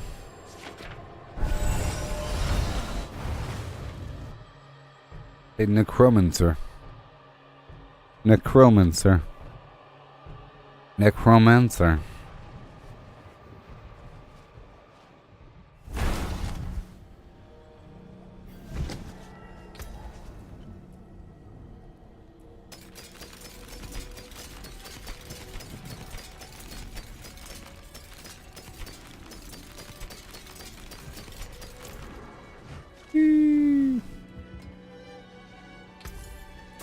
Done.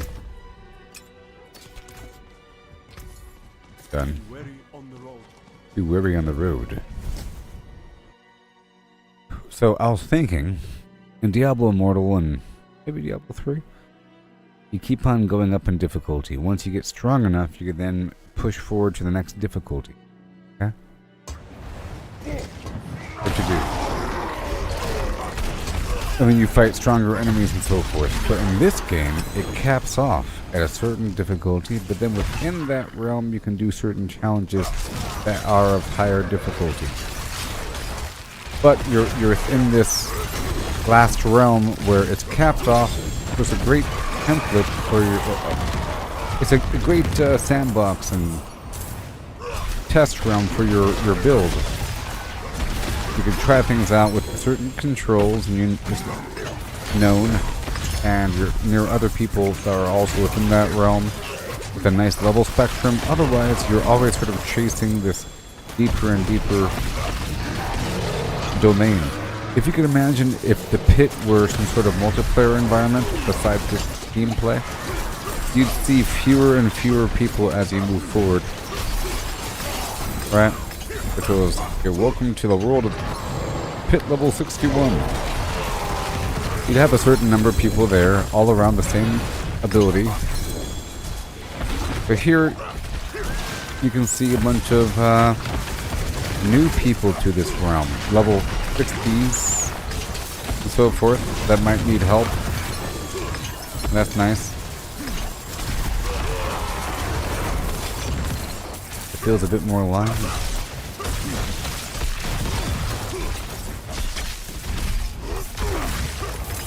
Nice. Okay, my tree of whispers is filled up.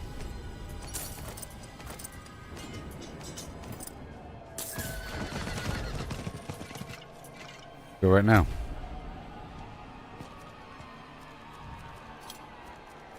And while I'm there, I'll maybe do Varshan if I have the body part. That's why we have to stop what we're doing to do the tree.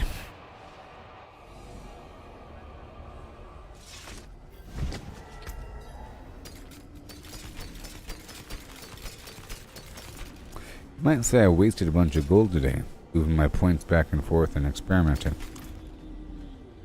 But not really. Very good. Thank you. I did upgrade one item.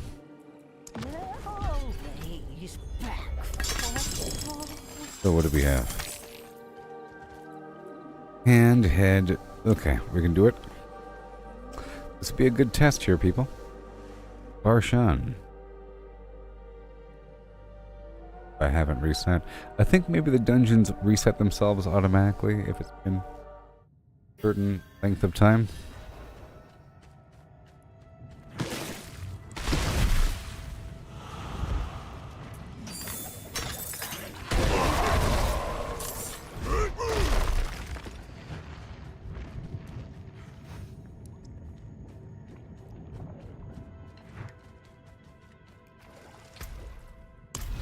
Alright, here we go.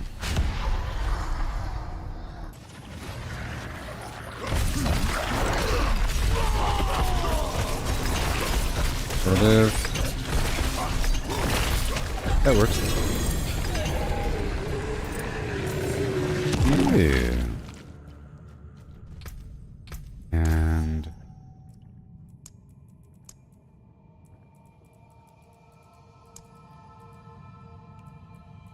I love these filters, you know.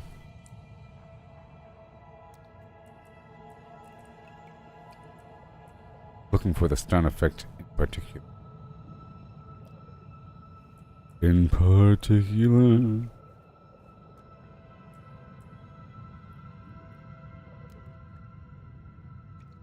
All of the ancients.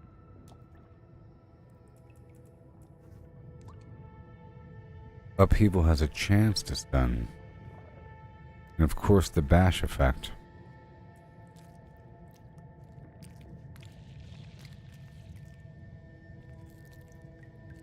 After bashing 4 times, my next bash will stun.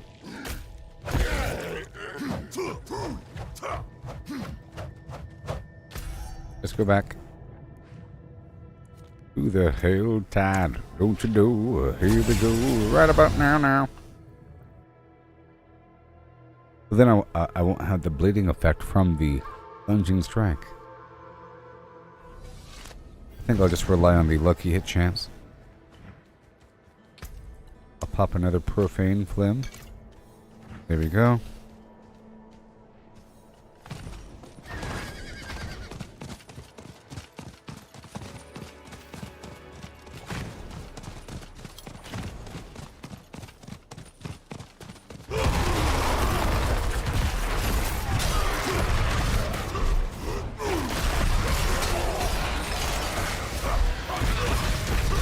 I'm coming back, don't you worry. That was fun, huh? Take that.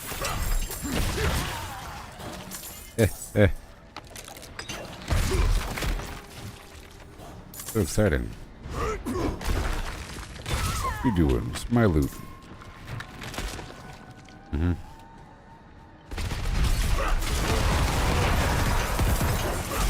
That was so exciting.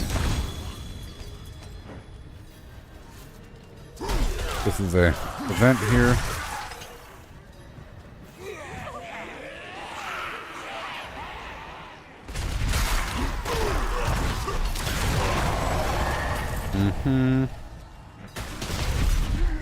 I will save your life.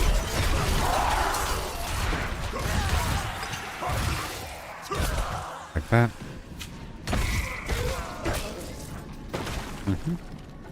A full minute of this. Awesome.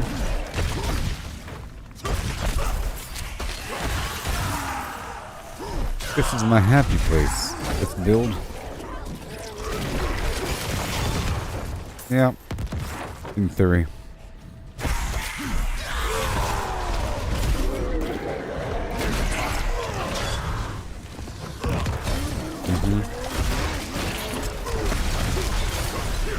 This build is my happy place.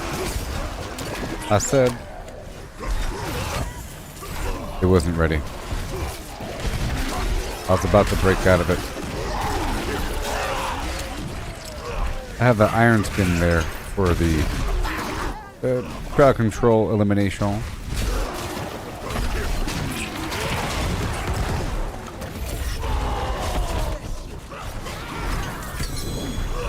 Awesome.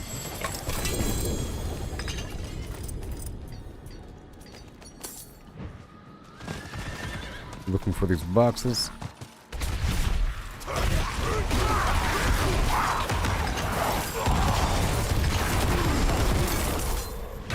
Going through here. After coal, 75 total fallen. Coaling.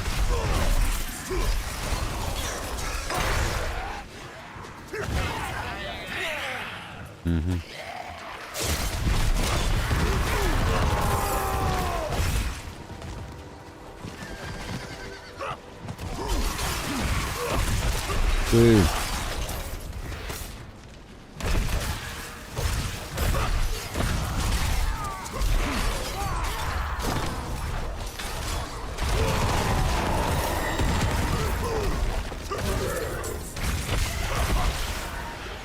Excellent.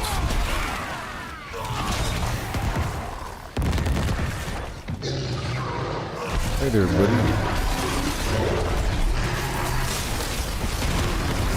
And then everybody dies. I'm not going to that boss. Okay.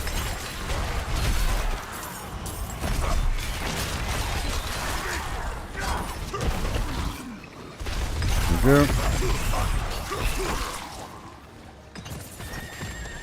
I see you.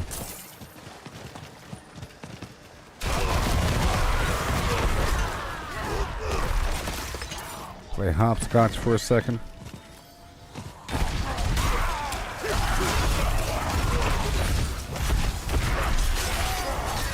And we are done with them.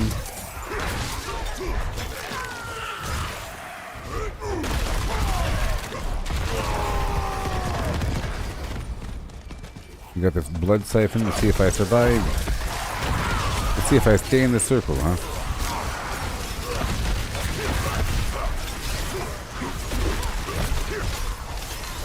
Make them all bleed.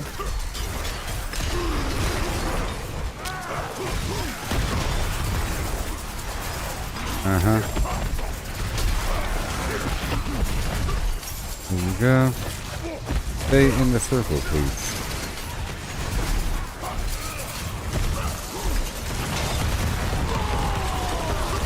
A double whammy.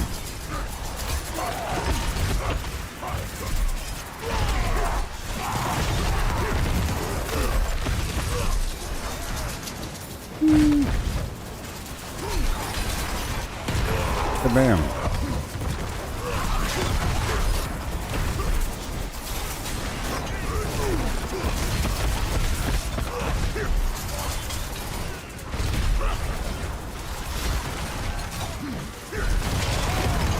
There it is.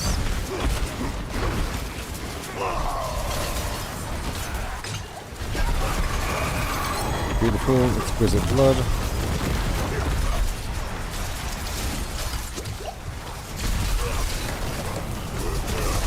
Yeah.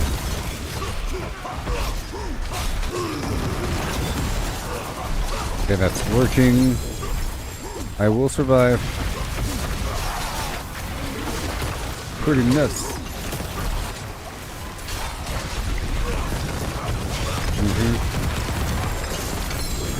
Did a lot of damage.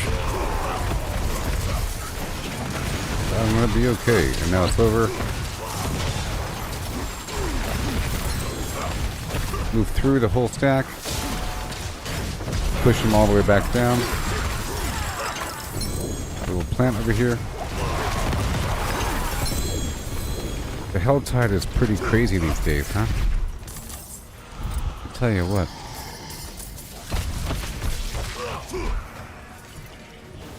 Is it blood? Oh boy, and they're still here. Oh, just looting, okay? Stand up for a second. Thank you for your malignant heart, viewer. Okay, we got this dude to mess with. Take it back over here.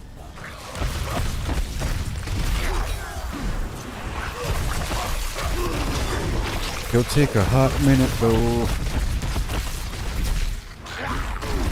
But it's okay.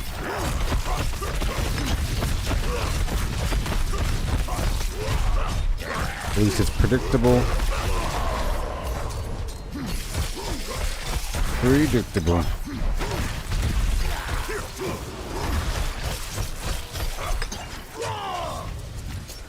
There we go. Unstoppable.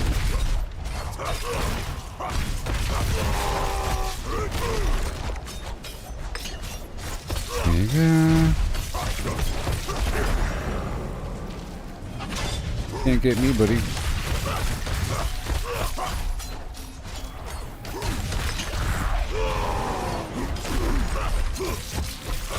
Right now. Unstoppable.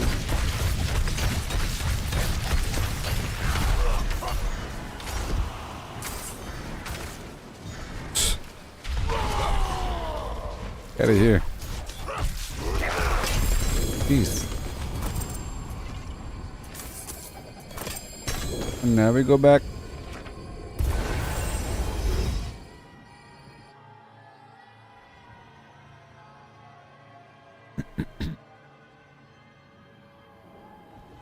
So the last time I streamed Fallout 76, I prepared my base, I moved some stuff around, modified my build, and changed my appearance. And did I say finalized my camp? But I did. For the most part.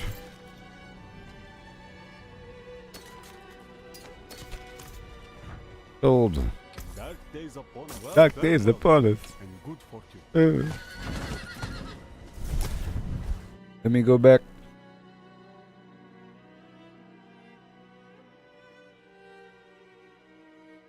Sip. Sip, sip, sip.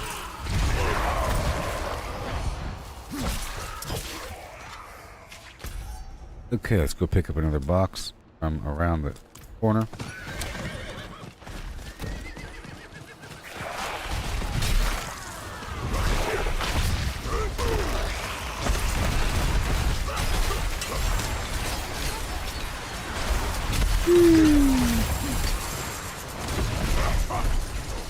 They're just so nice. Wide open battlefield filled with bad guys.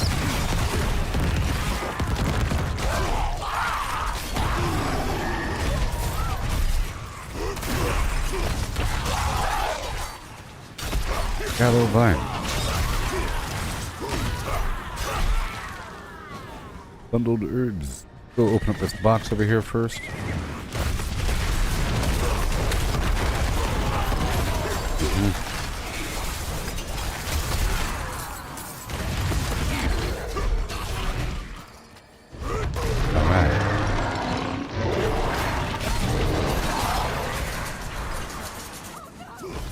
Yeah.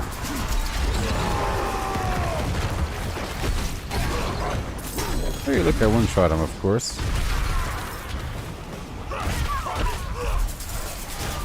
Mm-hmm.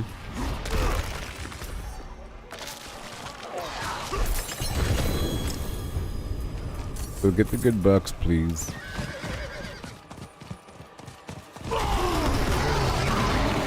I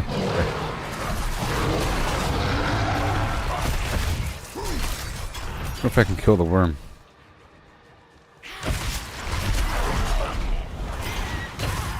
Can I kill the worm?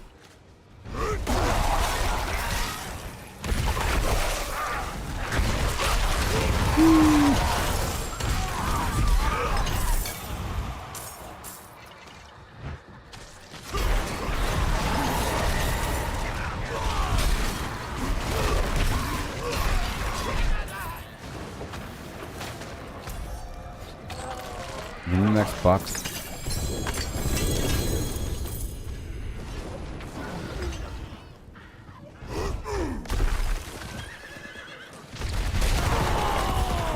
No way.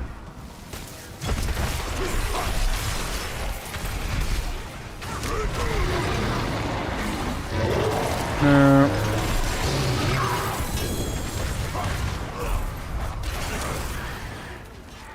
Yeah. And then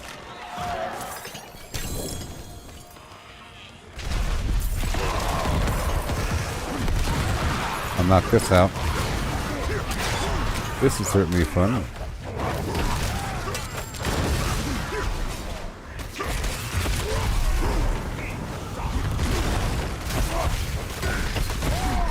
That's what I'm here for.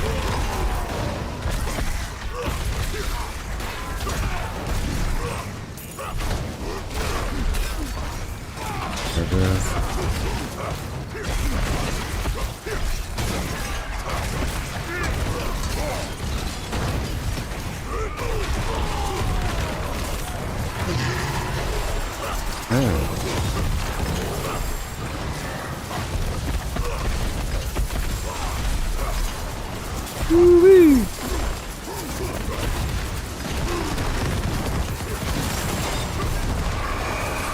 The forces of hell grow frenzied. Here. Now they unload.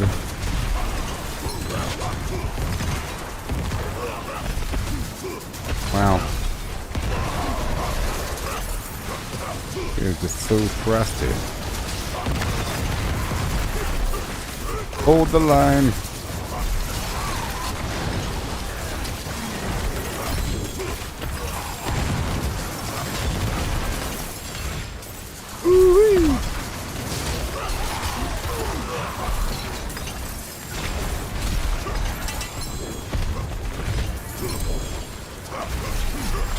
That was just amazing.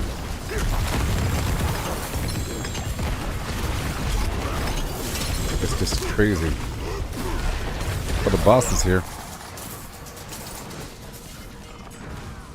That was crazy.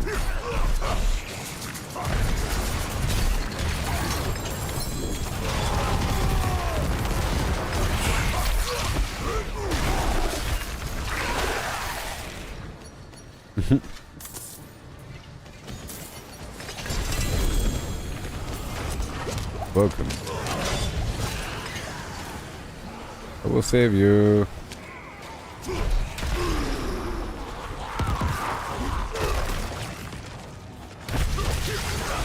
You done or something?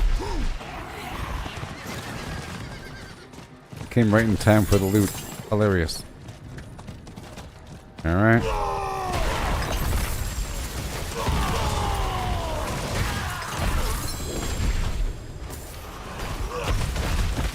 Okay, let's go to these boxes, please. Gotta jump off the horse and climb the cliff. Beautiful. Good boy, there's a treasure goblin around the corner.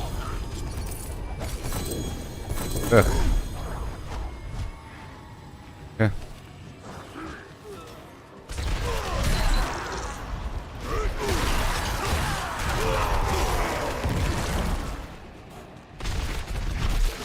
Right over here, right? Maybe? Yep. Good.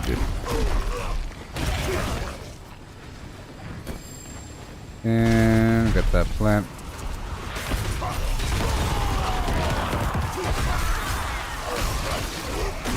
Well. I'm full, but I have to head back now.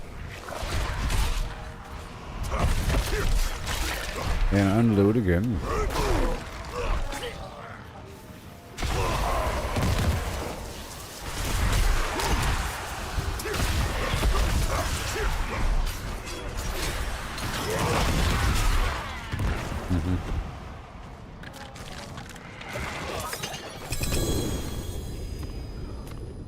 To go back.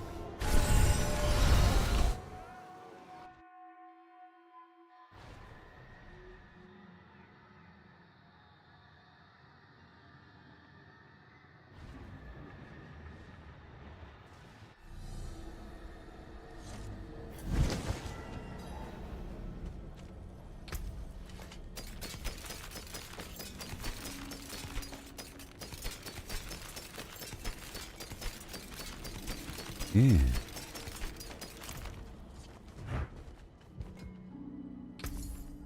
Boom. Thank you so much. Most part sold. Well struck. Well struck, indeed.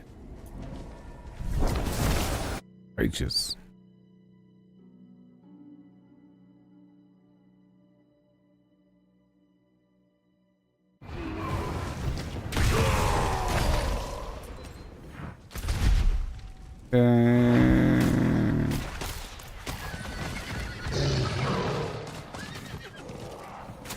Fine.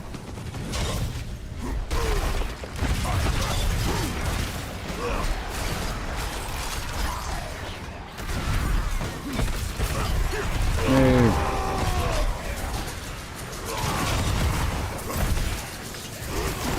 I guess I could go ahead and heal it too. Look, it does all the work for me.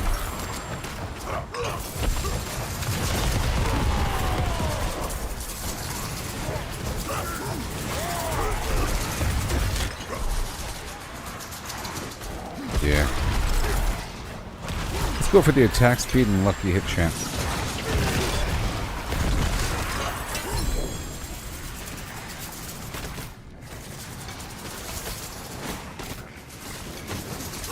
It is.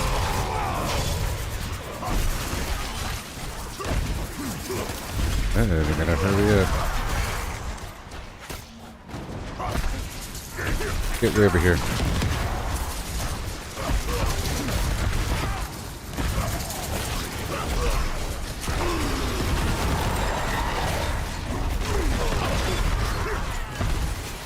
Oh my gosh.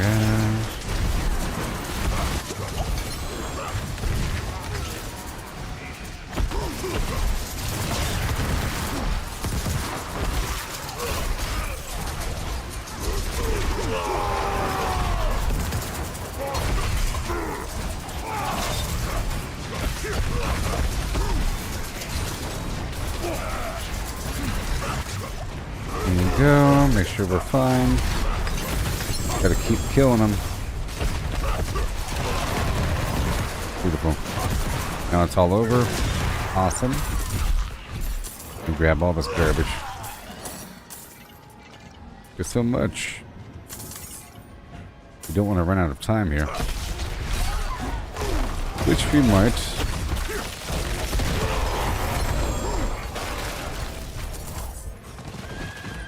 Let me hurry up.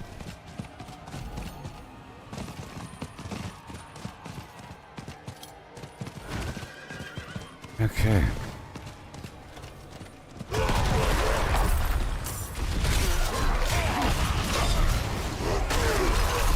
Heading into this other map. Right over here for this box.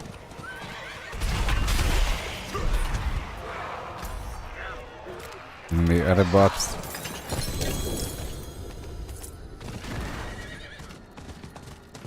Got 3 minutes.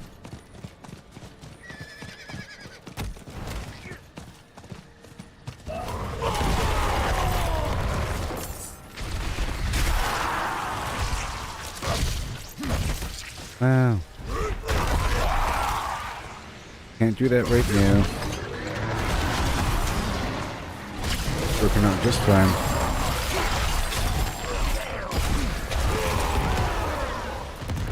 Normal gameplay.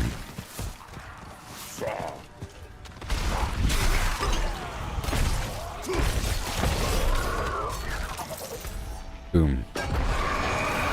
Next box. Got 2.5 minutes. Gotta hurry up. Hurry up.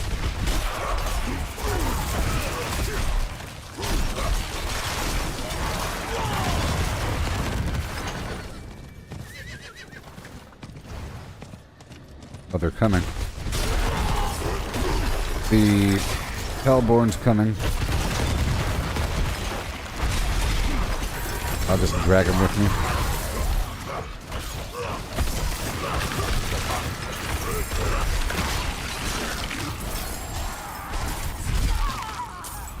Awesome.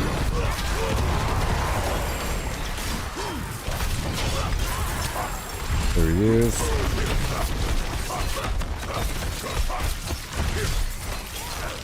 Here, we're good to go here. Drag this Hellborn with me. Exquisite blood. Every 5 seconds. Okay. Ooh, that was like a 3-star. That was like a 3-star.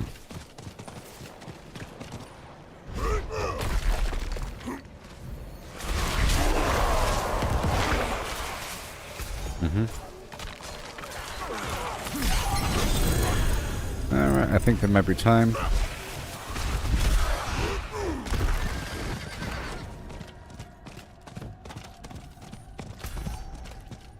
Yep, all the way across to the mystery box.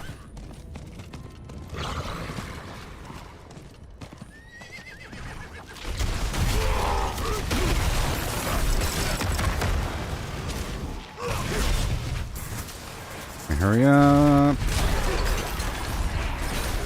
20 seconds.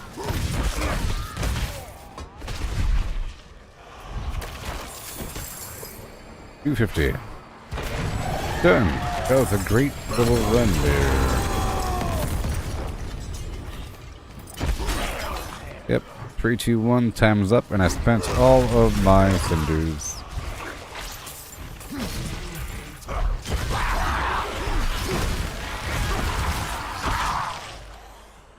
Awesome. That was a good control run. I know what it feels like. Good baseline, benchmark. In other words, that mean the same thing.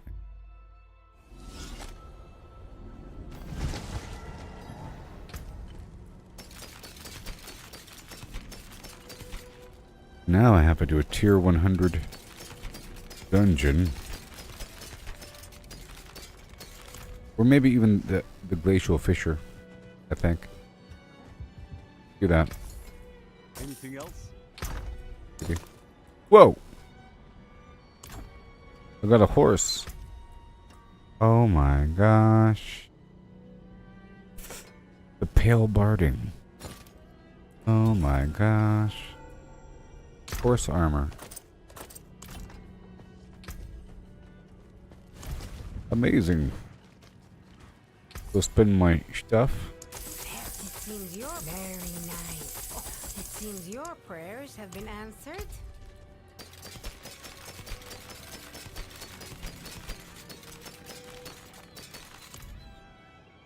Well, I guess it's so I think I'm gonna try to be live with Fallout 76 at 4 a.m. or just before. Well, I'll be doing just a few more things here in this game. Praise the Father. Yeah. Are we good? It's life per second. Let's re-roll that. Re-roll it 1 time, 2 times, 3 times. Mackenzie. 2.9 million.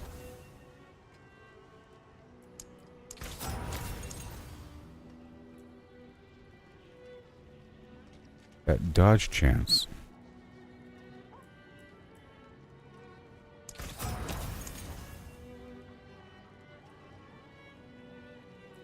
Go overkill with the lightning resistance.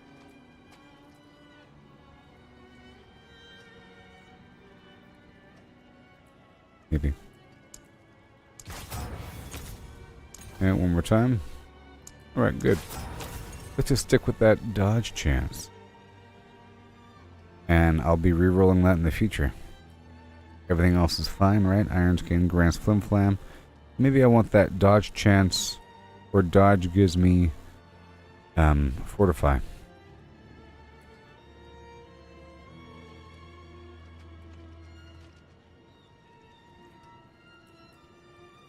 Oh, light. Cleanse these bones from my skin, and I promise to become your most devoted servant. I mean it this time.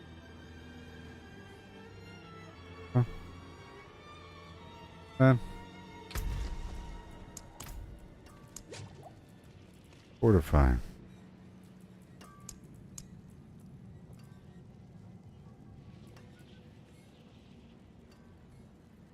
Okay. Armor as well. So, chance to gain Fortify upon dealing direct damage while berserking. That's pretty easy. And increased dodge chance. Dodging Fortify. Go for that. It's called the assimilation aspect. And it probably goes on armor. Jewelry.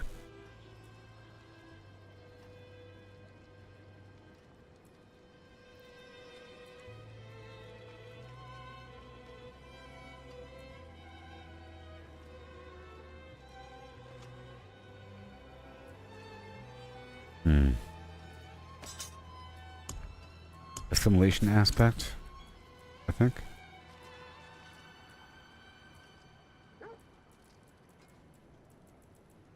Where is it under armor?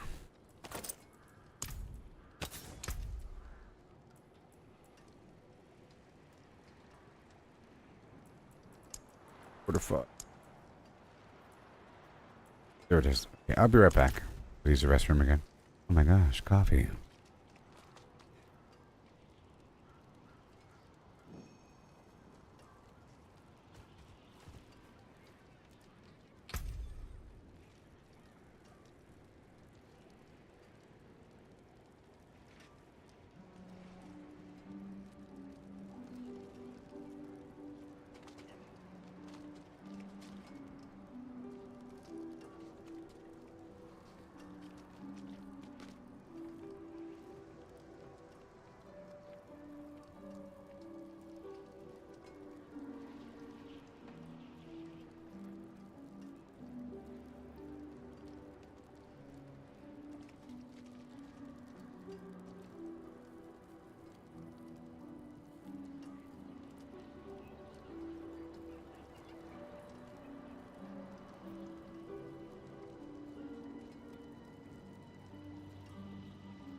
Okay, so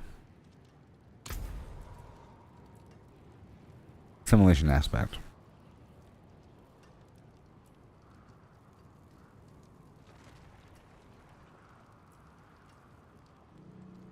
Where to put it though? Where to put it though?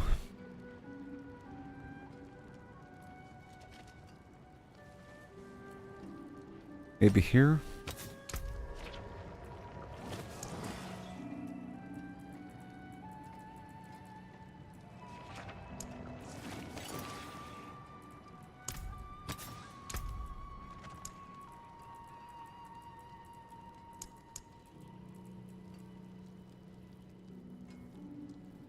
Increase the dodge chance.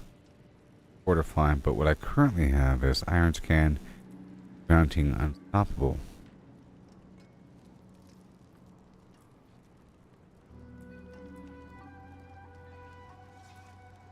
Maybe if I put the Iron Warrior on the gloves.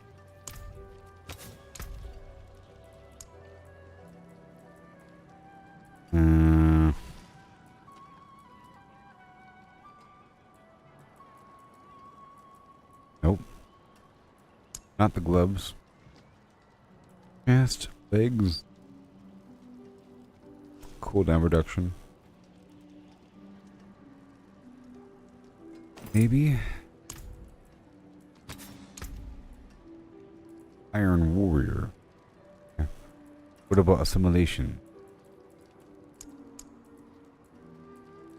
Alright, so cooldown reduction or increased dodge chance and free fortify. Let's find out right now.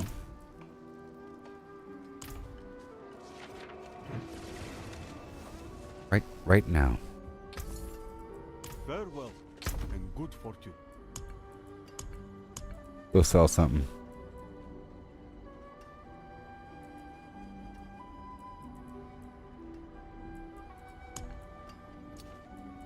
I'm gonna sell all of my living steel. Yep, and I'll swap out cooldown thing for increased dodge chance and fortify. Oh, light. Cleanse these bolts from my skin, and I promise to become your multi. And I also re-rolled this line here, right? On my pants to increase the dodge chance. So there is that as well. Okay, let's go do this dungeon.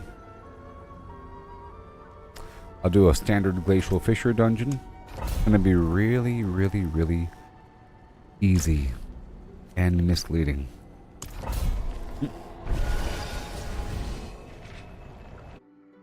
And then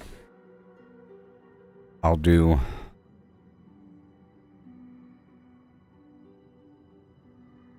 I don't know. Not enough time really. Yeah, this is misleading. I don't know if I should do this right now, but it's too late. Too late.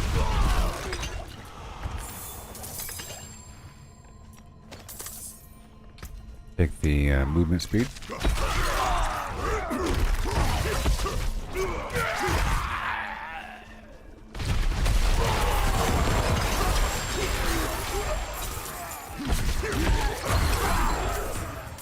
Misleading because these enemies are level 85. It's gonna make me feel weak once I go to a normal spot.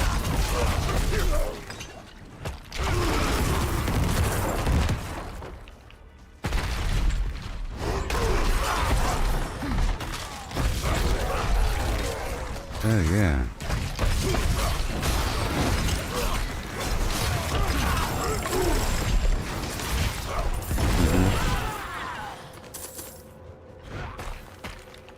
Pretty good.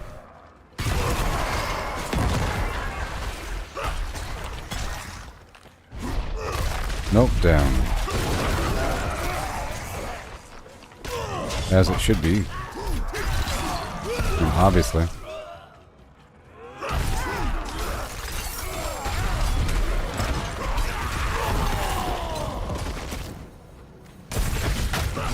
These stacks of gold. Let's check them out because I want to compare how much gold is dropping here versus a tier 100. Kind of hard to see.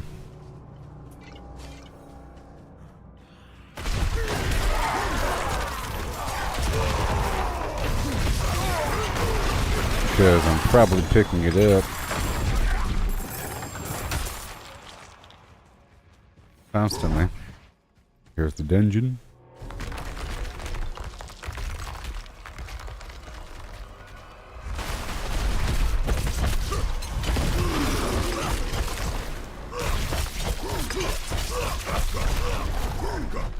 Okay, here we go.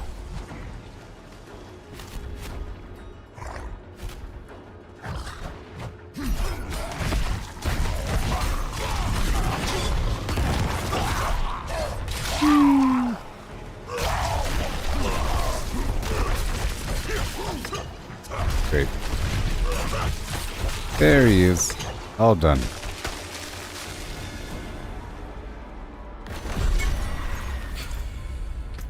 Pincushion doll. There we go. Damage with 100 weapons.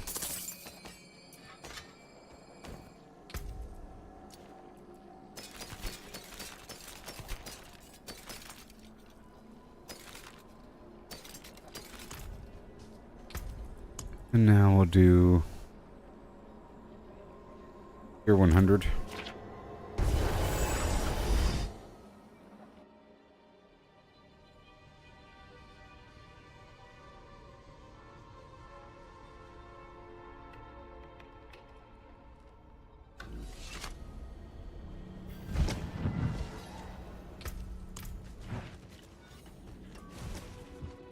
Arms for the light. Raise the father. Do it. Craft a bunch of these. Destroy anything that's not level 100.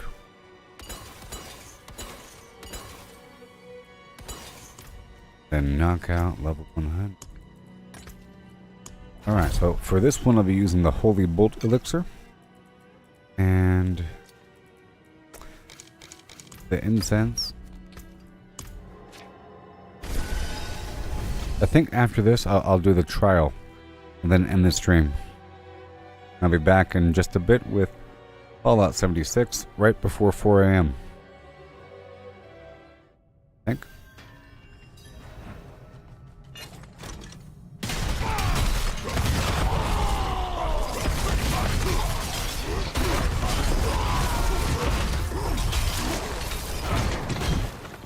My job here is to free the prisoners.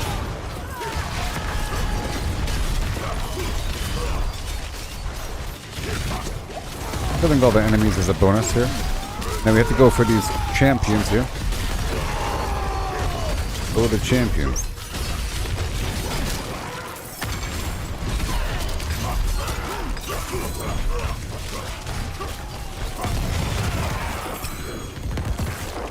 Yeah.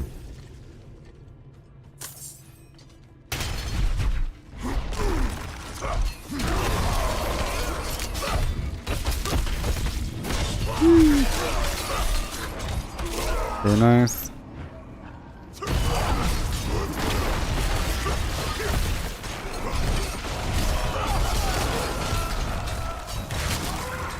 We'll stitch our way through here.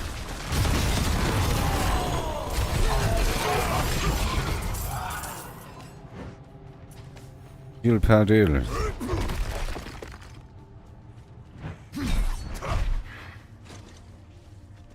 Hey there, prisoner. I'm here to save your life.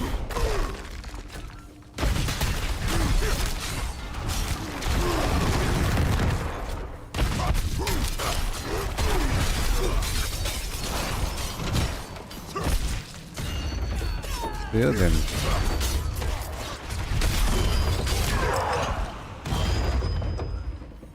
Emerald fragments.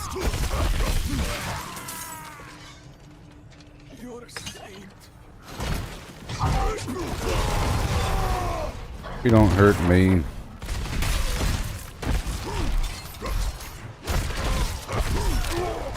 They are all stunned up, you know. That is a factor.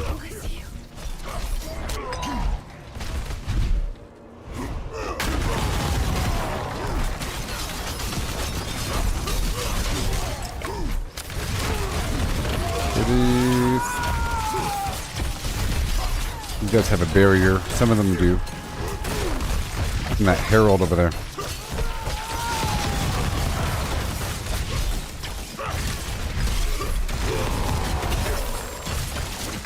Yeah. They were sort of buffing each other. That guy had a barrier.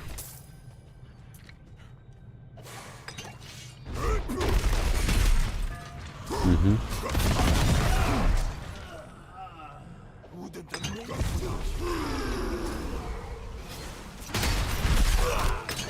One more prisoner.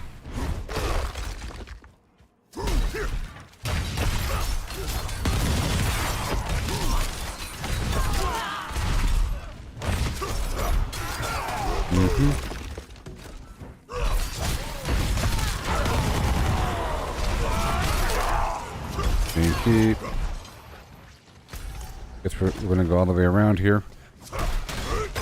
We have found the prisoner.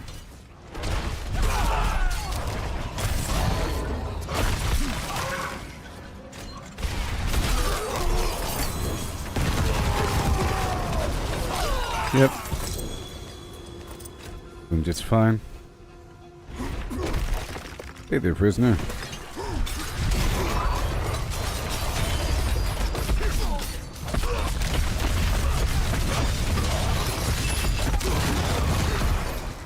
Awesome.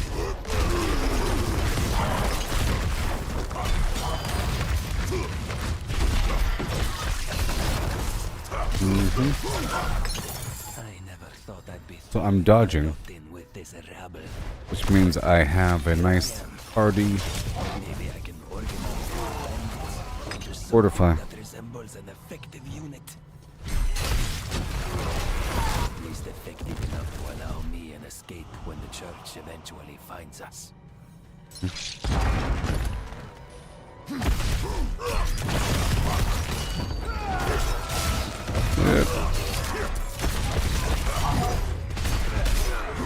Just looking at the fortify amount. Sort of important.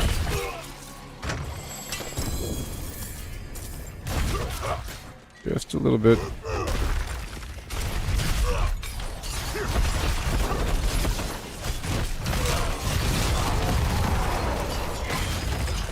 Yep. I think that shell also gives me full health. Or sorry, it increases my max health, not full health.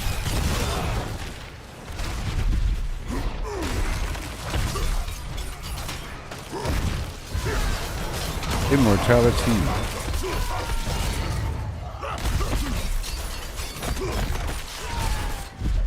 Oh boy.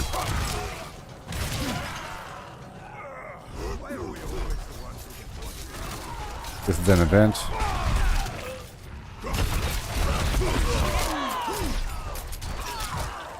Gotta make sure to do the trial.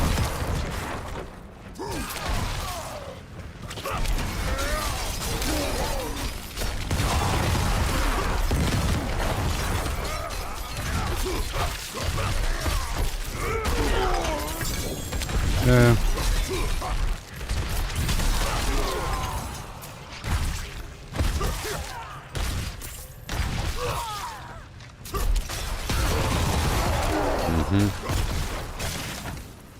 All done.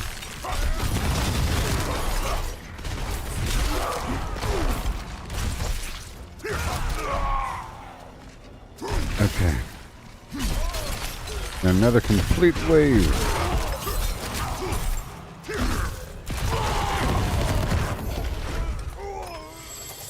That was just an event within the dungeon.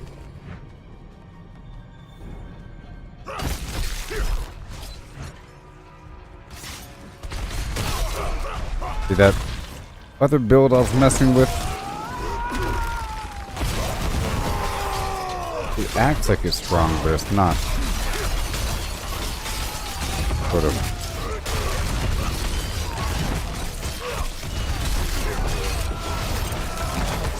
And this one right here acts like it's not strong, but it is. Sort of.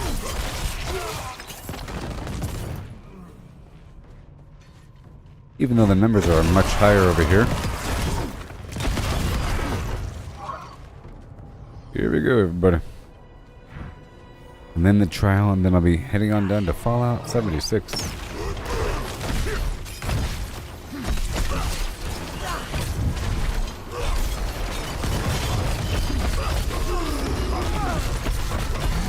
You are a problem. It's one of those bad bosses, like a triple boss fiasco.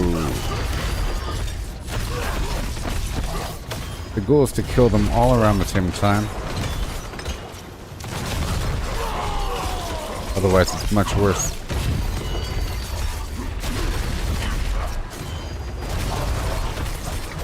Bring him down a bit.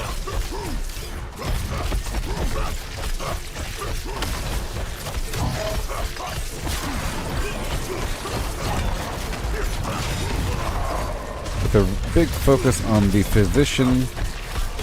He's the healer, right? But I know if you kill one of them, it comes back as an immortal ghost. And then the final one that you choose to kill comes back as an extra buffed version. And they do different things that Lord Commander calls in a bunch of... See, here they go. See, those two are now ghosts. Now we're down with this guy. He's the last one.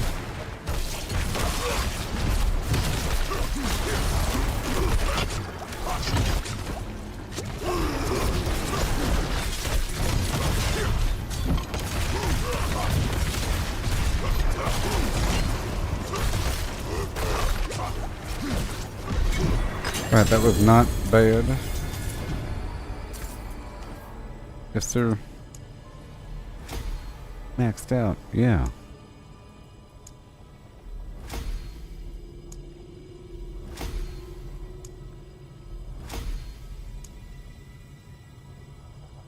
And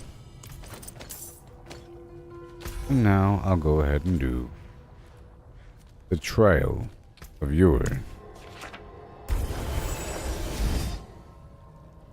trials of your men do.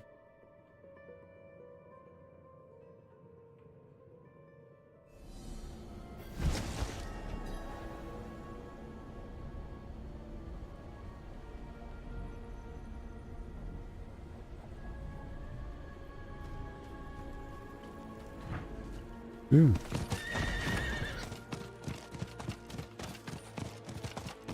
Here we go.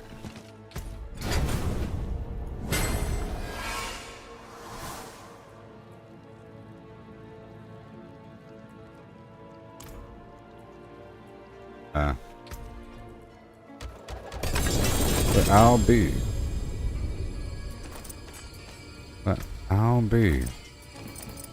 Congratulations on your placement.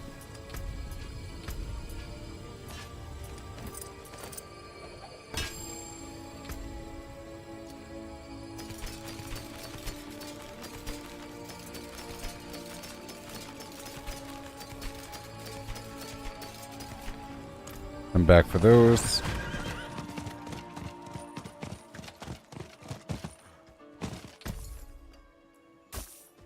See you again. Put this stuff away. Ooh. Hey, look, a better version of the Audios bearing. That's cool. About time. I've only gotten one of those items, and it's a sacred.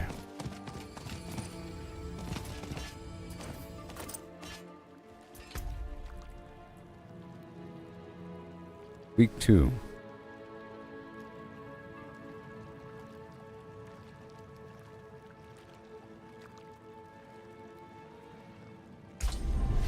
Here we go.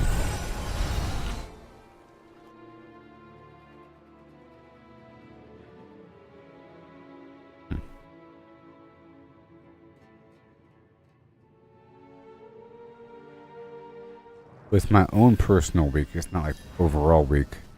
I didn't start at week 1.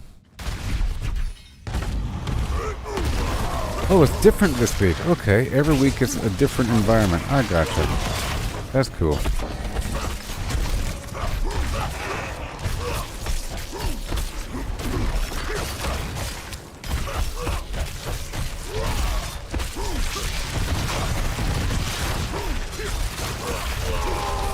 Okay.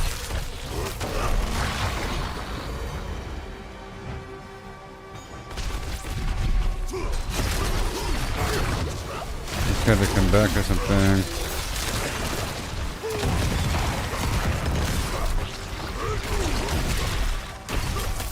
Back in the spider room. I get it.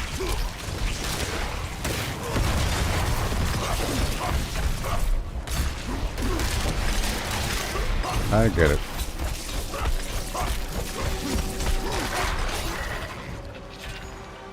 Enemy horde incoming, huh?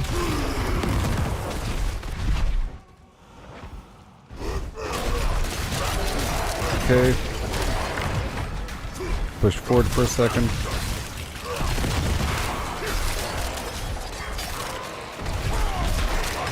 Awesome.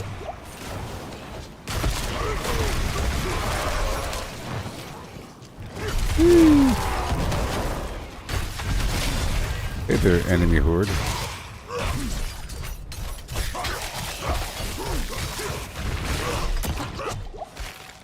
Little badge. Hey, so far so good. Stuff is about to wear off though. Go ham.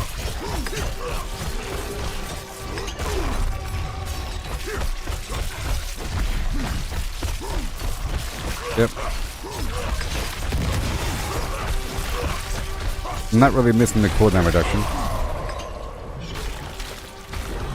And we have a shrine. Oh boy. Very effective. This trial thing's pretty fun.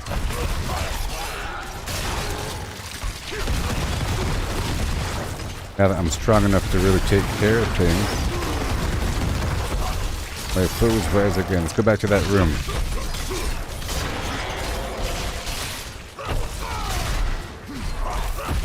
I'll probably get another shrine. Hey, look, he's back. We'll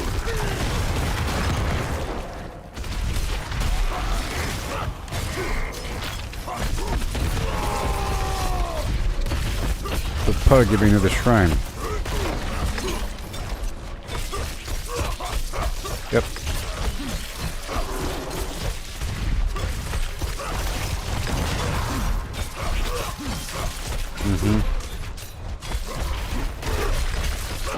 Okay, the elixir is no longer active.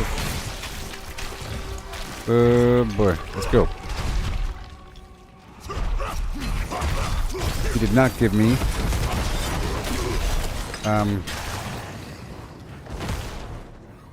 a shrine.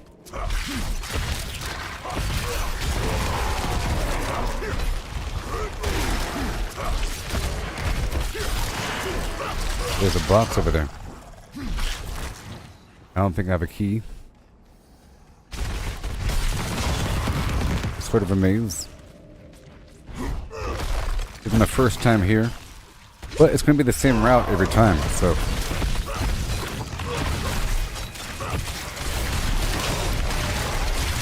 It's worth grinding, it's so worth. Okay, there's an iron key now. That box is going to be filled with fruit.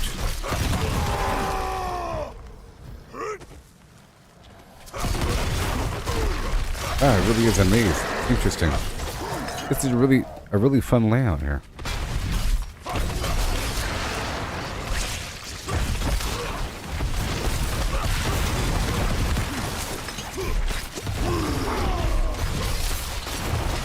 Awesome.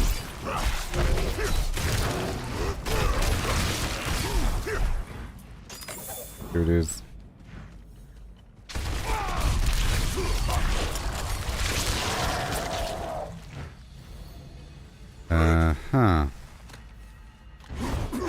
Now we keep going up this way. Interesting layout.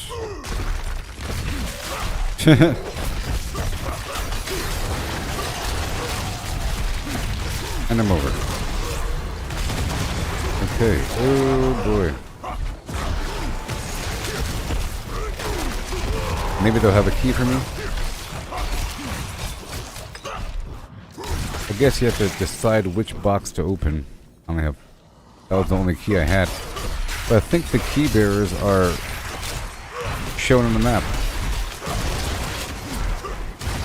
And now I don't know how to get out of here. So we have to go down. We gotta go down.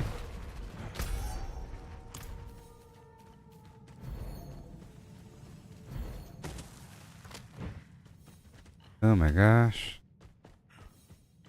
Go down. Woohoo!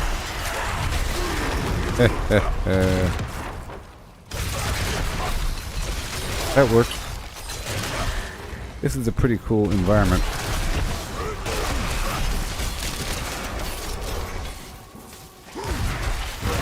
Your foes rise again.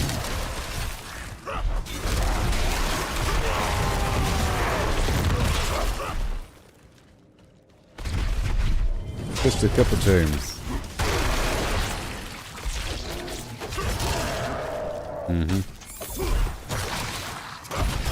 Okay, there's in-between chests, and they're really important.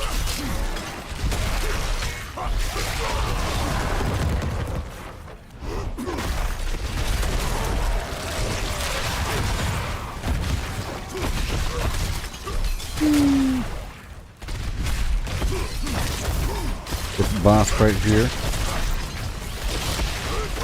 I have 1 minute remaining. Oh, this is a whole loop now.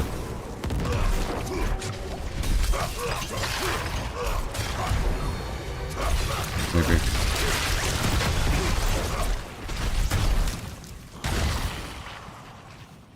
I see another boss over here. What the heck?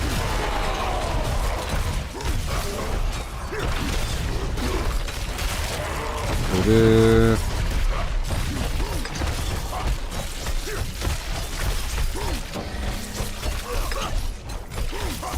Come on.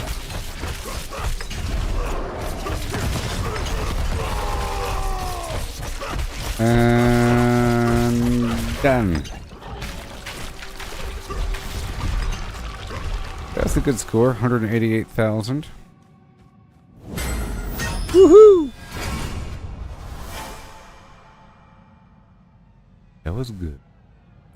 Sort of, probably. I got lost in the sauce, though. That was okay. But that was fun. And now I have a badge. That's really about deciding what order to go. It was smooth enough in terms of combat.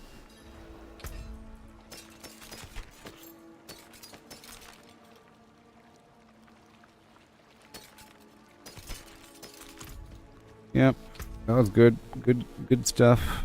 I'm ending it with good stats and everything. My build's well rounded. Yep. Stunning. A couple different changes, you know.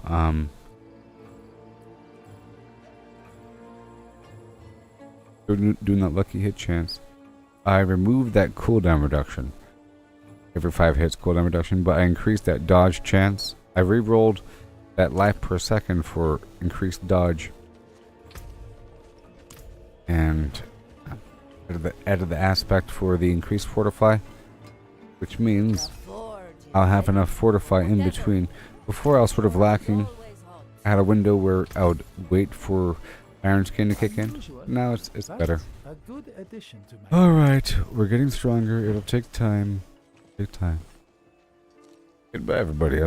I'll be back in about 15 minutes or so with Fallout 76. Yeah. Like and subscribe on Facebook, YouTube, and X.